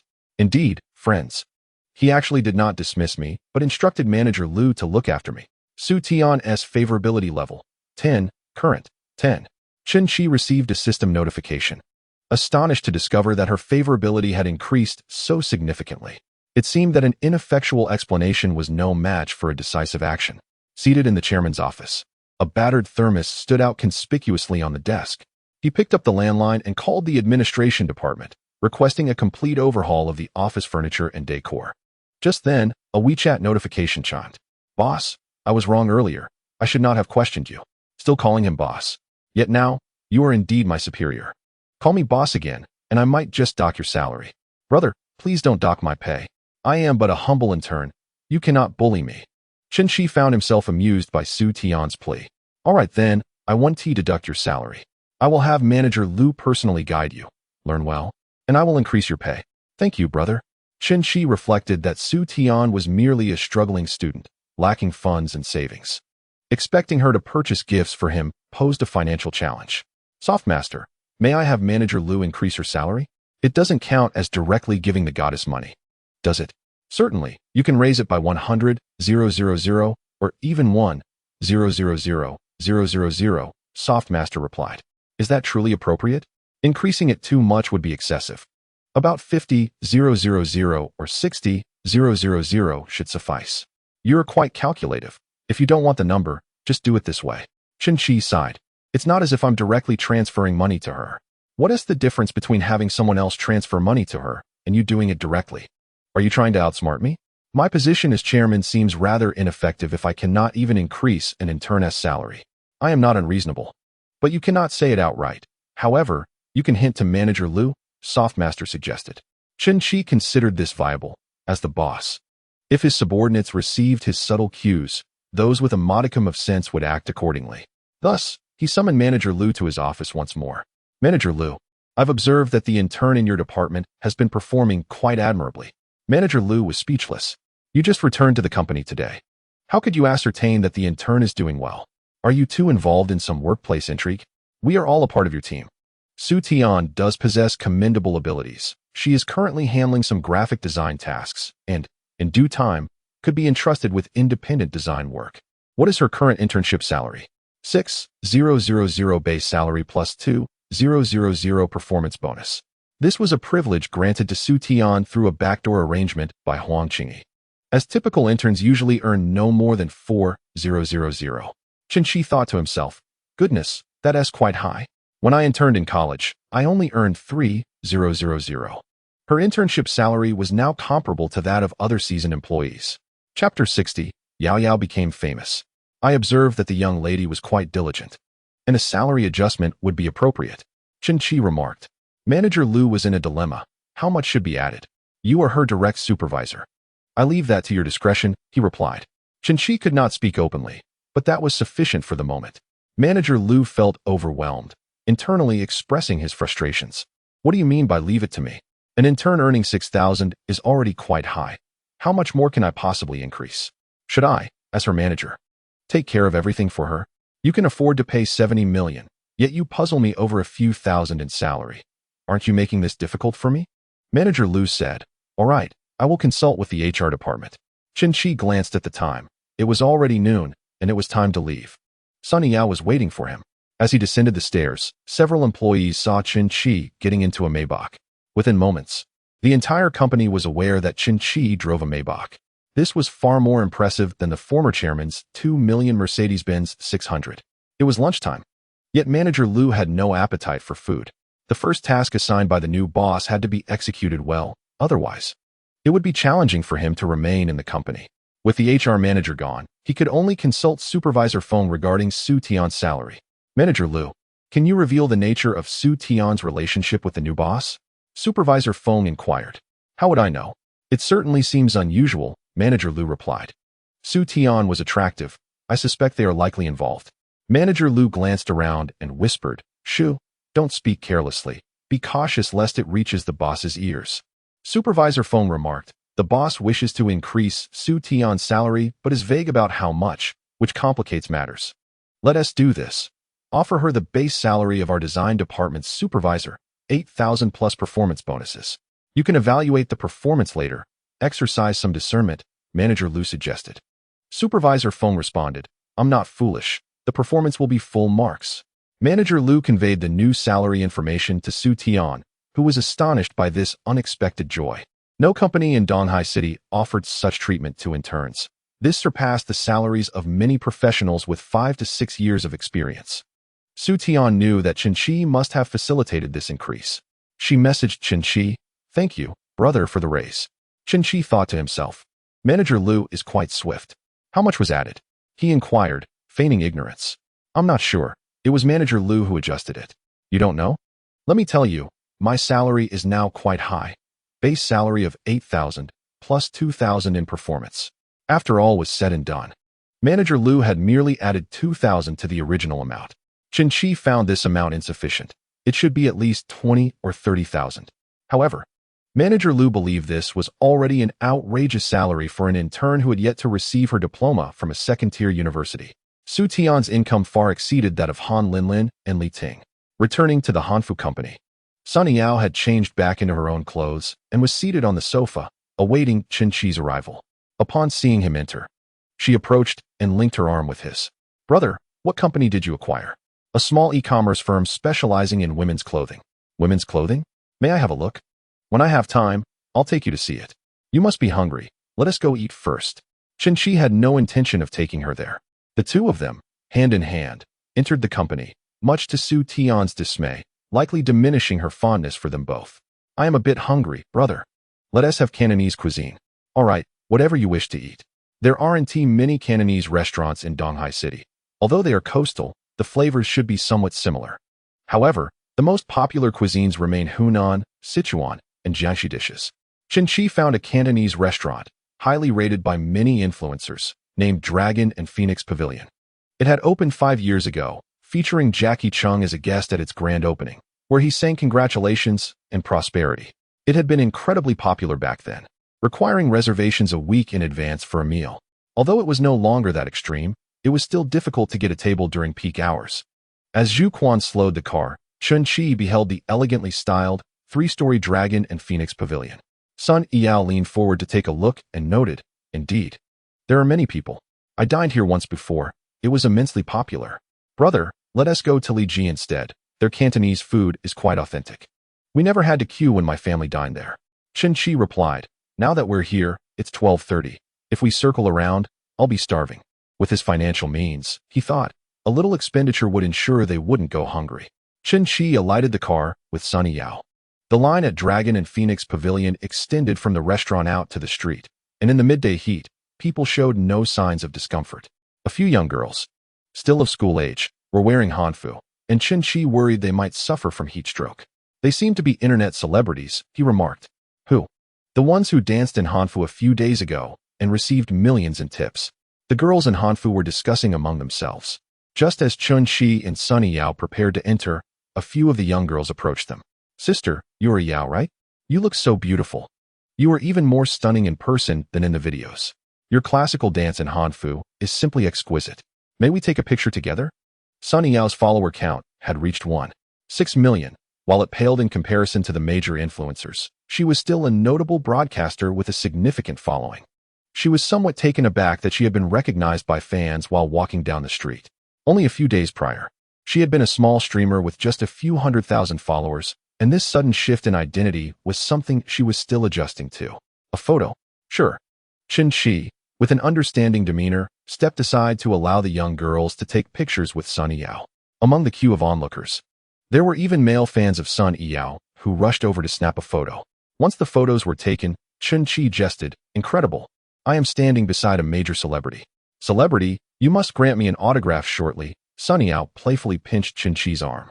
"Brother, you always tease me. What am I? A celebrity? If it weren't for you, I would still be an unnoticed small streamer." Su Yao, however, remained grounded and grateful, not allowing a modicum of fame to cloud her judgment. Yao, the celebrity, let us find a private room to dine," she suggested. "I fear your fans may swarm you for photographs, disrupting our meal. But all the private rooms are occupied," she lamented.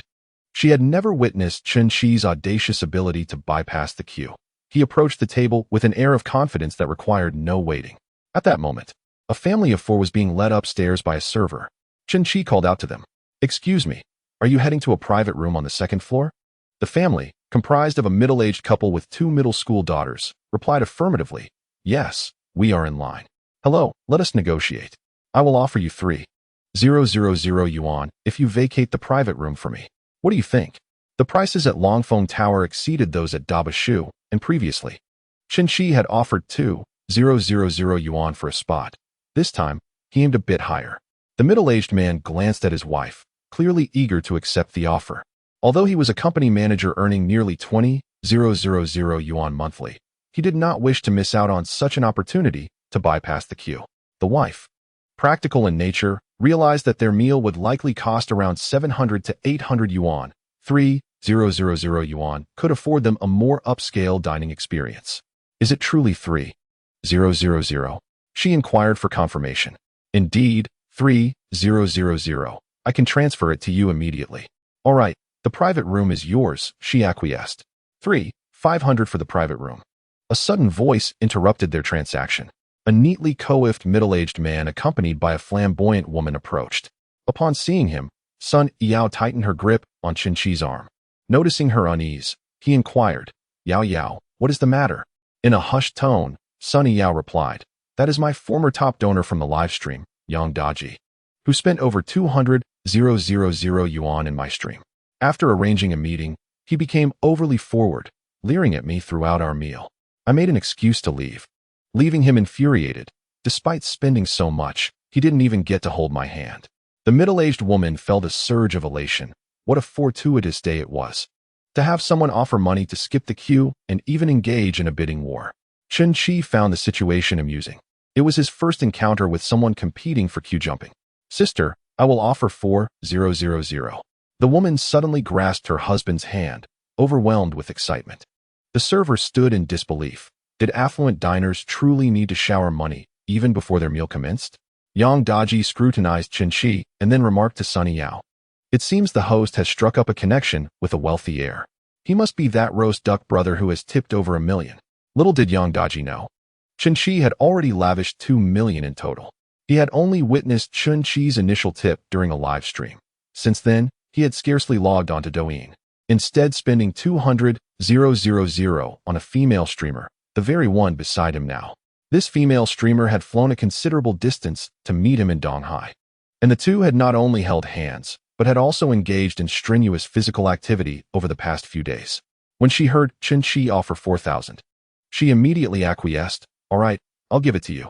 Yang Daji persisted, "My girlfriend is hungry and doesn't want to wait in line. I'll offer 500. The female streamer clung to Yang Daji's arm playfully, saying, Yang, you're so wonderful, truly capable. 5,000. Chen Shi countered with another bid. 500. For every amount Chen Shi shouted, Yang Daji raised him by 500, and their bidding war escalated to 12,500. The woman was almost squeezing her husband's hand off. How could a mere meal yield over 10,000? The prospect of such easy money had come crashing down upon her. Yang Daji remained undaunted. The fact that he could lavish over 200,000 in Su Yao's live stream suggested he possessed considerable means. He owned a trading company, earning 3 to 4 million a year, a sum that allowed him to thrive in Donghai. His habit of cutting in line with money was not novel. Today, he had not specifically targeted Su Yao. He had merely intended to secure a private room, coincidentally encountering Chen Shi, who was also purchasing one. With a smug look, Yang Daji taunted Chen Shi. What's the matter, top supporter? Not going to raise your bid anymore. He had not elevated his opinion of Chen Shi simply because he had tipped $1 million. Yang Daji believed he could afford to tip as well. But doing so for Su Yao felt like a poor investment. He would rather bestow his generosity upon another female streamer. I'm done, sister, just sell it to him. Chen Shi declared. The woman was unperturbed. In fact, she hoped the two would continue their bidding, as it meant greater earnings for her. All right, that private room will go to this brother then, my apologies. She even offered an apology to Chen Shi, acknowledging he was the one who had initially expressed interest in purchasing. Seeing the private room slip away, Su Yao assumed Chen Shi was slightly displeased due to Yang Daji's interference and suggested, brother, shall we switch to another place? Why change? What time is it? I'm starving. Let us head to the 3rd floor, the Dragon and Phoenix room. The waiter hastily interjected, Sir, the Dragon and Phoenix room is still available, but it is reserved for guests. When Chen Shi searched for the Dragon and Phoenix room online, he had stumbled upon a review by a blogger revealing that there was a hidden private room in the establishment, accessible only to patrons who had spent $1 million within a year. I understand. Does that mean I can access the Dragon and Phoenix room now? The waiter, realizing the gravity of the situation, quickly summoned the manager over the intercom. Upon the manager's arrival, the waiter whispered a few words in his ear. Sir, do you wish to proceed? Manager Zhou inquired. Indeed, let us proceed at once. We are eagerly anticipating our meal. Sir, the annual fee for Longfeng Tower amounts to 1 million. Is a one-time payment not permissible? Do you not offer a prepaid card option? Chen Shi inquired. Manager Zhou was taken aback by Chen Shi's proposition. A one-time deposit of 1 million is undeniably more impressive than accumulating 100,000 through consumption. Their establishment boasts several patrons who spend tens of thousands each visit, yet none have opted for such a substantial single deposit. $1 million in the bank would yield over 10,000 in interest, while depositing it at Longfeng Tower would yield no returns. The establishment might even utilize those funds to earn interest at the bank. Yes, we do have such options. Shall we proceed now? Indeed, let us do so. We await our meal. Su Yao recognized Chen Shi's affluence, recalling their extravagant dinners at Socrates, which often exceeded tens of thousands. However, the notion of a 1 million deposit for dining still astonished her. Does he intend to treat this place as a cafeteria, dining here daily? Yang Daji's expression contorted. Was this man toying with him, deliberately inflating the stakes? Although he earned 3 to 4 million annually, spending 1 million on dining was utterly beyond his reach. Beside him, a tech-savvy female streamer suddenly entertained the thought of pursuing Chen Shi. The young, handsome, and wealthy man was leagues above the greasy, middle-aged Yang Daji. The middle-aged couple nearby were similarly rendered speechless by Chen Shi's extravagant display of wealth. Was it merely a whimsical pastime for the affluent to jump the queue with a few thousand? Manager Zhou personally escorted Chen Shi to the Longfeng Hall on the 3rd floor, and without hesitation, Chen Shi promptly registered as a member. The Longfeng Hall was expansive, featuring a large round table for 20, 2 rows of sofas, and even an artificial mountain with a fountain. Typically, patrons would make reservations in advance, often for the purpose of hosting significant clients. Manager Zhou had yet to encounter someone like Chen Shi, who dined with only one other companion. Manager Zhou, will the service be expedited? Mr. Chen, all services at Longfeng Tower are prioritized. That is reassuring. I fear I might starve while waiting for the dishes. Chen Shi remarked. Yao, please order the dishes.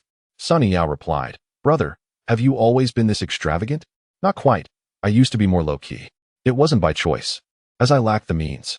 Now that I possess the resources, I intend to enjoy life.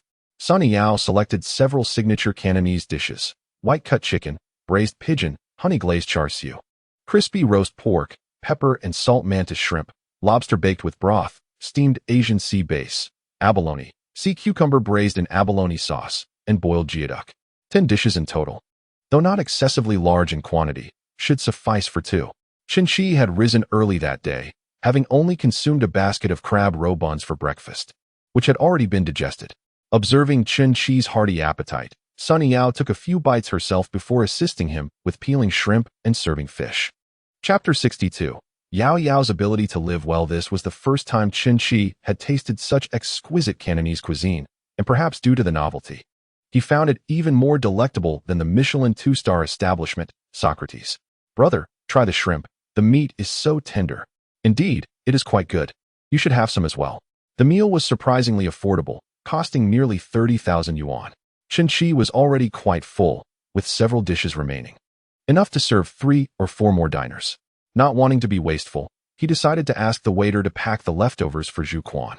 Brother, may I have the remaining dishes packed? Su Yao suddenly inquired. You want to take them home? Qin noted that the dishes were still relatively untouched. The food looks clean enough. You can take it back for my younger siblings. 30,000 yuan worth of food was something her family seldom indulged in, let alone now when they could hardly afford it. With only the two of them dining, Qin had not taken much for himself. Most of the dishes had been served to him by Su Yao. The dishes remained neatly arranged, untouched, and Su Yao wished to bring them home for her family's dinner.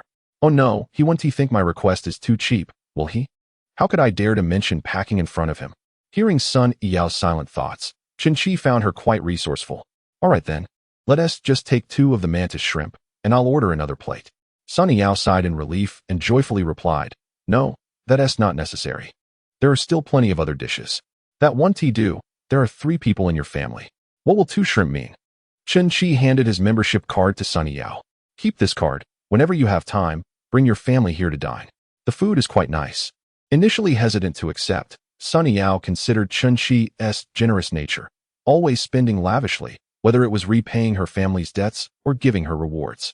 To him, this card was probably just a simple dining credit. With that thought, Su Yao accepted the membership card. Then I shall thank you on behalf of my parents. Su Yao's favorability 2, current favorability 72. After finishing their meal, the two lingered at Longfeng Tower for a while. The restaurant featured professional Cantonese opera performers, and the antique decor attracted many young women in traditional Han attire for photos. Qin leaned against the window, enjoying the melodies, when he received a call from Butler Lee of the Hilder Hotel. Hello, Mr. Chun. We noticed you have not stayed at the hotel these past few days. Are you dissatisfied with our service? Not at all. Your service is excellent. Tonight is your last night. May I ask if you will extend your stay for another night? Qin recalled that his 4-day extension was set to expire tonight. I won't be extending. I'll check out later. Su Yao, overhearing his phone conversation, became curious. Brother, do you stay in hotels? I stayed at the hotel for a few days recently. Isn't he from Donghai? Why would he need to stay in a hotel? Could he possibly be supporting a mistress? Qin sensed Su Yao's wild imaginings and felt a pang of anxiety. In the morning, Su Tian's own imagination led her to believe that her affinity for Qin had diminished. After a brief wait, the system did not indicate any decrease in Su Yao's favorability. This reflects Yao's grand perspective. Yao, come along with me, she said. I had mentally prepared myself for the possibility of him having another woman. But to take me directly to a hotel, what kind of situation is that? Isn't he concerned I might encounter that woman? The two of them got into the car. Qin, having eaten his fill, felt a bit drowsy and leaned against Su Yao's legs, requesting her to massage his head. Brother, is the pressure all right? Su Yao's delicate hands, soft as if devoid of bones, pressed gently on Qin's head, providing him with great comfort. Yes, press a bit more on my temples, Qin replied, eyes closed. Master Zhu, what is your monthly salary at Zierdu? Zhu Quan was momentarily taken aback by the question. Unsure of Qin's intention, was it merely casual conversation or was he seeking to poach him? Zhu Quan received a fixed salary at Zierdu, with a base pay of 12,000 plus various allowances totaling around 500 to 600. After deducting the 5 insurances and 1 fund along with taxes, he took home approximately 11,000. Zhu Quan was a straightforward man, eschewing exaggeration, stating only the amount he earned. About 11,000, I suppose. Master Zhu, I see you drive quite steadily. How would you like to work with me? Zhu Quan maintained a calm demeanor, though a flicker of excitement stirred within him. Over the past week, he had come to understand Chen Qi's financial prowess better than many of the goddesses. Moreover, Chen Qi's generosity, though exhibited only a couple of times, suggested he was not stingy with his employees. Zhu Quan now felt a tinge of regret for not quoting a higher salary earlier. Had he done so, he might have secured a better offer. Upon overhearing their conversation, Su Yao realized that Master Zhu was not an employee of Chen Qi. Zhu Quan thought to himself, "You haven't even mentioned how much you pay. How can I respond?" A post-tax monthly salary of 30,000, with all insurances duly paid, and a day off every Sunday. Zhu Quan instinctively pressed down harder with his right foot, causing the car to accelerate. 30,000 after taxes. This was essentially 3 times his current earnings. In Donghai City, a monthly salary of 30,000 signifies a high-level management position. Even middle management typically earns only 10 to 20,000. Zhu Quan hailed from a neighboring city, having moved to Donghai for better economic opportunities. At over 40 years old, with a child just entering elementary school, he found himself only 3 hours from home. However, to save money, he visited home only once every 2 months. During the previous summer vacation, his child had come to Donghai for a visit, but since Zhu Quan lived in a hotel dormitory, it was inconvenient to bring his wife and child along. He had thus rented a short-term apartment for them, which was quite a financial burden. With 30,000, I could afford to rent a better place outside and bring my wife and child here. Yet, he pondered, with Chen Qi offering such a high salary, would his expectations also be higher than those at Zierdu? Mr. Chen, has there been any change in your work schedule or responsibilities? You typically start at 9 in the morning, and the evening hours are unpredictable. Driving remains consistent with your current routine. Chen Qi seldom departs before 9, and his evenings tend to be busier. Zhu Quan's situation appears largely unchanged. He has become accustomed to the irregular hours associated with his job at the hotel. Moreover, as Mr. Chen's salary is substantially high, he is expected to work overtime, which he willingly accepts. As for Chen's current status, I have no objections. When would you like me to commence employment? By noon tomorrow, Chen Qi's presidential suite reservation will conclude and his private chauffeur service will cease. He certainly requires Zhu Quan to seamlessly continue driving him. Employment can be arranged for tomorrow. Tomorrow? Zhu Quan felt somewhat conflicted. After 5 years at Hilder, he felt a moral obligation and hesitated to abruptly resign and transition to another company. Furthermore, his contract with Hilder stipulates that an unexcused departure incurs a penalty of 20,000 yuan, which compensates for the training expenses incurred by the hotel, as a qualified luxury car chauffeur must undergo training before assuming their role. Mr. Chen, if I were to leave Hilder suddenly, I would be liable for compensation. That can be easily arranged. I will cover the costs for you. A small employee's compensation is hardly significant, and Chen Qi was unconcerned. Thank you, Mr. Chen. Chen Qi intends to incorporate Zhu Quan into a recently acquired company. Although he is unable to provide Zhu Quan with the requisite social insurance and housing fund contributions. Chapter 63. The Emperor of Labor's son, Yao, gradually became immune to Chen Qi's extravagance. In my previous dancing live streams, I toiled endlessly for a maximum of 20,000 yuan a month.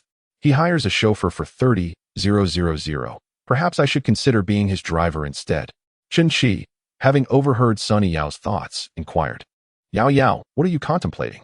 I was thinking that Master Zhu must tire from driving alone. Perhaps I could assist by driving during the evening shifts while Master Zhu takes the day shifts. Chen Qi opened his eyes, gazing at Su Yao from below. Do you drive a proper vehicle? Brother, how rude. Upon returning to the Hilder Hotel, Chen Qi directly approached the hotel's manager to express his intention to recruit Master Zhu. Although the hotel manager was somewhat taken aback by this sudden poaching, which would disrupt their staffing arrangements, he recognized that someone who had occupied the presidential suite for 7 days was no ordinary individual, and as a manager, he could not afford to offend him. Mr. Chen, it is indeed Master Zhu's fortune to be noticed by you. However, all our hotel employees undergo training before employment, and sudden departures may lead to minor contractual issues. Chen Qi acknowledged, I understand that I will cover the compensation owed to the hotel. Mr. Chen, will you not be staying tonight? The 100,000 yuan cannot be refunded. I will not be staying, Chen Qi replied. He unexpectedly resided in a presidential suite costing 100,000 a night. Yet, it seemed rather unremarkable for someone like him. Su Yao began to align with Qin-Chi's pace, reminding herself not to be overly astonished by figures in the tens or hundreds of thousands. Otherwise, it would reflect poorly on her stature. In merely half an hour, Zhu Quan's resignation paperwork was completed. Qin-Chi made a call to Wang Guanhua. Manager Wang, I've hired a private driver. Please facilitate his onboarding process. He will add you on WeChat shortly. Certainly, Mr. Chun, rest assured, it will be taken care of. Wang Guanhua replied, basking in his current success. Not only had he secured a valuable ally, but he also held a higher position than the other managers, being Qin-Chi's former direct superior. If Qin-Chi were the emperor, he would be the grand preceptor. With a leisurely afternoon ahead, Su Yao expressed her desire to watch a movie, specifically Spider-Man 3. Qin-Chi promptly suggested a film by Stephen Chow, but alas, it was unavailable. They opted for a riverside restaurant with a private cinema, where they enjoyed kung fu. You enjoy Stephen Chow's films, don't you? Indeed, his talent is undeniable. They remain enjoyable even today. That evening, they had a candlelit dinner at the riverside restaurant, though the weather did not cooperate. Wasn't it supposed to be sunny today? It was scorching hot during the day, Qin-Chi remarked, contemplating the untrustworthiness of weather forecasts. Before they could finish their drinks, they hurried indoors to escape the elements. At 8 o'clock, Su Yao needed to prepare for her live stream, prompting Qin-Chi to escort her home. Upon returning to his apartment, he took a shower and surveyed his discarded clothing. He realized it would be prudent to hire a cleaning service to attend to the household chores. Although residing in a hotel alleviated the burden of domestic tasks, it lacked the essence of home.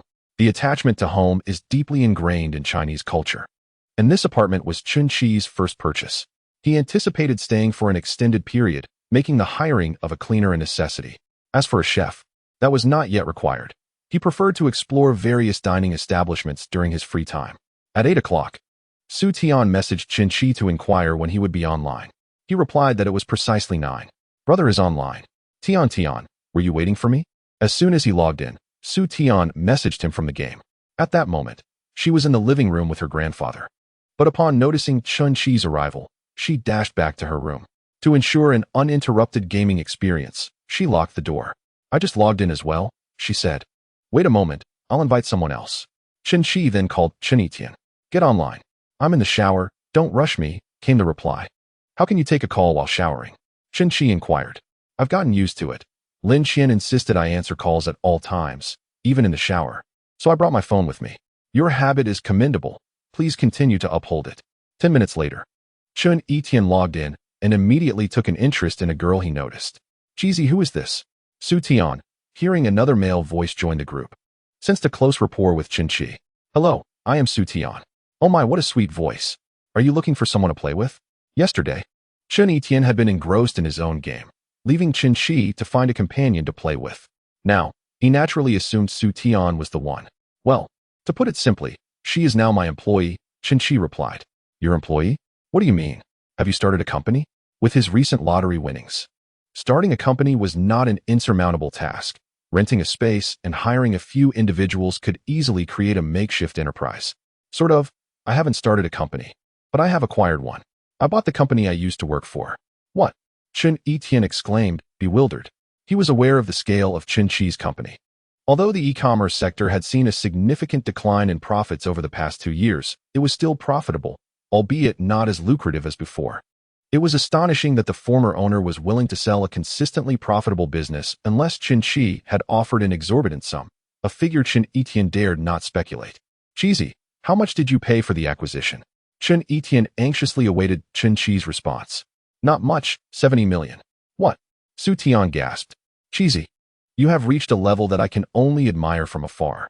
Acquiring a company seems effortless, akin to the business tycoons depicted in novels. Qin-Chi remarked. You've been reading too many novels. I'm merely fortunate to have won the lottery. The three continued to engage in a chaotic game while conversing. Cheesy, you've become a boss. Take me along. I have no desire to stay at my current miserable company. Qin-Chi had intended for Qin-Etian to join him. Realizing that without a trusted confidant and with his frequent absences, issues were bound to arise over time, despite not relying on the company for income. A profit of 4 to 5 million a year is hardly substantial. It pales in comparison to what Su Lu earns back from a single meal. Nevertheless, having acquired the company, He felt a responsibility to ensure its success. Come aboard. I will appoint you as the manager. Upon hearing this, Chen Etienne hesitated. I was joking. Your company specializes in women's clothing, while I am in the pet sector. Aren't you worried I might lead your company to ruin? I'm not asking you to be the operations manager, but rather the HR manager. HR? I am even less suited for that role. You know I generally avoid personnel matters. Chen Qi replied, if I am not afraid, why should you be? There are supervisors below you to assist. Just help me keep an eye on the company. 50,000 a month, with a bonus of 200,000 at year-end. Chen Etienne remained silent for a while before stammering. You're not joking, are you? What is there to joke about? A company worth 70 million claims it can simply buy whatever it desires. Do you really think I cannot afford this modest salary? Chen Etienne remarked, no. I am not even worth 50,000. In Donghai, one can earn an annual salary of 800,000. A title we bestow upon those we refer to as the emperors of labor or immortals of work. Chapter 64. Future weekends off. Chen Etienne felt the offered salary was excessively high, leaving him feeling somewhat guilty. In his view, earning 20,000 a month would be extraordinary. An annual income of 800,000 was a notion he could scarcely entertain. Yet even 800,000 would be insufficient for Chen Qi to take his goddess on a shopping spree at Hermes. I assert your worth. You are indeed valuable, Chen Qi stated. After the passing of his parents, Chen Etienne's family had continuously supported him, a kindness he deeply appreciated. Now, offering Chen Etienne a modest position with a salary of 800,000 could be seen as a means of repaying his family's generosity. Come in for your first day tomorrow, Chen Qi instructed. But tomorrow is my day off, Chen Etienne protested. Suddenly, Chen Qi recalled that his own company operated on a single day off policy, whereas Chen Etienne enjoyed weekends off. Finding a job with weekends off in Donghai was quite an achievement, especially if it also included social insurance and housing fund contributions. Many factories adhered to a single day off each month, which was colloquially termed single rest. Chen Qi pondered that perhaps it was time for his own company to consider a change. Come by tomorrow to get acquainted, he added. At your command, boss, Chen Etienne exclaimed. I will introduce you to the other managers. Please take special care of Su Tian while at the company. Hearing Chen Qi mention that the new human resources manager would look after her brought warmth to Su Tian's heart. Rest assured, boss, Chen Qi replied. Sweetie, if anything arises at the company, you may reach out to him. We will rely on Manager Chen from now on. Sister-in-law, please treat Manager Chen with familiarity, privately. You may call him Brother Tian. Su Tian hesitated, feeling that Chen Etienne had misconstrued the nature of their relationship. Sweetie, it's perfectly fine to call him Brother Tian, Chen Qi encouraged. Did I inadvertently stumble upon a narrative of a domineering CEO and a naive intern, having read numerous novels featuring assertive CEOs? Su Tian noticed that the male protagonists often had a sidekick who created opportunities for the leading couple. Sometimes, a friend's assistance could yield better results than direct expression of feelings. Current affection level for Su Tian, 1, total, 11. Is the threshold for young girls this low? Chen Qi mused inwardly. It had been quite some time since Chen Qi and Chen Etienne had played games together. During their previous relationships, they could only indulge in gaming every couple of months, and even then, they had to be discreet. Yet now, once they began playing, they lost track of time entirely. Cheesy, do you think you will play games with Principal Wang in the future? That was indeed a distinct possibility. As long as Chen Qi's goddesses were supportive, his wealth would multiply exponentially. Eventually, he would likely engage with the elite of Huaxia, and perhaps Principal Wang would even seek to befriend him. I will put in the effort, Chen Qi affirmed. Will Lingo also join us for a four-man squad then? Principal Wang's friend in the entertainment industry, Lingo, often engages in gaming, though it remains uncertain how skilled he is. Su Tian glanced at the clock and noticed it was already midnight. A wave of fatigue washed over her. Brother, you all continue playing. I shall take my leave as I must rise early tomorrow. Chen Etienne interjected, the boss is present. What do you have to fear? Tardiness falls upon him. No, Su Tian replied. Unwilling to exploit her slight connection with Chen Qi to act with impunity at the office, arriving late or leaving early. Even if her colleagues dared not voice their opinions openly, she was disinclined to become the subject of whispered gossip. It was better to conduct herself well, leaving no room for others to criticize her. That night, Su Tian returned home. The commute from her residence to the office was considerably longer than from school. She needed half an hour for makeup and had to rise by 6:30. Typically, she applied a simple makeup routine at school, taking only 10 minutes. However, with Chen Shi present at the office, she felt compelled to invest more effort into her appearance, ensuring it was more refined and sophisticated. Once offline, Chen Shi contemplated the following day, when he would take Chen Etienne to the office and also pick up his new Ferrari, subsequently shutting his computer to retire for the night. On July 13th, a Saturday marked by overcast skies, Zhu Quan arrived at the First Era building. He called Chen Shi to inquire about the location of the car. Chen Shi momentarily faltered, recalling that Zhu Quan had driven himself. Suddenly, it dawned on him that the Maybach belonged to the Hildo Hotel, which Zhu Quan could no longer operate. "Please wait downstairs. I shall be right down." At the entrance of the First Era, Zhu Quan spotted Chen Shi approaching and promptly greeted him. "Boss, Zhu, do you know how to drive a Rolls-Royce?" Chen Shi asked. Zhu Quan mused. "Ah, a Rolls-Royce. Even more luxurious than a Maybach. What kind of business is he in to afford such extravagance? I wonder what significant clients he has met this week." He nodded affirmatively. "Yes, the hotel has a Cullinan. I have driven it a few times." "Very well. I plan to purchase a Rolls-Royce in the coming days." "Boss, which car are we taking today?" "A Ferrari." Moments later, a BMW 5 Series, summoned by Chen Shi, arrived. "Get in. The Ferrari hasn't been picked up yet. We'll go collect it shortly." Upon arriving at the office at 9:30, they fortuitously encountered Chen Etienne waiting for the elevator in the lobby. Chen Etienne had visited Chen Shi's company before and could navigate on his own. "You are indeed punctual," Chen Shi remarked. "Of course," Chen Etienne replied, noticing Zhu Quan behind Chen Shi, whom he had met once before. "Is Zhu also joining the team?" "Yes. He is now my personal driver." The trio entered the office, where employees greeted Chen Shi with nods and salutations. "Manager Wang, please summon all department heads to the conference room." The managers thought to themselves, another meeting. Indeed, with a change in leadership, peace is elusive. "Today, we will discuss two matters, not to waste your time. Etienne, please stand." Chen Etienne rose, and Chen Shi introduced him to the other managers. "This is my friend, Chen Etienne. He will henceforth serve as the human resources manager." The other managers, in unison, shared the same sentiment, another connection. "Greetings, everyone. I am Chen Etienne, and I look forward to collaborating with you all in the future." As Chen Etienne spoke, it was evident that the new boss had appointed a trusted confidant, a matter that warranted no further discussion. As long as this newcomer refrained from being a troublemaker like the previous one, Chao Kuan, all would be well. In another development, the company will now adopt a 2-day weekend policy. Upon hearing this, the faces of several managers lit up. The distinction between a single day off and a double weekend is substantial. A single day off leaves little room for leisure, often reduced to mere day trips. However, the managers of operations, customer service, and warehousing seemed poised to voice their concerns. Wang Guanhua remarked, "Chairman Shun, operations occasionally necessitate adjustments based on platform activities." Chairman Shun, "Without sufficient staff and customer service, our store will undoubtedly face a barrage of complaints," the customer service manager added. "Furthermore, a lack of shipping from the warehouse would adversely affect the store's standing," echoed the warehousing manager. Chen Shi, who is also in this line of work, surely understands that if we switch to a 2-day weekend, the company would face closure within a fortnight. Starting next week, the entire company will observe 2 days off per week, with overtime pay at double rate for any weekend tasks, Chen Etienne proclaimed. "Chairman, customer service and warehousing do not traditionally observe weekends. How will this be managed?" The customer service manager inquired. "You originally scheduled 1 day off per week. Now, you will schedule 2. However, the staffing arrangement cannot accommodate this," the customer service manager continued. "Chen manager, expedite hiring for customer service and warehousing over the next few days," Chen Shi instructed.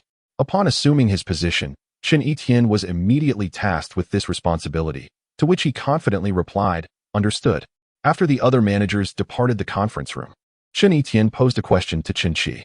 "Shi, with your 70 million acquisition, the shift to a double weekend and staff expansion will inevitably elevate operational costs. How many years will it take to recoup this investment?" Chapter 65. What is wrong with being charitable? The company generates a profit of approximately 4 to 5 million.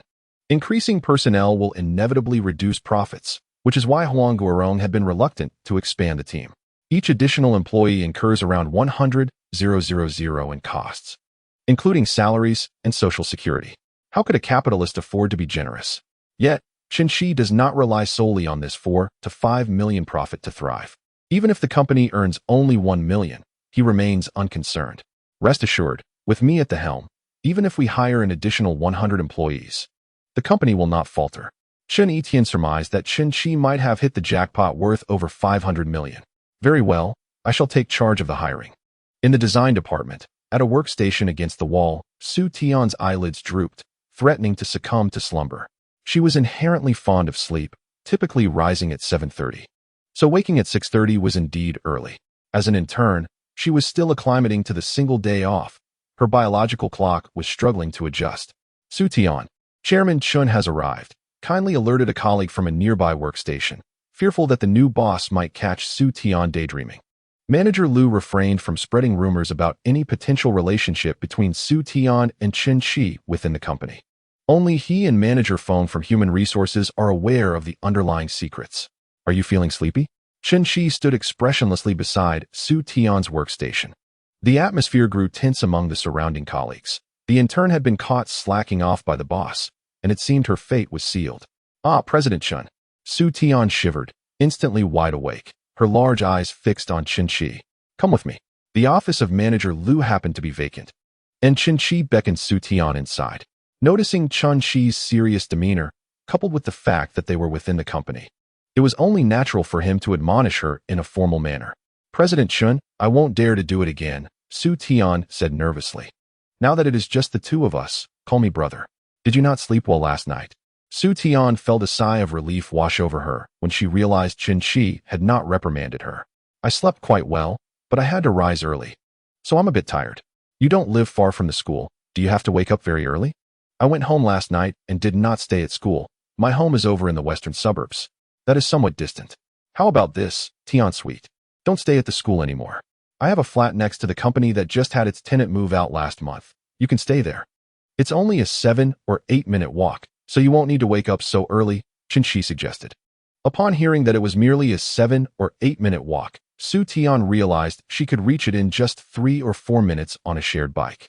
This was incredibly tempting for her. With an 8:30 a.m. start, she could wake at 8 o'clock and enjoy a bit more sleep. Does brother live there too? Su Tian shyly inquired. I don't actually live there. Why do you ask? Are you hoping I live there or not? I don't know, Su Tian mumbled. Looking down, unable to meet Chen Qi's gaze. I shall have someone clean it up. You can move in after work on Monday. Thank you, brother. After Chen Qi exited, he left the design department, and several colleagues inquired if everything was all right with Su Tian. It's fine. It's fine. The boss didn't scold me. Chen Qi then strode into the office of the HR manager, pushing the door open without knocking. Chen Yi was seated in his designated spot, taking photos and videos. You startled me. You could at least knock. How do you like the manager's office? Chen Qi asked. I'm quite satisfied, extremely satisfied. Tomorrow, I'll go to the flower and bird market to buy a few potted plants. I was thinking, I could place a lucky bamboo here and a money tree over there. Chen Qi pulled him up from his chair. Stop pondering. Go outside and find an apartment in the nearby community, within a 10-minute walking distance. What do you need an apartment for? Are you buying a house? Chen Qi had told Su Tian he had a place nearby, and having said it, he felt compelled to make it true. It was still timely to buy now. Yes, buy a house. Look for a 2 or 3 bedroom one. The price is not an issue. The essence lies in proximity and novelty. The move-in is set for Monday. Chen Qi has declared that price is not an issue. Thus it certainly holds no significance. There is no exaggeration involved. Such urgency? Indeed. Su Tian is scheduled to move in on Monday. Ah, the allure of a hidden beauty. It suits your current affluent persona perfectly. Off you go swiftly. Chen Etienne inquired.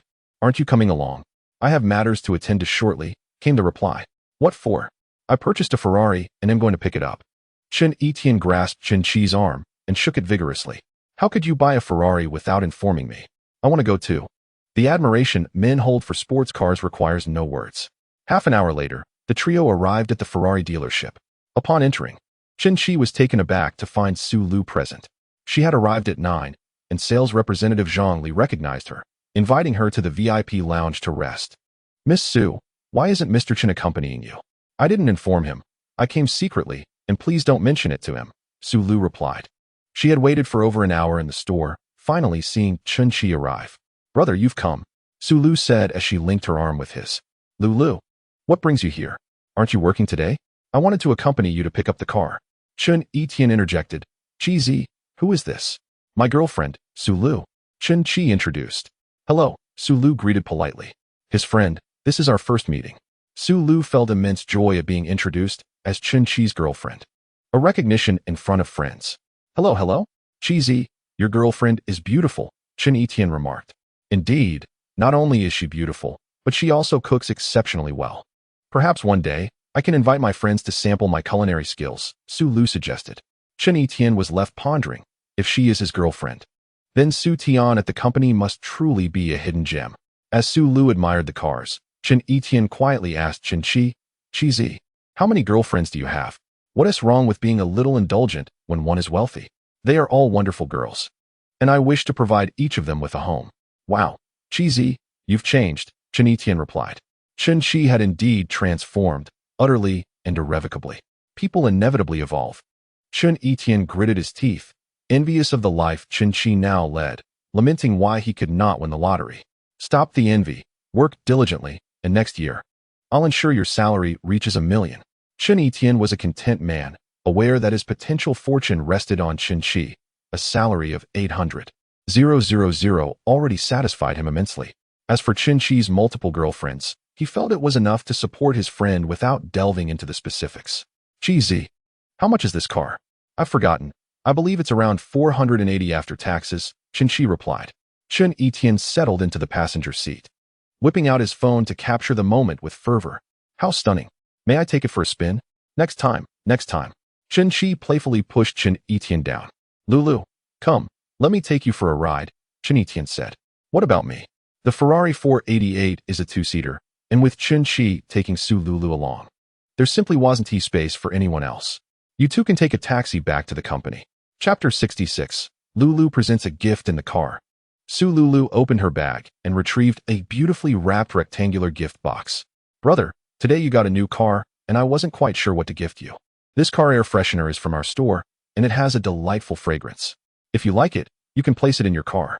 Receive 2835 soft meal coins. Cashback of 2835,000 Huaxia coins. This air freshener originally costs 4,050 yuan, but after discount, it is now 2,835 yuan. Su Lulu had considered asking the store manager for help in purchasing it, as the manager could offer an even larger discount. However, after some thought, she decided against it. The manager's discount would only save her a little over 200 yuan, and she didn't want to trouble anyone. Chen Chi felt a surge of joy inside, though he maintained an outward facade of composure. Our Lulu. Su Lulu's gift and dinner together amounted to just over 8,000, which translated to over 80 million for Chen Chi. Although the value of the gift did not compare to the bracelet from Su Yao, Su Lulu's surprises for Chen Chi occurred with the highest frequency. Let me take a whiff. Chen Chi leaned in to sniff, finding the scent pleasant and non-irritating. It would be quite nice to have it in the car to eliminate any odors. It smells lovely, but not as delightful as you. If you spend more time in the car, it will smell even better. The two drew closer, their heads nearly touching, allowing Chen Chi to distinctly catch a whiff of Su Lulu's natural fragrance. The confined space of the car brought back memories of their passionate kiss at the Marriott 2 days prior. As they leaned in closer, they could hear each other's breaths. It seemed as though Chen Chi was about to savor the allure of her cherry-red lips. Are we reimbursing for the taxi ride back? After taking a few steps, Chen Etian returned with a rather foolish question. Go away. Chen Chi was interrupted, and he and Su Lulu exchanged smiles before sharing a brief, fluttering kiss. Let us go, take Lulu for a ride. Su Lulu cheerfully waved her hand. The roar of the Ferrari's V8 engine announced to passers-by that the affluent gentleman had arrived to take to the streets. Despite the sweltering 36-degree heat outside, the air conditioning was on inside the car, and the windows were rolled down. Su Lulu noticed the envious gazes from pedestrians, filling her heart with immense satisfaction. Having already showcased her stay at the luxurious Marriott residence on platforms like Douyin and Zaihongshu, she had displayed it from every angle. The comment section was flooded with thousands of messages. Sister, you look fabulous. So envious of you, living in such luxury. Where did your boyfriend come from? He treats you so well. Su Lulu spent an entire evening responding to these comments and relished every moment of it. Now, seated in the Ferrari, she could tangibly sense the envy radiating from the onlookers. Regardless of age or gender, One cannot help but steal a few glances at the splendid combination of luxury cars and strikingly attractive individuals. Today, Su Lu's phone camera has been working at full throttle. Once in the car, she incessantly captured moments. "Brother, let us take a photo together," she pondered. They were already a couple, yet lacked a single joint photograph. She had seen on Zaihongshu how other girls took pictures with their boyfriends by their newly acquired vehicles, often accompanied by a ceremonial unveiling. Having missed the opportunity in the store, she was determined to capture a memorable image inside the car. Moreover, it was essential to capture the emblem on the steering wheel, albeit subtly, as if it were an incidental detail in the shot. "All right, go ahead and take the picture," Qinshi replied, tilting his head slightly toward the passenger seat as Su Lu leaned in. The camera was set to burst mode, and within moments, they snapped 100 photos in batches of 10. "Brother, may I post our picture on Douyin?" Su Lu inquired while sifting through the images. Naturally. With both of them being handsome and beautiful, any photograph would be captivating, and with a filter, it could be ready for publication. "Post it on WeChat. It's best not to share it on other platforms. You know I prefer to keep a low profile." The WeChat post would only be visible to Su Lu's friends. But posting it online might attract attention from other admirers. "It seems wealthy individuals tend to be more private," she thought.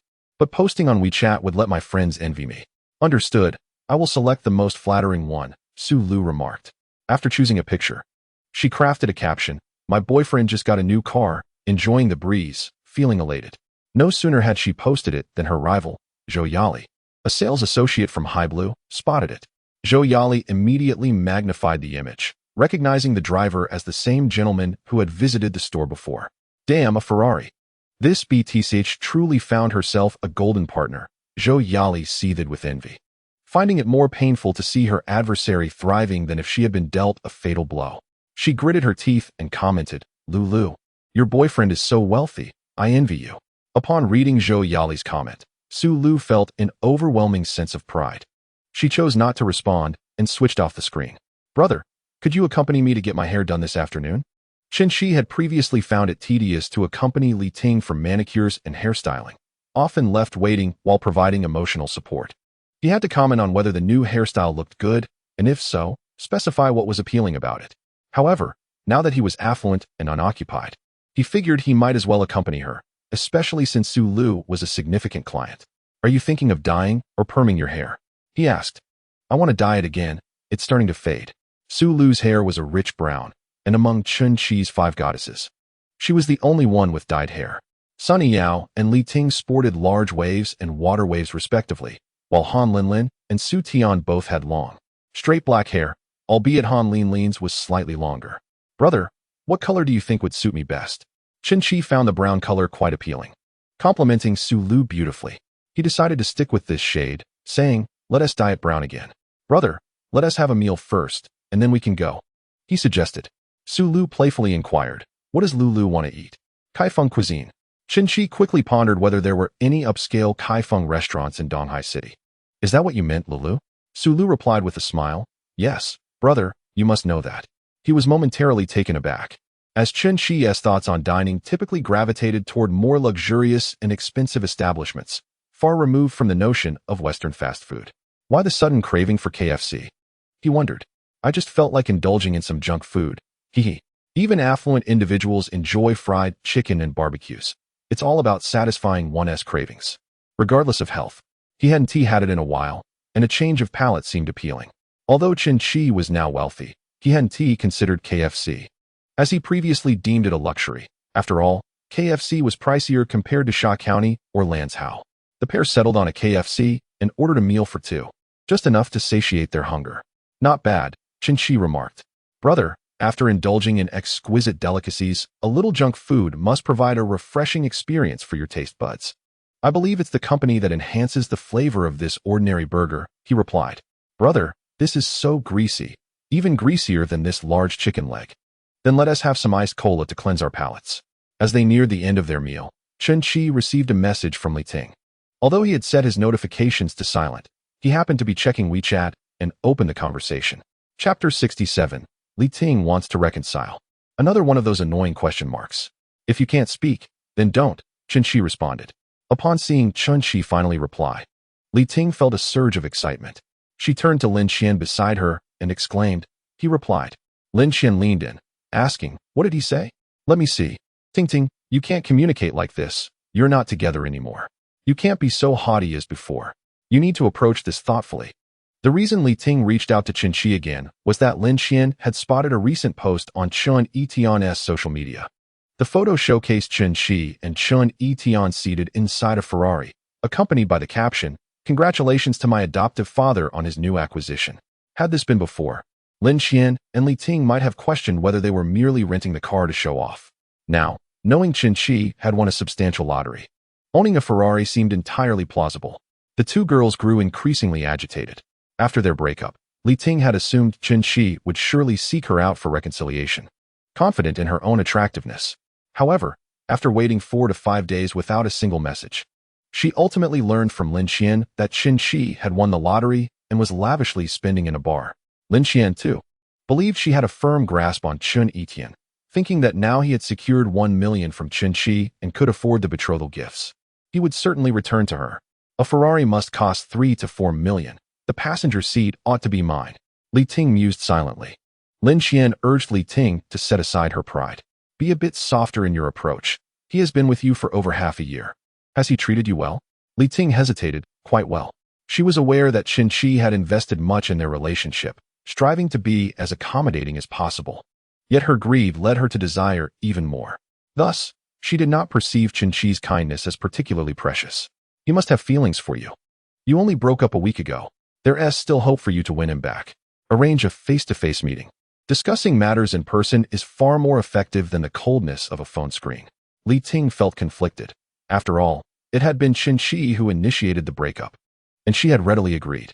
His refusal to buy her a phone made her feel undervalued. Now, asking for reconciliation seemed to her a display of undue humility. Wouldn't that be too demeaning? It would appear as if I'm the one chasing after him. Sister, had this been the old Chen Qi, I would not say this, as he was merely handsome. But now, he is both handsome and wealthy. Besides, didn't you mention that his parents have passed? There's no mother-in-law relationship to contend with. If you could be with him, wouldn't your life be splendid? Lin Qian continued. Did you not see that day at the bar, how all those flashy women were flocking to Chen Qi? If you don't act soon, you may lose your chance. Li Ting took Lin Qian's phone and zoomed in on the photo. In it, Chen Qi was behind the wheel of a Ferrari, exuding confidence. He looked much the same. Yet in just 7 days, it felt as though he had transformed entirely, his aura noticeably different. Li Ting composed a message in her mind before typing it out. Baby, I was wrong. I shouldn't have lost my temper. I will learn to understand you better and refrain from being unreasonable. Let us meet and have a proper conversation. This message represented a significant commitment on her part. Previously, during arguments with Chen Qi, she had never humbled herself, always waiting for him to appease her. Upon seeing Li Ting's message, Chen Qi scoffed inwardly. Do I not know you? If it weren't for my newfound wealth, would you be speaking so submissively? Had it not been for Li Ting holding the position of a goddess in his eyes, Chen Qi would have preferred not to rekindle any ties to the past. Presently, Su Lu, Han Linlin, Su Yao, and Su Tian were all far superior to her. Yet, he had no choice but to continue engaging with her, boosting her affection rating to 100 to finally dismiss her from her goddess status. I'm busy lately.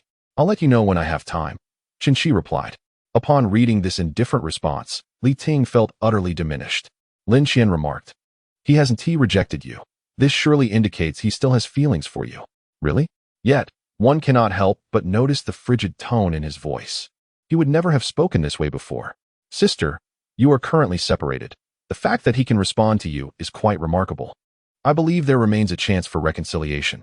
Otherwise, why wouldn't he have outright rejected you or blocked you?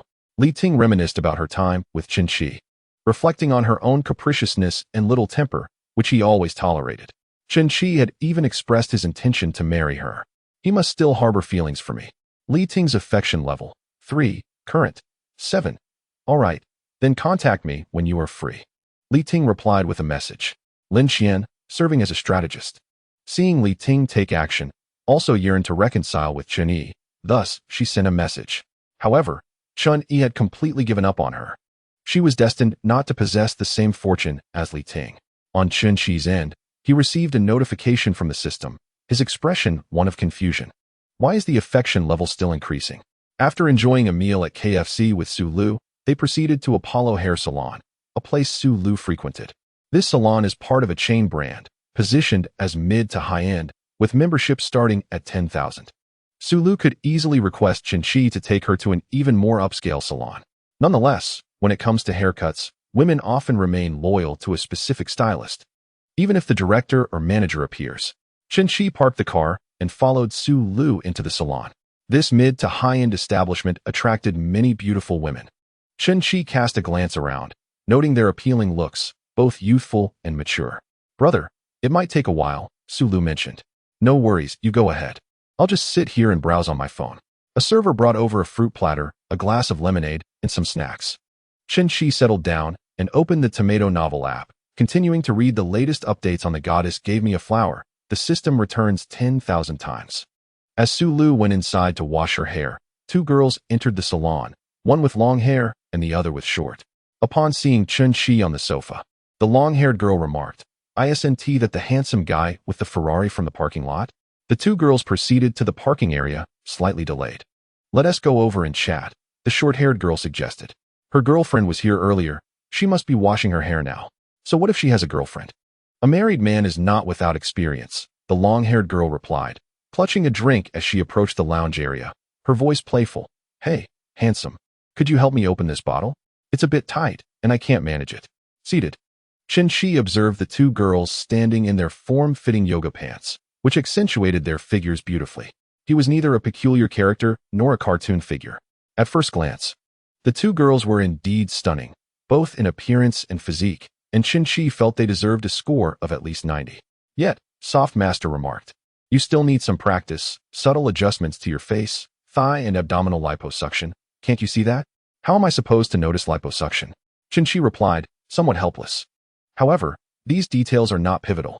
The growth metrics of the two young women stand at 42 and 51 respectively. With such figures, could Qinshi still dare to gaze upon them? He promptly lifted his gaze, focusing on their faces. "Very well, allow me to assist you." Chapter 68. Would you mind having two more girlfriends? Qinshi received the sea salt soda from the long-haired girl and effortlessly twisted it open. "Thank you, handsome," the short-haired girl remarked as she settled beside him. "Are you here alone for a haircut?" Although Qinshi held little regard for these two, he engaged in casual conversation to pass the time. "I came with my girlfriend. Do you wish to continue chatting?" The long-haired girl leaned closer to him. "Why not? That piece you're wearing is the latest style. It must cost over 30,000, right?" "Oh, I almost forgot. My girlfriend picked it out for me." "You are quite affluent, aren't you?" "Not at all. I merely rely on my girlfriend," he replied. The short-haired girl giggled. "You certainly have a sense of humor." They did not believe Qinshi was living off Su Lu.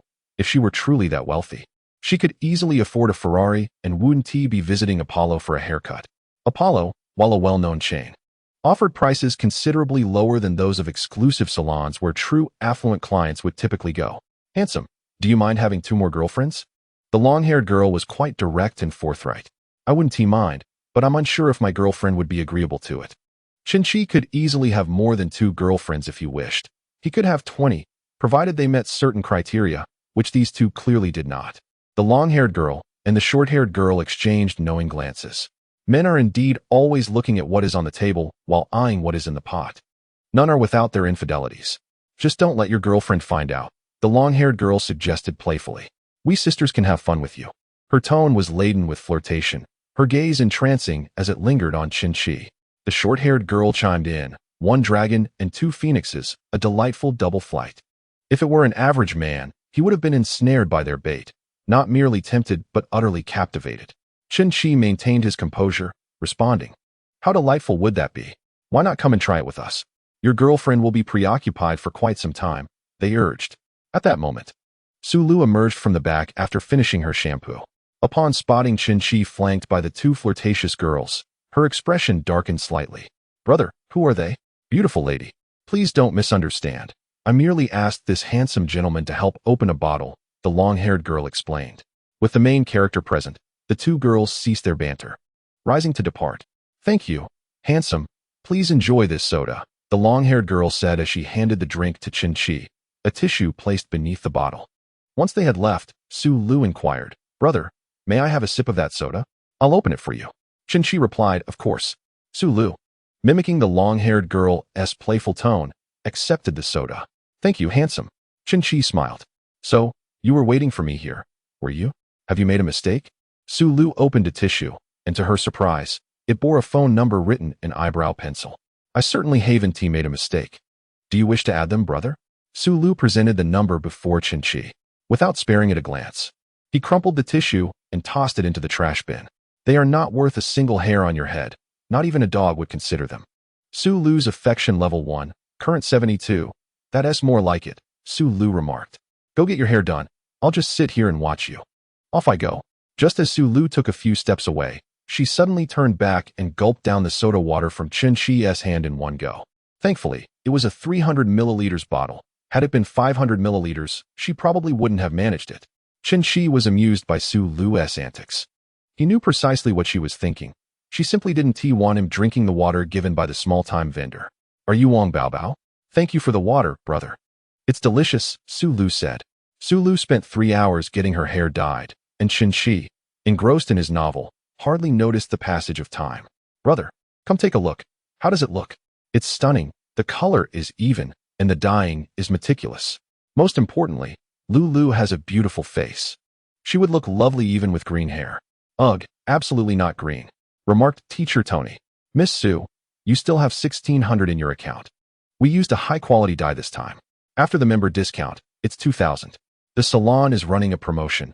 Deposit 10,000 to receive an additional 1,000. Deposit 20,000 to receive 2,000. And deposit 30,000 to receive 3,000. These salons are quite the scam. If you're not a member, Su Lu's hair dye would cost 3,800, and even with the member discount, it's still 2,000.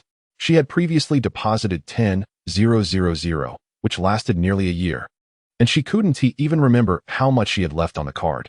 Chin-Chi was aware that these salons were expensive, but he hadn't anticipated such exorbitance. Goodness, 2,000.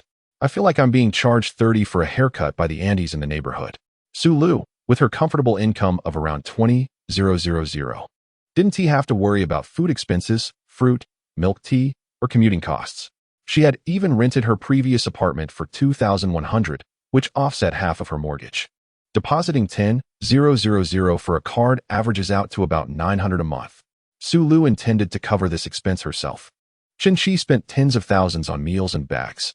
With properties worth millions, this 10,000 seemed like mere pocket change, and she felt embarrassed to ask Chin-Chi for it. How much do you get if you deposit 300,000? Chin-Chi suddenly inquired. Teacher Tony looked shocked. Sir, did you say 300,000?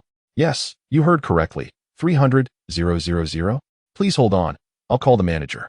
Su Lu had grown accustomed to Chin-Chi's lavishness, merely saying, Brother, don't waste money. 300,000? I wouldn't use that up until I'm 50. Dyeing my hair too often isn't good for its quality. There's no need to dye it excessively. Just come for some maintenance to keep your hair smooth. Chin-Chi reached out and gently touched Su Lu's hair. Indeed, every strand of hair on this beauty was exquisite. His statement bore no falsehood. It was but a trifling amount of money, hardly worth spending. Perhaps you could invite a friend for a haircut. Very well, thank you, brother, Su Lu replied, her affection for him at a modest 73. Brother, I had some Kaifeng cuisine for lunch, but I hardly ate. I'm quite hungry now. Su Lu lightly caressed her flat abdomen. What do you wish to eat tonight? I heard there's a restaurant in East Bay District serving Xinjiang cuisine that's quite delectable. Shall we go there? Chin-Chi had yet to sample Xinjiang dishes, though he had come across enticing images online. I, too, find myself craving it. Let us indulge in Xinjiang cuisine. Brother, wait for me. Su Lu exclaimed as she dashed out of the barber shop. Mere moments later, she returned, cradling a 1-liter bottle of soda. Handsome, this bottle of water is for you. Su Lu maintained her playful tone, reminiscent of a younger sister. Haha, are you intent on turning this into a running joke? Chin-Chi couldn't resist her charm and accepted the large bottle of soda. Gained 8 soft rice coins, cashback of 80,000 Huaxia coins, although the sum was modest. Chin-Chi found Su Lu to be quite amusing. As he exited the parking lot and merged onto the main road, the evening rush hour ensued, and he found himself crawling in traffic. Whoever claimed that driving a luxury car spared one from congestion? It was just as maddeningly slow. Before him stood a traffic light. With 2 seconds remaining on the green, Chin-Chi pressed the accelerator, confident that the power of his Ferrari 488 could propel him through. Yet, he refrained, aware of the myriad electric bicycles on the road, which posed a risk of erratic maneuvers. Today marked the maiden voyage of this Ferrari. Without plates or insurance, even a minor collision could lead to significant trouble, especially if it involved a person. Unlicensed, Ferrari, same-day acquisition, mysterious wealthy heir, such keywords could easily inspire several media reports. Chapter 69. Shall I show you in Balenciaga? Qin halted at the crosswalk when suddenly, a thunderous roar of an engine echoed from behind. Glancing in his rearview mirror, he noticed a sports car accelerating, overtaking 3 vehicles, and drawing alongside him. As it approached, he discerned it to be a Lamborghini Gallardo, a model slightly more expensive than his Ferrari, likely priced around $5 million. The occupants, a young man and a woman, exchanged glances, and the young man gestured, suggesting a race. With the green light as a signal, the 2 supercars were poised to dash. Qin chose not to engage. He valued civilized driving over reckless abandon. Engaging in street racing was perilously foolish, especially now that he had finally acquired a system and his life was just beginning. Cherishing life was of utmost importance. Brother, does he wish to race you? Su Lu inquired. Let him be. We shall drive at our own pace. All right, just drive carefully. As the light turned green, the Gallardo shot forward, leaving in its wake a cloud of dust. Qin adhered to the speed limit, maintaining a steady pace. At 7 o'clock, the 2 had already begun their meal at a Xinjiang restaurant. It was widely acclaimed online for its authentic flavors, as Su Lu remarked. Qin, having never tasted Xinjiang cuisine from other establishments, could not make comparisons but found the food undeniably delightful. The baked buns were crispy on the outside and tender within. Each bite was a burst of flavor, with no hint of the usual mutton odor. If you enjoy it, I can make some for you, Su Lu offered. You can make baked buns too? Qin inquired. I can learn. The kitchen in the house my brother bought for me is spacious, after all. I shouldn't let it go to waste. Su Lu had already mastered cooking various dishes, but she had yet to try her hand at making dough-based foods like steamed buns and hand-pulled noodles. However, with her father having spent decades as a chef, she felt confident that consulting him would yield results close to perfection. Brother, earlier you had Chun Etienne take a taxi back to the company. What does your company do? Now, Qin was a man of genuine career and enterprise, no longer needing to play coy. We're in the clothing business, a small company. It's more of a hobby. Su Lu thought to herself. I know quite a few small business owners, but they wouldn't dare treat purchasing luxury apartments as casually as buying vegetables. There are several publicly listed clothing companies in Donghai. His family wouldn't happen to be one of them, would they? You're quite low-key, brother, so humble. It's best to live well for oneself without the need for ostentation. He is so composed. Unlike some wealthy second-generation individuals who fear others might not know about their riches. After indulging in a hearty meal, the 2 strolled through a mall to aid digestion and also to purchase lip gloss, foundation, and eyebrow pencils, essentials for her makeup routine. They didn't spend much. These items, even from renowned brands, were relatively affordable, totaling around 20,000 yuan, though it did take some time.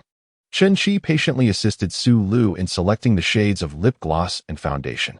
Given his current wealth and leisure, along with the fact that the goddess was his client, he could afford to offer thoughtful advice. Su Lu was not merely asking for opinions. She genuinely needed Qin's discerning eye to help her choose. After all, a woman adorns herself for the one she admires, and she would wear whatever makeup Qin preferred. Brother, let us take a look at Balenciaga, Su Lu suggested. Balenciaga sounds wonderful, she added with a sly smile. Do you prefer black stockings or nude ones? Black stockings, though I don't mind nude ones occasionally, he replied. Then shall I wear them for you tonight? Su Lu whispered seductively in Qin's ear. This was quite a blatant temptation. While it was enticing, the 2 were alone together.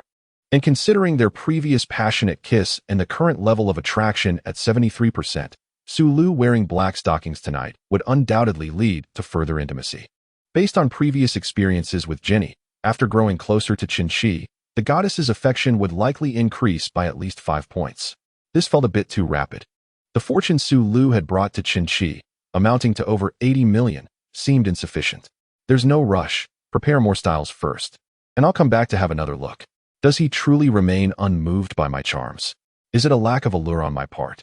Or is he simply possessed of remarkable self-control, having previously battled addiction? Su Lu suggested that she would purchase more. After 10 o'clock, Qin accompanied Su Lu back home and returned to his residence at number 1 Gonyuan. Accompanying a lady on a shopping excursion is no trivial endeavor. By the end of the day, he felt more exhausted than after a day of work. Fortunately, he was not an ordinary man, unburdened by financial concerns. Were he an average fellow, the mental toll of calculating daily expenditures would have been far greater. After a refreshing shower, Qi settled onto the sofa, viewing several videos that Chun Etian had sent him. These were recordings of properties taken on-site by Chun Etian and the real estate agent. He had inspected 6 properties that day, with 5 more scheduled for viewing the next, all within a 10-minute walk from his office. While there were numerous appealing listings available, most exceeded that convenient distance. Qi replied, "These appear rather dated. We shall see what tomorrow brings." At that moment, a voice call from Han Linlin interrupted him. "Hello. Linlin, what prompts you to call so late? Is it not permissible for me to reach out when my brother has not contacted me in 3 days?"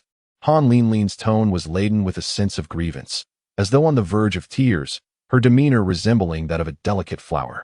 "Of course you can call any time, Linlin," Qi reassured her. He had indeed been preoccupied with other female acquaintances, neglecting to send her a single message. "Does my brother not wish to speak with me?" "Of course I do." "Then why the silence?" Qi explained.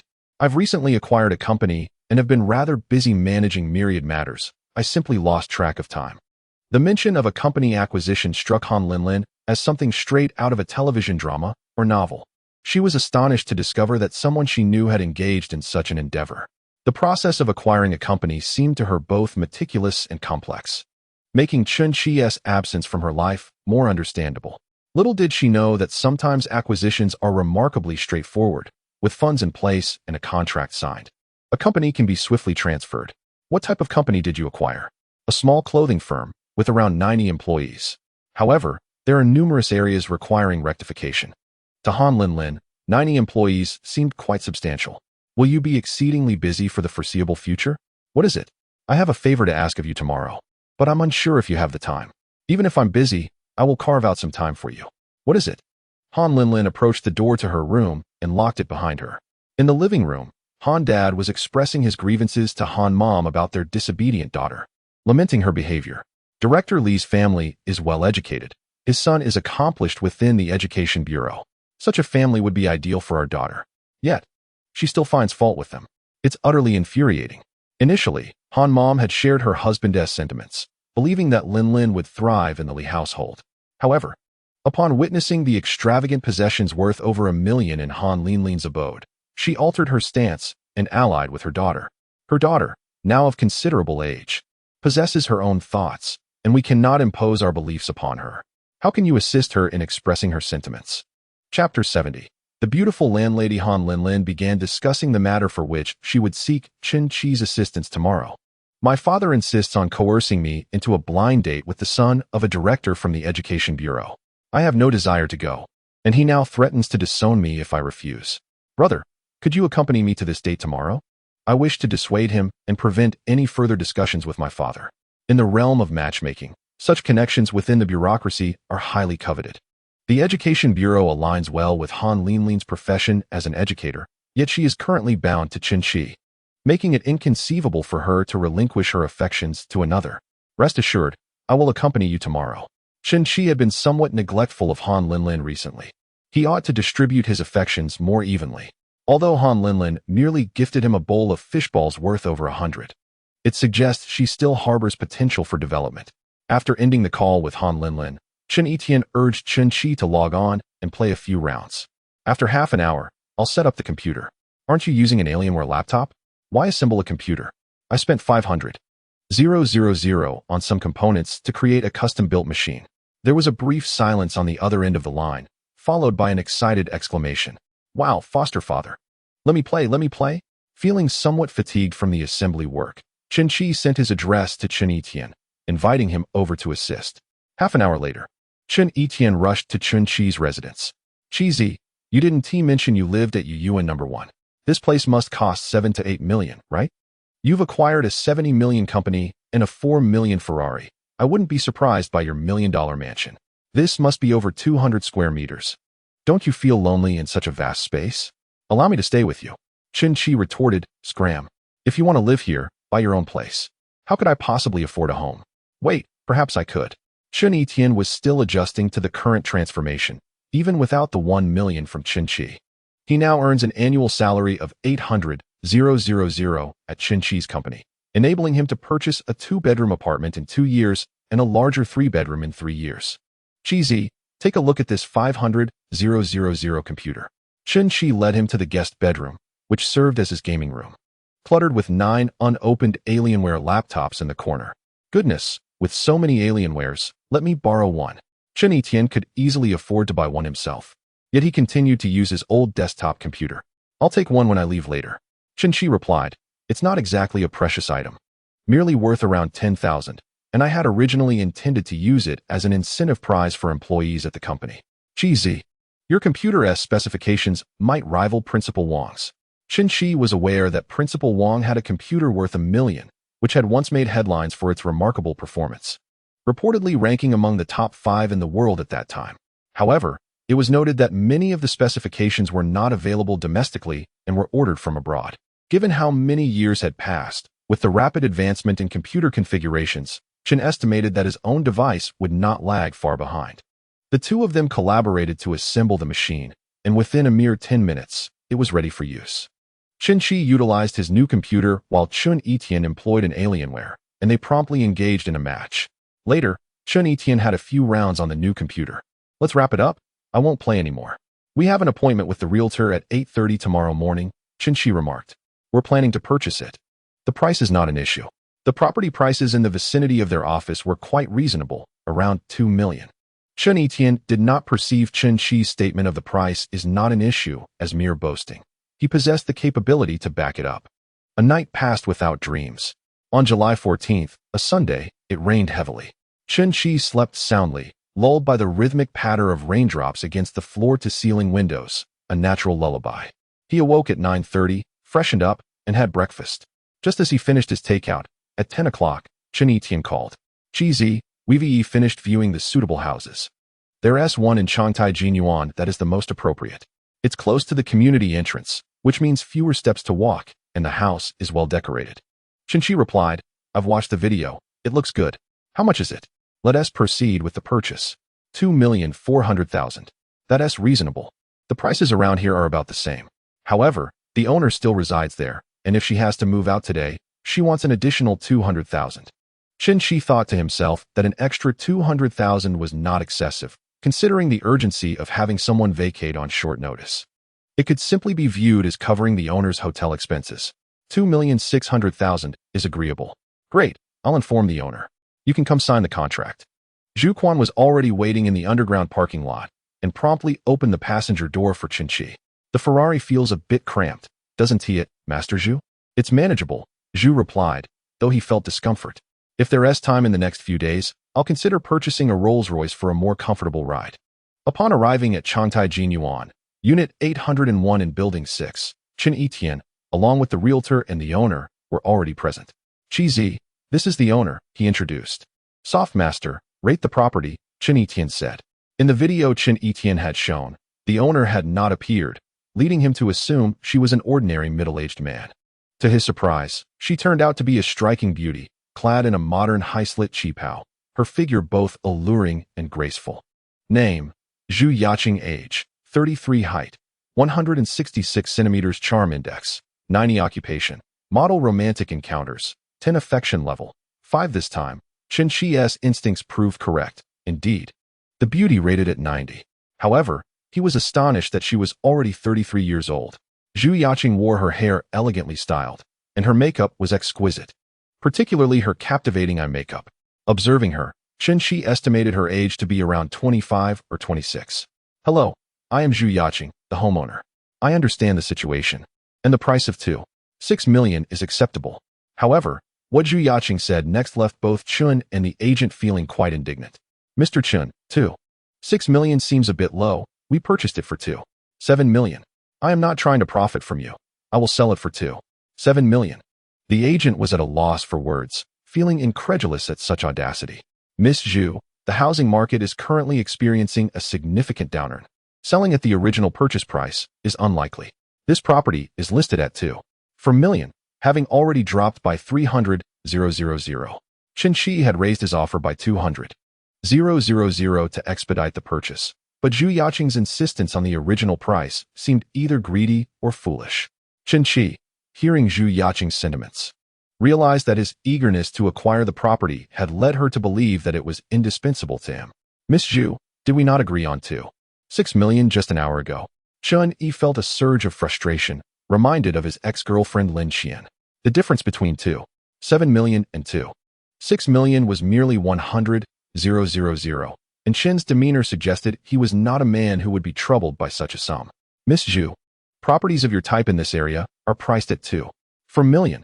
Our offer of 2.6 million is only due to our urgency to buy, Chen Yi stated.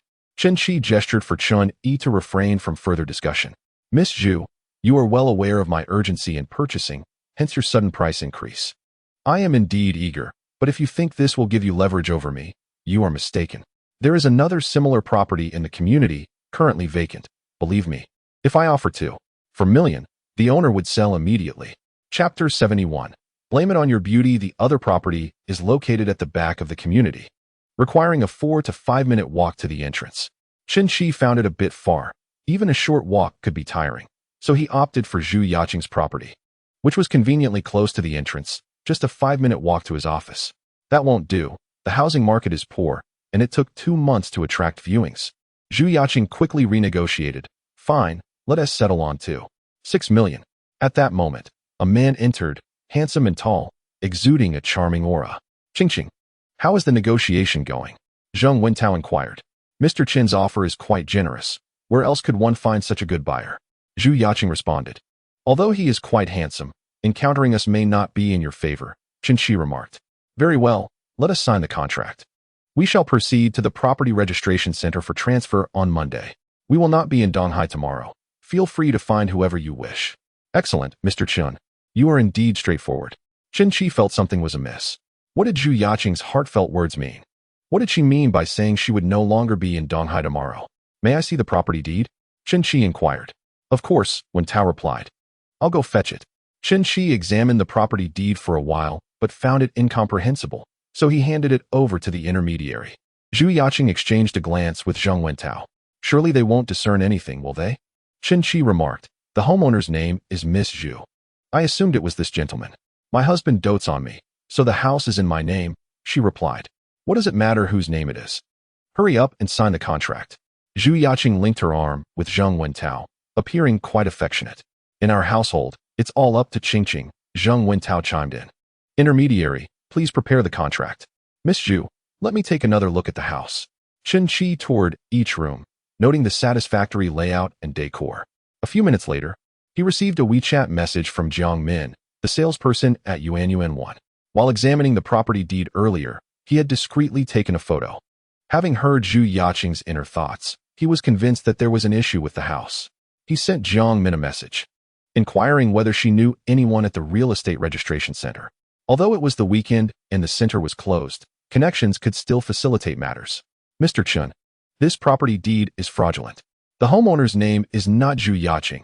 It is Lu Liwei, a 47-year-old man. Upon hearing this, Chen Shi pondered. Could such a beautiful woman really be a transgender? No, the soft-spoken gentleman had remained silent. She must certainly be a genuine woman. Her husband did not appear to be 47, but rather in his early 30s. This left only one possibility. The house belonged to someone else, and she had fabricated a fake deed to sell it. Chen Shi had encountered news stories of tenants impersonating landlords and forging documents to sell properties. However, once the credentials were verified, the truth would inevitably be revealed. What is your name, sir? Chen Shi asked. Zheng Wentao.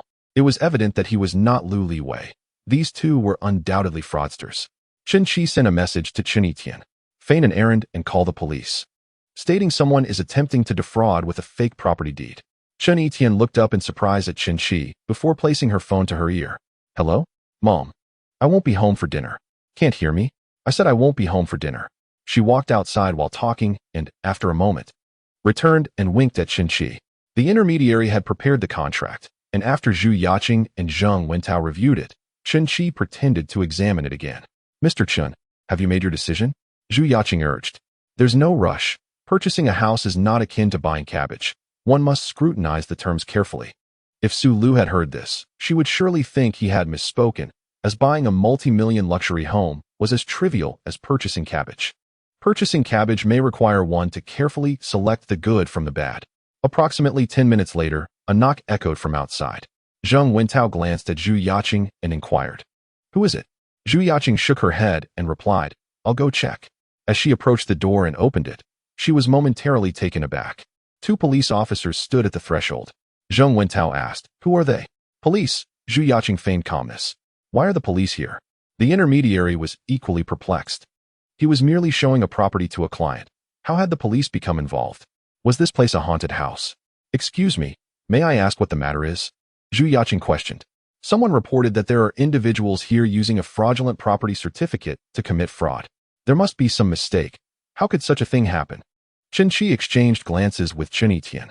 Chen Etian stood up and addressed the doorway. "Officer, I am the one who made the report. You can verify the authenticity of this property certificate." Zhu Yaqing, agitated, pointed at Chen Etian and accused him. "You think I priced my house too high and are slandering me, right? How could he discern that it is fake? This certificate should be indistinguishable from a genuine one." Chen Qi remarked, "Officer, I suspect they are masquerading as a couple to commit fraud. Please present your identification," the officer requested. This was dire. Once the identification was checked, their marital status would be revealed. A few minutes later, the police uncovered the couple's information. "You are both unmarried. How can you claim to be husband and wife?" Zhu Yaqing hastily explained, "We simply refer to each other that way. Isn't it normal for couples to call each other husband and wife?" "You may continue to argue once the officers have verified the property certificate." Zheng Wentao, now flustered, insisted, "Let us go. We are no longer selling the house. Everyone out." As the police reached for the property certificate on the coffee table, Zhu Yaqing swiftly concealed it within her clothing. Chen Qi chuckled, "Officer, I took a photo. It is quite clear." So he had indeed captured a photograph and sought verification. Zhu Yaqing, now furious, attempted to snatch Chen Qi's phone. He quickly ducked behind the police. "Madam, please refrain from physical confrontation." This was not a particularly complex case. With a simple phone call, the police confirmed that the property certificate was indeed fraudulent. "Madam, this house belongs to a Lu Liwei. What is your relationship with him?" At this moment, Zhu Yaqing panicked and, under questioning, divulged the nature of their relationships. "Lu Liwei is my benefactor, and Zheng Wentao is my boyfriend." She intended to sell the house and travel to Vietnam with Zheng Wentao. However, Zheng Wentao was not as simple as he appeared. Through the police inquiry, it was revealed that he was in the same profession as Chen Qi. On the surface, Zheng Wentao was a Taobao model, but in reality, he was a kept man by a wealthy woman. On her 50th birthday, this affluent woman had gifted Zheng Wentao a house. Last month, he had already sold that property, now only awaiting Zhu Yaqing's sale of this house. With the proceeds from selling their house and their savings, they could amass 6 million, allowing them to comfortably purchase a home in Vietnam and indulge in their romantic escapades. "How did you discern that we are not a couple?" inquired Zhu Yaqing. Chen Qidao replied, "It is merely your striking beauty that betrays the truth."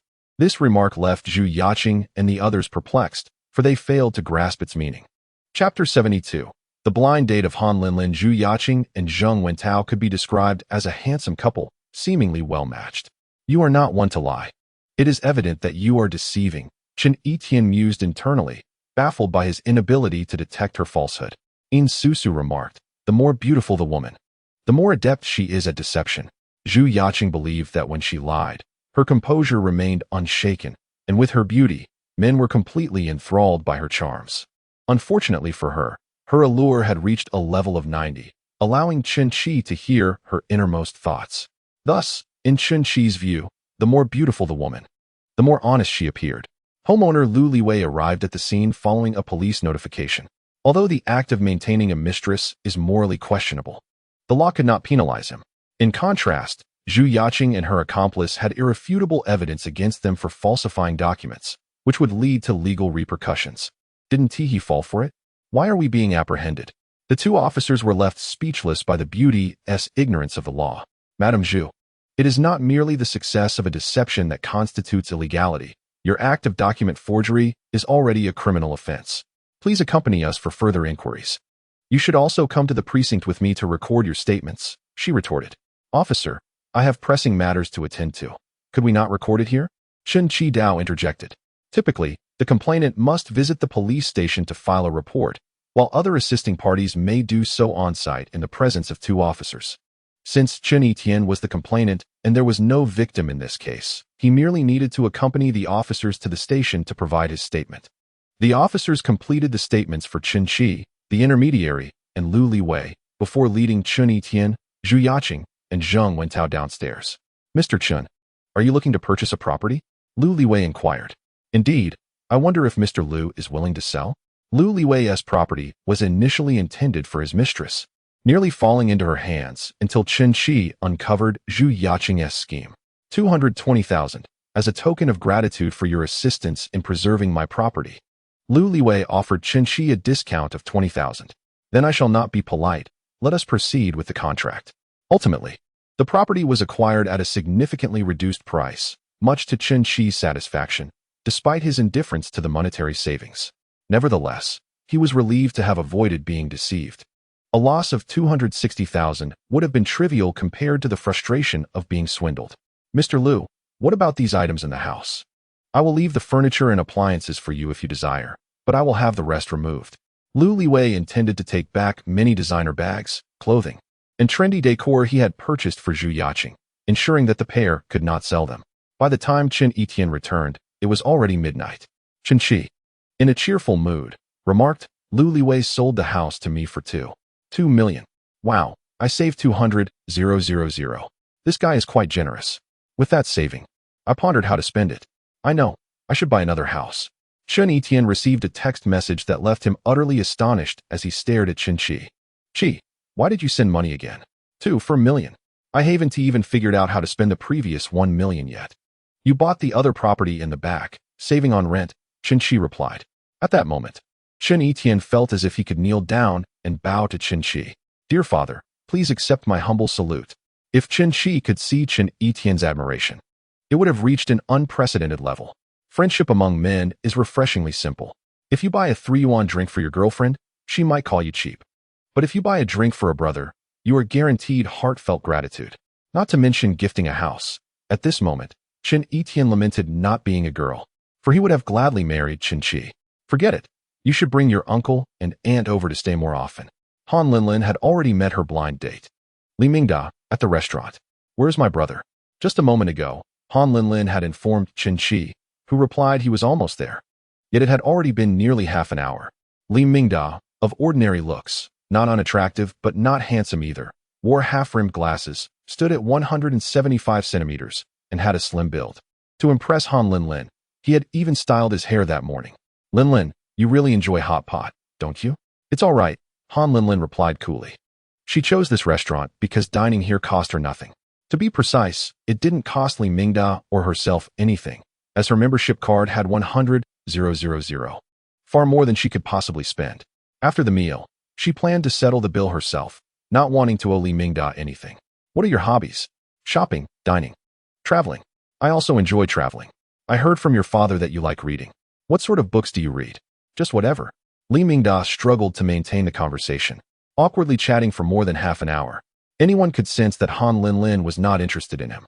Yet, Li Mingda was completely captivated by Han Linlin, finding her even more beautiful in person than in her photos. He promised me he would definitely return. What a liar. Han Linlin's affection level 1. Current level 56. As Chen Qi approached the restaurant, he received a system notification and inwardly cursed. Damn, she must be furious because I'm late. The manager of the restaurant recognized Han Linlin immediately. Isn't that the rich second-generation girlfriend? Why did she come with a different guy for hot pot?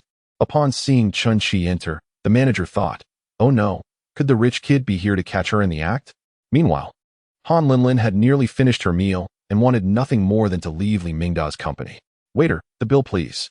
Han Linlin declared. No, I'll take care of it. How could I let you pay? Swipe my membership card. Li Mingdao observed Han Linlin competing with him to pay the bill and thought to himself, she must have a romantic interest in me. Now that we've met. If my father inquires, you can simply say it isn't suitable, Han Linlin suggested. What? I find it quite suitable, he replied confidently. I am a civil servant in the Education Bureau, earning an annual salary of 200,000 with excellent benefits. You teach at a school. and I can help you with your professional evaluations in the future. Li Mingdao was self-assured about his circumstances, understanding the salary levels across various schools in Donghai City. Han Linlin's internship at the primary school offered a stipend of 4,000, and even if she secured a permanent position, her future salary would likely be around 100,000. In terms of both income and benefits, Li Mingda clearly surpassed Han Linlin. Is 200,000 a lot? She inquired, noting it barely covered the cost of a Hermes bag. Isn't 200,000 considerable?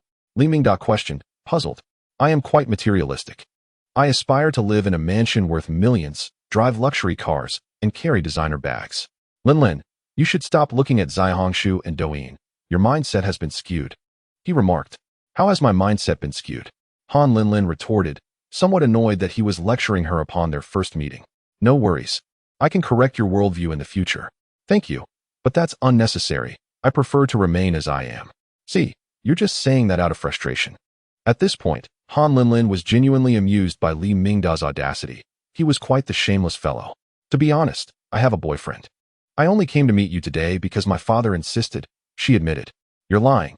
It's certainly because I didn't rush to pay the bill that you're upset. He countered, bewildered by her lack of interest. What makes you think you're so appealing? Engaging in forced small talk with me so shamelessly. You possess a pure and sweet appearance.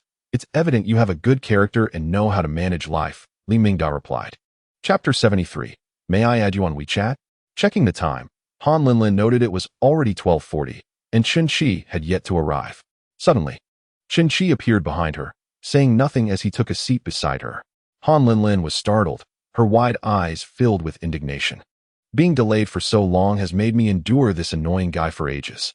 You look so pure and innocent, resembling Lin Yuner. May I get to know you? Chen Qi feigned ignorance of Han Linlin, engaging in a playful role reversal. Li Mingda was displeased. This was his blind date, and he resented the intrusion. Hey, what are you doing? Don't you know we're on a blind date here? You two are on a blind date. Chen Qi pretended to be surprised. Excuse me, but aren't you leaving? Chen Qi observed them, stroking his chin. Given the atmosphere, it seems your date isn't going very well. What business is it of yours? Li Mingdao impatiently remarked that were it not for Han Linlin's presence, he would have approached Chen Qi to deliver a punch. Listen, my friend. How about I teach you the art of courtship? You should explore topics that pique a girl's interest. Allow me to demonstrate. Li Mingdao thought to himself that he had spent over half an hour searching for conversation starters, even having received intel from Han's father. Yet Han Linlin remained indifferent to him. Before Li Mingda could respond, Chen Qi turned to Han Linlin. Miss, may we exchange WeChat contacts? What is he doing? Playing a role? Han Linlin replied impassively. I don't casually add boys on WeChat. Li Mingda scoffed, thinking Chen Qi was not as impressive as he had presumed. Being met with rejection instead. This deepened his admiration for Han Linlin. She was indeed not an ordinary girl. Chen Qi inquired. What must one do to acquire a beauty's WeChat? Do you possess a mansion? Han Linlin asked. Li Mingda chuckled, recalling that Han Linlin had previously stated her fondness for luxury cars and opulent residences. Her question was a clever ploy to make Chen Qi retreat. Yes, a 210 square meter apartment worth 8.6 million. Li Mingda internally mused. Is that fabricated? Do you own a luxury car? Indeed, I just acquired a Ferrari 488. I expected him to mention a Mercedes. Chen Qi had showcased his vehicle, and Su Lu along with Chen Etian had immediately posted about it on social media. While he himself had not mentioned his new purchase, leaving Han Linlin unaware of his acquisition. The car keys were with Zhu Quan. Otherwise, Chen Qi would have certainly brandished them on the table. Then you may add me on WeChat, Han Linlin stated. Li Mingdao interjected. Wait, Linlin. How can you casually add a boy's WeChat? Why do you care so much? Are we so familiar? Han Linlin's words, delivered with a chilling demeanor, pierced Li Mingda's heart. No, what I mean is, you shouldn't believe everything he says. Miss, look into my eyes. Be sincere, Chen Qi feigned dramatically. I believe him. He has a mansion and a luxury car, which is precisely my type. Li Mingda seethed with impotent fury, stammering, how can you be so superficial? Vulgar. Materialistic. Han Linlin remained expressionless. That is simply who I am. Brother, when I said that, please do not think I am like this. Miss, are you free right now? Let me take you for a drive, Chen Qi offered. Sure, she replied. Chen Qi and Han Linlin disregarded Li Mingda and headed straight for the exit. Li Mingdao immediately pursued them, eager to ascertain the authenticity of Chen Qi's luxurious vehicle. Zhu Quan drove up and parked at the entrance of Dabashu, where several patrons were eyeing the sports car outside. A Ferrari. Why does it lack a license plate? The owner just acquired it and hasn't registered it yet. Truly wealthy. Zhu Quan approached with an umbrella. By this time, the rain had dwindled significantly, merely a fine drizzle. However, he still needed to fulfill his duties as a dedicated driver, ensuring that Chen Qi did not get a drop of rain during his embarkation. Brother, have you really bought a Ferrari? Just casually purchasing a vehicle for leisure. Sitting in it isn't particularly comfortable. I'm planning to acquire a Rolls-Royce in the coming days. What an extravagant display of wealth. Han Linlin's favorability level is 1. Currently at 56. Master Zhu, you may go for your meal now. You are off duty, and I will drive myself this afternoon. Zhu Quan thought to himself, indeed. I have not chosen the wrong employer. The salary is generous, and breaks are frequently granted. This afternoon, he could conveniently seek a real estate agent to rent an apartment, allowing his wife and child to visit during the summer break. Zhu Quan handed an umbrella to Chen Qi, saying, Boss, I am off duty now. Feel free to call me if needed. Go ahead. If it weren't for the fact that the 488 only accommodates 2 passengers, Chen Qi would have preferred not to drive himself. Riding in the back seat would be far more comfortable. Once they were in the car, Han Linlin, experiencing her first ride in a Ferrari, was quite exhilarated, glancing around with curiosity. Ultimately, her gaze settled on the car fragrance diffuser situated in the front seat. This scent is rather pleasant. Chen Qi replied nonchalantly, it's a gift from the store. The fragrance is tolerable. Han Linlin adjusted the angle of her seat back. Su Lu stood at 165 centimeters, while Han Linlin was 164 centimeters, resulting in a similar height. The distance of the seat did not require alteration, but Han Linlin felt the backrest was slightly too forward, so she adjusted it backwards. I hope Su Lu won't notice the seat has been altered next time. If it comes up, I'll just say Chen Qi sat here for the day. Han Linlin looked at Chen Qi. Brother, why are you so late? There are numerous accounts to review at the new company. I've been busy and haven't eaten yet. Ah, you haven't eaten? Why didn't you dine at Dabashu earlier? Hot pot. But I lacked an appetite, Chen Qi explained. Then what do you wish to eat? Chen Qi glanced at the array of dining establishments along the street.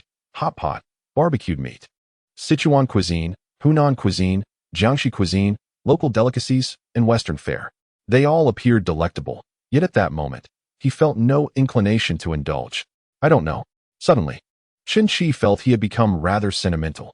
Previously, when on a date with Li Ting, he would inquire about her culinary preferences, and she would respond with uncertainty, prompting him to guess, which he found rather annoying.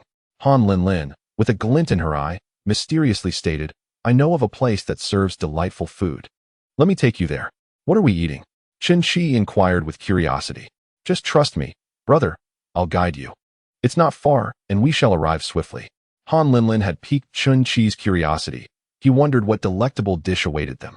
Previously, she enjoyed exploring restaurants with Lin Yuan and was quite familiar with the local dining scene. The establishment she was leading Chen Qi to was called Taipei Story, specializing in Taiwanese snacks. Upon sighting the restaurant, Chen Qi suddenly felt a surge of appetite. Linlin, the place you chose is quite good. I do have a craving for oyster omelet. They not only offered authentic oyster omelet, but also a variety of other Taiwanese delicacies. 2 years ago, Wu Bai held an event in Donghai and dined at this very establishment, renowned for its authentic flavors. Chen Qi parked the car by the roadside, and hand in hand, they dashed into the restaurant, embraced by a light drizzle. The interior was adorned in a nostalgic style, with walls embellished by vinyl records featuring Taiwanese actors and singers. Do you have any small tables left? Han Linlin inquired. Ah, you arrived just in time. A table on the second floor has just become available, the owner responded, his accent suggesting he was indeed a true Taipei native. Chapter 74. Linlin treats. Han Linlin led Chen Qi upstairs, where the music shifted to nocturne. Order whatever you like. It's on me. She generously handed the menu to Chen Qi. While she could not afford a lavish feast, she was willing to treat him to some snacks. Wow, if Linlin is treating, I must indulge a bit more. He recalled soft Master S voice from his mind, returning the menu. You understand? The last time Su Lu had treated him to barbecue, he had considered ordering an extravagant spread, but Soft Master had promptly stopped him, cautioning against exploiting the situation. I see, Chen Qi replied, returning the menu to Han Linlin. Linlin, you go ahead and order. I'm not familiar with what is good here, having dined here before. Han Linlin felt confident in her selections. You don't eat spicy food, right? I can manage a little, he responded. Then let us get a large portion of oyster omelette without spice. The large intestine oyster vermicelli is quite tasty, as well as the cylindrical rice cake, fish crisp soup, and 3-cup chicken. Can you handle stinky tofu? It smells bad but tastes delightful. Let us have a portion of stinky tofu and a Taiwanese hot dog. For dessert, how about mango ice? Chen Qi quickly scanned the prices of the 8 items on the menu. Taipei Story not only served delectable food, but also evoked nostalgia. Anything associated with sentimentality rarely came at a low price. While oyster omelets sold for around 20 outside, they were priced at 38 here. And Taiwanese hot dogs cost 10 each. Altogether, the 8 items amounted to a surprising $227. Not too shabby, $227. Just enough to replenish the money I spent on purchasing a house this morning. Having already dined at Dabashu, Han Linlin could only manage a few bites of each snack. How does it taste, brother? Quite good, actually, Chen Qi replied in a manner reminiscent of Jay Chou, eliciting laughter from Han Linlin. As long as you enjoy it, that's what matters. These snacks are a nice change of pace, quite satisfying. Linlin, I've noticed you have quite the knowledge of food, just like with the fish balls last time. I'm not that knowledgeable. I just enjoy wandering around, discovering some delightful eateries. Next time you find another great place, do take me along, Chen Qi suggested. Certainly, as long as you have time. I'll be happy to take you out. After finishing the last of the mango ice, Han Linlin cheerfully went to settle the bill. Received 227 soft meal coins. Cashback of 270,000 Huaxia coins. Ah, delightful, too. 27 million received. Brother, what are we doing later? It's still early. Let's take a look at the car. Han Linlin inquired. Is it a Rolls-Royce? Indeed, the Ferrari is too compact, he replied. Goodness, there are plenty of larger vehicles. Let's focus solely on the Rolls-Royce, he added. 20 minutes later, they arrived at the Rolls-Royce dealership. Chen Qi's Ferrari, lacking a license plate, was unrecognizable to the automatic barrier camera, compelling him to sound the horn. The security guard emerged, noticing a Ferrari without plates. Sir, are you here to view the car? Yes, I'm here to purchase a vehicle, Chen Qi stated directly, opting for purchase rather than view. The security guard, knowledgeable about cars, instantly recognized Chen Qi's model as a Ferrari 488, valued at over 4 million yuan. The absence of a license plate indicated it had been acquired just days prior. How extravagant. Just after buying a Ferrari, you're considering a Rolls-Royce, the guard remarked, and proceeded to open the gate for him. As the barrier lifted, Chen Qi entered the parking lot, where several luxury cars were stationed, rendering his Ferrari somewhat inconspicuous. Brother, it's a Rolls-Royce. I'm feeling a bit nervous about going inside, Han Linlin confessed. Chen Qi took her hand, reassuring her, you just stepped out of a Ferrari. Why feel nervous about entering a Rolls-Royce dealership? We can certainly afford it. This statement seemed to resonate well with her. Their striking appearance as a handsome man and an elegant woman attracted attention wherever they went. Despite the rain, which deterred many potential buyers, saleswoman Kai Yijia found herself unoccupied. Upon seeing Chen Qi and Han Linlin enter, she promptly approached them. Gentlemen, ladies, are you here to view the vehicles? Yes, we are here to purchase a car. Do you have an appointment with a sales representative? No. Is the lovely lady available? Chen Qi inquired. Earlier, Chen Qi had received a rating for Kai Yijia. Name, Kai Yijia. Age, 28. Height, 167 centimeters. Charm level, 94. Occupation, salesperson. Number of relationships, 5. Affection level, 5. While Kai Yijia possessed a high charm rating, her relationship count was a tad excessive. Allow me to assist you in viewing the vehicles, she offered. Let's take a look at the Cullinan, Chen Qi suggested. This vehicle was widely renowned, frequently featured across various social media platforms. It also bore another moniker, the difficult to obtain. Not to mention, vehicles of the Cullinan's caliber were objects of admiration for the average person, far removed from their reach. Brother, I've seen online that the Cullinan's starry sky ceiling is stunning, Han Linlin remarked. Madam, we have a display model with the starry sky ceiling. You can sit inside and experience it, Kai Yijia responded. Come, let us take a seat and see, Chen Qi encouraged. Despite the dreary weather outside, the dim lighting and tinted windows allowed for a clear view of the starry sky ceiling during the day inside the showroom. The lights on the car's roof sparkled like the vast expanse of the Milky Way, creating a truly dreamlike atmosphere. Han Linlin was enamored with this feature, finding it exceedingly romantic. Chen Qi, however, directly inquired about the price. Mr. Chun, the price range for the Cullinan varies from 7 million to 10 million, largely dependent on your chosen configuration. As it came time to select the configuration, Chen Qi wished for Han Linlin to make the choices. If Mr. Chen is keen on placing an order, I recommend doing so promptly. There is currently a production bottleneck in the UK, and delivery may take up to a year. Rolls-Royce is a British brand and is fully imported, necessitating not only production time, but also shipping delays. Upon hearing this, Chen Qi lost interest, exclaiming seriously, "A year wait just to purchase a car? Are there no cars available domestically?" "There are no new cars available, but we do have pre-owned options if you're interested," the representative replied. Chen Qi was not inclined towards second-hand vehicles. The wealthy individuals who drive Rolls-Royces often indulge in extravagant habits that he found distasteful. Suddenly, Kai Yijie had a thought. "Mr. Chun, have you considered the Phantom? It is a notch above the Cullinan, being Rolls-Royce's flagship model. What is the price range?" Chen Qi asked. "The Phantom ranges from 8 million to 13 million. Is there an available unit?" Chen Qi inquired.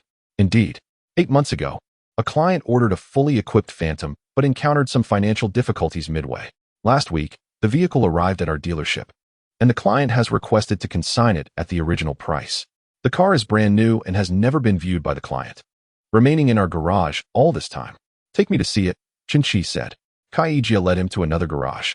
Upon seeing the Phantom, Chen Qi's immediate impression was that it was slightly lower than the Cullinan, but he was satisfied with everything else. Most importantly, this was an available vehicle. Once the seller agreed, he could drive it home that very day. Chapter 75. Joyfully acquiring the Rolls-Royce Phantom being a new vehicle, the interior still bore its protective film, and the seats were cushioned with paper. Chen Qi merely glanced at the exterior. "What is the price of this one?" he asked. Kai Yijie did not immediately disclose the price, but instead handed him a tablet. "Mr. Chun, here are the specifications from the previous client. Please take a look." The previous client was quite affluent, having selected nearly every available option, and this Phantom was fully equipped. The price was set at 13 million. Chen Qi understood the ballpark figure. For a fully equipped model, it was approximately that price. 13 million. That's like driving a villa down the street. Han Linlin came from an ordinary teaching family, where her parents' combined savings barely allowed them to purchase a modest apartment in the city. Although they owned both a gasoline and an electric vehicle, they were domestically manufactured cars priced just above 100,000. Her father aspired to buy a car worth 200,000, a wish that was swiftly rebuked by her mother. Now, Chen Qi, having recently acquired a Ferrari that was yet to be registered, was contemplating a Rolls-Royce worth millions. This left Han Linlin feeling utterly enchanted. Is his wealth merely a result of the wind? "Linlin, how is the Phantom?" Han Linlin returned to her senses, exclaiming, "It's stunning. Absolutely magnificent. If my brother were to drive it out, I can't imagine how many girls would be captivated." Chen Qi chuckled. "Silly. Have you ever seen an owner of a Phantom behind the wheel? It's always the chauffeur who drives." "Manager Kai, is the owner in Donghai City? I wish to discuss this today." Kai Yijie replied, "Yes, indeed. Mr. Deng, the owner, lives nearby. I will contact him now." She stepped aside to make a call. Han Linlin whispered, "Brother, what is your psychological price range? We should negotiate a bit more." Previously, when purchasing a property at the year 1, Han Linlin had actively assisted Chen Qi in negotiating a reduction of over 400,000 for this car, priced at 13 million. She deemed it unrealistic to sell at the original price, especially after hearing the salesperson mention that the previous owner had encountered some financial difficulties. This certainly indicated a need for a quick sale, making it easier to negotiate a lower price. "I don't have a specific psychological price. I just want to drive it away today. Brother, spend where necessary and save where you can. I'm sure we can negotiate a substantial discount. I'll help you with that." "All right then." After approximately 15 minutes, Kai Yijie returned to inform them that the owner was in the VIP room. Chen Qi and Han Linlin followed her into the VIP room, exchanging surprised glances. Inside sat a woman, blonde and blue-eyed, a quintessential foreigner. "Softy, is a foreign girl acceptable? As long as she is a woman, it's fine. Then let us rate her. Name, Jessica. Age, 31. Height, 170 centimeters. Charm level, 87. Relationship count, 10. Favorability, 0. Perhaps it was the novelty, but Chen Qi found Jessica quite striking, particularly her long legs. However, her charm level and relationship count did not meet expectations. "Didn't you mention that the owner's surname is Deng?" Chen Qi inquired. "Mr. Chun, This Ms. Jessica is Mr. Deng's wife. He is currently unavailable. So he sent her to negotiate the price with you. Jessica stood and spoke in broken Chinese. Hello. As long as she can speak Chinese, that's sufficient. Thank you. Qin responded. I understand. Wow. This foreign girl only knows hello and thank you. Qin English was quite poor after passing level 4 in his sophomore year. He had returned his English knowledge to his high school teacher. Moreover, Chinese students typically excel in written exams but struggle with spoken language. Suddenly, Han Linlin began conversing with Jessica in English. Qin had forgotten that she was an English teacher, but her accent was indistinguishable from the Americans he had seen in movies. If one were not to look at Han Linlin, they might think there were two foreign girls in the room. Upon discovering Han Linlin's fluency in American English, Jessica was overjoyed and eagerly engaged in conversation with her. Kai Yiji's English was also decent. She had initially intended to serve as a translator for Qin. Upon hearing Han Linlin's pronunciation, she thought to herself that it would be best to refrain from embarrassing herself further. Han Linlin conversed with Jessica for a few minutes. Had their pace been a tad slower, Qin might have grasped the general idea, yet their dialogue transpired at a rapid tempo. Judging by their expressions, the conversation did not seem to be proceeding smoothly. Han Linlin pulled Qin aside, stating that she was aware of their intent to purchase a vehicle immediately. Now, she intended to leverage this situation, claiming she could sell her existing car directly to them, thereby saving them a year's time. Time is money, and she proposed an additional sum of 1 million on top of the original price. I was not particularly urgent. If a Rolls-Royce was unattainable, I could just as easily opt for a Maybach. They were the ones eager to make a sale, having never driven a brand new car. I did not wish to take advantage of them. I would procure the existing vehicle, while they would provide cash, each fulfilling their respective needs. I was willing to offer 13 million. If agreeable, we would sign the contract today, otherwise, I would let it go. Han Linlin nodded in agreement, assuring me she would relay my offer. Currently, Qin's finances were not abundant, having spent 70 million on the company. Su Lu had gifted him an aroma diffuser worth 35 million, while the Taiwanese delicacies provided by Han Linlin cost 27 million. Additionally, he had purchased 2 apartments that morning for 6 million. After all calculations, he found himself with just over 170 million remaining. However, he deemed it unnecessary to haggle over a mere million, especially since it was an existing vehicle that would save him considerable time. If he could secure the purchase today, it would bring him great satisfaction. A million could hardly purchase comfort. Jessica ultimately said 3 times, "Brother, she has agreed to 13 million, and we will sign the contract today." Very well, Manager Kai, please proceed with the arrangements. Because the vehicle's license plates had yet to be affixed, the transaction process was exceedingly straightforward, requiring merely the signing of a contract. Furthermore, the dealership only needed to amend Mr. Deng's previous purchase invoice to Qin's name. Jessica contacted the vehicle owner, her husband Mr. Deng, requesting him to come promptly to sign the contract. While awaiting his arrival, Han Linlin and Jessica engaged in light conversation. "Brother, Jessica hails from the beautiful state of Florida. She mentioned that should we ever visit, she could recommend delightful places to explore. Is that the Florida known for not harboring idlers? It would be nice to visit when time permits." Half an hour later, a young man with slicked back hair and gold-rimmed glasses entered the VIP room. Kai Yijie quickly introduced him. "This is Mr. Deng. Mr. Deng, meet Mr. Chun and Miss Han." Jessica unabashedly approached and kissed Deng Xiangwei on the cheek. "Hello, hello," he greeted, shaking hands with Qin. "Mr. Chun, have we met somewhere before?" A figure capable of affording a 13 million phantom would surely not have encountered Qin, who had previously been of modest means. This was merely a conversational tactic employed by Deng Xiangwei. "Mr. Deng must be mistaken," Qin replied. "Mr. Chun, you are young and accomplished, quite the gentleman. Today, due to this vehicle, we have become acquainted." Deng Xiangwei believed that Qin possessed formidable capabilities. Indeed, there are many affluent individuals in Donghai, and owning 2 villas would categorize one as a millionaire. However, being able to produce a cash flow of 13 million is truly remarkable. The ability to access such funds indicates that one must already possess over 100 million in liquid assets. At 35 years of age, Deng Xiangwei was not entirely self-made. His family operated a factory, providing him with initial capital for his entrepreneurial ventures. He was indeed a capable individual. As the saying goes, it is not the second-generation heirs who indulge in extravagance that one should fear, but rather those who work diligently. Second-generation heirs inherently have a higher starting point than ordinary individuals, and if they apply themselves with dedication, their chances of success are significantly increased.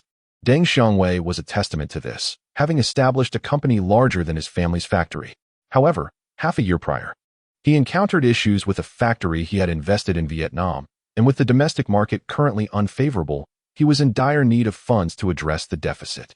He immediately recognized Chen Qi's extraordinary demeanor, which sparked his desire to forge a connection.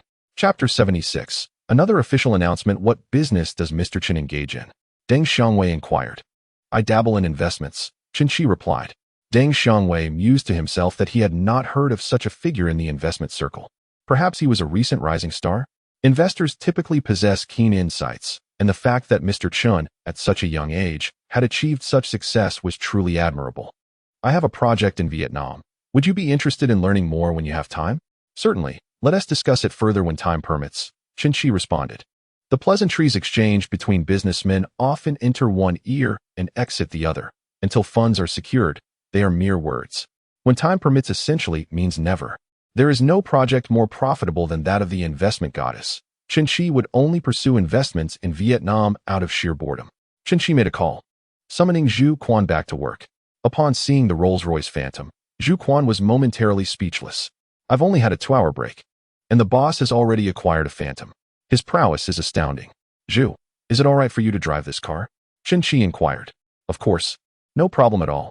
I've driven a Cullinan at a hotel before, Zhu Quan replied as he donned white gloves and opened the rear door for Chen Qi. Wait a moment, Han Linlin called out, stopping Chen Qi. Shall we take a group photo by the car? Sure, let Zhu take it, Chen Qi agreed. Zhu, if you would be so kind. Han Linlin handed her phone to Zhu Quan. Although Zhu Quan was not particularly adept at photography, he snapped away at the two of them, confident that at least one usable shot would emerge. Miss Han, the photos may not be very flattering, Zhu Quan remarked. Han Linlin glanced through the album, noting over 40 photos, from which she could easily select one to edit. It's all right, they're acceptable. After both had entered the car, Han Linlin continued to capture images outside before turning her attention to the interior, wrapping her arm around Chen Qi and taking dozens more shots. Boss, where to next? Zhu Quan inquired. Chen Qi checked the time. It was already 3:30. Yet it felt too early for dinner. Linlin, where would you like to go? Han Linlin, engrossed in selecting photos, paused to consider his question. Previously, when accompanying Chen Qi to purchase the Arc One, she had yet to visit it, and she blurted out, let's go to your home. The moment the words escaped her lips, Han Linlin felt a wave of regret wash over her. Oh no, how could I have said something so frivolous? She thought. He wouldn't misinterpret that, would he? She quickly clarified, I haven't had the chance to tour your new home yet. Indeed. The furnishings and appliances are all set up, many of which you selected, he replied. Master Zhu, let us head home. On the way, Han Linlin busied herself with meticulously editing photos, although there was little to enhance since they both naturally possessed striking features. Over-editing would only render the images unnatural and unattractive. Brother, may I post our photo on Douyin? She inquired. Chen Qi responded, let us refrain from posting on social media, better to share it on Moments. He probably wishes to avoid flaunting his wealth, she mused. All right, let me think about how to craft a suitable caption for my post. Han Linlin held her phone and pondered for half a minute, but could not come up with anything. Chen Qi swiftly took her phone, his fingers dancing across the screen, and returned it to her moments later. Ah, Han Linlin exclaimed in surprise upon reading the caption he had written.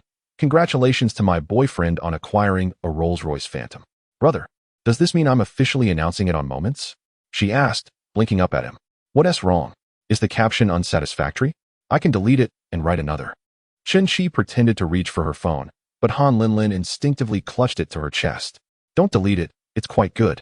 He.s. acknowledging me as his girlfriend without even confessing. This is all too sudden. In Chen Qi's mind, he pondered the necessity of a confession.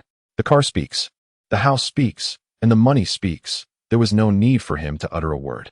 Upon returning home, Han Linlin curiously explored the rooms. Brother, you have so many computers in your gaming room. Brother, is the mattress from Datong comfortable? The kitchen is quite spacious, she noted, and the bathroom is large as well. She observed. Oh, brother, haven't you done your laundry? I forgot. I changed out of my clothes after showering last night. For the past couple of days, Qinshi had been contemplating hiring a housekeeper to tidy up and do the laundry. I'll take care of it tonight and hire a housekeeper tomorrow, Qinshi replied. Han Linlin promptly tossed the clothes into the sink and turned on the faucet. Brother, where's the laundry detergent?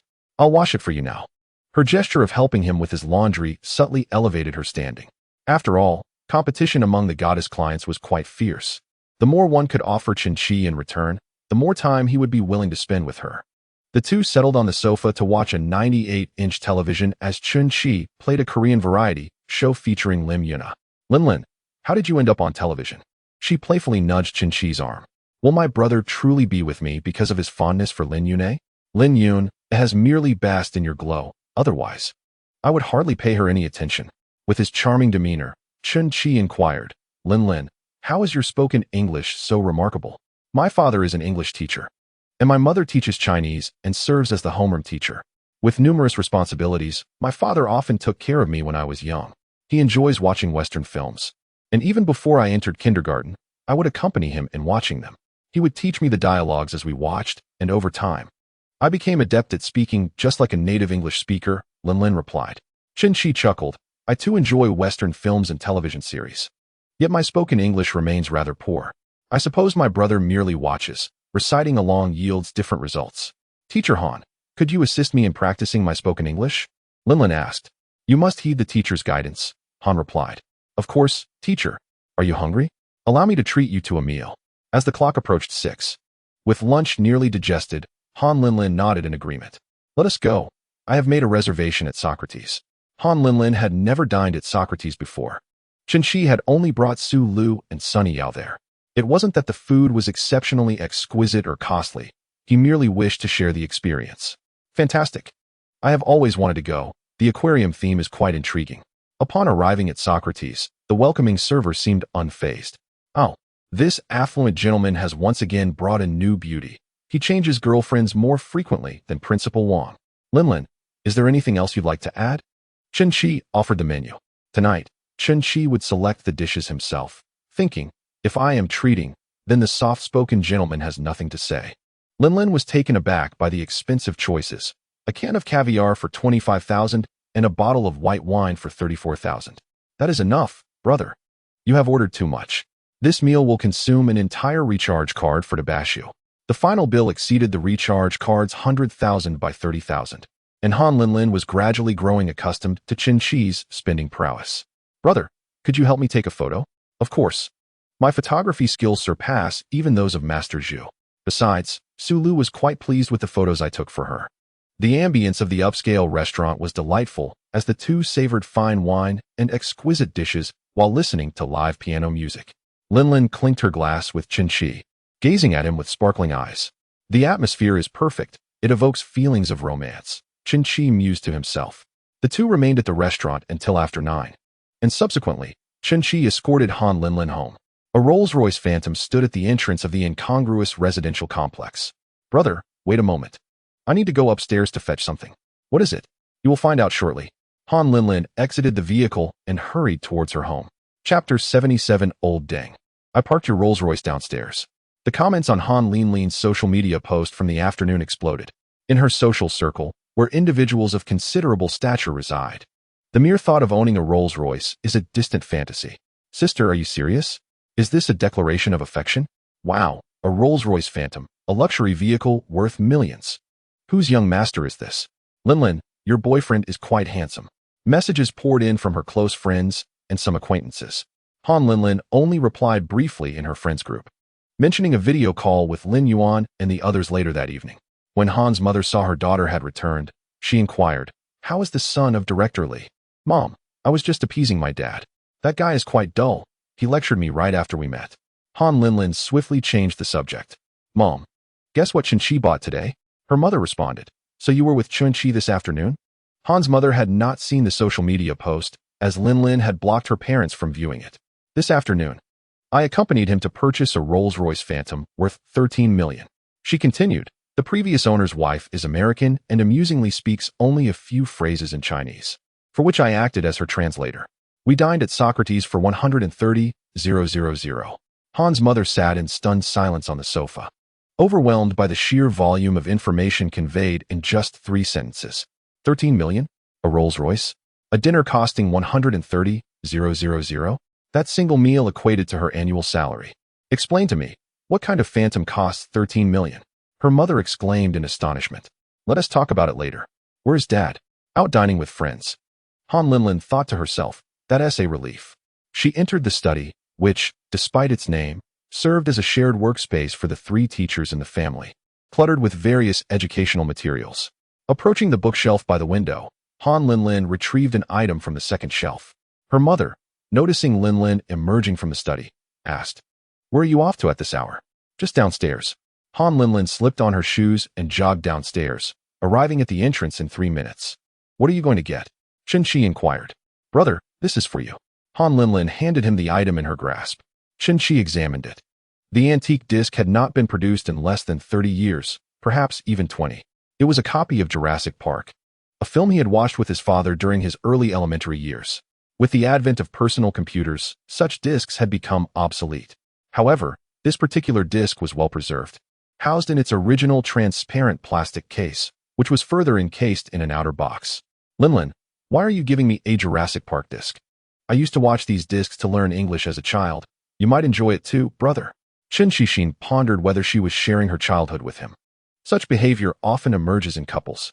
Linlin, you are making me revisit the past, which is a disservice to my family's 98-inch television. What era are we living in? Those classic films have all been restored to ultra-high-definition quality and can be viewed online. Brother, take another look at this disc. It's not the same as what you find on the internet. Is there some hidden secret? Chen recalled a time in his childhood when rental shops existed. To evade scrutiny, these shops would inscribe adult content onto discs of legitimate films, a classic case of misleading appearances. Surely, she doesn't intend for us to study knowledge together at night? Flipping the disc over, he noticed some hastily scrawled English in the bottom right corner. What is this? He inquired. It's an abbreviation, Han Linlin replied. Chen repeated the name she mentioned, Steven Spielberg? Is this his signature? Yes. It seems to be from about 7 or 8 years ago when he visited the capital to promote a new film. My father, a devoted fan, flew to the capital just to obtain this autograph. Steven Spielberg is a world-renowned director with an extensive filmography, including titles such as Jaws, Jurassic Park, Raiders of the Lost Ark, Saving Private Ryan, and Ready Player One. While Chen Wunti claimed to have seen every single film, he had watched about 80% of them, most during his school years. Didn't you say you enjoy watching Western films? Given Spielberg's fame, I assume you've seen quite a few of his movies. He decided to gift this signed disc to his brother. Meanwhile, Han's father was enjoying street food with friends when he suddenly sneezed. Indeed, daughters grow up too quickly. My dear son, still unmarried, is giving away my precious belongings. If Han's father discovered that his cherished disc had gone missing, one could only imagine the fury it would incite. Isn't this your father's collection? It wouldn't be right for you to give it to me, Chen remarked. It's fine. He gave it to me for my 18th birthday, she replied. Though in reality, Han's father would never part with it. Han Linlin, not one to be outsmarted, had already devised a plan to find a similar disc online and forge a signature to place on the shelf. Her father would likely not notice the difference. I really like it. Thank you, Linlin. As Chun held the disc, his hand trembled slightly. What the hell? This costs $500. The disc itself was not particularly expensive, as even 20 years ago, an authentic disc would have only cost around 30. The value lay in the signature. Chun discreetly searched online to check the worth of Spielberg's autograph. Being a world-renowned director, there were outlets in America that sold his signed photographs, typically for a modest price of $70 to $80. However, for rare signed memorabilia, some items astonishingly fetch prices as high as $40,000. He is merely an old man relying on his abilities. One can only imagine the fervor of fans if he were a trending celebrity. Chen Shi had witnessed the lengths to which domestic fans would go, purchasing chopsticks once used by their idols or biscuits they had bitten into. With prices soaring into the thousands, an absurdity, indeed. A sum of $500 should be considered a reasonable price. You even assess the value. Do you think I would deceive you? I am utterly impartial, Softmaster declared. If Chen Chi had sufficient funds, he would consider hiring this old man to star in a film. Han Linlin was concerned that this signed CD might not be well received, as it held little monetary value and was primarily sentimental. However, seeing Chen Chi's joy brought a smile to her face. As long as her brother was happy. At that moment, Han Linlin began pondering what other signed collectibles her father might possess. Well, I shall head back now. Qin grasped Han Linlin's arm. Wait. Without warning, a sudden kiss landed upon Han Linlin's lips. Her body stiffened, yet she did not push Qin away. His lips are so soft and gentle. Zhu Quan, noticing the unfolding situation, promptly adjusted the rearview mirror, focusing rigidly ahead. Their tongues engaged in a passionate and amiable exchange. Han Linlin gradually softened as Qin held her, kissing for over a minute before slowly parting. Han Linlin's affection level 2, current 62. Brother, I should head inside now, Han Linlin murmured, her voice barely audible. Go ahead. When you have some free time, come over and teach me English. Just English, mind you. Qin teased with a mischievous grin. What else would you like to teach me, Teacher Han? I won't discuss this further, Han Linlin replied, planting a kiss on Qin's cheek before exiting the car. Chapter 78. Stuck in traffic in a Ferrari. The sisters group chat was ablaze with messages, each tagging Han Linlin every 10 minutes. They were determined to hear every detail of the day's events without missing a word. Rich lady, do tell, what was it like sitting in a Rolls-Royce Phantom? Lin Yuan inquired. Be honest, what did he confess to you? And what gift did he present? Yin Yun added. Han Linlin replied. He didn't give me a gift. We simply dined at Socrates. How much did that cost? Spill the beans, so we can move on, Xiao Shui urged. I believe it was around 130,000. My heart has shattered. Mine too. Lin Yuan remarked. I feel I can still salvage this, sisters. Treat us to Bashu tomorrow. We must spend 2,000. All right. I will cover all future hot pot expenses. Such grand declarations, yet I find them delightful. When Han's father returned home, his expression was somewhat grim. During the family dinner, he received a call from Director Li of the Education Bureau. After Li Mingda returned home, he recounted the details of his blind date to the family. The Li family believed that Han Linlin was rather unappreciative. All 3 members of the Li family held civil service positions, and with such standing, they felt Han Linlin should have been more discerning, yet she chose to run off with a newly emerged wealthy heir. The moral fabric of society seems to be deteriorating, and the essence of humanity is fading. Father Han likely suspects whom Director Li referred to as the wealthy second generation, the very one who previously gifted Han Linlin a designer handbag. Knock, knock, knock. Father Han rapped on Linlin's door. Linlin, come out.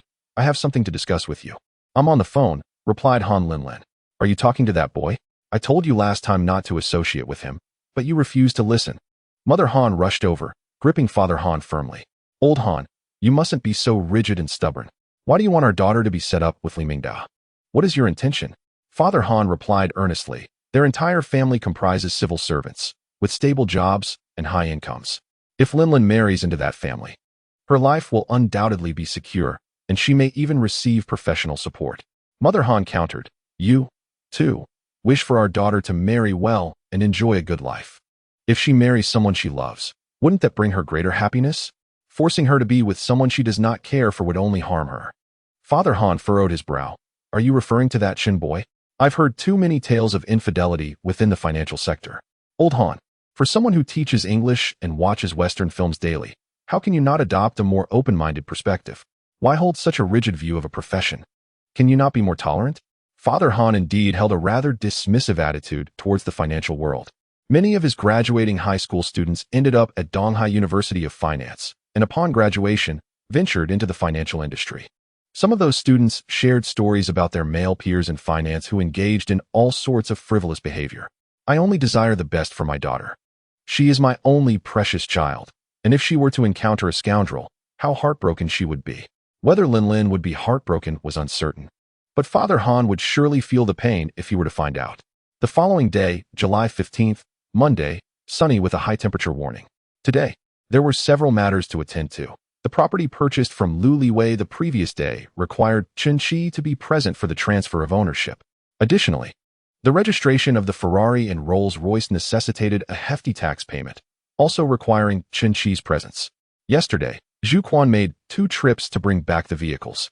The Ferrari was parked in the underground garage, as Qin had only 1 parking space, which he secured by slipping a cigarette to the security guard. The Rolls-Royce was parked along the main thoroughfare of the community. The security guard, recognizing both vehicles as belonging to Qin, was greatly impressed and repeatedly nodded, assuring that he would keep a close watch on them. Surely, These were the finest cars in the community, far more valuable than the residences themselves. The first block of the community was already quite exclusive, home to executives and business owners. While most vehicles were high-end, there were also a few sports cars, including a Ghost, a Wraith, and a Cullinan, though none of them owned a Phantom. Boss, where to first? Zhu Quan inquired. To the real estate registration center. After signing the contract yesterday, Chen Shi had received the keys and had called 2 cleaning ladies to conduct a thorough cleaning of the house, especially the bathrooms. Although Zhu Yaqing appeared dignified, her home concealed a great deal of grime. In the corner of the restroom lay a tangled mess of long hair and an assortment of unidentified grime. If Su Tian were to move in, she would undoubtedly find it quite off-putting. It was 9:30. Chen Shi drove his Ferrari, followed closely by Zhu Quan in a Phantom. As they entered the property registration center, one after the other, the sight of these 2 luxury vehicles, both unregistered, drew the attention of everyone present. Lu Liwei had been waiting at the entrance and, upon spotting Chen Shi's arrival in a Ferrari, thought to himself that offering a discount of 200,000 on the house seemed rather excessive, considering that Chen Shi was clearly not short of funds. Mr. Lu, I hope I haven't kept you waiting, Chen Shi greeted. Not at all. I just arrived myself, Lu replied. Zhu Quan parked a bit further away, and as he finished, he hurried over. When Lu Liwei saw Zhu Quan entering with Chen Shi, he initially assumed he was yet another influential figure. However, Zhu Quan quickly approached Chen Shi and exclaimed, Boss, the parking space here is rather tight.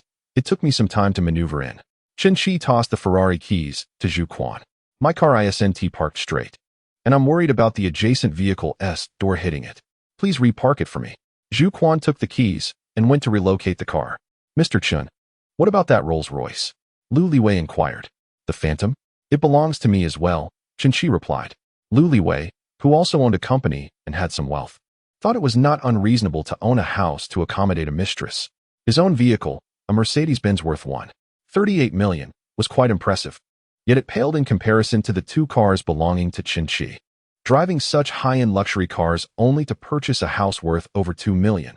Was he also looking to maintain a mistress? As they entered the registration center, they observed that the real estate market was sluggish. The number of visitors had dwindled to less than half of what it had been previously. Just 2 years prior, there had been long queues, but now, they encountered vacant counters upon entering. In less than 10 minutes, the transfer was completed, and in 15 working days, the property certificate would be updated to reflect Chen Shi's name. Mr. Chen, let us keep in touch, Lu Liwei said. Certainly, Chen Shi responded, not lingering, as he had to head to the vehicle management office to register his cars. Exiting the registration hall, he walked towards the parking lot and spotted a pale blue Lamborghini obstructing his Ferrari's path. Zhu Quan was engaged in a heated discussion with the Lamborghini's owner. Sir, how am I supposed to exit with your car parked like this? Zhu Quan implored. The young man inside the Lamborghini, wearing sunglasses, replied with an air of arrogance. Is this your car? This is my boss's car. He'll be out shortly. Please move aside so we can leave, and then you can park, Zhu Quan insisted. Fine, I'll wait for your boss then, the young man retorted. Sir, that's unreasonable. There's space inside. Why not park there? Zhu Quan pressed. I prefer it this way. It's none of your business, came the defiant reply. At that moment, Chen Shi approached and inquired, what is going on? Boss. He refuses to move and insists on parking here until you arrive, Zhu Quan explained. The young man in the Lamborghini stepped out, adjusted his sunglasses, and scrutinized Chen Shi. So it's really you, he remarked. Chen Shi gazed at the unfamiliar individual before him. Who might you be? He inquired. The young man in sunglasses replied. Yesterday afternoon at the traffic light, buzzing away. Upon hearing this, Chen Shi recalled the Lamborghini Gallardo from the previous day. Do you remember now? Luo Kaiyang asked. It's you. Why did you obstruct my car? Luo Kaiyang chuckled. I meant no harm. I simply wanted to make an acquaintance. You're 488. It's newly purchased, isn't it? Still unregistered. Yes, it's brand new. What of it? Chen Shi discerned that this fellow appeared to be a privileged youth, leaving him uncertain of his intentions. Relax, my friend. I merely wish to befriend you. I have a profound admiration for supercars. Aside from this little bull, I own a larger one at home. I've created a group where, upon spotting an appealing supercar on the road, I like to chase it down and meet the owner. Would you like to join our group? It's filled with supercar enthusiasts, and we can take our cars out together in the future. Chen Shi had little interest in street racing. It seemed perilous, and he preferred to save her life. However, he suddenly considered that these affluent supercar aficionados likely represented the upper echelons of Donghai City. These individuals possessed extensive networks. To exaggerate slightly, they wielded significant influence within the city. Although Qinshi was not financially troubled, certain matters could not be resolved solely through wealth. Connections and power were equally essential. If the authorities decided to target you, even someone of Jack Ma's stature would have to flee overseas. Qinshi could be deemed a nouveau riche, lacking substantial foundations or heritage. Thus, it would serve him well to familiarize himself with more influential figures. "Does your group have many ladies?" he asked. "Ha ha ha, so you have a taste for that," Luo Kaiyang replied. "There are some, but as you know, these young ladies can be quite challenging, full of trivial matters. If you seek a more enjoyable experience, I also have a sister group with high-quality members. I can add you shortly." Qinshi had no interest in the sister group. With his current standing, he hardly lacked female companionship. What he truly desired were suitable goddesses, particularly affluent ones, who could be generous, promising delightful rewards in return. He mused that those who could afford supercars were likely to be daughters of wealthy families. In his stereotypical view, rich young ladies were generally quite attractive. Perhaps fortune would favor him, and he might forge a connection. Qinshi exchanged WeChat information with Luo Kaiyang, who subsequently added him to two groups, one named Donghai Car Team and the other Spider Cave. "Qinshi, please change your nickname in the Car Team group to your car model," Luo Kaiyang instructed. Qinshi updated his nickname to Ferrari 488. He glanced at the group, noticing it contained only 28 members, all of whom Luo Kaiyang had gathered from the road. Luo Kaiyang then sent a message in the group. "Welcome to the new members. Esteemed owners of the Ferrari 488. A warm greeting to my brother, as we welcome yet another Ferrari to our circle." "Why yet another Ferrari? Luo, can't you perhaps acquire a Lamborghini instead?" As for Lamborghinis, Luo already possesses two, and with the four in our group, it's almost becoming a cattle ranch. Luo Kaiyang remarked to Qinshi, noting the abundance of Ferraris, Lamborghinis, and Porsches in the group, all of which are valued at over 3 million. Anything less is not worthy of inclusion. Qinshi mused that it didn't seem particularly impressive, considering it was a third-tier city. In a metropolis like Shanghai or Beijing, one would expect to encounter a plethora of supercars worth tens of millions. "The most impressive, I suppose, would be your Lamborghini Aventador," Qinshi observed. "Without exaggeration, my Aventador is indeed remarkable, priced at 9 million. I hesitate to drive it, preferring to admire it in my garage." The Lamborghini Aventador is a flagship supercar from the brand, priced between 6 to 9 million. However, the real marvel is the Porsche, owned by our top-tier second-generation elite from Donghai. The Porsche is priced between $3 to $3.5 million, and fortunately, there are quite a few of them. With a global limit of 270 units, it is not as exclusive as models limited to just a handful. After importing it from America, the owner incurred a total cost of $4.5 million due to taxes and shipping. Yang, typically reserved in our discussions, is on a different echelon altogether. I was rather persistent in bringing him into our group. In total, this Yang has spent over 32 million acquiring his Porsche, which is indeed extravagant. Qinshi scrolled through the group members, noting only 5 female participants, all of whom had set their social media visibility to 3 days. Are any of these women truly attractive? Luo Kaiyang, having personally invited each member, had met them all. They are all quite agreeable. Perhaps I shall organize a gathering to bring everyone together. All right, do remember to invite me. After departing from the real estate registration center, I proceeded to the vehicle administration office to register my cars. The taxes alone for these 2 vehicles amounted to over 150,000, 115,000 for the Phantom, and 39,000 for the Ferrari. The staff at the vehicle administration office encounter various luxury vehicles daily, including those priced around $1 million. However, vehicles in the tens of millions are a rarity. "Mr. Chun, are both the Phantom and the 488 yours?" The staff member processing the registration couldn't help but glance at Qinshi twice. A supercar like the Ferrari 488 is registered here once every couple of months, while $10 million luxury cars might only appear once every 6 months. Now, encountering both types of cars belonging to the same individual is indeed exceptional, especially as they are registered under his personal name, rather than a corporate entity. Typically, luxury car buyers have businesses, and cars worth millions are registered under their companies for tax advantages. "Yes, what is it? Is there a problem?" "No problem. I just wanted to confirm." In the lobby, Many people were observing the two luxury cars parking outside, discussing their prices and speculating about the wealthy owners. A girl nearby, wearing a sun-shielding mask, overheard the conversation between Qinshi and the staff, her excitement bubbling within her. So young and handsome, having purchased two new luxury vehicles. Among the second-generation elites of Donghai, he certainly possessed considerable influence. Zhang Yu, a professional mistress, adept at navigating the circles of successful middle-aged men, was here today to transfer ownership of a second-hand Panamera, a gift from a married man who had spent 600,000 yuan on her. Driving this little sports car out for afternoon tea with friends certainly elevated her status, yet in comparison to the two luxury cars at the entrance, it paled in significance. Qinshi had completed the registration and was preparing to step outside with the documentation. "Excuse me, are those two cars outside yours?" Zhang Yu approached him. Qinshi glanced at the woman dressed in sun protection gear. Her voice was soft and melodious, and her large eyes hinted at her beauty. "Soft master. Give her a score. Let her show her face," Soft master remarked. Qinshi nodded at Zhang Yu. "Yes, miss. Do you need something?" Zhang Yu removed her sun mask, revealing her fair and exquisite face.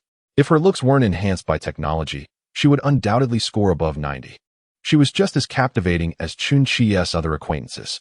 Name: Zhang Yu. Age: 26. Height: 167 centimeters. Attractiveness: 94. Occupation: mistress. Number of relationships: 11. Affection level: 10. Damn, a professional mistress. What a waste of such beauty. A score of 94 in attractiveness is already high among his goddesses, though if one of those ones could be removed, it would be even better, he mused. "You have quite the imagination," Soft Master commented. Chapter 80. The Rolls-Royce collision. Zhang Yu gently parted her lips, speaking softly. "Handsome, I've never been in a Rolls-Royce before. May I sit in the car for a photo?" She was exceedingly confident in her looks, and given that it was a simple request, few men would turn her down. "Of course," Qinshi replied without hesitation. "It was merely a photo, after all. Indeed, with my beauty, no man can resist." Zhang Yu thought, knowing that once she was in the car, she would have the opportunity for further interaction and subtle gestures. Upon seeing Qinshi emerge alongside this beautiful woman, Zhu Quan couldn't help but admire his boss's ability to charm wherever he went, and with such stunning women. "Would you like to take the photo from the front or the back?" Qinshi inquired. "From the back, please." Zhu Quan promptly opened the rear door for Zhang Yu. She entered the car, and the spacious back seat and luxurious interior of the Phantom made her instantly forget about the Panamera. Now this is what a luxury car should be. If I can win him over, who knows how delightful it will be in the future. Handsome. Aren't you getting in?" Zhang Yu sat in the car for a few seconds before noticing Qinshi standing nearby, engrossed in his phone without any intention of boarding. "Weren't you going to take a picture? I shall remain here," she thought. Is he a blockhead, or merely feigning gentlemanly behavior? Zhang Yu posed in various ways for 2 or 3 minutes, capturing the moment. Meanwhile, a girl passing by glanced thoughtfully at Qinshi's profile. He seemed somewhat familiar. That hairstyle, that outfit. Indeed, he was the nouveau riche. Zheng Fangyue had been observing Qinshi pass by in his Hermes for several days. And now he was dating Su Lu, who had become his girlfriend. Just the other day, Qinshi had remarked to her about being allergic to the luxury brand, which had irked Zheng Fangyue for quite some time. Was that his Rolls-Royce? Su Lu was indeed fortunate to be involved with such a wealthy man. A few days prior, she had overheard Su Lu chatting with Zhang Jie and others, mentioning that her boyfriend had purchased a Ferrari 488. Zheng Fangyue's boyfriend drove a Porsche 911, occasionally picking her up from work, which made the other salesgirls green with envy. Su Lu had once envied her, but after accompanying Qinshi to buy the Ferrari, she no longer felt that way. One Ferrari could purchase 3 or 4 911s. Today, Zheng Fangyue's boyfriend had bought a second-hand Mercedes, and since she had a day off, she accompanied him to finalize the transfer of ownership, unexpectedly encountering Qinshi. With both a Ferrari and a Rolls-Royce in sight, the total value must exceed 10 million. How infuriating. Zheng Fangyue did not possess extensive knowledge about cars. She recognized the Ferrari and Rolls-Royce emblems, but could only guess at the models and prices. She estimated that the two cars combined would cost over 10 million. Su Lu was still too young. How could such a nouveau riche possibly engage in a sincere relationship? She wondered if Su Lu was the third party or had become one. Upon seeing a beautiful woman enter Qinshi's car, a thought crossed Zheng Fangyue's mind. She pulled out her phone and took a photo of him. Just then, Zhang Yu exited the car, Being dramatic as always, she noticed Qinqi ignoring her. Therefore, as she got out, she pretended to lose her balance and lightly leaned against him. Zhang Fanyue captured this moment perfectly. Sorry, I stumbled, Zhang Yu said. Qinqi, gazing at his phone, replied, It's fine, Lu Ban is dead.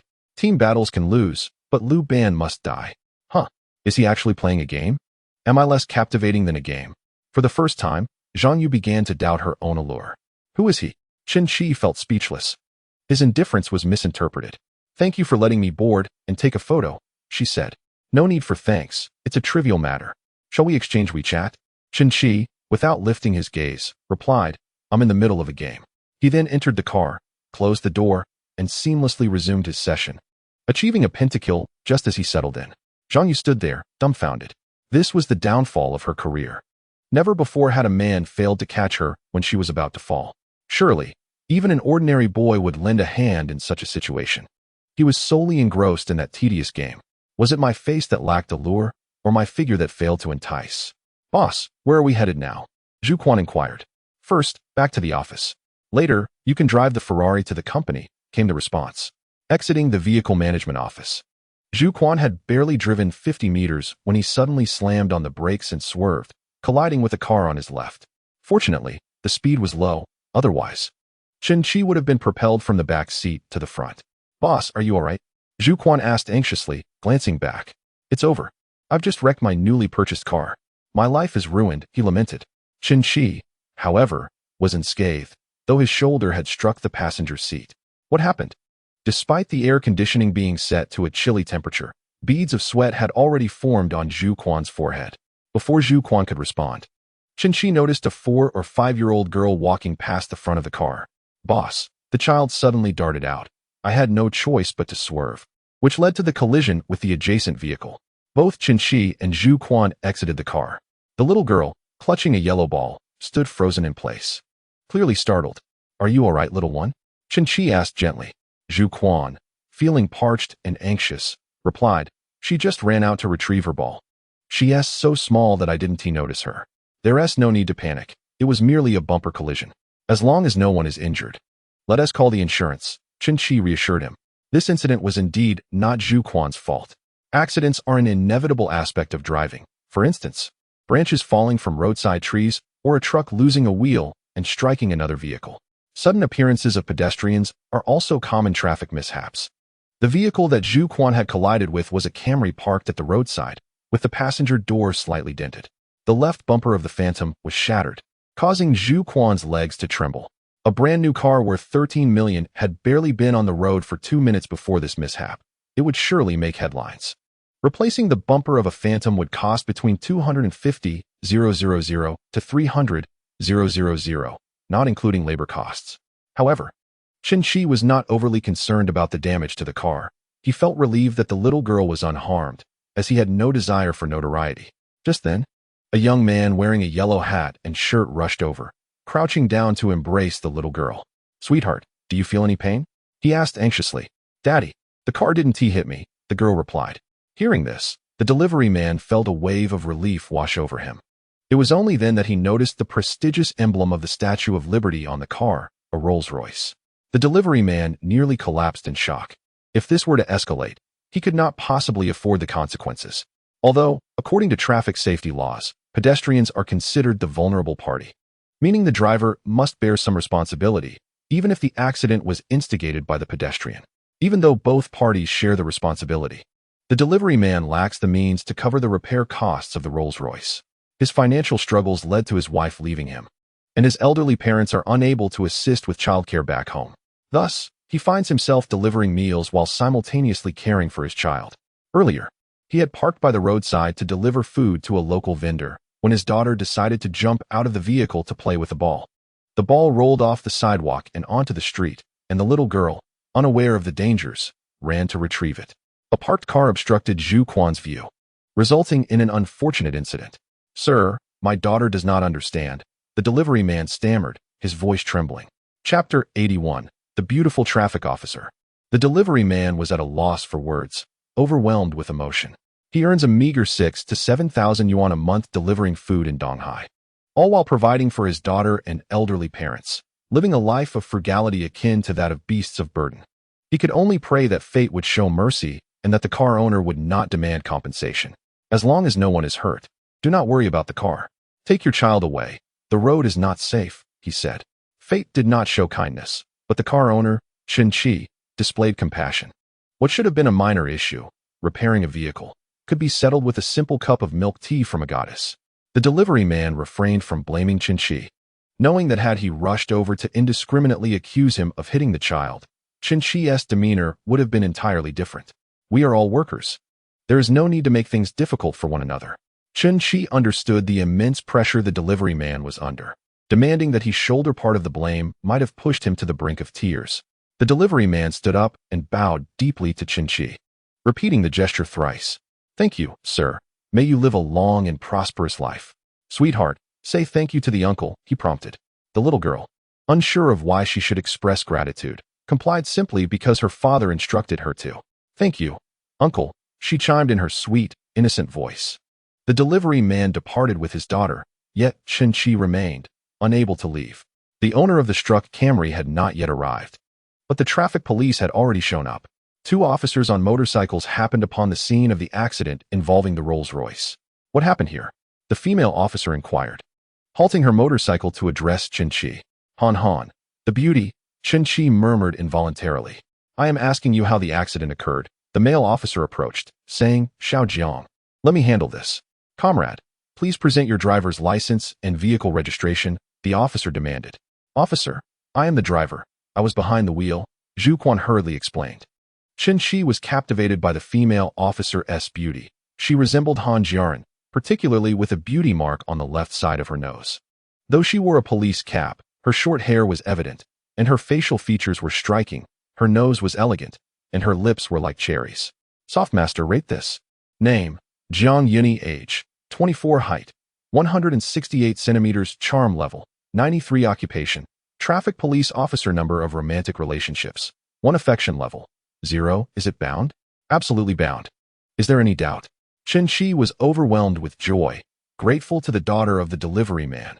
Had it not been for her causing the car accident, he would never have encountered the exquisite goddess, Jiang Yuni. The owner of the Camry, who worked nearby, quickly arrived at the scene. Upon seeing his car struck by a Rolls-Royce, he thought fortune had smiled upon him, as this would undoubtedly cost him a sum of 10 to 20,000. Xiao Jiang, please call Sister Li over to file a report, said the male officer. Chen-Chi, upon hearing this, suddenly recalled Jiang Yuni. Recently, the news showcased various stunning traffic officers and handsome special police across different cities, especially in Linen. The traffic police in Donghai City had initiated a similar endeavor, selecting the most beautiful officer among them and creating a Douyin account dedicated to educating the public on traffic laws. Chen-Chi had stumbled upon it before, but at that time, he had no car and thus little interest in such regulatory explanations. Swiftly scrolling past, I should head over to the official traffic police account. I must leave promptly, Chen-Chi thought to himself. The Camry owner was currently engaged in a debate with Zhu Quan. I was parked properly by the roadside and still got hit. How unfortunate can I be? Zhu Quan repeatedly apologized. I'm truly sorry. The insurance company is on their way. We take full responsibility. We will compensate you accordingly. Chen-Chi interjected. There's no need for insurance. Let us settle this privately. The Camry owner felt a surge of delight. Going through insurance would merely cover the repairs, and claiming lost wages would result in prolonged negotiations. Opting for a private settlement meant receiving cash directly, and considering the other party drove a Rolls-Royce, they surely had ample funds. That sounds good, the Camry owner replied. I'll have to miss work to get my car repaired, and I also have a part-time job driving for Didi tonight, which I can't do now. Let us say 10,000. Replacing a door on his old Camry would only cost about 4,000, and if he sought a familiar repair shop for bodywork and paint, he could manage it for around 500. As for his part-time Didi job, he only earned about 70 to 80 in a night. Asking for 10,000 was indeed exorbitant. Chen-Chi questioned, 10,000? Is that too high? Surely, for someone driving a Rolls-Royce, that amount is negligible. The Camry owner felt a twinge of guilt. Had the insurance company arrived, he would likely receive just over 4,000 for a door replacement. Yet he was determined not to replace the door. If he could secure cash compensation, He would simply make minor repairs and enjoy the remainder of the funds on a relaxing foot massage. Jiang Yuni and the male officer frowned upon hearing the amount. It was clear the man was attempting to take advantage of the situation. With much experience in handling traffic incidents, they knew that 4,000 to 5,000 was typically a reasonable figure. Comrade, you should be reasonable. Jiang Yuni was about to impart some wisdom to the Camry owner. As he was preparing to lower the price to 8,000, Chen Qi's audacity rendered him speechless. 30,000. My apologies for the inconvenience caused by the collision with your vehicle, he stated. Zhu Quan was well aware of his boss's lavish nature. When he acted, he did so with flair. The Camry owner and the two traffic police were momentarily taken aback, while one had proposed a sum of 10,000. The counteroffer of 30,000 was quite the negotiation tactic.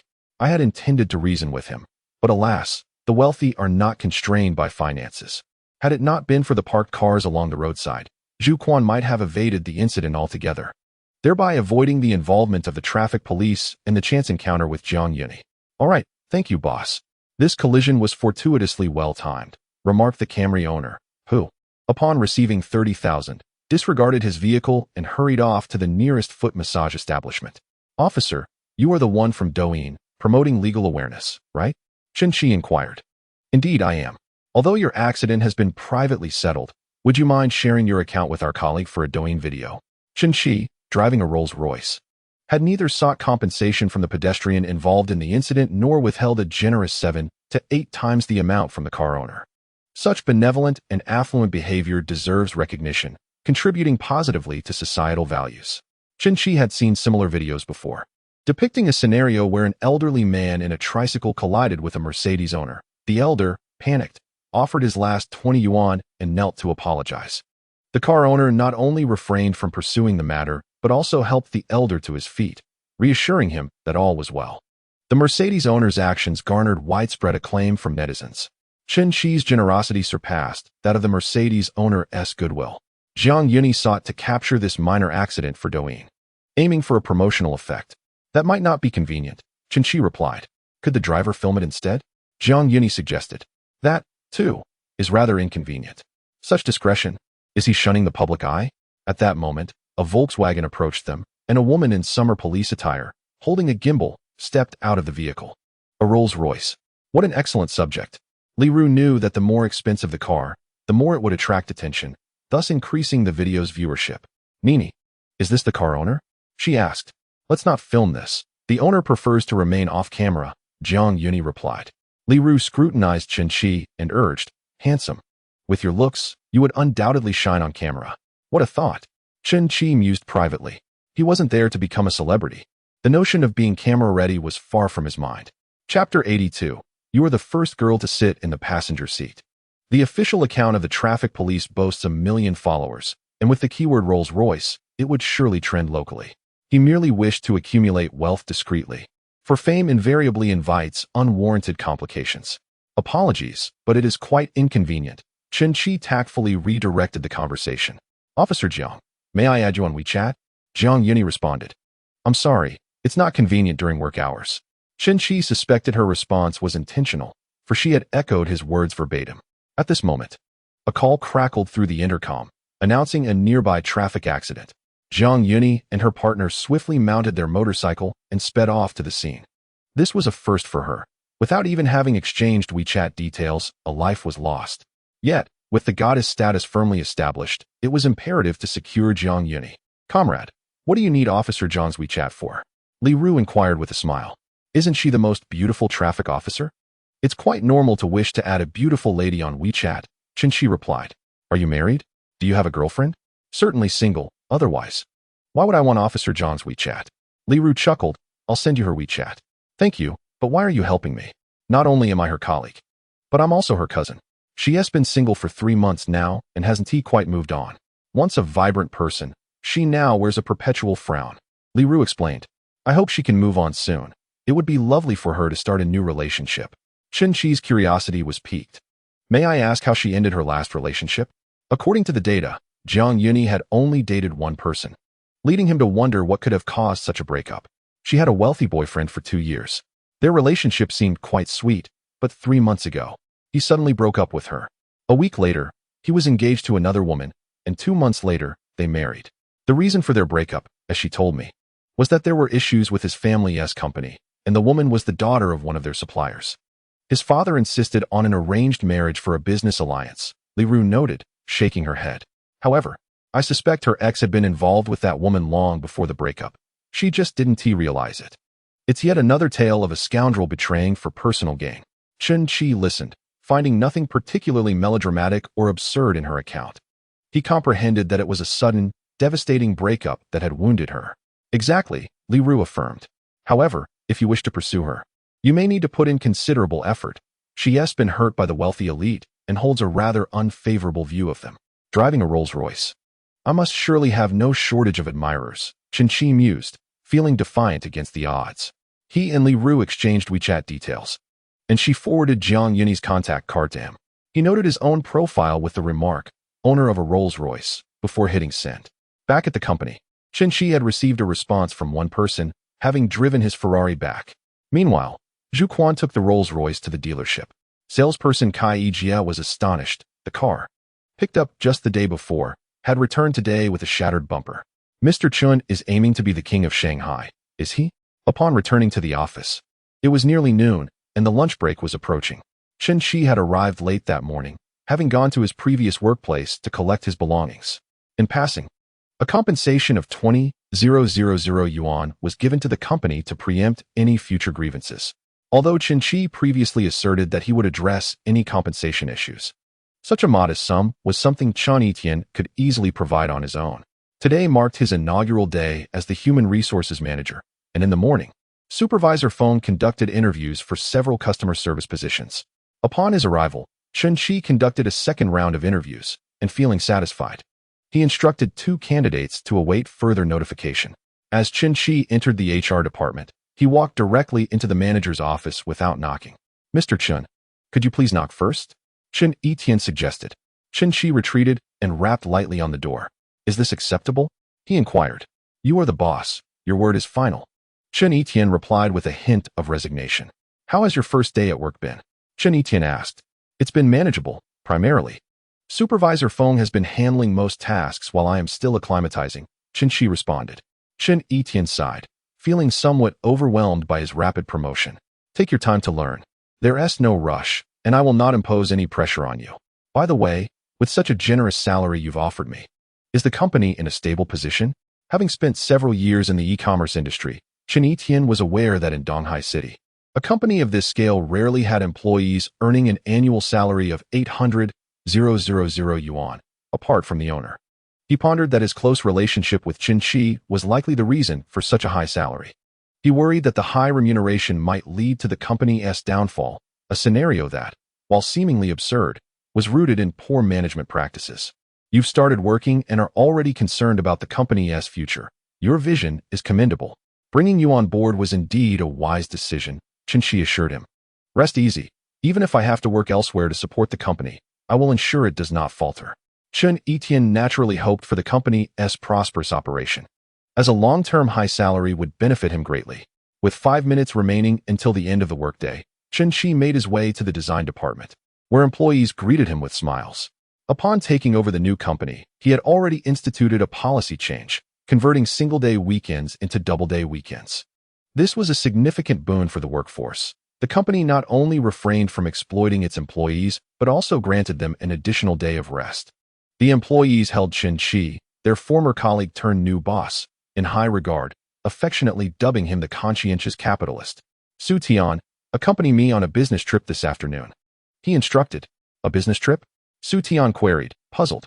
For a fashion designer, such trips typically involved visiting factories for sample making, liaising with suppliers, or attending industry exhibitions. However, these tasks were generally reserved for Manager Liu or other supervisors. As a new intern, she felt she lacked the qualifications. Meanwhile, a few colleagues nearby were gossiping in a small group, unaware of Su Tian's predicament. I have been here for 2 years without an opportunity for a business trip. Yet she arrives and departs for one within a week. It appears the boss has taken a liking to Su Tian, doesn't it? What is so surprising about that? Youth and beauty are indeed forms of capital. I had thought Manager Liu was fond of Su Tian, given his favorable demeanor towards her. But it turns out she has the boss as her backing. How enviable. However, I heard that Chairman Chen has a girlfriend. So doesn't that make Su Tian a third party? Let us not speak of such matters. We'll pretend we know nothing. The girlfriend they refer to is Li Ting. Su Tian left work 5 minutes early, and the two of them made their way to the underground parking lot. Chen Qi pressed the key fob for his Ferrari, the lights flashing as the car emitted 2 beeps. Su Tian exclaimed, "Brother, have you gotten a new car?" "Just bought it. No girl has sat in the passenger seat yet." "Come, let's take a ride," Chen Qi replied, maintaining a straight face as he spun a tall tale.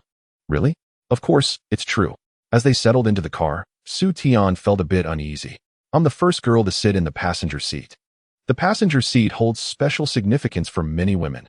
Some would not allow their boyfriends to have other girls occupy that space. It is a declaration of ownership. Su Tian's affinity level is at 1, currently at 13.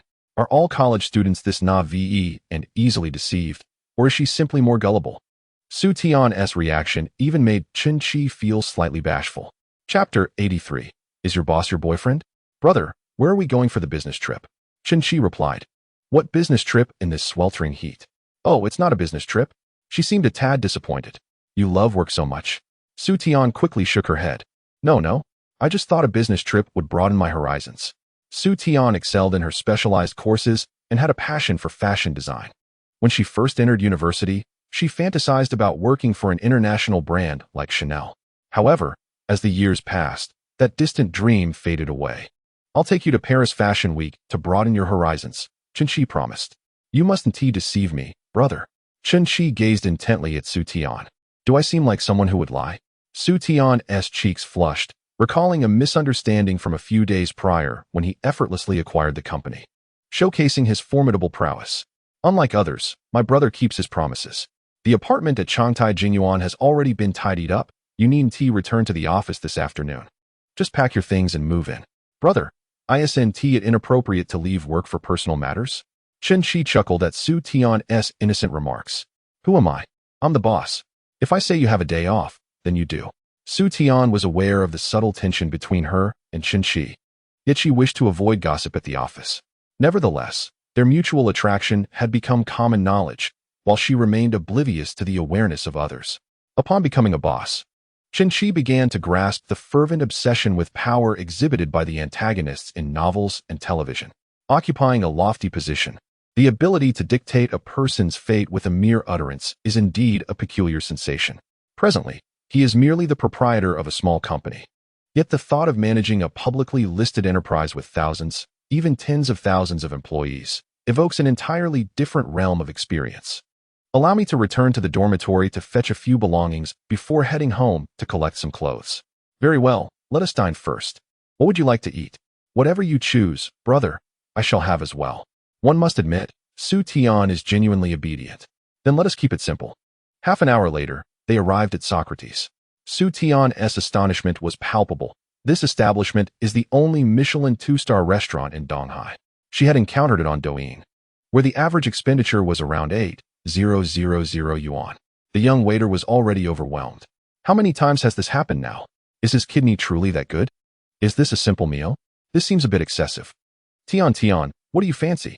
Chen Qi extended the menu towards her. Su Tian glanced at the menu but found herself unable to make a choice. How exorbitant. Why does the seafood fried rice cost 900 yuan? "Brother, you order." "I'm not very adept at this." Su Tian returned the menu to him. "All right, I shall place the order. Let me know if there's anything you do not like." Chen Qi ordered a feast commensurate with a budget of 100,000 yuan. As all the other goddesses received such treatment, and Su Tian deserved no less. "Sir, your total comes to 103,000 yuan, announced the waiter during checkout. "Let us proceed with the payment." Chen Qi promptly settled the bill. Su Tian's favorability rating, 3, current total, 16. The domineering CEO is likely modeled after him. Remarkably, even before the customary rituals of luxury shopping commenced, Su Tian's favorability had already reached 16. For girls who have never experienced romance, the threshold tends to be lower. "Should we head back to the dormitory or go home first?" Chen Qi inquired. "Let us return to the dormitory. I can retrieve my things from home next time." Su Tian's residence is located in the western suburbs, yet it remains within the city limits. During her time at school, she would typically return home once or twice a week. Consequently, her belongings in the dormitory are not as numerous as those of her out-of-town roommates. Donghai Business School is an ordinary second-tier institution with relatively lax management. However, Chen Qi's unregistered vehicle cannot simply enter at will. Entry for social vehicles requires the registration of the owner's identity, and unfortunately, Chen Qi had forgotten his identification. "Sir, we'll just be a moment. We'll be out shortly," Su Tian pleaded. Regrettably, it is the school's policy that all external vehicles and personnel must have their identities registered before entering the campus. Chen Qi unfastened his seatbelt, turned around, and retrieved a pack of cigarettes from behind the seat. Given the limited space in the two-seater sports car, he had only managed to stash a few dozen cigarettes for emergencies. "Sir, could you make an exception? We'll be out in no time." With that, Chen Qi extended the pack towards the elder. This tactic has proven effective time and again, and this occasion is no exception. The security guard, after expertly handling a cigarette, immediately bore a cheerful expression. "All right, make it quick," he said. Zhou Ningning, who had taken on several gaming companionship orders that morning, had been so busy that she hadn't even eaten lunch and had just returned to her dormitory with a packed meal of chicken leg rice. A striking red Ferrari whizzed past her and came to a halt at the entrance of the dormitory. What a magnificent Ferrari! How wonderful it would be to find a boyfriend who drives one, she mused. She noticed a girl stepping out from the passenger seat of the Ferrari, whose silhouette bore a resemblance to her roommate, Su Tian. "That must be Tian Tian," Zhou Ningming exclaimed, calling out to her friend. Hearing the familiar voice, Su Tian turned around to see her dear companion.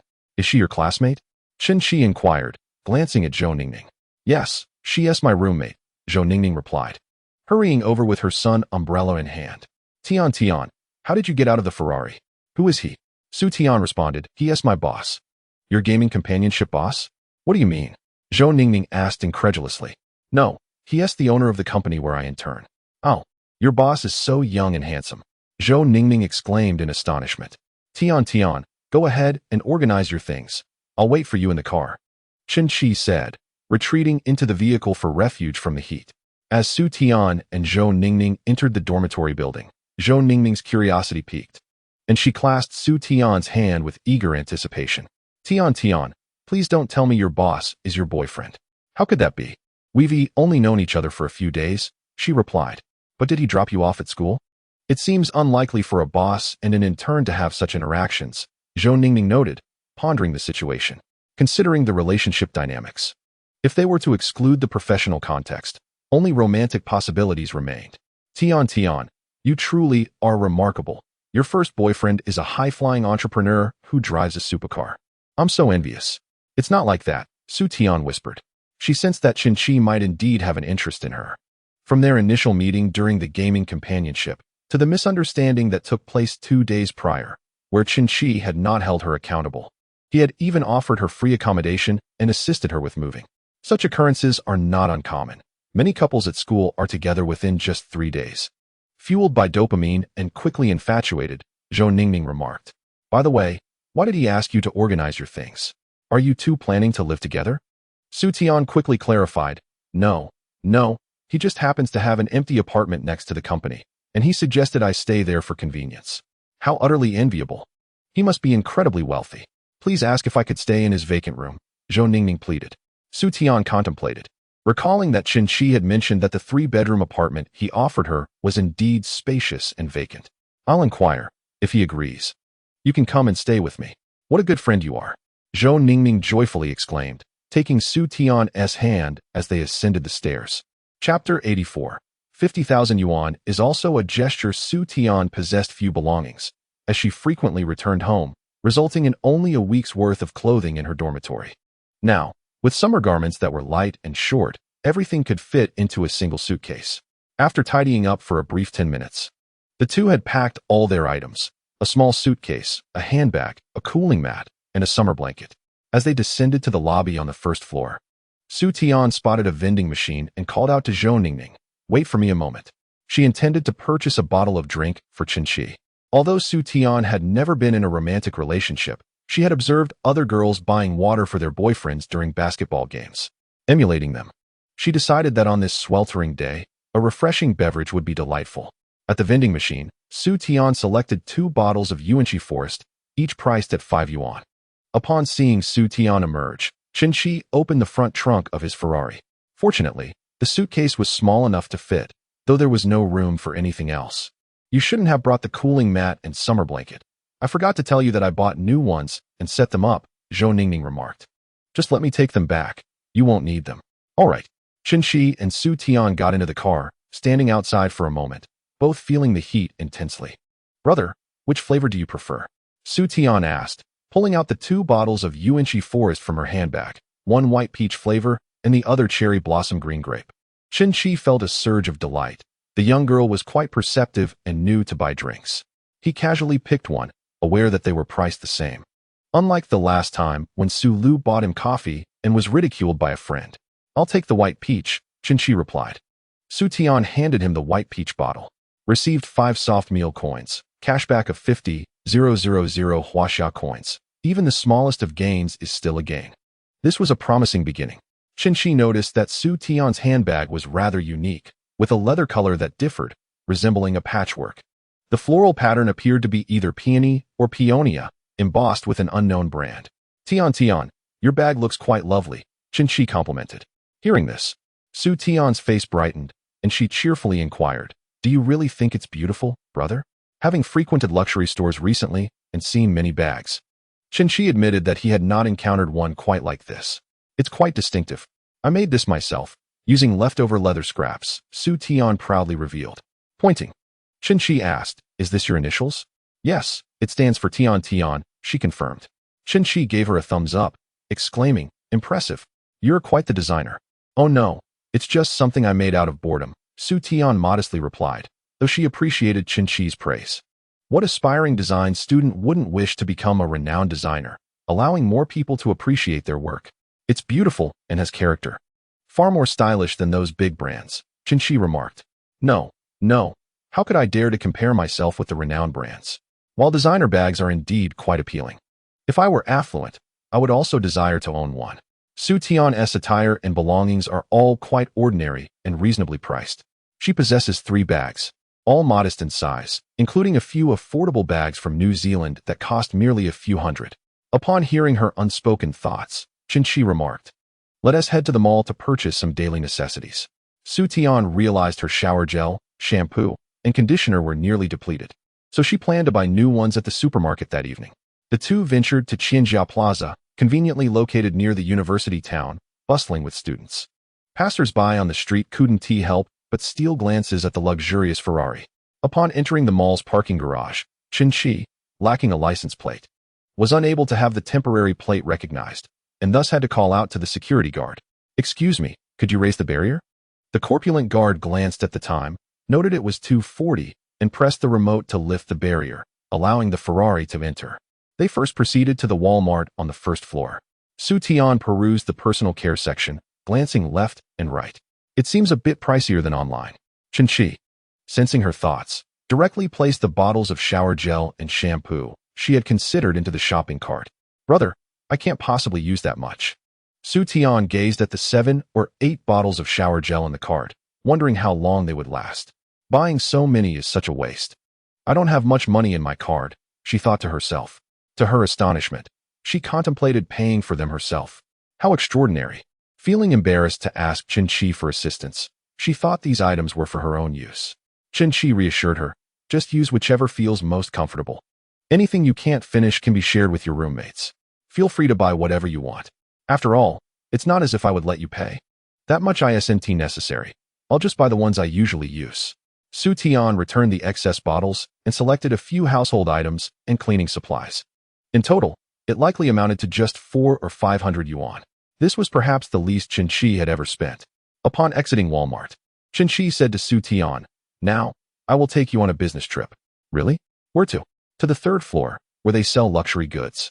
I'll introduce you to the design styles of high-end brands. Su Tian had visited luxury stores before, but her previous experiences with her roommates had made her feel rather anxious. They couldn't afford to buy anything, so they merely looked, hesitant to ask too many questions. Now, with Qin, a prominent figure, accompanying her, she felt she could appear more composed. Shall we start with which store? Qin inquired. Let us go to Balenciaga. I quite admire their design aesthetic. Balenciaga, a premier Italian luxury brand, is slightly lower in prestige compared to others. Their style is characterized by minimalism and understated elegance, with a strong emphasis on craftsmanship and material quality. Su Yao was particularly fond of Balenciaga's subtly luxurious designs. During an outing with several other goddesses, Qinshi had never visited Bottega Veneta. Its reputation is indeed somewhat overshadowed by that of Chanel and Gucci, yet its prices remain steadfast, offering little in the way of discounts. Welcome to Bottega Veneta. How may I assist you? Lu Qingqing, a 22-year-old sales associate with an allure rating of 85 and 5 growth experiences, greeted them. Despite her youth, her discerning eye quickly recognized that Su Yao was a university student. Even an average person could perceive it. The aura surrounding Su Yao unmistakably conveyed the essence of a na-ve college student, reflecting a certain innocent foolishness in her clear gaze. In contrast, Qinshi exuded the unmistakable air of affluence. Lu Qingqing surmised that Su Yao was either Qinshi's girlfriend or a university student under his patronage. Beautiful lady, are you interested in handbags? Lu Qingqing inquired. Just browsing, Su Yao replied. She was genuinely there to explore the understated luxury of Bottega Veneta's exquisite craftsmanship. Qinshi added, we will look around ourselves. Given their preference for independence, Lu Qingqing decided not to press further, allowing them to peruse at their leisure. Su Yao held a deep blue handbag, which Qinshi observed resembled a woven bamboo basket. You know, Bottega Veneta's leather quality rivals that of Hermes. It is indeed premium genuine leather. Moreover, their leather weaving technique is unparalleled among luxury brands, Su Yao remarked. It's quite attractive, Qinshi acknowledged. This little clutch is remarkably refined, Su Yao noted. Chapter 85. This girl is worthy. Bottega Veneta's handbags are notably subtle, often lacking overt branding. Some even bear only a tag within. Su Yao was particularly enamored with the brand's weaving technique, finding it exquisite and full of craftsmanship. After wandering for over half an hour, she intended to visit the adjacent Gucci store. Wait a moment, Tian, Qinshi interjected. He gestured to Lu Qingqing. Beautiful lady, could you come here for a moment? What is it, brother? Su Yao inquired. Qinshi did not respond to her, but instead instructed Lu Qingqing. Please wrap up these 6 bags for purchase. He pointed to the 6 bags Su Yao had previously examined.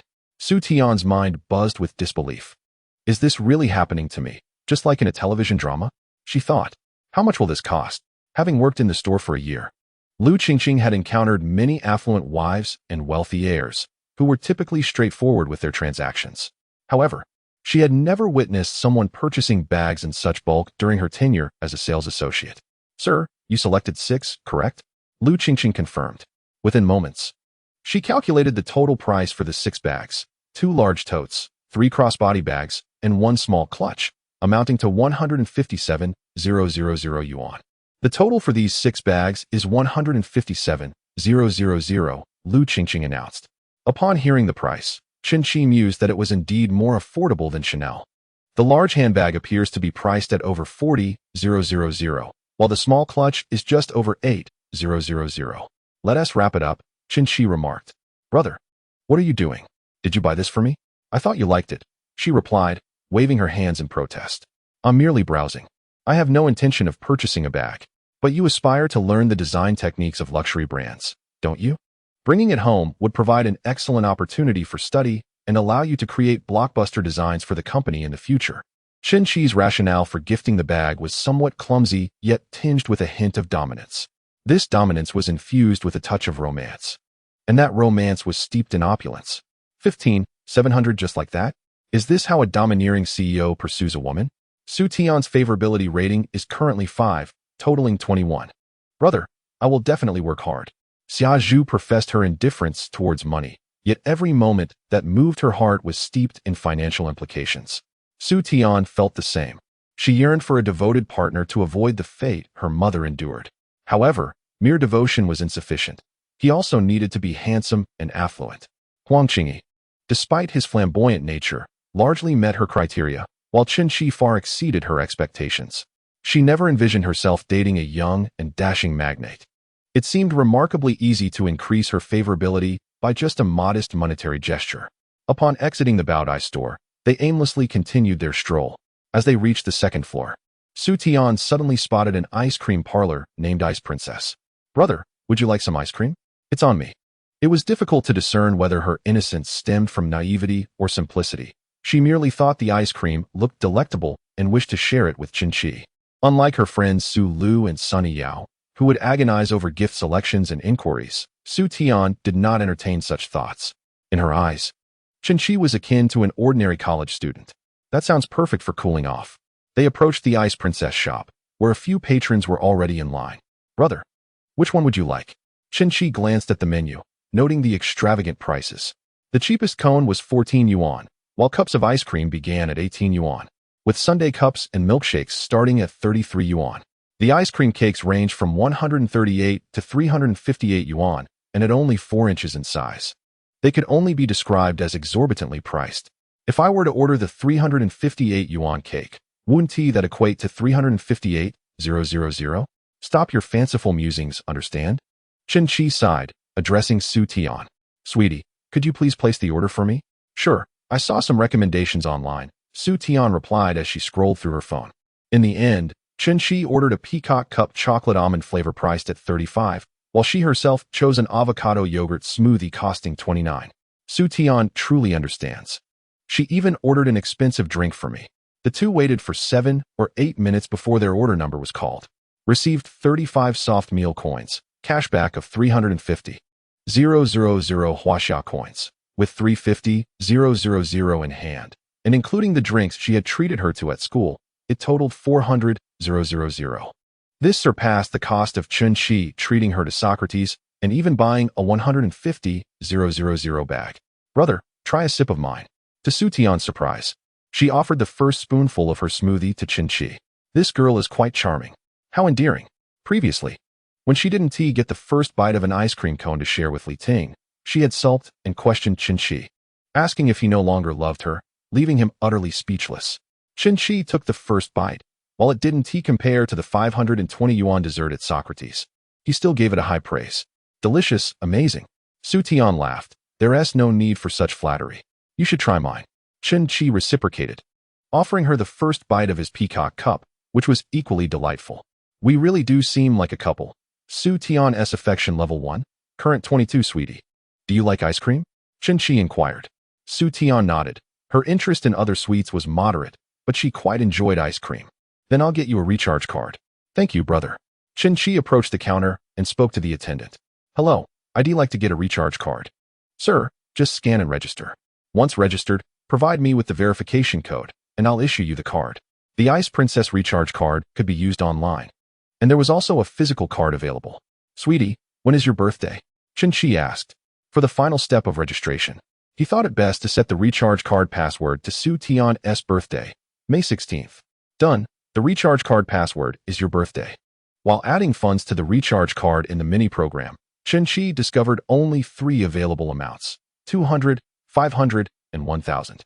He stubbornly added 21,000 yuan increments, eventually becoming weary of the repetitive clicks, stopping at that.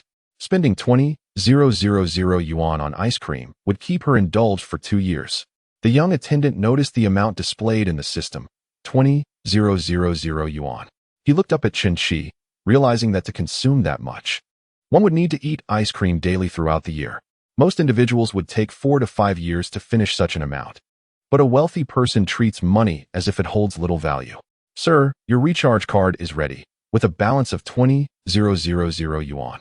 The nearby parents, who had brought their children to buy ice cream, were taken aback. The Ice Princess's prices were relatively high. Parents who came to buy ice cream here were generally well off. However, they typically loaded their cards with only 1 or 2,000, enough for 3 or 4 months. Could this young man really consume that much? He seems unfazed by the prospect of an upset stomach. He must be a wealthy heir. Upon hearing the waiter mention a balance of 20,000, Su Tian gazed at Qin in astonishment. I truly find it hard to adapt to a domineering CEO spending money like this. Qin, perceiving Su Tian's thoughts, replied, Tian, I just loaded a bit of money onto this card for you. Feel free to indulge whenever you wish. Brother, surely you need not load so much.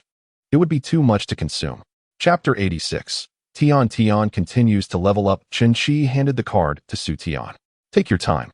You can bring your friends along to enjoy as well. To him, 20,000 must be as insignificant as 20.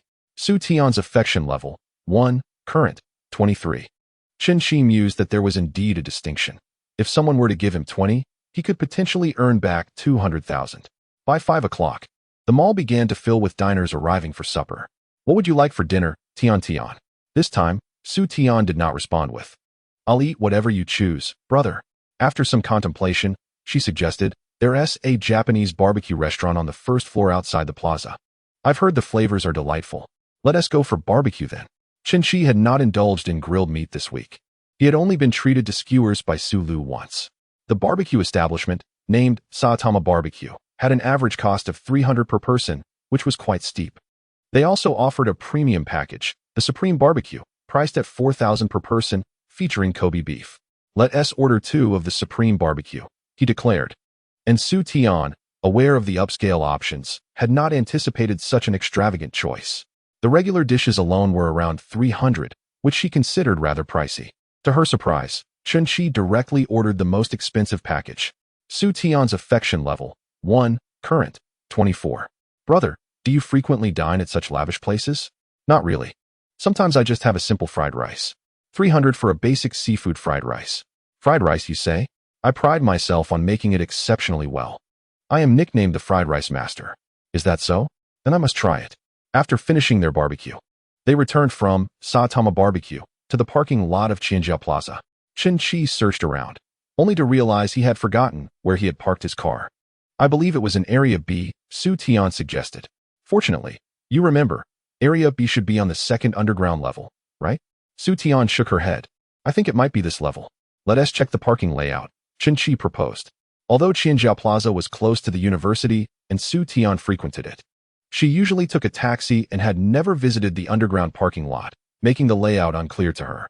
Brother, the security guard is over there. I'll go ask. Su Tian said, jogging over with a polite and cheerful demeanor. Excuse me, sir, could you please direct me to Area B? Just go straight and take the second right. Thank you. You're the one with that temporary Ferrari, correct? The portly security guard recognized the handsome duo from the car, despite the temporary license plate being unidentifiable. He also registered and manually allowed the car to pass. Oh, what's the matter? You intend to head out, right? The temporary license can't be scanned. So I'll go open the gate. Scan this payment code. You arrived at 2:40, and now it's 6:30. Calculating for 4 hours, that's 40 yuan. Here. Parking is free for the first half hour. After that, it's 10 yuan per hour. All right. Su Tian scanned the code to pay for the parking. And Chen Shi received a system notification with bewilderment. Earned 40 soft meal coins, cashback of 400,000 Huaxia coins. What kind of currency is this? Su Tian returned and took Chen Shi's hand. Brother, I'll take you to find the car. Soon, they were in the vehicle, and as they approached the exit, Chen Shi intended to honk the horn to signal the security guard to manually raise the barrier. However, before he could press the horn, the rotund security guard in the booth waved at him, and the barrier was lifted. As the car neared the security booth, Chen Shi inquired, how do we pay for the temporary license? The lady has already settled it. The portly guard pointed to Su Tian. Chen Shi turned to Su Tian in astonishment. The more he looked at her, the more he admired her. Wow, so that 400,000 was her contribution. This girl is quite perceptive. Unlike Su Lu, who indulged in expensive items like 1,000 yuan tie clips and car fragrances, which seemed to stretch for Su Tian. Her appeal to Chen Shi did not stem from her purchasing power, but rather her thoughtfulness. A bottle of water costing 5 yuan is not extravagant. Yet some girls wouldn't even be willing to spend that much, let alone the 40 yuan parking fee. Su Tian merely viewed her actions as commonplace, without any intention of boasting about her thoughtfulness.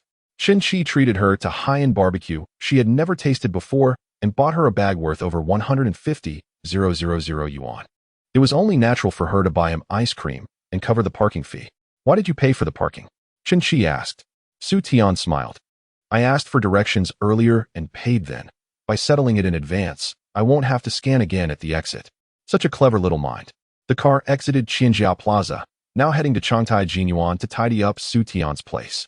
Yesterday, Chen Shi had called 2 cleaning ladies to come over and asked Chun Yi to supervise. The cleanliness was impeccable, with the marble tiles shining brightly. Chen Shi also instructed Chun Yi to purchase several potted plants from the flower market, making the home feel cozier. Brother, this place is lovely. It's only about a 4 or 5 minute bike ride to the office, so I can sleep in a bit longer in the mornings. Chen Shi led Su Tian to the second bedroom, which contained not only a bed but also a computer desk. He had just bought a new Alienware computer a couple of days ago, suitable for watching dramas and playing casual games. Noticing the surplus of Alienware computers, he decided to bring one over. "Thank you, brother." Su Tian was absolutely thrilled to have moved into her new home, exploring each room twice over. Suddenly, she remembered the favor her roommate, Zhou Ningning, had asked of her. "Brother, am I to live here all alone?" "Of course," he replied. "There are plenty of rooms. May I invite my roommate to stay with me? You know, the one you met at noon." "Sure, having her over sounds delightful." "That's wonderful," Su Tian exclaimed, leaping with joy at the prospect of living with her friend. Chen Shi observed her exuberance, which was infused with the vitality of youth. The afternoon outing had cost them little, yet the experience was quite delightful. "Brother, the flowers on the balcony are too dense. Could you move a few pots into the living room or bedroom?" Chen Etian had not planned the arrangement when he brought them home, instructing the delivery man to leave everything on the balcony. "All right, you decide how to arrange them, and I'll help you move them." Just as Chen Shi began relocating the flowers, a WeChat call interrupted him. It was Chen Etian. "Chizi, what are you up to?" "I'm helping Su Tian organize her space." "You bought all red flowers. Can't you add a bit of color variety? I thought it would symbolize your sweet and prosperous life together. Are you free later?" Chen Shi inquired. "What for?" "Take a few steps and come over to see me. I tidied up yesterday and completed the house transfer this morning. Now, I too am a homeowner in the city, thanks to my adoptive father." Chen Etian was quite excited. Although his place paled in comparison to Chen Shi's, it was still his own property. "All right, I'll come over shortly." After hanging up, Chen Shi turned to Su Tian. "Let us go visit Chen Etian's new house." "Where is it?" "Just at the back of this community." A mere 10 minutes later, the doorbell at Chen Etian's apartment rang. "That was quick." "I came empty-handed," Chen Shi remarked. "What gifts does our esteemed director Chen need? Your visit alone brightens this humble abode." Come on," replied Etian, as Su Tian followed behind to greet him. Come, let me show you my new home." There was nothing particularly remarkable to see. The layout was identical to Su Tian's, and even the decoration style bore similarities. "By the way, Chizi, I hired a cleaner to tidy up your place this afternoon. I watched for a bit, and it looked satisfactory. When you return, if you're pleased, we can arrange for that cleaner to come regularly." Chen Shi nodded. "All right, I'll check it out." He had been living in the first unit of the building for several days without sweeping the floors or laundering his clothes, and had been meaning to find a cleaner for regular upkeep. That afternoon, Chen Shi set a temporary password on the electronic lock and sent it to Chen Etian, allowing him to bring the cleaner over to work. The size of his home is quite remarkable. It even necessitates hiring a cleaning service. Is he residing in a villa? Upon overhearing their conversation, Su Tian couldn't help but think of Chen Shi's residence. However, considering that he lives in a villa, it seems quite reasonable. "Chizi, Tian. I just purchased Mario Party 5 for us to enjoy together," Chen Yi remarked. He has now acquired all the things he once hesitated to buy or simply couldn't afford. He even procured 4 controllers for the game, intending for friends to gather in his spacious living room to indulge in some gaming and entertainment. "Since there's nothing pressing to do, we might as well play," Chen Shi stated. "Brother, please let me join." "I've never played 5 before," Su Tian replied. "No worries. I haven't played it either. We can just play around. The controllers will be worn out anyway," he added. On July 16th, Tuesday, it was raining moderately. After an enjoyable yet late gaming session at Chen Yi's house, Chen Shi returned home, took a shower, and fell directly into slumber. However, Li Ting found herself tossing and turning, unable to sleep. Did he not say he would contact me when he had the chance? Why has there been no word from him for so long? Beside her makeup table lay a small delivery box, containing a thoughtful gift she had prepared for Chen Shi. In the past, Li Ting was confident that the mere sight of this gift would elicit excitement from him. Yet, now she felt uncertain, pondering whether he would still appreciate such modest gifts given his newfound wealth. On Lin Qian's end, her hopes had completely faded. Chen Yi could no longer tolerate her incessant disturbances and had blocked all her contacts. Lin Qian pinned her hopes on Li Ting, wishing that she could reconcile with Chen Shi. When the time came, perhaps Li Ting could persuade Chen Yi to rekindle his relationship with Lin Qian. "Qian, a colleague mentioned setting me up with a match, someone who drives a BMW 5 Series and owns 2 houses," she inquired. "What does he look like?" Lin Qian asked. "He's decent, but not quite on par with Chen Shi," came the reply. "How much does a BMW 5 Series cost?" "Let me check," Lin Qian said. "Around 500,000. which pales in comparison to the more than 4 million for a Ferrari 488, was the response. However, you might as well meet him. If things don't work out with Qin, this BMW guy could suffice, Li Ting mused. In her heart, she still desired to rekindle her relationship with Qin, knowing that the BMW suitor's qualifications were far inferior to those of Qin. At 9 o'clock, Zhu Quan was already waiting in the garage of Yuan Yihao for work. When Qin descended at 9:30, Zhu Quan opened the door of the Ferrari for him and said, "Boss, the Rolls-Royce folks mentioned that the bumper needs replacing, with a cost of 300,000. The repair time will be approximately 5 to 7 days. Moreover, since we did not remain at the accident scene for the insurance to photograph and document, this cost is not covered by insurance." Qin nodded, acknowledging the information, and instructed him to have the dealership send the bill later. Zhu Quan was once again astonished by his boss's substantial financial resources. The 300,000 repair fee seemed to evoke no discernible reaction from him, as he simply nodded, deeming the matter concluded. Upon arriving at the office, Qin found little to occupy his time, so he brewed a pot of tea and settled down to watch a television series. Previously, Huang Guoron was quite unoccupied, yet in a bid to find some engagement, he would occasionally convene meetings, listen to reports, offer a few comments, thereby showcasing the chairman's authority and indulging in the pleasures of power. In contrast, Qin adopted a style of only presenting matters when necessary, otherwise retreating to a leisurely existence. Watching dramas and sipping tea, was this not comfortable? Indeed, it was, Qin affirmed. You find contentment from merely returning a few dozen yuan. Suddenly, Qin realized that it was Soft Master conversing with him. It dawned on me. Since there was nothing pressing today, I shall meet Li Ting. Qin sent a WeChat message to Li Ting. 6 p.m. Socrates, Li Ting was verifying her colleague's reimbursement forms when she heard her WeChat notification and immediately leaned in to check. At last, she received the message she had long awaited. It was from Qin. 6 o'clock today, how splendid. Li Ting's favorability rating, 7, current, 0. Qin was taken aback by the system notification. Merely agreeing to meet her had caused such a surge in favorability. Li Ting patted her handbag, relieved that she had brought the gift with her. Or else, she would have needed to return home to fetch it. She promptly replied, "Are you coming to pick me up?" Upon seeing the message, Qin pondered. Was she truly unaware of the situation? With a stoic expression, he replied instantly, "No time." Had this been before, Li Ting would have flown into a rage. What did he mean by no time? Was there anything more important than her? "No worries, I will go by myself." Li Ting then messaged Lin Qian. "Qin has invited me at 6 to the Michelin restaurant Socrates." Lin Qian responded, "Did you bring your makeup bag? It's best to apply a more demure look." "I did. I hid in the restroom to do my makeup this afternoon." When you meet, be mindful of your demeanor.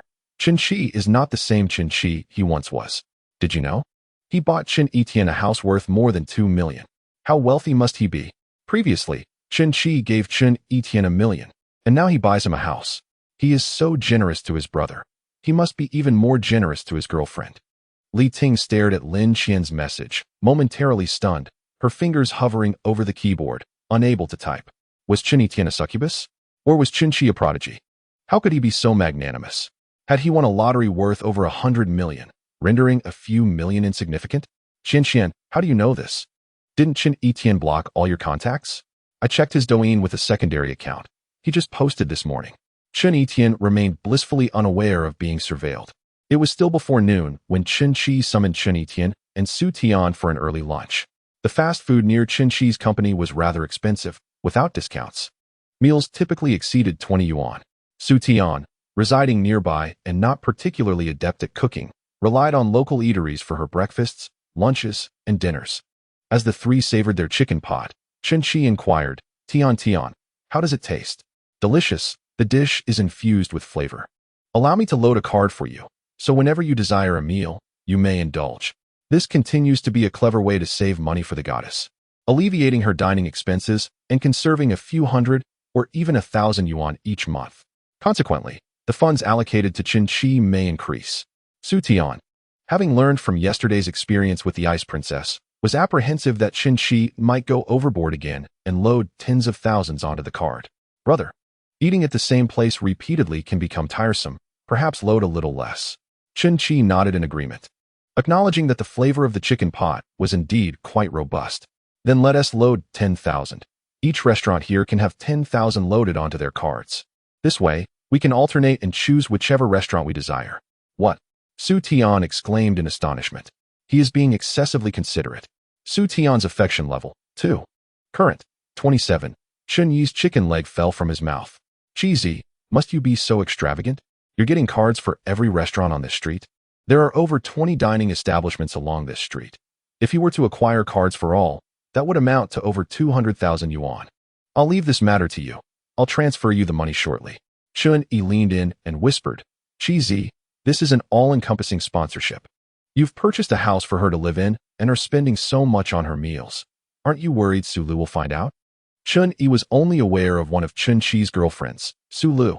If he were to discover that Chun Chi had several others equally as impressive, he would likely be envious to the point of distress. Chun Chi replied, I will ensure she remains unaware.